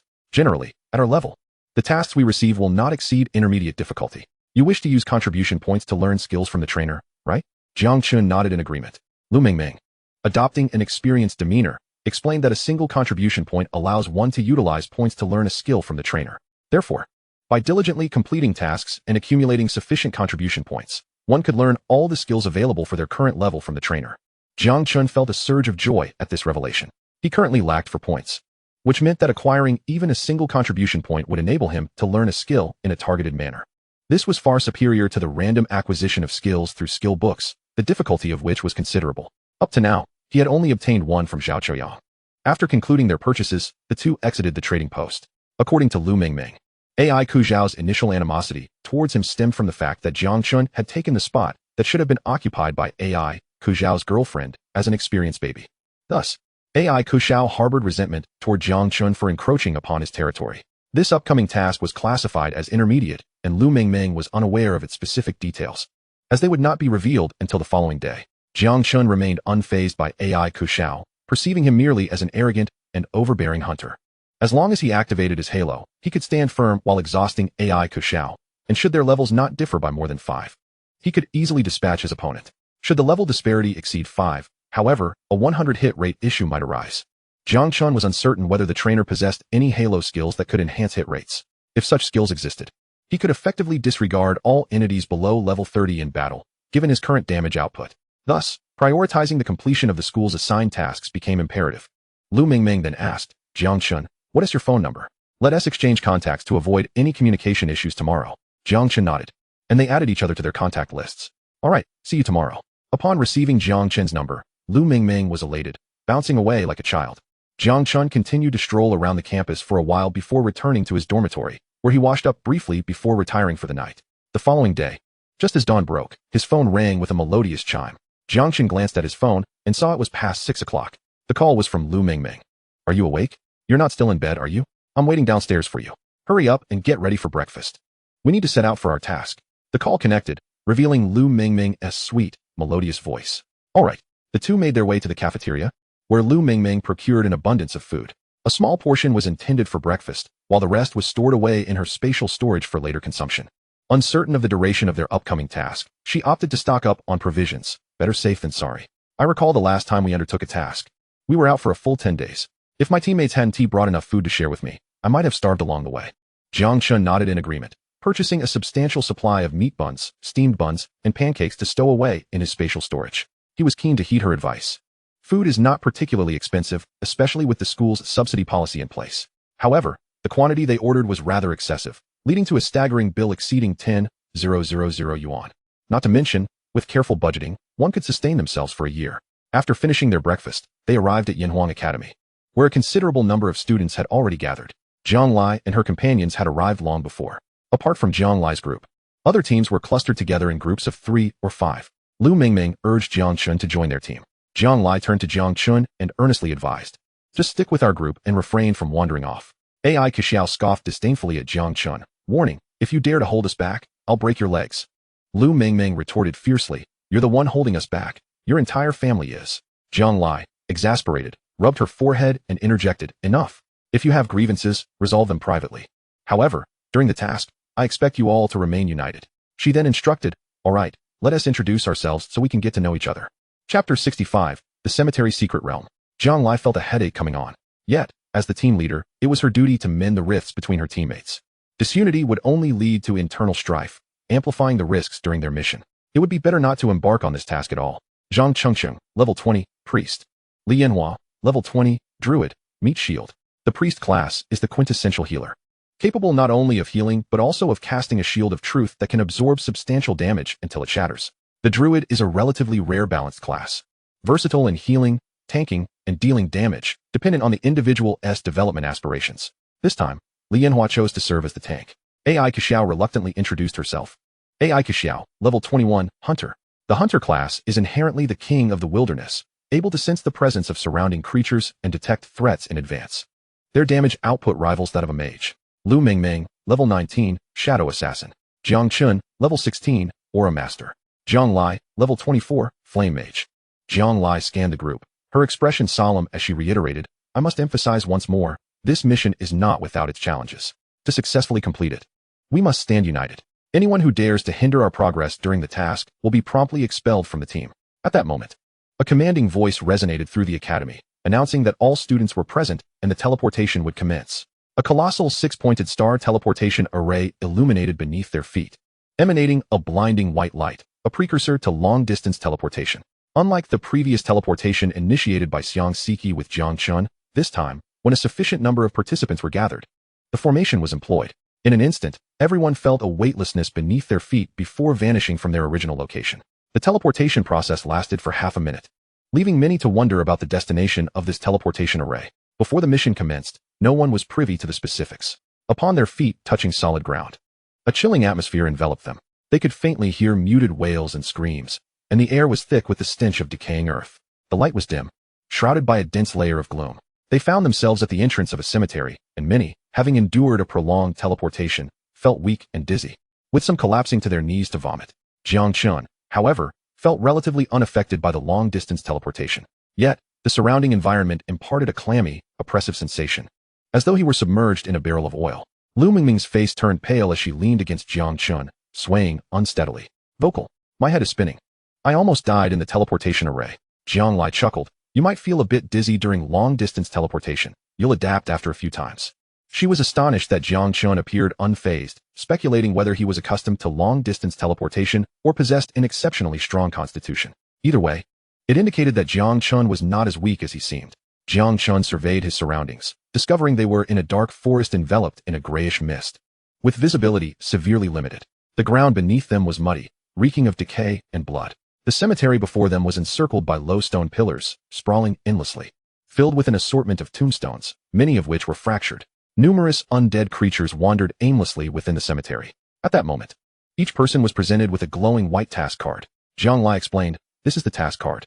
Each participant receives one before executing the task. It allows you to accept tasks and records all occurrences during the mission, akin to a dashcam." With that, Zhang Lai reached out, grasped the task card, and affixed it to her wrist. Jiang Chen mimicked her actions. The moment he touched the task card, a flood of task information surged into his mind. Location, Undead Cemetery. Task, enter the cemetery secret realm and acquire the Corpse King core. The task presented 3 significant challenges. Firstly, the secret realm imposed a level requirement on the team. The entire group could consist of no more than 6 members, and their average level could not exceed 21. This was why a lower-level teammate had been included in the group. Jiang Chen had effectively replaced AI Kexiao's girlfriend in the lineup, which was why AI Kexiao had been targeting him. The second challenge was that the secret realm only offered the Corpse King core at a nightmare difficulty level or higher, demanding exceptional combat prowess and teamwork. Healers, damage dealers, and tanks not only needed to possess formidable individual abilities, but also required extensive combat experience and seamless cooperation to minimize risks. The third difficulty pertained to efficiency. Once the Corpse King was slain and the core obtained, even if the secret realm was refreshed, the Corpse King core would not reappear for a year. In other words, although there were many teams, only one would succeed in completing the task. Jiang Chen inquired. So, we are here to farm the secret realm, to clear it and obtain the Corpse King core, correct? Jiang Lai replied solemnly. It's not that simple. The cemetery secret realm has a singular opportunity each year to drop the Corpse King core. The core is essential for crafting equipment and is a crucial strategic reserve for the nation. However, the cemetery secret realm is located far from our Long Kingdom, on an island situated between us and the Little Sun Kingdom, classified as a public area. Therefore, at this time of year, not only our Long Kingdom dispatches teams to seize the treasure, but other nations may also join the competition. Jiang Lai, as the team leader, articulated the entire situation in detail, and Jiang Chen understood immediately. Lu Mingming remarked, as for our fellow academy members, that's manageable. It's merely a matter of not securing the Corpse King core. But if individuals from other nations arrive, are we expected to engage in battle? Are we really talking about killing? Her innocent demeanor sharply contrasted with the chilling words she uttered, which seemed more fitting for the current cemetery setting. She then glanced at Jiang Chen, recalling that he had previously killed a member of the Little Sun Kingdom during their encounter in the Goblin Secret Realm. It appears to be a level 20 rare class, the Windblade Swordmaster. Subsequently, the two were also taken to the Security Bureau to give statements. Jiang Chen is indeed a being who has taken lives, a fact that Lu Mingming has always remembered vividly. Jiang Lai shook his head, stating that the primary objective of the treasure hunt in the secret realm is to acquire treasures. Although the nations differ, everyone tacitly maintains restraint. No matter how fierce the battle, fatalities are not an occurrence. A few teammates breathed a sigh of relief, while only Jiang Chen remained in solitary discomfort. Given the current damage of his aura, once he strikes, it essentially guarantees a single outcome: instant annihilation. If killing is not the objective, then during conflicts with individuals from other nations, apart from activating his protective aura, he can only stand there foolishly. Jiang Lai added, since conflicts are inevitable, even if both parties are unwilling to kill, accidents are bound to happen. Thus, everyone must remain vigilant. Jiang Chen's eyes suddenly brightened. I do not wish to kill you, yet I could inadvertently cause your demise. Surely, that is not unreasonable. Alternatively, I might accidentally take down a troublesome adversary from a rival nation. I would assert my lack of intent. Surely, you would believe me? If you do not, then I shall simply accidentally strike again. Very well, prepare for battle. Zhang Chengqing. Please buff everyone. Understood. A cascade of white light illuminated above the heads of the group. The team also provided buffs to each other's allies, shields, attributes, magical damage, attack power. Everyone's abilities experienced a tremendous enhancement. Jiang Chen felt a surge. His attributes had increased by 30, attack strength by 20, and magical damage by 20, with the status persisting for 1 hour.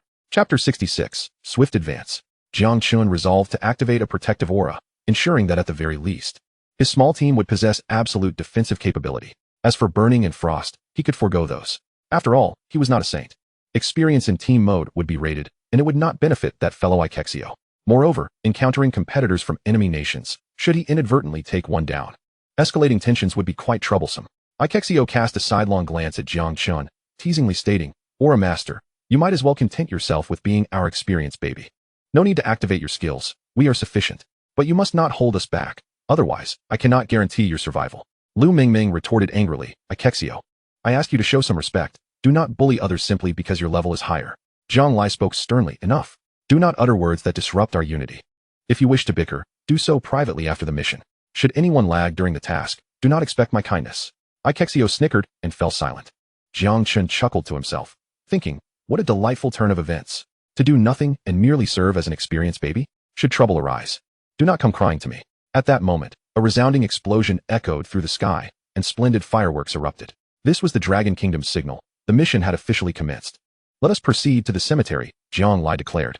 The 6-member team formed a small unit, with an average level just under 21, meeting the criteria for entering the cemetery. Upon stepping into the cemetery, they were instantly enveloped by a chilling atmosphere. The air was thick with the scent of decaying, damp earth, and the humidity made inhaling feel nauseating, as if cursed, with every pore beginning to clog. What a dreadful place. Lu Mingming frowned, unable to restrain herself from pinching her nose. Each passing second only deepened her discomfort. The cemetery was vast, filled with tombstones as far as the eye could see. Various monsters lurked sporadically around the gravestones, and the dungeon lay at the very center of the cemetery, within an underground mausoleum. A towering stone tablet marked its presence. Easily identifiable, the sound of mournful wailing seemed to emanate from within the tomb. Jiang Lai gazed at the stone tablet, confirming their direction. The other teams had already dispersed, each setting out on their own paths. Of the original 10 teams, only Jiang Lai's remained. Let us move quickly. Only one team can claim the core of the Corpse King. Our goal is the dungeon. We shall ignore the monsters along the way, Jiang Lai stated. After which she activated her energy shield and charged ahead. The others followed closely behind. The path was uneven, occasionally disturbed by flesh-eating insects emerging from the soil. Each as large as a python, with sharp teeth capable of inflicting grievous harm. There were also sluggish zombies missing half a head, as well as translucent spirits floating in midair. Navigating around them proved exceedingly challenging. The sound of eerie cackles echoed, and a wandering zombie finally caught sight of the group. Initially slow, it suddenly became agile, charging towards them with alarming speed. The druid transformed into a bear, drawing the zombie's attention with a taunt, then charged, pinning the creature in place. Following this, a heavy strike stunned the zombie for 3 seconds, rendering it immobile. Jiang Chen cast a detection spell. Zombie, level, 19 health, 2000, strength, 1000, vitality, 1000, damage reduction 01, agility, 2000, mentality, 800, skill 1, flesh eater, recovering 2 health points per second by consuming corpses. Skill 2, sprint, increasing speed by 100 for 30 seconds, with a cooldown of 10 minutes. On attributes alone, it was unremarkable, a standard for a level 19 monster. Its skills leaned more towards tactical utility, lacking any truly offensive capabilities. Monsters of this caliber posed no threat to the team. A fireball soared forth, striking the zombie's back with pinpoint accuracy. Lu Mingming flashed into position behind the creature, her dagger gleaming with a cold green light. Skill, backstab. Critical hit. The dagger pierced the zombie's nape. Letting out a beastly roar, the zombie collapsed. An arrow flew in, pinning it to the ground, exploding in flames that incinerated the creature. Kill 19 level zombie. Experience 1500. Jiang Lai receives a shroud of the dead. A notification appeared in Jiang Chen's mind, indicating the zombie had been slain. With the 6-member team, the experience was divided amongst them, reducing it to a mere trickle for each individual. As the team leader, Jiang Lai automatically collected the dropped items, to be distributed later upon mission completion. Jiang Chen was indifferent. His primary goal for this mission was to earn contribution points. As for experience and gear, he had little need. With contribution points, he could seek out a profession trainer at school to learn skills. After dispatching the zombie, the team continued to advance swiftly. They encountered numerous monsters along the way, all swiftly dealt with. However, as they drew closer to the mausoleum, the density of monsters increased significantly, and their levels began to rise as well. Eventually, they even faced monsters of level 21, which greatly hindered the team's progress. After defeating one level 21 zombie, Jiang Lai surveyed the mausoleum and estimated that, at their current pace, it would take at least another hour to reach it. Once inside the tomb, they would still have some distance to cover to the dungeon entrance. We must find a way to increase our speed, otherwise, we may not make it in time. Ikexio, as the hunter, lay down slow and freezing traps along the way. Druid, once the heavy strike is ready, charge in and control the monsters. Let us not linger in battle. If we can control the monsters, let us refrain from slaying them. Let us charge directly into the dungeon. The teammates nodded in agreement, heeding Jiang Lai's strategy. Indeed, their pace of advancement significantly accelerated. The monsters they encountered were either slowed or stunned, as they focused solely on control rather than elimination. What was originally an hour's journey was remarkably compressed to just 25 minutes as they approached the tomb's vicinity. Peering down from the entrance of the tomb, they observed several teams already descending underground, several hundred meters ahead of them. Just as Jiang Lai had surmised, the progress of other teams surpassed their own by a considerable margin. Surrounding the tomb's entrance were numerous formidable creatures, including not only zombies but also skeletal warriors, effectively obstructing their path. Could they possibly maneuver past these foes? If they could successfully control the situation, they might swiftly traverse through. Jiang Lai's gaze sharpened, and she spoke with fierce determination. Yet, her teammates shook their heads. There were simply too many monsters to manage. Halfway through, they would be surrounded. Moreover, the monsters had reached level 22, raising the possibility of skills missing their targets. Jiang Lai found herself in a predicament. Chapter 67, Encircled. If we cannot control them, then let us abandon the notion. I shall cast a guardian aura to bolster our defenses, allowing us to withstand their onslaught. Jiang Chen interjected suddenly. AI Xiao burst into laughter, exclaiming, a guardian aura? Surely you jest. A mere level 16 aura master expects us to endure? You ought to silence yourself and spare us the embarrassment. Throughout their journey, Jiang Chen had remained silent, trailing behind the group, his true capabilities known only to Lu Mingming. Infuriated, she retorted, AI Xiao, cease your incessant babbling. If you think you can do better, then step up. If not, refrain from your complaints. Jiang Lai shot AI Xiao a warning glare before turning to Jiang Chen with patience. Are you confident? How much defense can the guardian aura provide? Jiang Chen replied nonchalantly. Not much. AI Xiao could not suppress a laugh, hastily covering his mouth as he averted his gaze toward the distant zombies. A jester indeed. It's impossible not to laugh, unless one cannot contain themselves. It offers merely 9,999 damage reduction. As soon as the words left his lips, the entire squad froze, including Lu Mingming, their eyes wide with astonishment. After a moment of silence, Lu Mingming gasped, Jiang Chen, are you serious? I've seen your aura abilities in the Goblin Secret Realm, and your damage output was phenomenal. However, I've never witnessed any defensive auras. It's not that I doubt you, but if such a powerful aura existed, why not utilize it sooner? There was no need to flee back then. Enough. Stop acting the fool and causing annoyance. AI Xiao snapped, his patience wearing thin as he waved dismissively. Jiang Lai pondered for a moment before saying, Jiang Chen, why don't you go ahead and cast the guardian aura? While she too felt Jiang Chen might be exaggerating, she reasoned that someone bold enough to boast might possess genuine skill. After all, he was the top student nationwide. She suspected it wouldn't be 99, but if it provided at least 30 defense, she would lead the charge. Jiang Chen nodded. Very well. Skill, guardian aura. A pale gray circular aura radiated from beneath Jiang Chen's feet, followed closely by the same light emerging from the feet of his 5 teammates. Wow. At the instant the aura illuminated, everyone felt the surge of its beneficial effects. Vocal. Is it truly 99? Indeed, I feel the enhancement is at 99. This is madness. Simply madness. The 5 teammates gazed at Jiang Chen in sheer terror, their voices raised in astonishment, momentarily forgetting their dire surroundings. AI Xiao realized then that the true fool was himself. Lu Mingming regarded Jiang Chen with admiration, stating, I initially thought you were boasting, but it seems you truly are impressive. Jiang Lai's lips curled into a smile as she nodded. With this defensive capability, we can charge in without pause.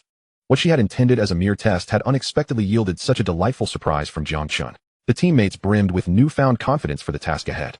To ensure safety, the bear druid charged headlong into the monsters, absorbing damage repeatedly, only to discover it felt no worse than a mere scratch. 1 health, 1 health, 1 health. The bear druid turned his back to the zombies, waving to his teammates, no worries, let us proceed. I'll clear the path. With that, he barreled forward, drawing the zombies along with him. The monsters surrounding the tomb were swiftly torn apart. Onward, Jiang Lai commanded, and the team followed closely. As the bear druid led the charge, their movement faced no hindrance. Within minutes, they breached the monster blockade and reached the entrance leading underground. The attracted monsters numbered in the hundreds, yet many had strayed too far from their original positions and began retreating. Jiang Lai exhaled in relief. Splendid. Lu Mingming laughed. Jiang Chen, impressive indeed. I had no idea you had such tricks up your sleeve. The other teammates echoed their praise for Jiang Chen. Only AI Xiao, ever the cynic, quipped, if you possess such abilities, why not reveal them sooner? Had you done so from the start, we would have already entered the dungeon. Jiang Chen replied coolly. Didn't you just say I shouldn't use auxiliary skills? Lu Mingming chimed in. Exactly. I heard it too. I can vouch for Jiang Chen. The druid nodded in agreement. Indeed, I heard it as well. AI Xiao's facade began to crumble. It's merely a defensive aura skill. What is so remarkable about it? Jiang Lai's patience had reached its limit, and she barked, enough. Silence yourself. AI Xiao had targeted Jiang Chen repeatedly, while Jiang Chen rarely retaliated. Gradually, everyone began to see who the real troublemaker was. At that moment, a cry erupted from the tomb's entrance as several students from Yanhuang Academy burst forth, followed closely by a throng of monsters. As these creatures approached, it seemed the group would be overwhelmed and encircled. Even with formidable defenses, without vanquishing the monsters, they would be unable to move. Quickly, we must flee. Jiang Lai urged urgently. The team retreated swiftly from the tomb. Hundreds of monsters surged forth, sealing the entrance completely. Damn it, they sent someone to lure the monsters, bringing them our way. One student from Yanhuang Academy exclaimed, barely escaping. Jiang Chen scanned the area, spotting a figure clad in black amidst the chaos. This individual was distinctly different from the other Yanhuang students. He was undoubtedly from the country of Zairiri. As Yanhuang students occasionally turned to retaliate, the ninja's agility was remarkable, and his level was substantial, making him elusive and difficult to hit. It's a ninja from Zairiri, Jiang Chen noted. Recognizing the character from previous discussions, he wields a katana on his back, with shurikens and kunai in hand. Lu Mingming remarked, similar to my shadow assassin. But even more elusive. Jiang Lai added, indeed, when engaged, they are nearly impossible to pin down. At that moment, the Zairiri ninja, realizing the monsters had successfully blocked the tomb, smirked contemptuously at the students of Yanhuang Academy. Then, he hurled a white smoke bomb to the ground. Boom.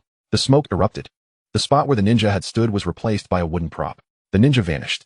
The students from Yanhuang Academy, who had rushed out of the tomb, were momentarily dumbfounded. They found themselves encircled by monsters, with no means of breaking free. Chapter 68, A Difficult Decision. The entrance of the tomb was teeming with monsters, zombies, corpse worms, specters, and skeletal warriors, over 300 in total.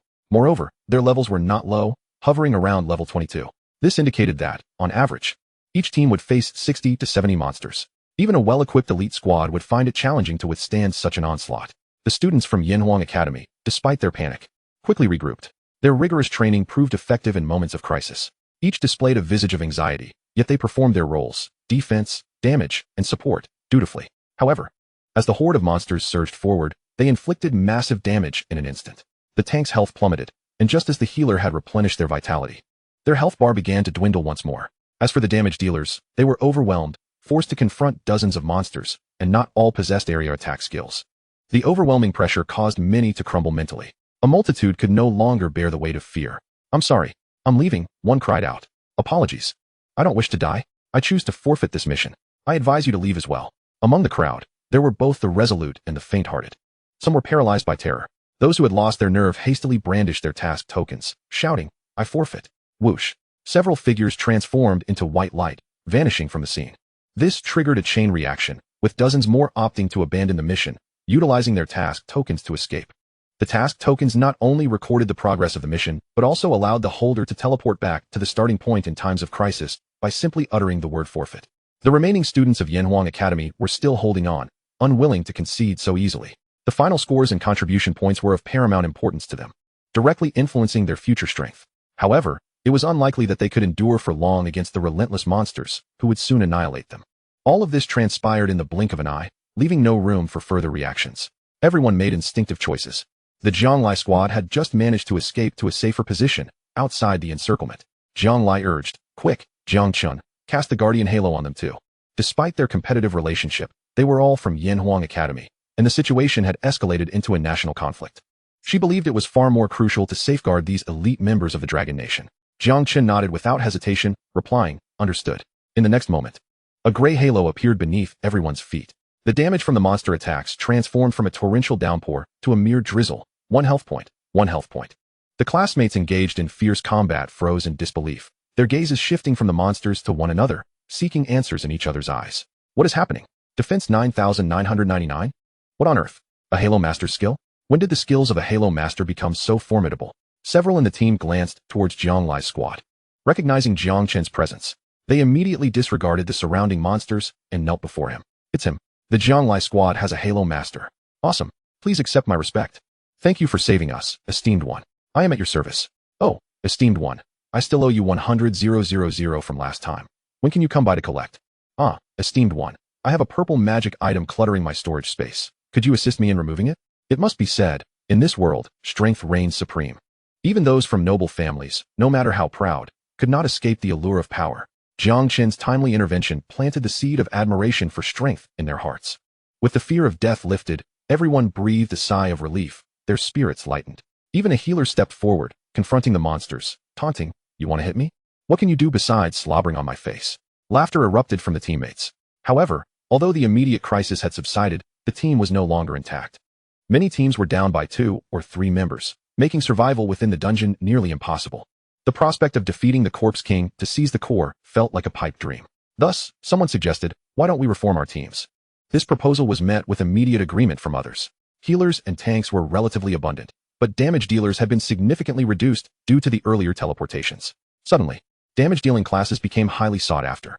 Lu Mingming clapped in admiration. Jiang Chen, you are amazing. Jiang Lai regarded Jiang Chen with newfound respect. Thanks to you, we stand a chance. Other teammates also expressed their gratitude. Jiang Chen, you're incredible. With you on our team, we might just complete the mission. However, AI Kixiao coldly interjected. Jiang Lai, I wish to withdraw from the team and reform a new one. Lu Mingming fumed. You scoundrel, do you dare to take advantage of us? What will we do if you leave? Jiang Lai's expression darkened instantly. Give me a reason. How can I keep you? AI Xiao, with his nose in the air, replied arrogantly, no reason needed. If you want me to stay, Jiang Chen must be kicked out. The teammates realized that AI Xiao had resumed his vendetta against Jiang Chen. It was likely that Jiang Chen had overshadowed him earlier, prompting AI Xiao to seek this method to expel him now that other teams were reforming. Lu Mingming was incensed, and the other teammates began to voice their displeasure. Zhang Chengqing frowned. AI Xiao, your actions are excessively unreasonable. If not for Jiang Chen's efforts, we wouldn't have arrived here so swiftly. We must act with integrity. AI Xiao scoffed, rolling his eyes. Integrity? What is that worth? Can it fill your stomach? Can it earn contribution points? I don't care. It's either I leave, or Jiang Chen leaves. You decide. I won't force anyone. Zhang Lai found herself at a standstill, torn in her thoughts.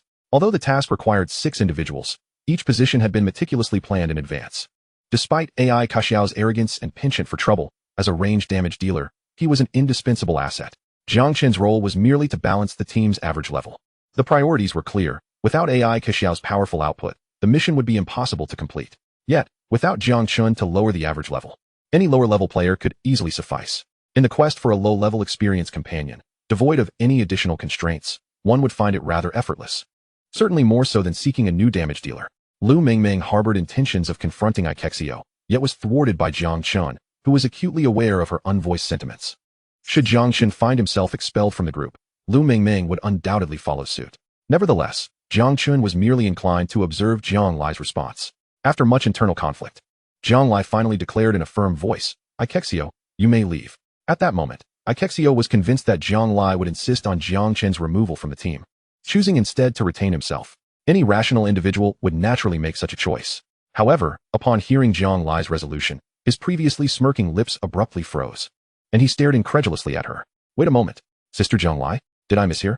You want me to leave the group? Jiang Lai affirmed. Yes, you are to depart. Ikexio was both infuriated and amused, incredulous at Jiang Lai's response. He pointed at himself, questioning. No, you truly want me to leave? If I exit, the task will be rendered impossible. Did you not wish to enter the Divine Academy? Jiang Lai remained unmoved, snorting coldly. I desire to enter. Ikexio donned a look of naive incredulity. Jiang Lai continued. Yet I have my principles. Character outweighs capability. Jiang Chen had assisted her, extending his help to all present from the Yanhuang Academy. At this juncture, it was beyond her to expel Jiang Chen from the team. Moreover, in such task-oriented groups, aside from the primary objective, they were also nurturing future comrades, those with whom one would share life and death, whether in university or in national combat post-graduation. Such comrades must be forged through repeated trials and tribulations to ensure reliability. Otherwise, encountering a person of poor character could easily lead to betrayal at the behest of an enemy's tempting offer. For both emotional and rational reasons, Jiang Lai was convinced of the correctness of her decision. Ikexio snorted coldly, stating, then do not blame me for my ruthlessness. He promptly withdrew from the group. Currently, what was most scarce was output, and he was hardly concerned about finding a new team. The ones who should be worried were Jiang Lai and her companions. Without Ikexio, as he had stated, the task was equivalent to failure. Let us proceed into the tomb, Jiang Chen said softly. Lu Mingming, momentarily taken aback, instinctively nodded in agreement. However, as she comprehended the content of Jiang Chen's statement, she stood there in shock. The other teammates were no exception, all casting puzzled glances at Jiang Chen. Jiang Lai questioned, into the tomb? Our team is currently lacking a damage dealer. Entering would serve little purpose. If it comes to that, we may have to abandon the task. Zhang Chengsheng added, indeed, with one less damage dealer, the duration of the battle will be unnecessarily prolonged. Not to mention the efficiency. Can we even catch up with the Corpse King's crystal core? Just considering my healing sustainability, it may prove quite challenging. Jiang Chen replied nonchalantly. Trust me, just follow my lead. Lu Mingming's eyes brightened. She had witnessed Jiang Chen's prowess in the Goblin's secret realm, where he had decimated foes with remarkable ease. It was her first encounter with his protective aura, and it seemed Jiang Chen was about to demonstrate his formidable abilities. I believe in you. Let us proceed. Upon hearing Lu Mingming's sudden declaration, the others began to waver. This astute young lady would never act foolishly. Jiang Lai thought to herself, since they could not win, they could always withdraw midway. It was no great matter. Then let us move, Jiang Lai commanded. The team followed Jiang Chen's lead, venturing deeper into the tomb. Descending into the tomb, they still faced a considerable distance to the dungeon. Other teams from the Yanhuang Academy had already commenced their exploration of the tomb. Though they exchanged banter, the underlying competition remained. Thus, they aimed to strike first. Initially concerned that their pace might exceed Jiang Chen's aura's effective range, they soon realized it posed no issue. They marveled at the extent of Jiang Chen's aura's influence. Nearly every team could partake in the benefits of his aura. They advanced swiftly along the way. At the dungeon entrance, several job changers from the Little Sun Empire had only just arrived. including the ninja who had lured the monsters. Kamita-kun, we owe you a debt of gratitude for using your ninjutsu to seal the entrance. Otherwise, that horde from Dragon Country would have surely outnumbered us and seized our lead upon entering the dungeon. This time, the Corpse King's core will undoubtedly belong to our Little Sun Empire. The practitioners from Dragon Country are likely still trapped at the tomb entrance, aren't they? Haha. The individual referred to as Kamita-kun was indeed the ninja responsible for the earlier chaos. At level 30, he refrained from eliminating any Dragon Country practitioners to avoid unnecessary conflict. Suddenly, the laughter of one Little Sun practitioner halted abruptly. With fear in his eyes, he fixated on the tomb entrance, unable to contain his exclamation, "Dragon Country people." Practitioners from Dragon Country. The others from Little Sun gasped collectively, then erupted into laughter. Ha ha ha, what a ridiculous joke. Are you referring to those Dragon Country practitioners with wings? Even if we were to slay all the monsters at the entrance, it would take at least 3 hours. One practitioner pointed in a direction, continuing. I am not deceiving you, look. They are truly coming. The Little Sun practitioners, realizing he was not jesting, turned to the indicated direction, all struck dumb in disbelief. At that moment, a steady stream of Dragon Country practitioners was swiftly approaching the dungeon, followed by a horde of various monsters. Druid, hurry. The other teams have already surged ahead. Yes, we are falling behind. No worries, we can catch up, we have Jiang Chen with us. The monstrous roars surrounding them were wholly disregarded. In this scenario, the Little Sun practitioners believed the Dragon Country individuals were being pursued by the monsters. Baka, quickly block them. Do not let them enter the dungeon. Kamita-kun, let us work together to form a pincer attack with the monsters. We only need to delay the Dragon Country practitioners for a few minutes, and the monsters will do the rest. By then, even if the Dragon Country practitioners wish to blame us, it will be of no consequence. Originally intending to enter the dungeon directly, the Little Sun practitioners abandoned that plan and charged towards the Dragon Country practitioners instead.